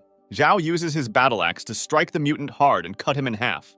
The girl does not understand where the insects could have come from. The guy reports that the worms are mutated and possibly infected. The girl looks at her feet. She sees that every second there are more and more worms. Taya experiences strong fear and wild disgust. She jumps into Zhao's arms and screams loudly. More and more mutated worms are crawling out of the sewer system and approaching young people. The girl screams loudly. She reports that she is very afraid of worms and climbs onto the main character's neck. Zhao asks the girl to be careful not to break his neck. Zhao believes that something urgently needs to be done, as there are a lot of worms. Taya demands the guy to do something immediately. Zhao demands the girl to calm down. Zhao regrets that he does not have a flamethrower with him, since worms are afraid of fire. The guy orders the girl to hold on tight. He begins to run to the next task. Zhao runs and jumps onto an advertising sign located on the wall of a building. The guy manages to catch his hand on it. After some time, the guy notices that the worms are starting to crawl away.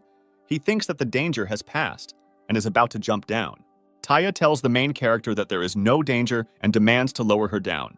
Zhao fulfills the girl's request. Taya lands hard on the ground. She expresses her displeasure to the guy. Zhao shares his opinion about the worms. He thinks their behavior is strange. The worms suddenly stopped their attack and ran away in panic, as if they were fleeing death. The main character understands that most likely there is a high-level mutant nearby who has scared the worms. Zhao expresses his dissatisfaction with the system. It has improved his 5 senses, but the guy can only detect the movement of low-level mutants. Taya draws her blade and swings it to strike. The guy asks the girl to calm down.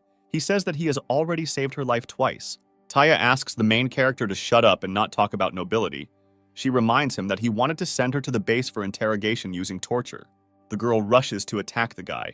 Suddenly, the asphalt in front of her breaks, and huge tentacles appear from underground. The tentacles deal a strong blow to Taya, and the girl, with the help of her sword, repels the attack with great difficulty. Taya is very surprised by what is happening. She does not understand what kind of creature attacked them. A huge tentacle strikes at Zhao. The guy reacts in time. He jumps and dodges the blow. Zhao is also no less surprised than Taya. The guy also does not understand what kind of creature is attacking them. The main character and Taya take up a perimeter defense, with huge fiery tentacles circling around them. The ground under the feet of the young people begins to shake and crack. A huge funnel forms under them. Zhao and Taya fall down. A huge hole appeared in the middle of the street. The young people fell through it and ended up in the underground communication system. The shooter conducts continuous fire from a machine gun. He does not allow the young people to leave cover. The sniper is about to smoke out the young people. He takes a gas grenade out of his pocket and says that it is time to have fun. A gas grenade explodes. The room is filled with acrid toxic smoke, and the young people begin to suffocate. A large group of zombies have gathered near the building where Team Zhao is located. They are trying to break down the doors to get inside. Khan appears near the building. He says that it is time to add fuel to the fire. Khan makes his way to the entrance of the building and strikes the doors with a strong blow with his huge sword. The guy destroys the entrance doors, and zombies begin to leak inside the building. Khan laughs quietly. The guy is incredibly happy because people's lives are in mortal danger. Wen walks along a deserted corridor. The guy knows the identity of the sniper. He understands that his friend will not stop and will go to the end. Wen's thoughts are interrupted when a huge crowd of zombies attacks the young man. Wen is scared and very surprised. He does not understand how there could be such a huge number of mutants in the building. The young man turns around and tries to escape. The zombies roar wildly and chase the guy. Team Zhao is fighting an unequal battle with a crowd of zombies that have broken into the building. Dennis orders his wife to be with Max's bodyguard and take care of the wounded guy. Tong tells her husband that she is very scared and asks Dennis not to leave her alone. Dennis demands that the girl unquestioningly carry out his orders. He promises to kill her if she tries to do something wrong. Wen takes a fire extinguisher from the fire shield and uses a stream of compressed powder to drive the zombies away from him. Robin is trying to escape from a huge zombie chasing him. Wen comes to Robin's aid in time and destroys the monster with a strong blow from the fire extinguisher. Robin thanks Wen for saving him. Dennis admires the guy's reaction and intelligence. Wen feels that changes have occurred in his psyche. The guy does not fully understand why he is risking his life and helping the Zhao team. The sniper is watching Wen. He believes that the guy could interfere with the operation. The shooter holds Wen at gunpoint. The sniper intends to destroy him first. The sniper fails to fire a shot, so Khan kicks the shooter and jokingly tells him that he slipped. Due to Khan's blow, the sniper finds himself hanging on the ledge. He is holding on with one hand with his last strength. There are zombies below, waiting for him to fall. Khan continues to joke. He tells the shooter that good boys shouldn't kill their friends. Khan notices Wen below. The guy tells him that he once again saved his life. Wen realizes that the zombie in the room was launched by Khan and calls him a sick psychopath. Khan says that he is glad to save his old friend and suggests moving on to the next stage. Hen reports that zombies are constantly present. He suggests finding out where they come from and blocking the entrance. Dennis informs his friends that he will complete this mission. The guy rushes to look for the entrance through which zombies are leaking into the building. The sniper is trying to get out of the trap. He calls Khan names with his last words and promises to kill him. Tong sees that the sniper is still alive. She informs Max's bodyguard that he will soon get out of the trap. Bodyguard Max believes that the sniper needs to be destroyed as quickly as possible. Otherwise, the team will be in big trouble. Max says that he left his weapon. Tong is ready to help him. The girl came up with a bold plan. Tong places Max's wounded bodyguard on a cart, and with the help of another cart, she builds a defense for herself. The girl manages to push the zombies away. She takes Max to the weapon. The guy takes out his machine gun and takes aim at the sniper. Max informs Tong that the shooting position is extremely inconvenient. She needs to move him to a more advantageous position. The girl pushes the cart in front of her. Max asks her to be extremely careful, as zombies may attack her. Tong asks the guy if he believes that she truly regrets her actions. Tong loudly says that she is not afraid of zombies. The girl crashes into a crowd of monsters and scatters them to the sides. Max's bodyguard is in a good position and fires a well-aimed shot that hits the sniper in the arm. The shooter realizes that this is his end. He falls down, right on the zombies who are waiting for him. The zombies attack Tong. They throw the girl to the floor and try to destroy the improvised defense. The girl uses her last strength. She pushes the cart on which Max is located so that the guy rolls away to a safe distance. Dennis stops his run. It seemed to the guy that someone was loudly calling his wife's name, and he has a bad feeling. Dennis decides that there is no time for such thoughts and continues his run along the corridor to find and block the breach in the building. After some time, the guy finds a broken door through which monsters enter the building. Dennis sees that there are too many zombies. He doubts whether he can cope with them alone. The guy believes that he needs to overcome his fear. He intends to fight the monsters, even if it costs him his life. Suddenly, a car appears on the street and approaches the building at high speed. The car crashes into a crowd of zombies. A strong impact scatters the monsters in different directions. The car crashes into a doorway and gets stuck in it. With the help of a similar maneuver, the driver managed to block the doors in the building. Dennis sees that Yufen was driving the car. The guy extends his hand to help him climb out the window. Yufen finds himself inside the building. He asks Dennis about who destroyed the doors and what is happening here. Dennis believes that Sniper opened the doors. The guy is glad that Yufen returned just in time. Yufen asks the guy where the rest of the team is. Dennis reports that they are fighting zombies inside the building. Zhao comes to his senses after a hard fall. He realizes that he is inside underground sewer channels. Zhao silently looks at the huge pile of construction debris and stones that blocked the exit to the outside. The guy decides not to stay put and find another way out as quickly as possible. Zhao stops his run. The guy wants to find out what happened to the girl. After some time, Zhao finds Taya under the rubble. He approaches her and asks how she is feeling. The girl was severely injured. A piece of metal pierced her clothing and got stuck in her body. Zhao immediately rushes to the girl's aid. He believes that it is necessary to stop the bleeding as quickly as possible. Taya asks the guy not to touch her and leave her alone. Zhao demands that the girl immediately stop behaving like that. Zhao tells the girl that she may die and gives her first aid. The guy asks Taya to be patient for a while. He is going to pull a piece of metal out of her body. Zhao feels that a high-level mutant could appear at any time. He suggests getting out of the dungeon immediately. The guy doesn't want to leave the wounded girl and asks if Taya is ready to go with him. Zhao carries the wounded girl on his back. Taya lights the way with her flashlight. Zhao considers women strange creatures whose words often do not match their actions. Taya asks the guy why he saved her from certain death, despite the fact that she wanted to destroy him. Zhao tells the girl that he has such a character. The guy believes that his mission is to save people. From the dark corners of the dungeon, a huge ball approaches the young people. The guy understands that meeting such a creature does not bode well.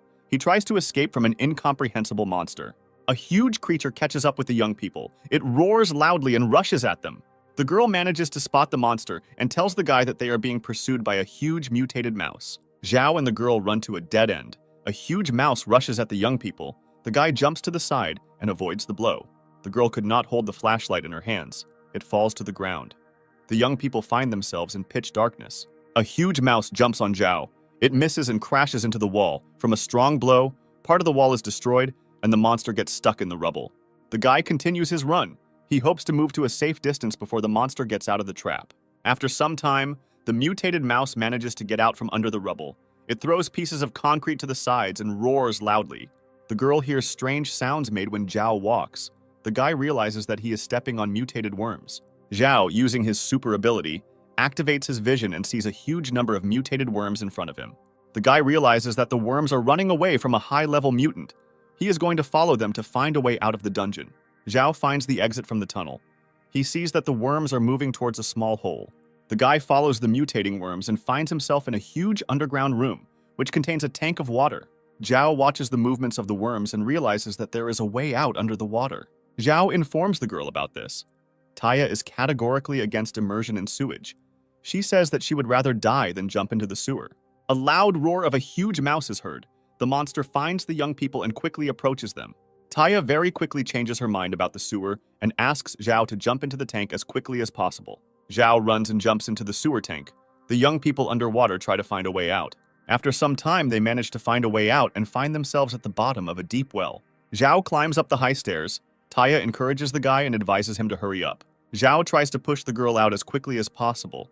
Taya steps on the guy's head, which makes Zhao very angry. The girl ends up on the street. The guy realizes that she was pretending all this time and could move on her own. Zhao expresses his dissatisfaction with the girl and tells her that she was being mean. Taya answers the guy. She says that he volunteered to carry her and said that her wound was serious. Zhao cannot contain his irritation. He tells the girl that such actions may cause him to stop caring about her. Taya thanks the guy for saving her life twice. The girl says that today she will not harm him. Taya grabs the guy by the collar of his shirt. She leans towards Zhao and kisses him deeply. After the kiss, Taya pushes the guy. Zhao screams loudly and falls to the bottom of a deep well. Taya gets on a motorcycle parked on the street. Zhao climbs out of the well and orders the girl to stop immediately.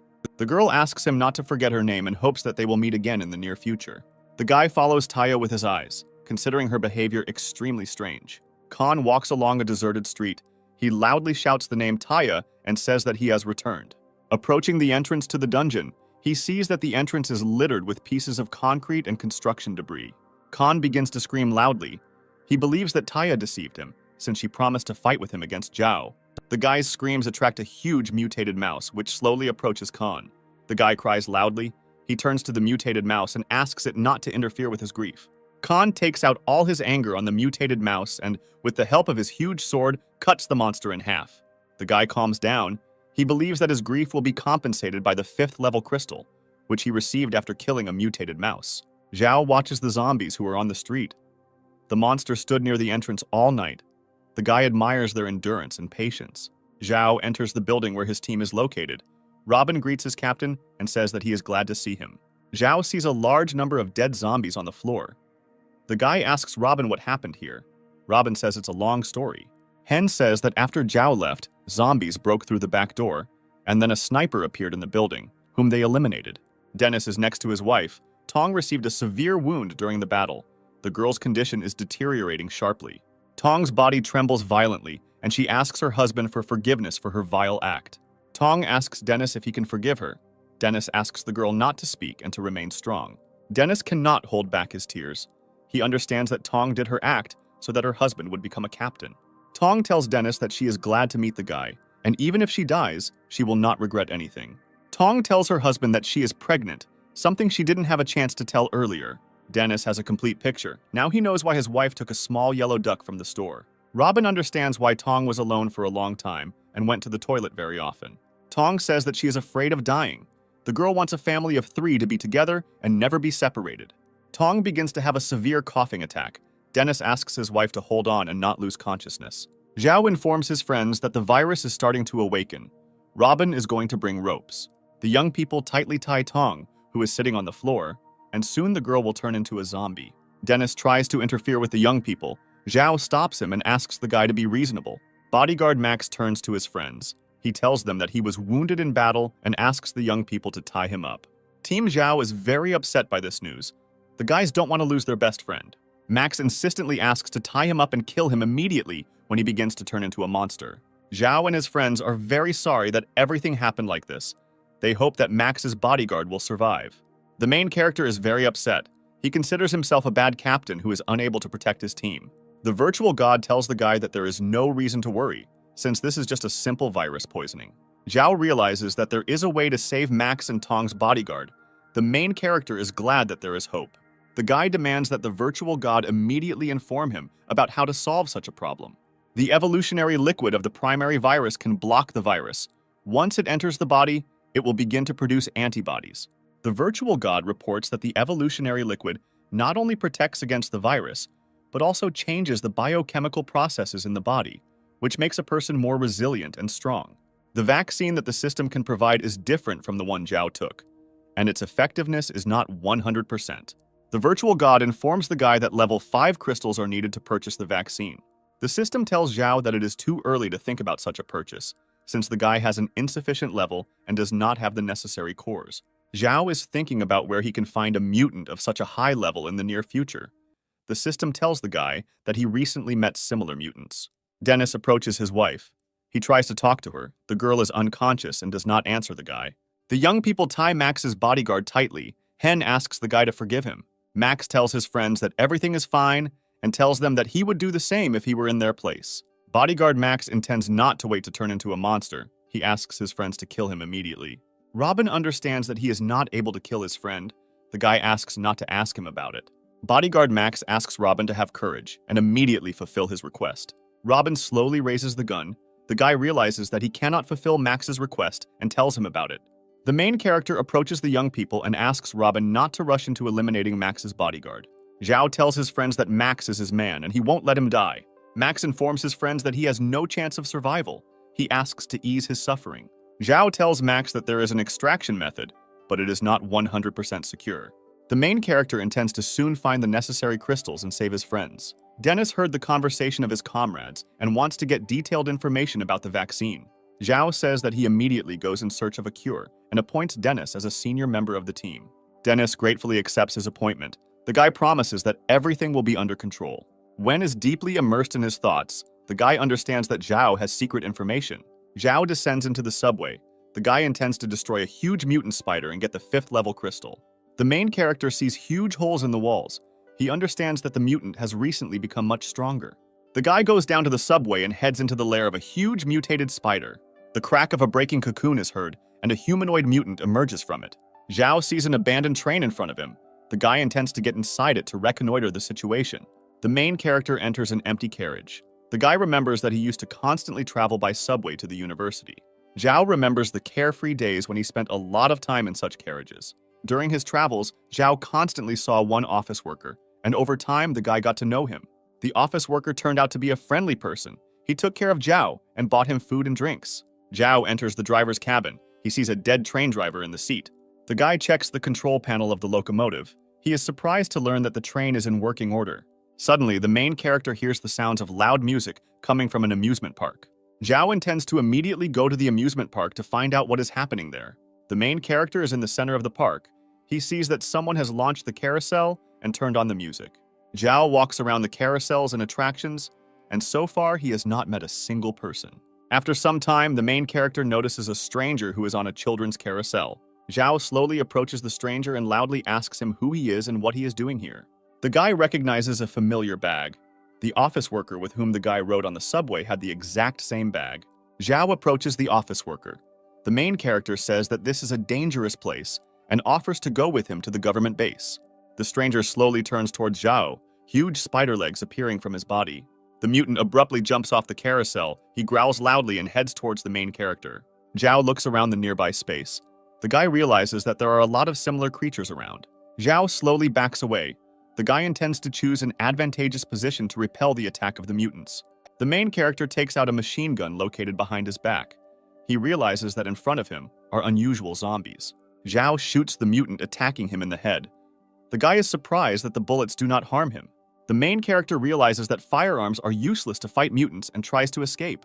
The system tells the protagonist that these zombies are second-generation mutants, and head damage has no effect on them. Zhao continues his run. The guy asks the virtual god about the weaknesses of mutants and how to deal with them. In order to escape pursuit, the main character jumps into a pool filled with plastic balls. The zombies jump after Zhao, but they are unable to break the metal mesh protecting the ride. The guy considers himself lucky, because if it weren't for the soft plastic balls, he would have been severely injured in the fall. Zhao moves along a deserted corridor.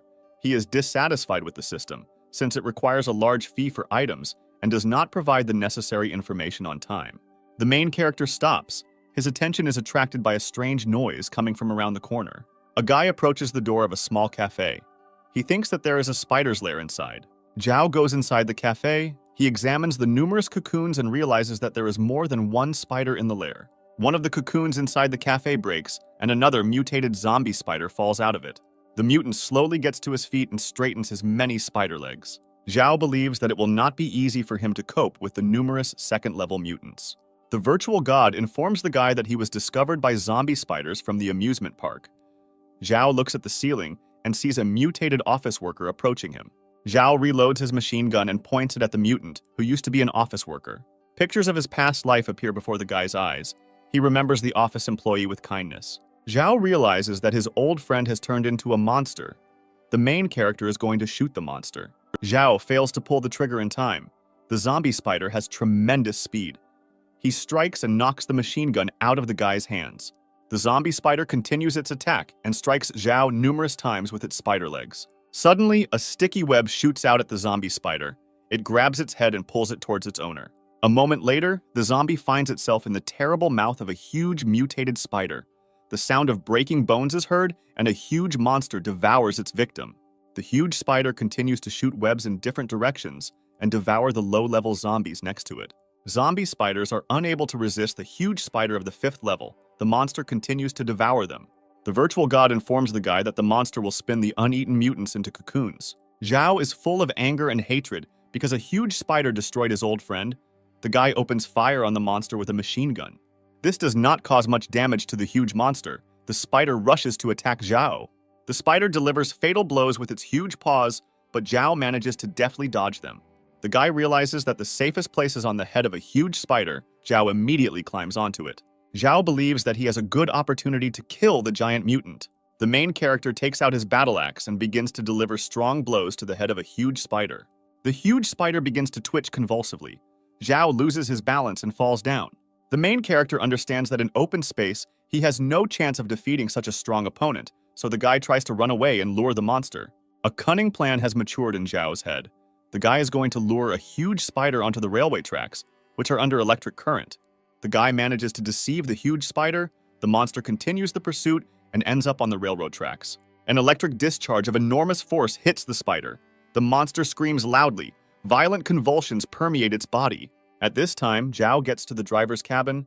He starts the locomotive and points it at the spider. The monster has no way to hide. A huge multi-ton locomotive is quickly approaching it. The virtual god congratulates Zhao on his victory over the 5th level mutant.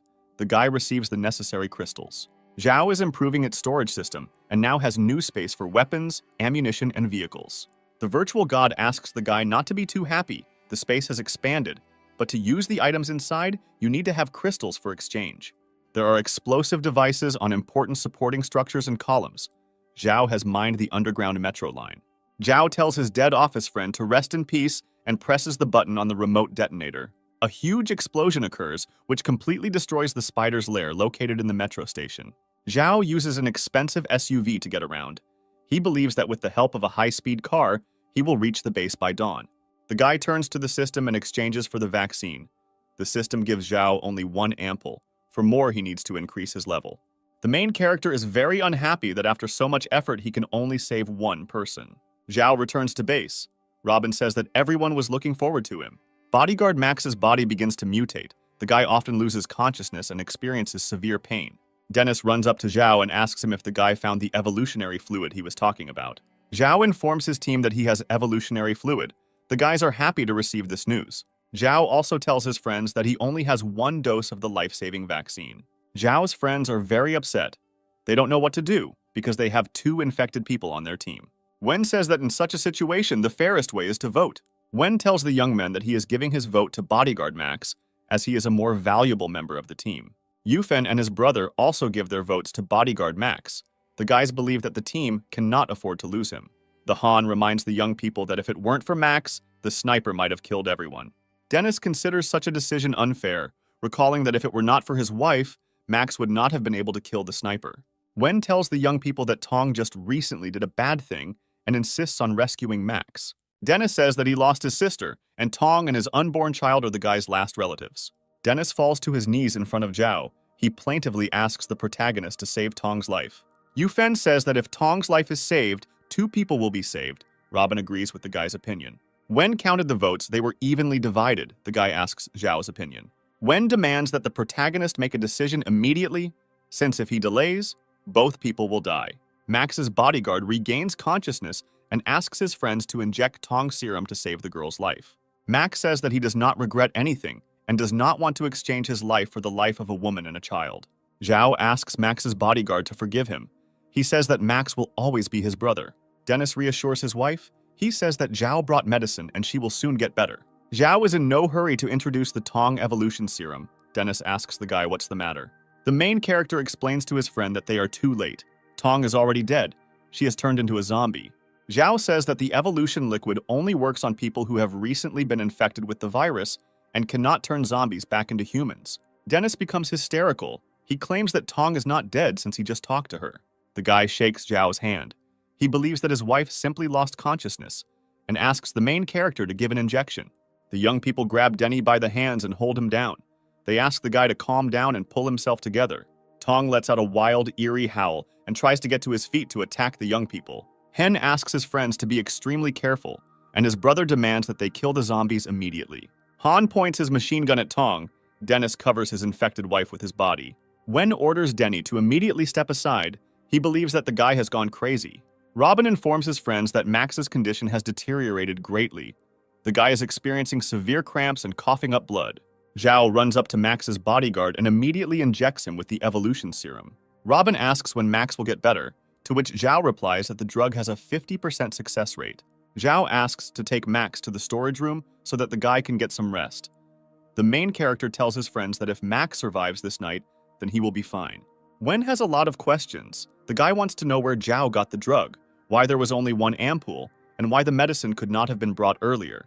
All this seems strange to Wen. He believes that the main character is hiding a lot from his friends. Zhao is in a difficult situation. He needs to somehow answer questions, but the guy does not want to report the existence of a virtual god and the system. Zhao decides to make up fictional characters who helped him and talks about an unknown leader with whom he was in touch. The guy tells Wen that the leader had the only ampoule of evolutionary liquid, which he dropped at the metro station.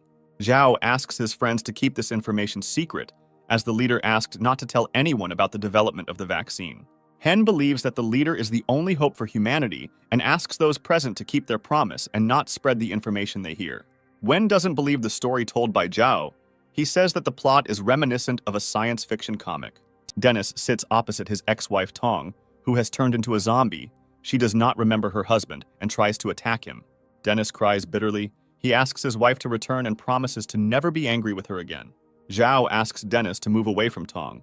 He explains that the girl has mutated and poses a serious danger to all team members. Dennis tells Zhao that he knows about his feelings for Shin. He believes that the main character took revenge on Tong for betraying him. Dennis jumps to his feet. He accuses Zhao of being a bad captain who cannot protect his subordinates. The young people are shocked by Dennis's behavior. They explain that Zhao did not have the opportunity to save Tong. Dennis says that Tong was the only person who loved him, and he obediently obeyed Zhao, hurting her. Dennis turns to his wife. He asks her not to worry and promises to save her. Dennis uses a piece of rag to make a gag and closes his mutated wife's mouth with it. The young people ask Dennis to immediately move away from the zombie. They consider such manipulations too dangerous, since the zombie could bite him. Dennis advises his partners to immediately shut up and leave him alone. The guy throws his mutated wife onto his shoulders and tells Zhao that from today on he does not consider him his brother. Robin tries to dissuade Dennis. Zhao stops the guy. He says that Dennis needs to calm down.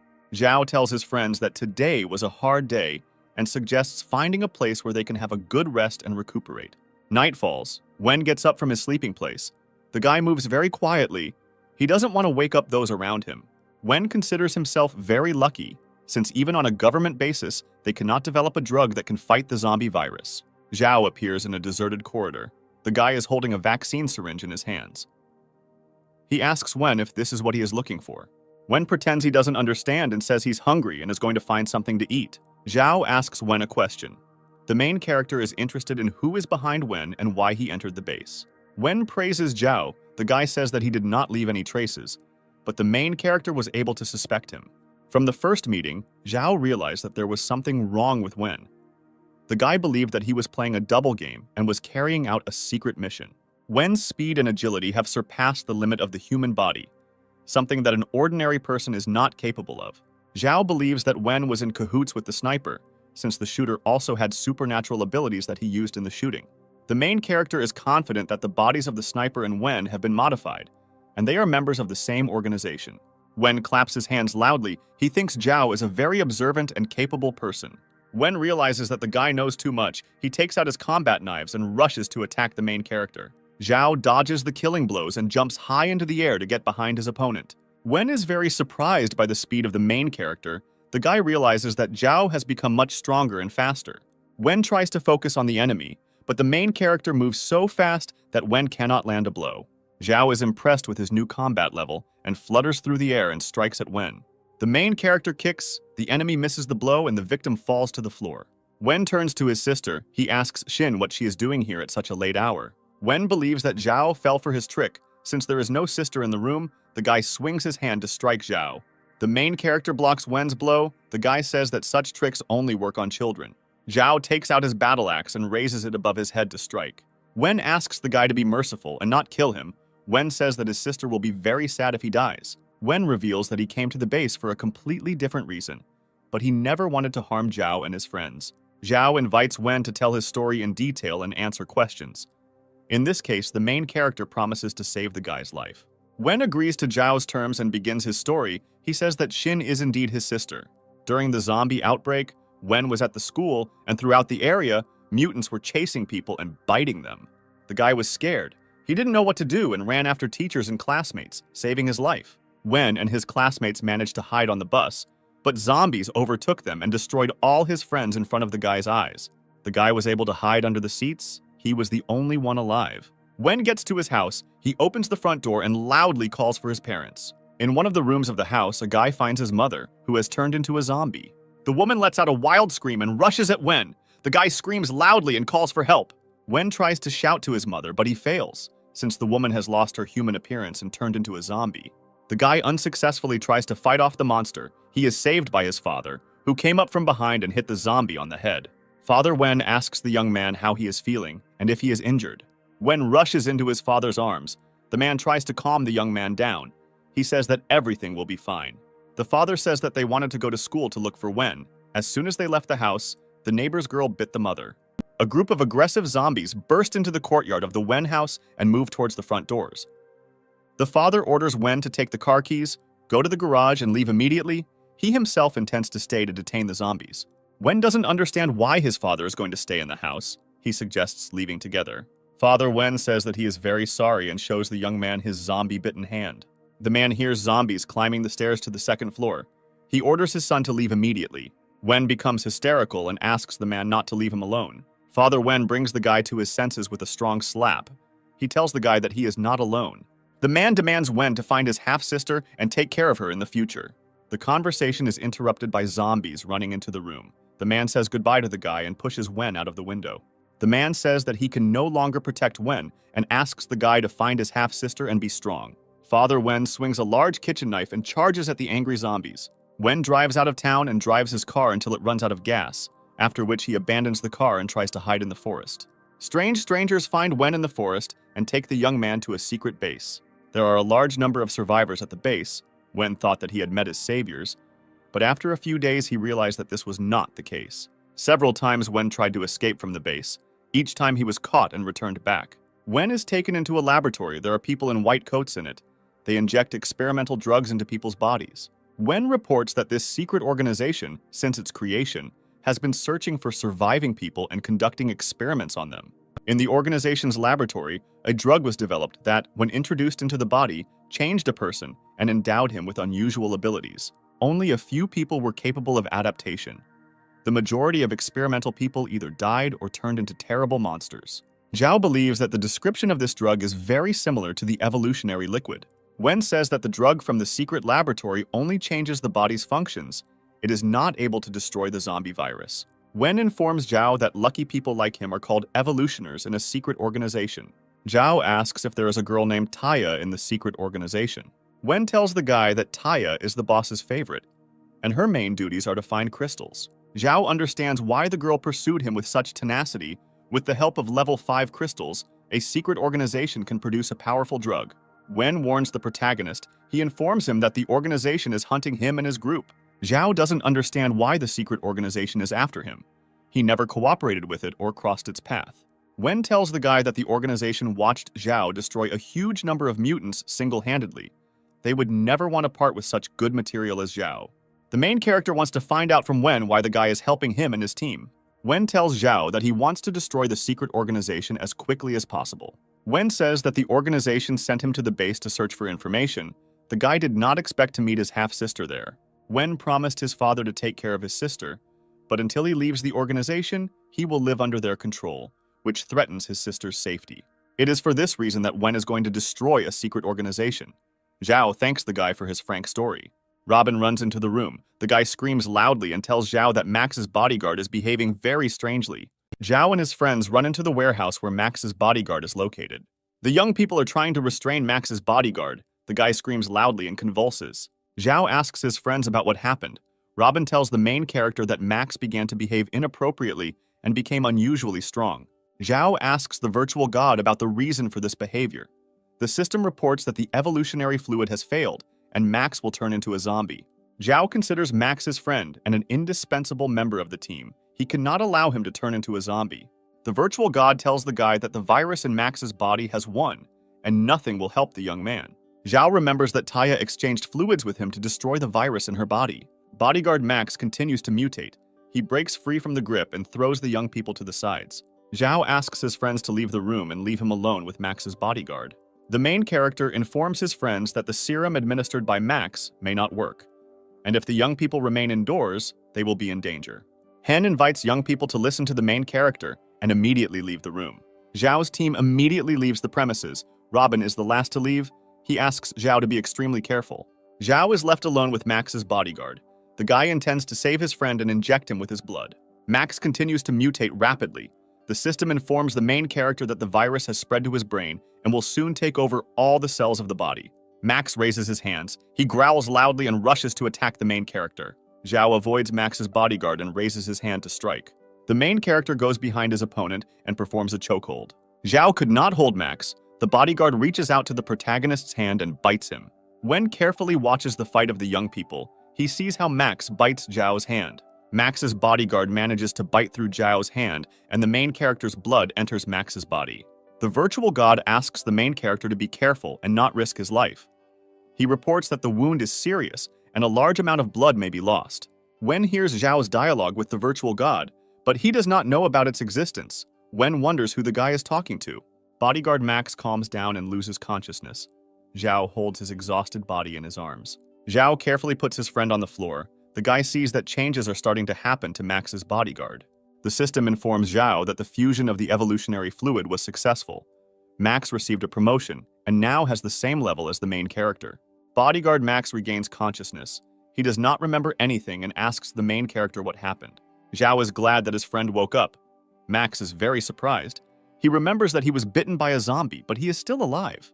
Zhao's friends enter the room. They are glad that Max remains human and think that the serum introduced earlier helped with this. Max tells his friends that he feels strange. He has no discomfort or pain. On the contrary, he is full of strength and energy. Bodyguard Max clenches his fists. He says that he feels unprecedented power in his hands. Robin believes that they were very lucky since the administered serum did not have a 100% result.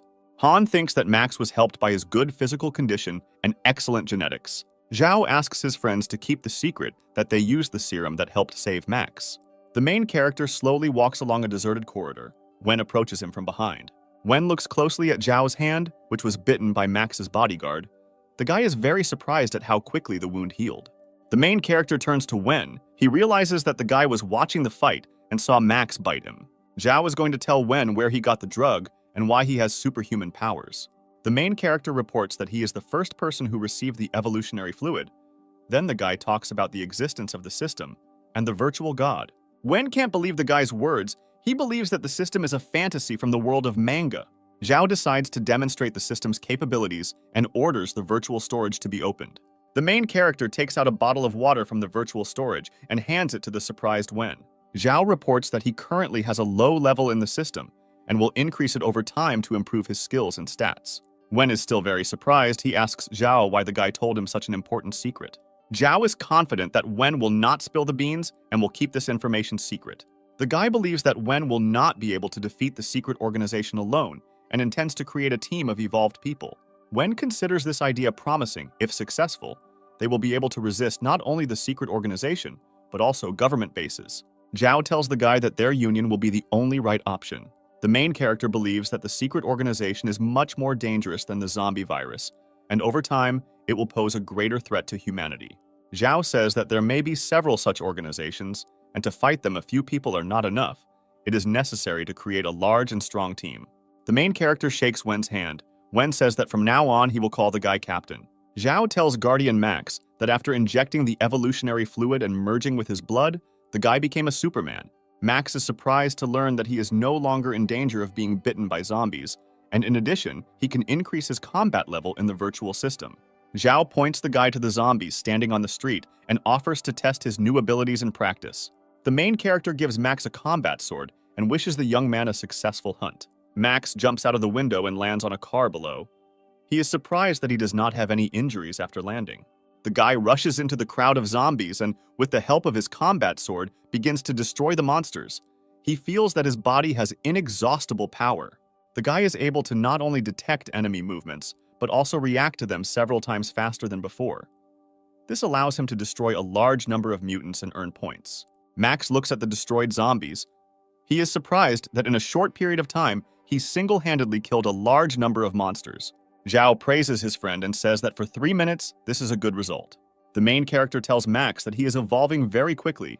Zhao spent much more time achieving such results. Max thanks Zhao for saving his life and giving him superpowers. Zhao asks the guy to keep this information secret and says that so far only 3 people know about it.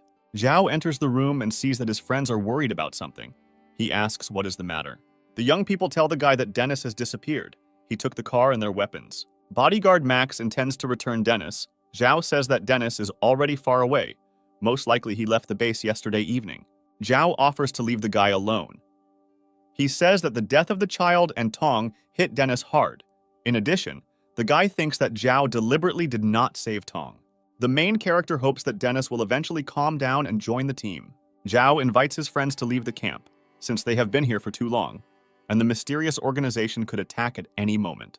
Yufen reports that they only have 1 vehicle left, which will clearly not be enough to move the entire team. Zhao answers the guy. He says that yesterday he returned in a new car and found several weapons. The guy thinks that this will be enough. The young people agree with the protagonist's plan and begin to pack their things. People in black robes are walking through the forest. They are representatives of a secret organization. One of them reports that he built a radio transmitter into the Taya combat blade, and last night a signal was received from it. The man has an extremely negative attitude towards Taya. He believes that the girl is undeservedly receiving rewards from her boss. An employee of a secret organization intends to get ahead of Taya and catch Zhao first. The men believe that Taya does not have the slightest chance.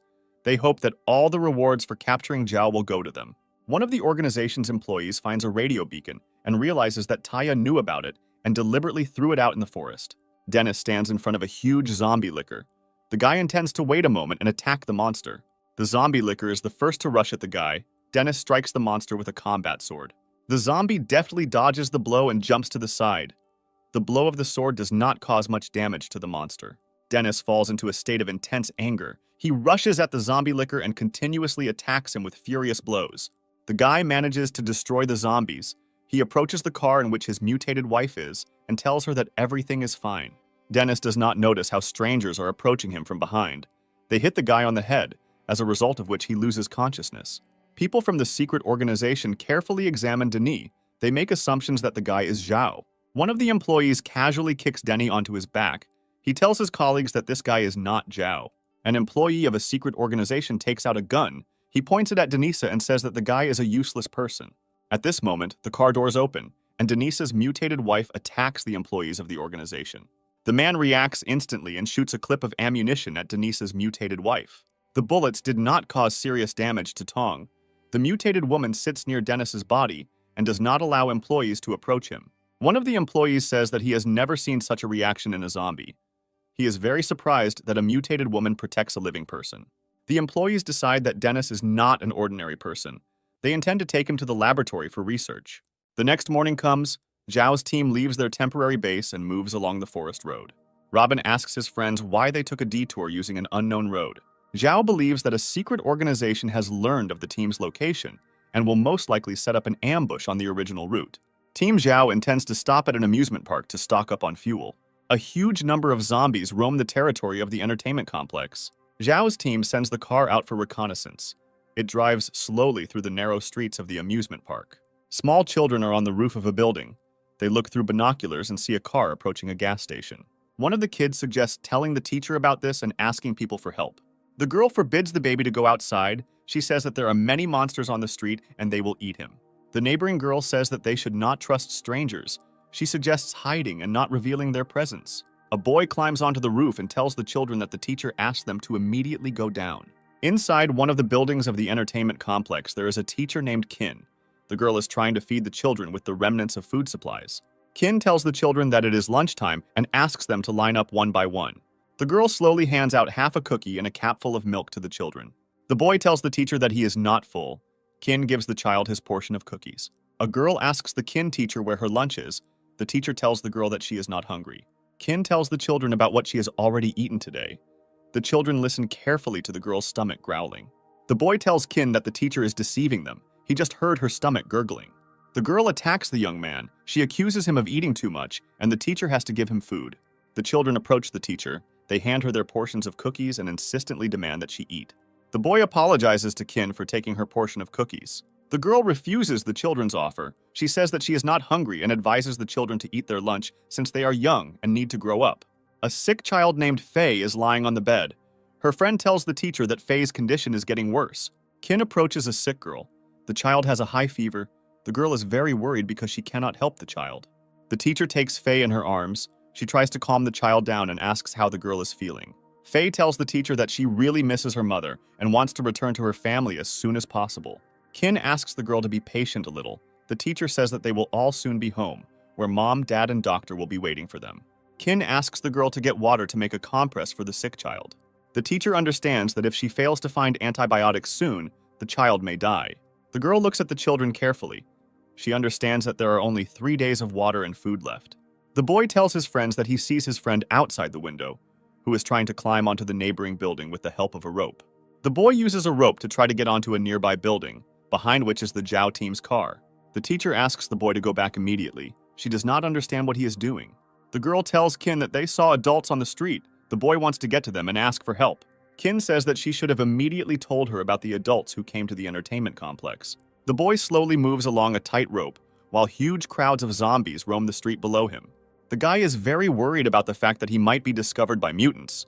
He tries to move quietly and not create unnecessary noise. The boy drops the binoculars that were in his pocket. He realizes that he will not be able to get to the neighboring building unnoticed. The binoculars fall to the ground with a crash, instantly attracting the zombies' attention. The monsters begin to jump high, trying to grab the young man with their paws. Teacher Qin is going to distract the zombies. She orders the children to stay inside and never go outside. Qin runs out onto the porch to attract the attention of the zombies. The girl begins to scream loudly and beat the drum. The zombies instantly attack Teacher Qin, and with the help of such a simple trick, she manages to save the boy. The guy gets to a nearby building. He goes down to the ground and runs towards the car in which the Zhao team is located. The children inform the teacher that their friend is safe and ask Qin to return immediately. Qin runs inside. The girl intends to barricade the doors and thus protect herself from zombies. The monsters fail to catch up with Teacher Qin. They stand near the entrance and strike the door. Children help their teacher barricade the front door using furniture and scrap materials. Qin hopes that the boy who is on the street will be okay. Han regrets that they have a limited number of empty cans in stock. The guy feels confident when the team has a sufficient amount of fuel. Hen says that the entertainment complex is a dangerous place. He wants to leave as quickly as possible. The young people get into the car and start the engine. Yufan tells his friends that he hears a child screaming. The guy looks carefully towards the rides and sees a running crowd approaching them. Young people realize that they are being called for help by a small child who is running away from a crowd of zombies. The guys instantly jump out of the car in order to save the child. They order the boy to fall to the ground and open heavy fire on the monsters pursuing him. Han examines the boy and says that the guy is lucky since he has no injuries or signs of zombie bites. The boy asks Team Zhao to help them. He reports that his teacher and friends are trapped inside the rides. The guys get into the car and go to help children in trouble. The boy shows the way to the driver. Zhao's team approaches the building. Han sees a large group of zombies at the entrance. He is not sure that they will be able to cope with the monsters. Yufan says that in such a situation, you need to rely only on your own strength. He reminds that they are still a hunting team. Hen supports his brother. He considers it a shame to constantly turn to Zhao for help. The guys intend to lure out the zombies. They send Han to the carousel to distract the monsters. The man starts the carousel. The zombies instantly lose interest in the doors and turn towards Honorable. The zombies run towards the carousel. Yufan and his brother open fire on the monsters with machine guns. Yufan runs up to the doors of the building in which the children and the teacher took refuge. He says that he came to save them and asks to open the door. The children tell their teacher that they are scared. Qin asks the children not to be afraid. She promises to protect them. Yufan breaks down the door to the room and rushes inside. The guy is very dissatisfied that the door was not opened for him. The guy doesn't have time to explain who he is and why he came. Teacher Qin hits him on the head with a bat. There are more and more monsters. Zombies continue to attack the remaining Han and Hen on the street. The sounds of gunfire are heard, and a dense wave of fire covers the attacking zombies. Zhao and Wen join the battle, and the guys manage to push back the attacking zombies. Hen is very surprised by Zhao's presence. He asks the guy what he is doing here. Wen has a sense of humor and tells his friends that they are too old to ride on carousels. Hen tells the main character that there are children trapped on the territory of the entertainment complex. Robin looks in surprise at the child who is in Yufan's car. The guy does not understand what he is doing here. The boy leads Team Zhao to his hideout and tells the teacher that he has brought help. Qin hugs the child who runs up to her tightly and tells him that he really scared her. The children say that they have caught the monster and continue to beat the unconscious Yufan. Zhao turns to the teacher, although the guy wants to know her name and what she is doing here. The girl says her name is Qin. She says that she is a kindergarten teacher and the children study in her group. Qin tells the young people that when the zombie outbreak occurred, she was at a party with her children. During the outbreak, chaos reigned in the park. The girl was able to take the children to a safe building and barricade herself in it. The teacher says that at first they received information on TV, but soon contact with the outside world was lost. Zhao is very surprised by how long the children and teacher Qin were able to hold out. The girl reports that there were small supplies of food in the room, which she distributed very economically. Wen believes that the girl is not saying something. The guy does not believe that it was possible to hold out for a long time on such an amount of provisions. The girl is going to explain everything and begins to tell the young people her story. One day, a man drove up to the building in a car. The Qin teacher thought she had met the savior and sent out a distress signal. The man from the car turned out to be a terrible person. He threatened violence and took all the food.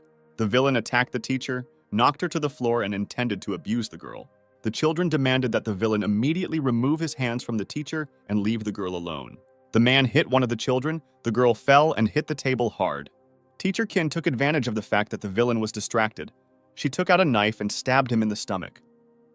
The villain did not suffer for a long time. He makes loud wheezing, falls to the floor, and dies. The Qin teacher tells the boys that the man had a lot of food in the car that he took from other people.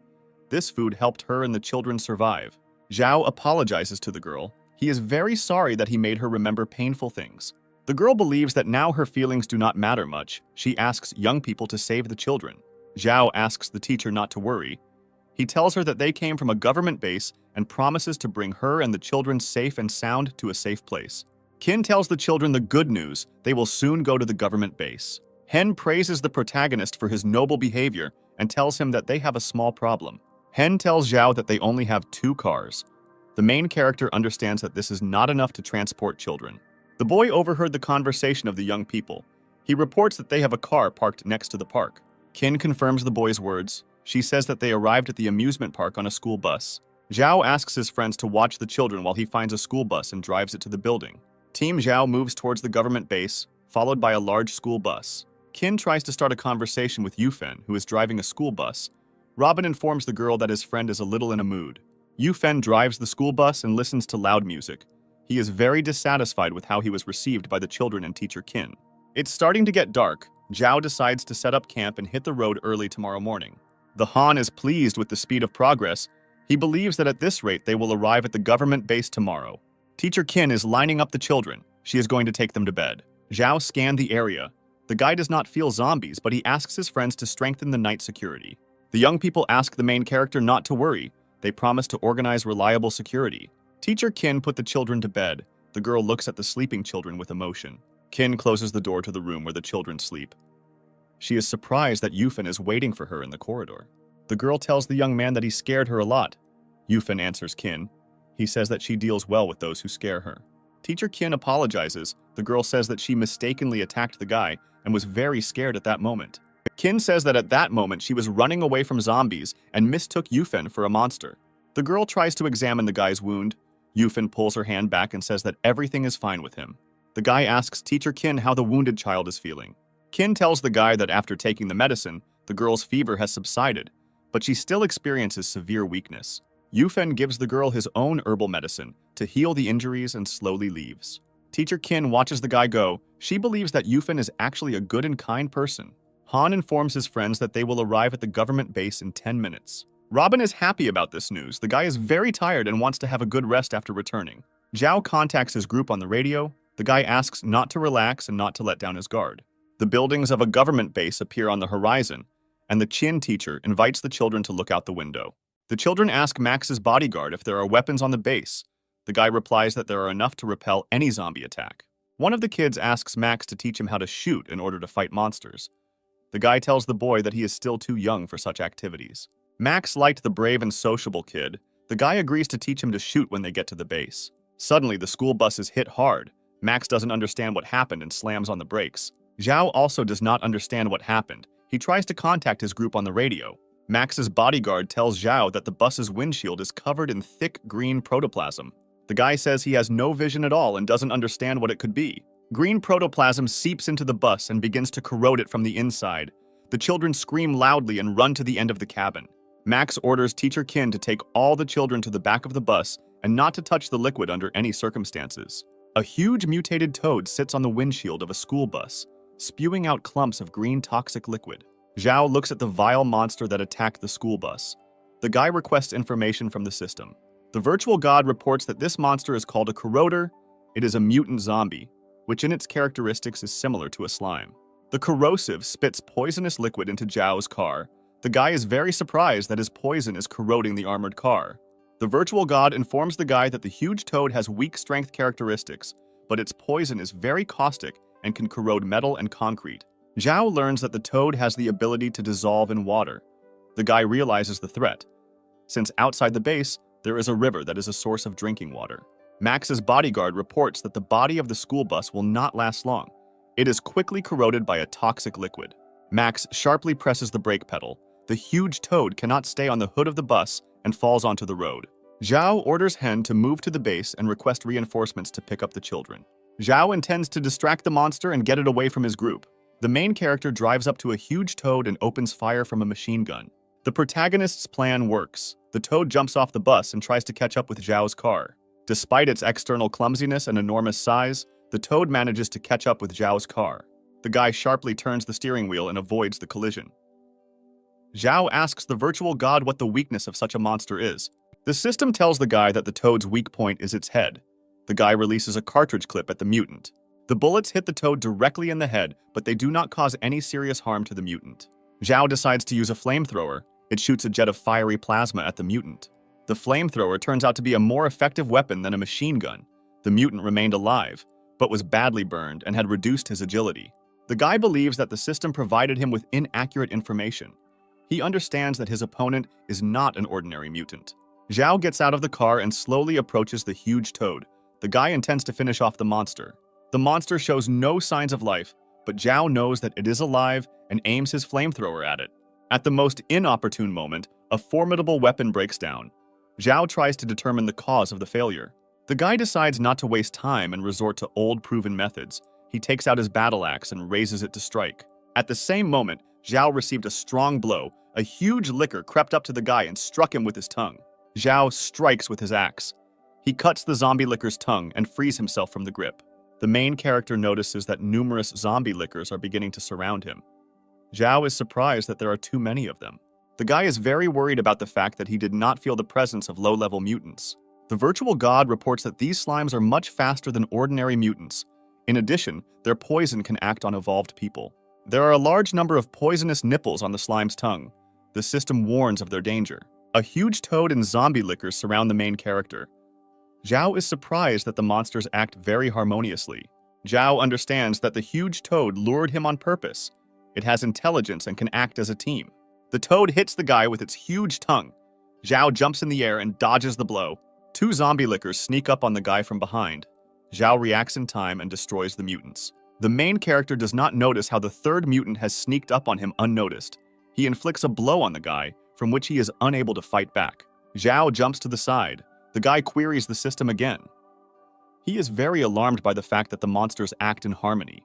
The system reports that monsters have the rudiments of intelligence. They can exchange information and energy. Zhao activates the virtual storage.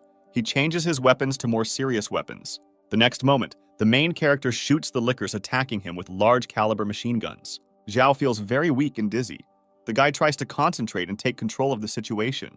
The main character recalls that at the beginning of the battle, he was captured by the tongue of a zombie licker, after which toxins entered the guy's body. The huge toad continues to strike with its tongue. Zhao becomes more and more difficult to dodge its blows with each passing minute. The mutant's next attack ends in success. They manage to knock the machine guns out of Zhao's hands. The guy runs to the car, he sits in the driver's seat and tries to start the engine. Zhao fails to get the car moving. The lickers attack the car and try to overturn it. Zhao understands that he has never been in such a difficult situation. The guy does not want to think that this is his last fight. Zhao considers the monster attack to be a well-planned ambush, since the toad was able to lure him into a trap, and the lickers anticipate his tactics and even know how to stop the car. The main character recalls that he had observed similar behavior of mutants before. In one of the previous battles with zombies, they were controlled by a high-level monster that sent signals using electromagnetic waves. Zhao concentrates his super abilities. The guy clearly sees that this group of zombies is controlled by a high-level mutant. The main character is immersed in a vision. He is trying to determine the location of the zombie manager. After some time, Zhao manages to sense a high-level mutant and determine his location. Zhao shifts into high gear and quickly rushes towards the zombie manager. The guy wishes the monster to go to hell and takes aim at the zombie with a machine gun. The automatic burst does not reach the target.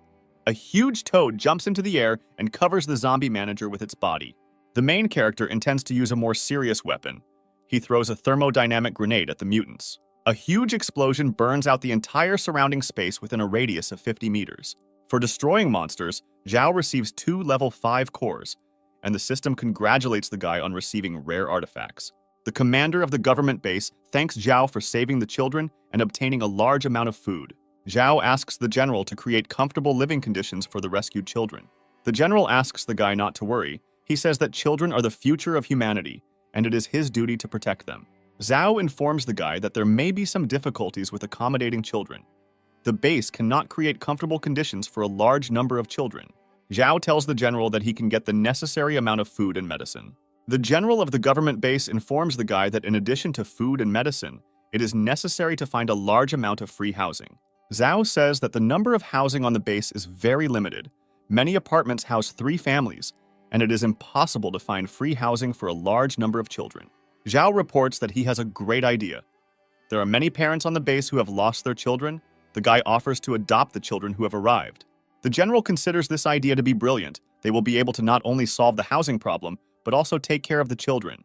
Zhao realizes that the general invited him not only to express gratitude. The guy suggests getting straight to the point. The general calls the guy a smart young man and wants to ask him for help. The commander of the government base tells the guy that since the apocalypse, the country has launched a plan to create bases in all provinces. Zhao asks the general what the problem is and how he can help solve it. Zhao informs the guy that communication with other government bases has been lost. He sent reconnaissance groups several times, but this did not lead to success. According to the instructions, the general is obliged to independently manage his base. He relies on the hunting squad, but the hunters cannot solve all the problems. Zhao informs the guy that the hunting party is sharing only part of the spoils. The general has formed his own task force to search for supplies, and he needs someone who can manage this project well. The government base commander considers Zhao an ideal candidate for this role. Zhao understands the general's intention. The military man wants to receive supplies and useful things completely free of charge. The guy informs the general that he has his own team that needs to be fed and supported. The commander of the government base asks Zhao to voice his conditions. Zhao will agree to the job if half of all the items found belong to him and his team. The general calls such conditions too unfavorable for him. Even the hunting party leaves only 40% for itself. Zhao tells the military man that the hunting groups have suffered heavy losses recently and cannot effectively carry out sorties. The general knows that Zhao selflessly helped the hunting party. He asks why, when it came to working with the military, Zhao set a high price. The guy says that he had a duty to the Liu family, so he worked with the hunting party for free. The commander of the government base offers his conditions. He agrees to give up 20% of the spoils. The general tells the guy that he is not bargaining because of his personal interests. He needs to protect and feed hundreds of thousands of surviving people. The commander of the government base hopes that the main character will accept his offer. Zhao informs the military man that he needs to think things over carefully and consult with his friends.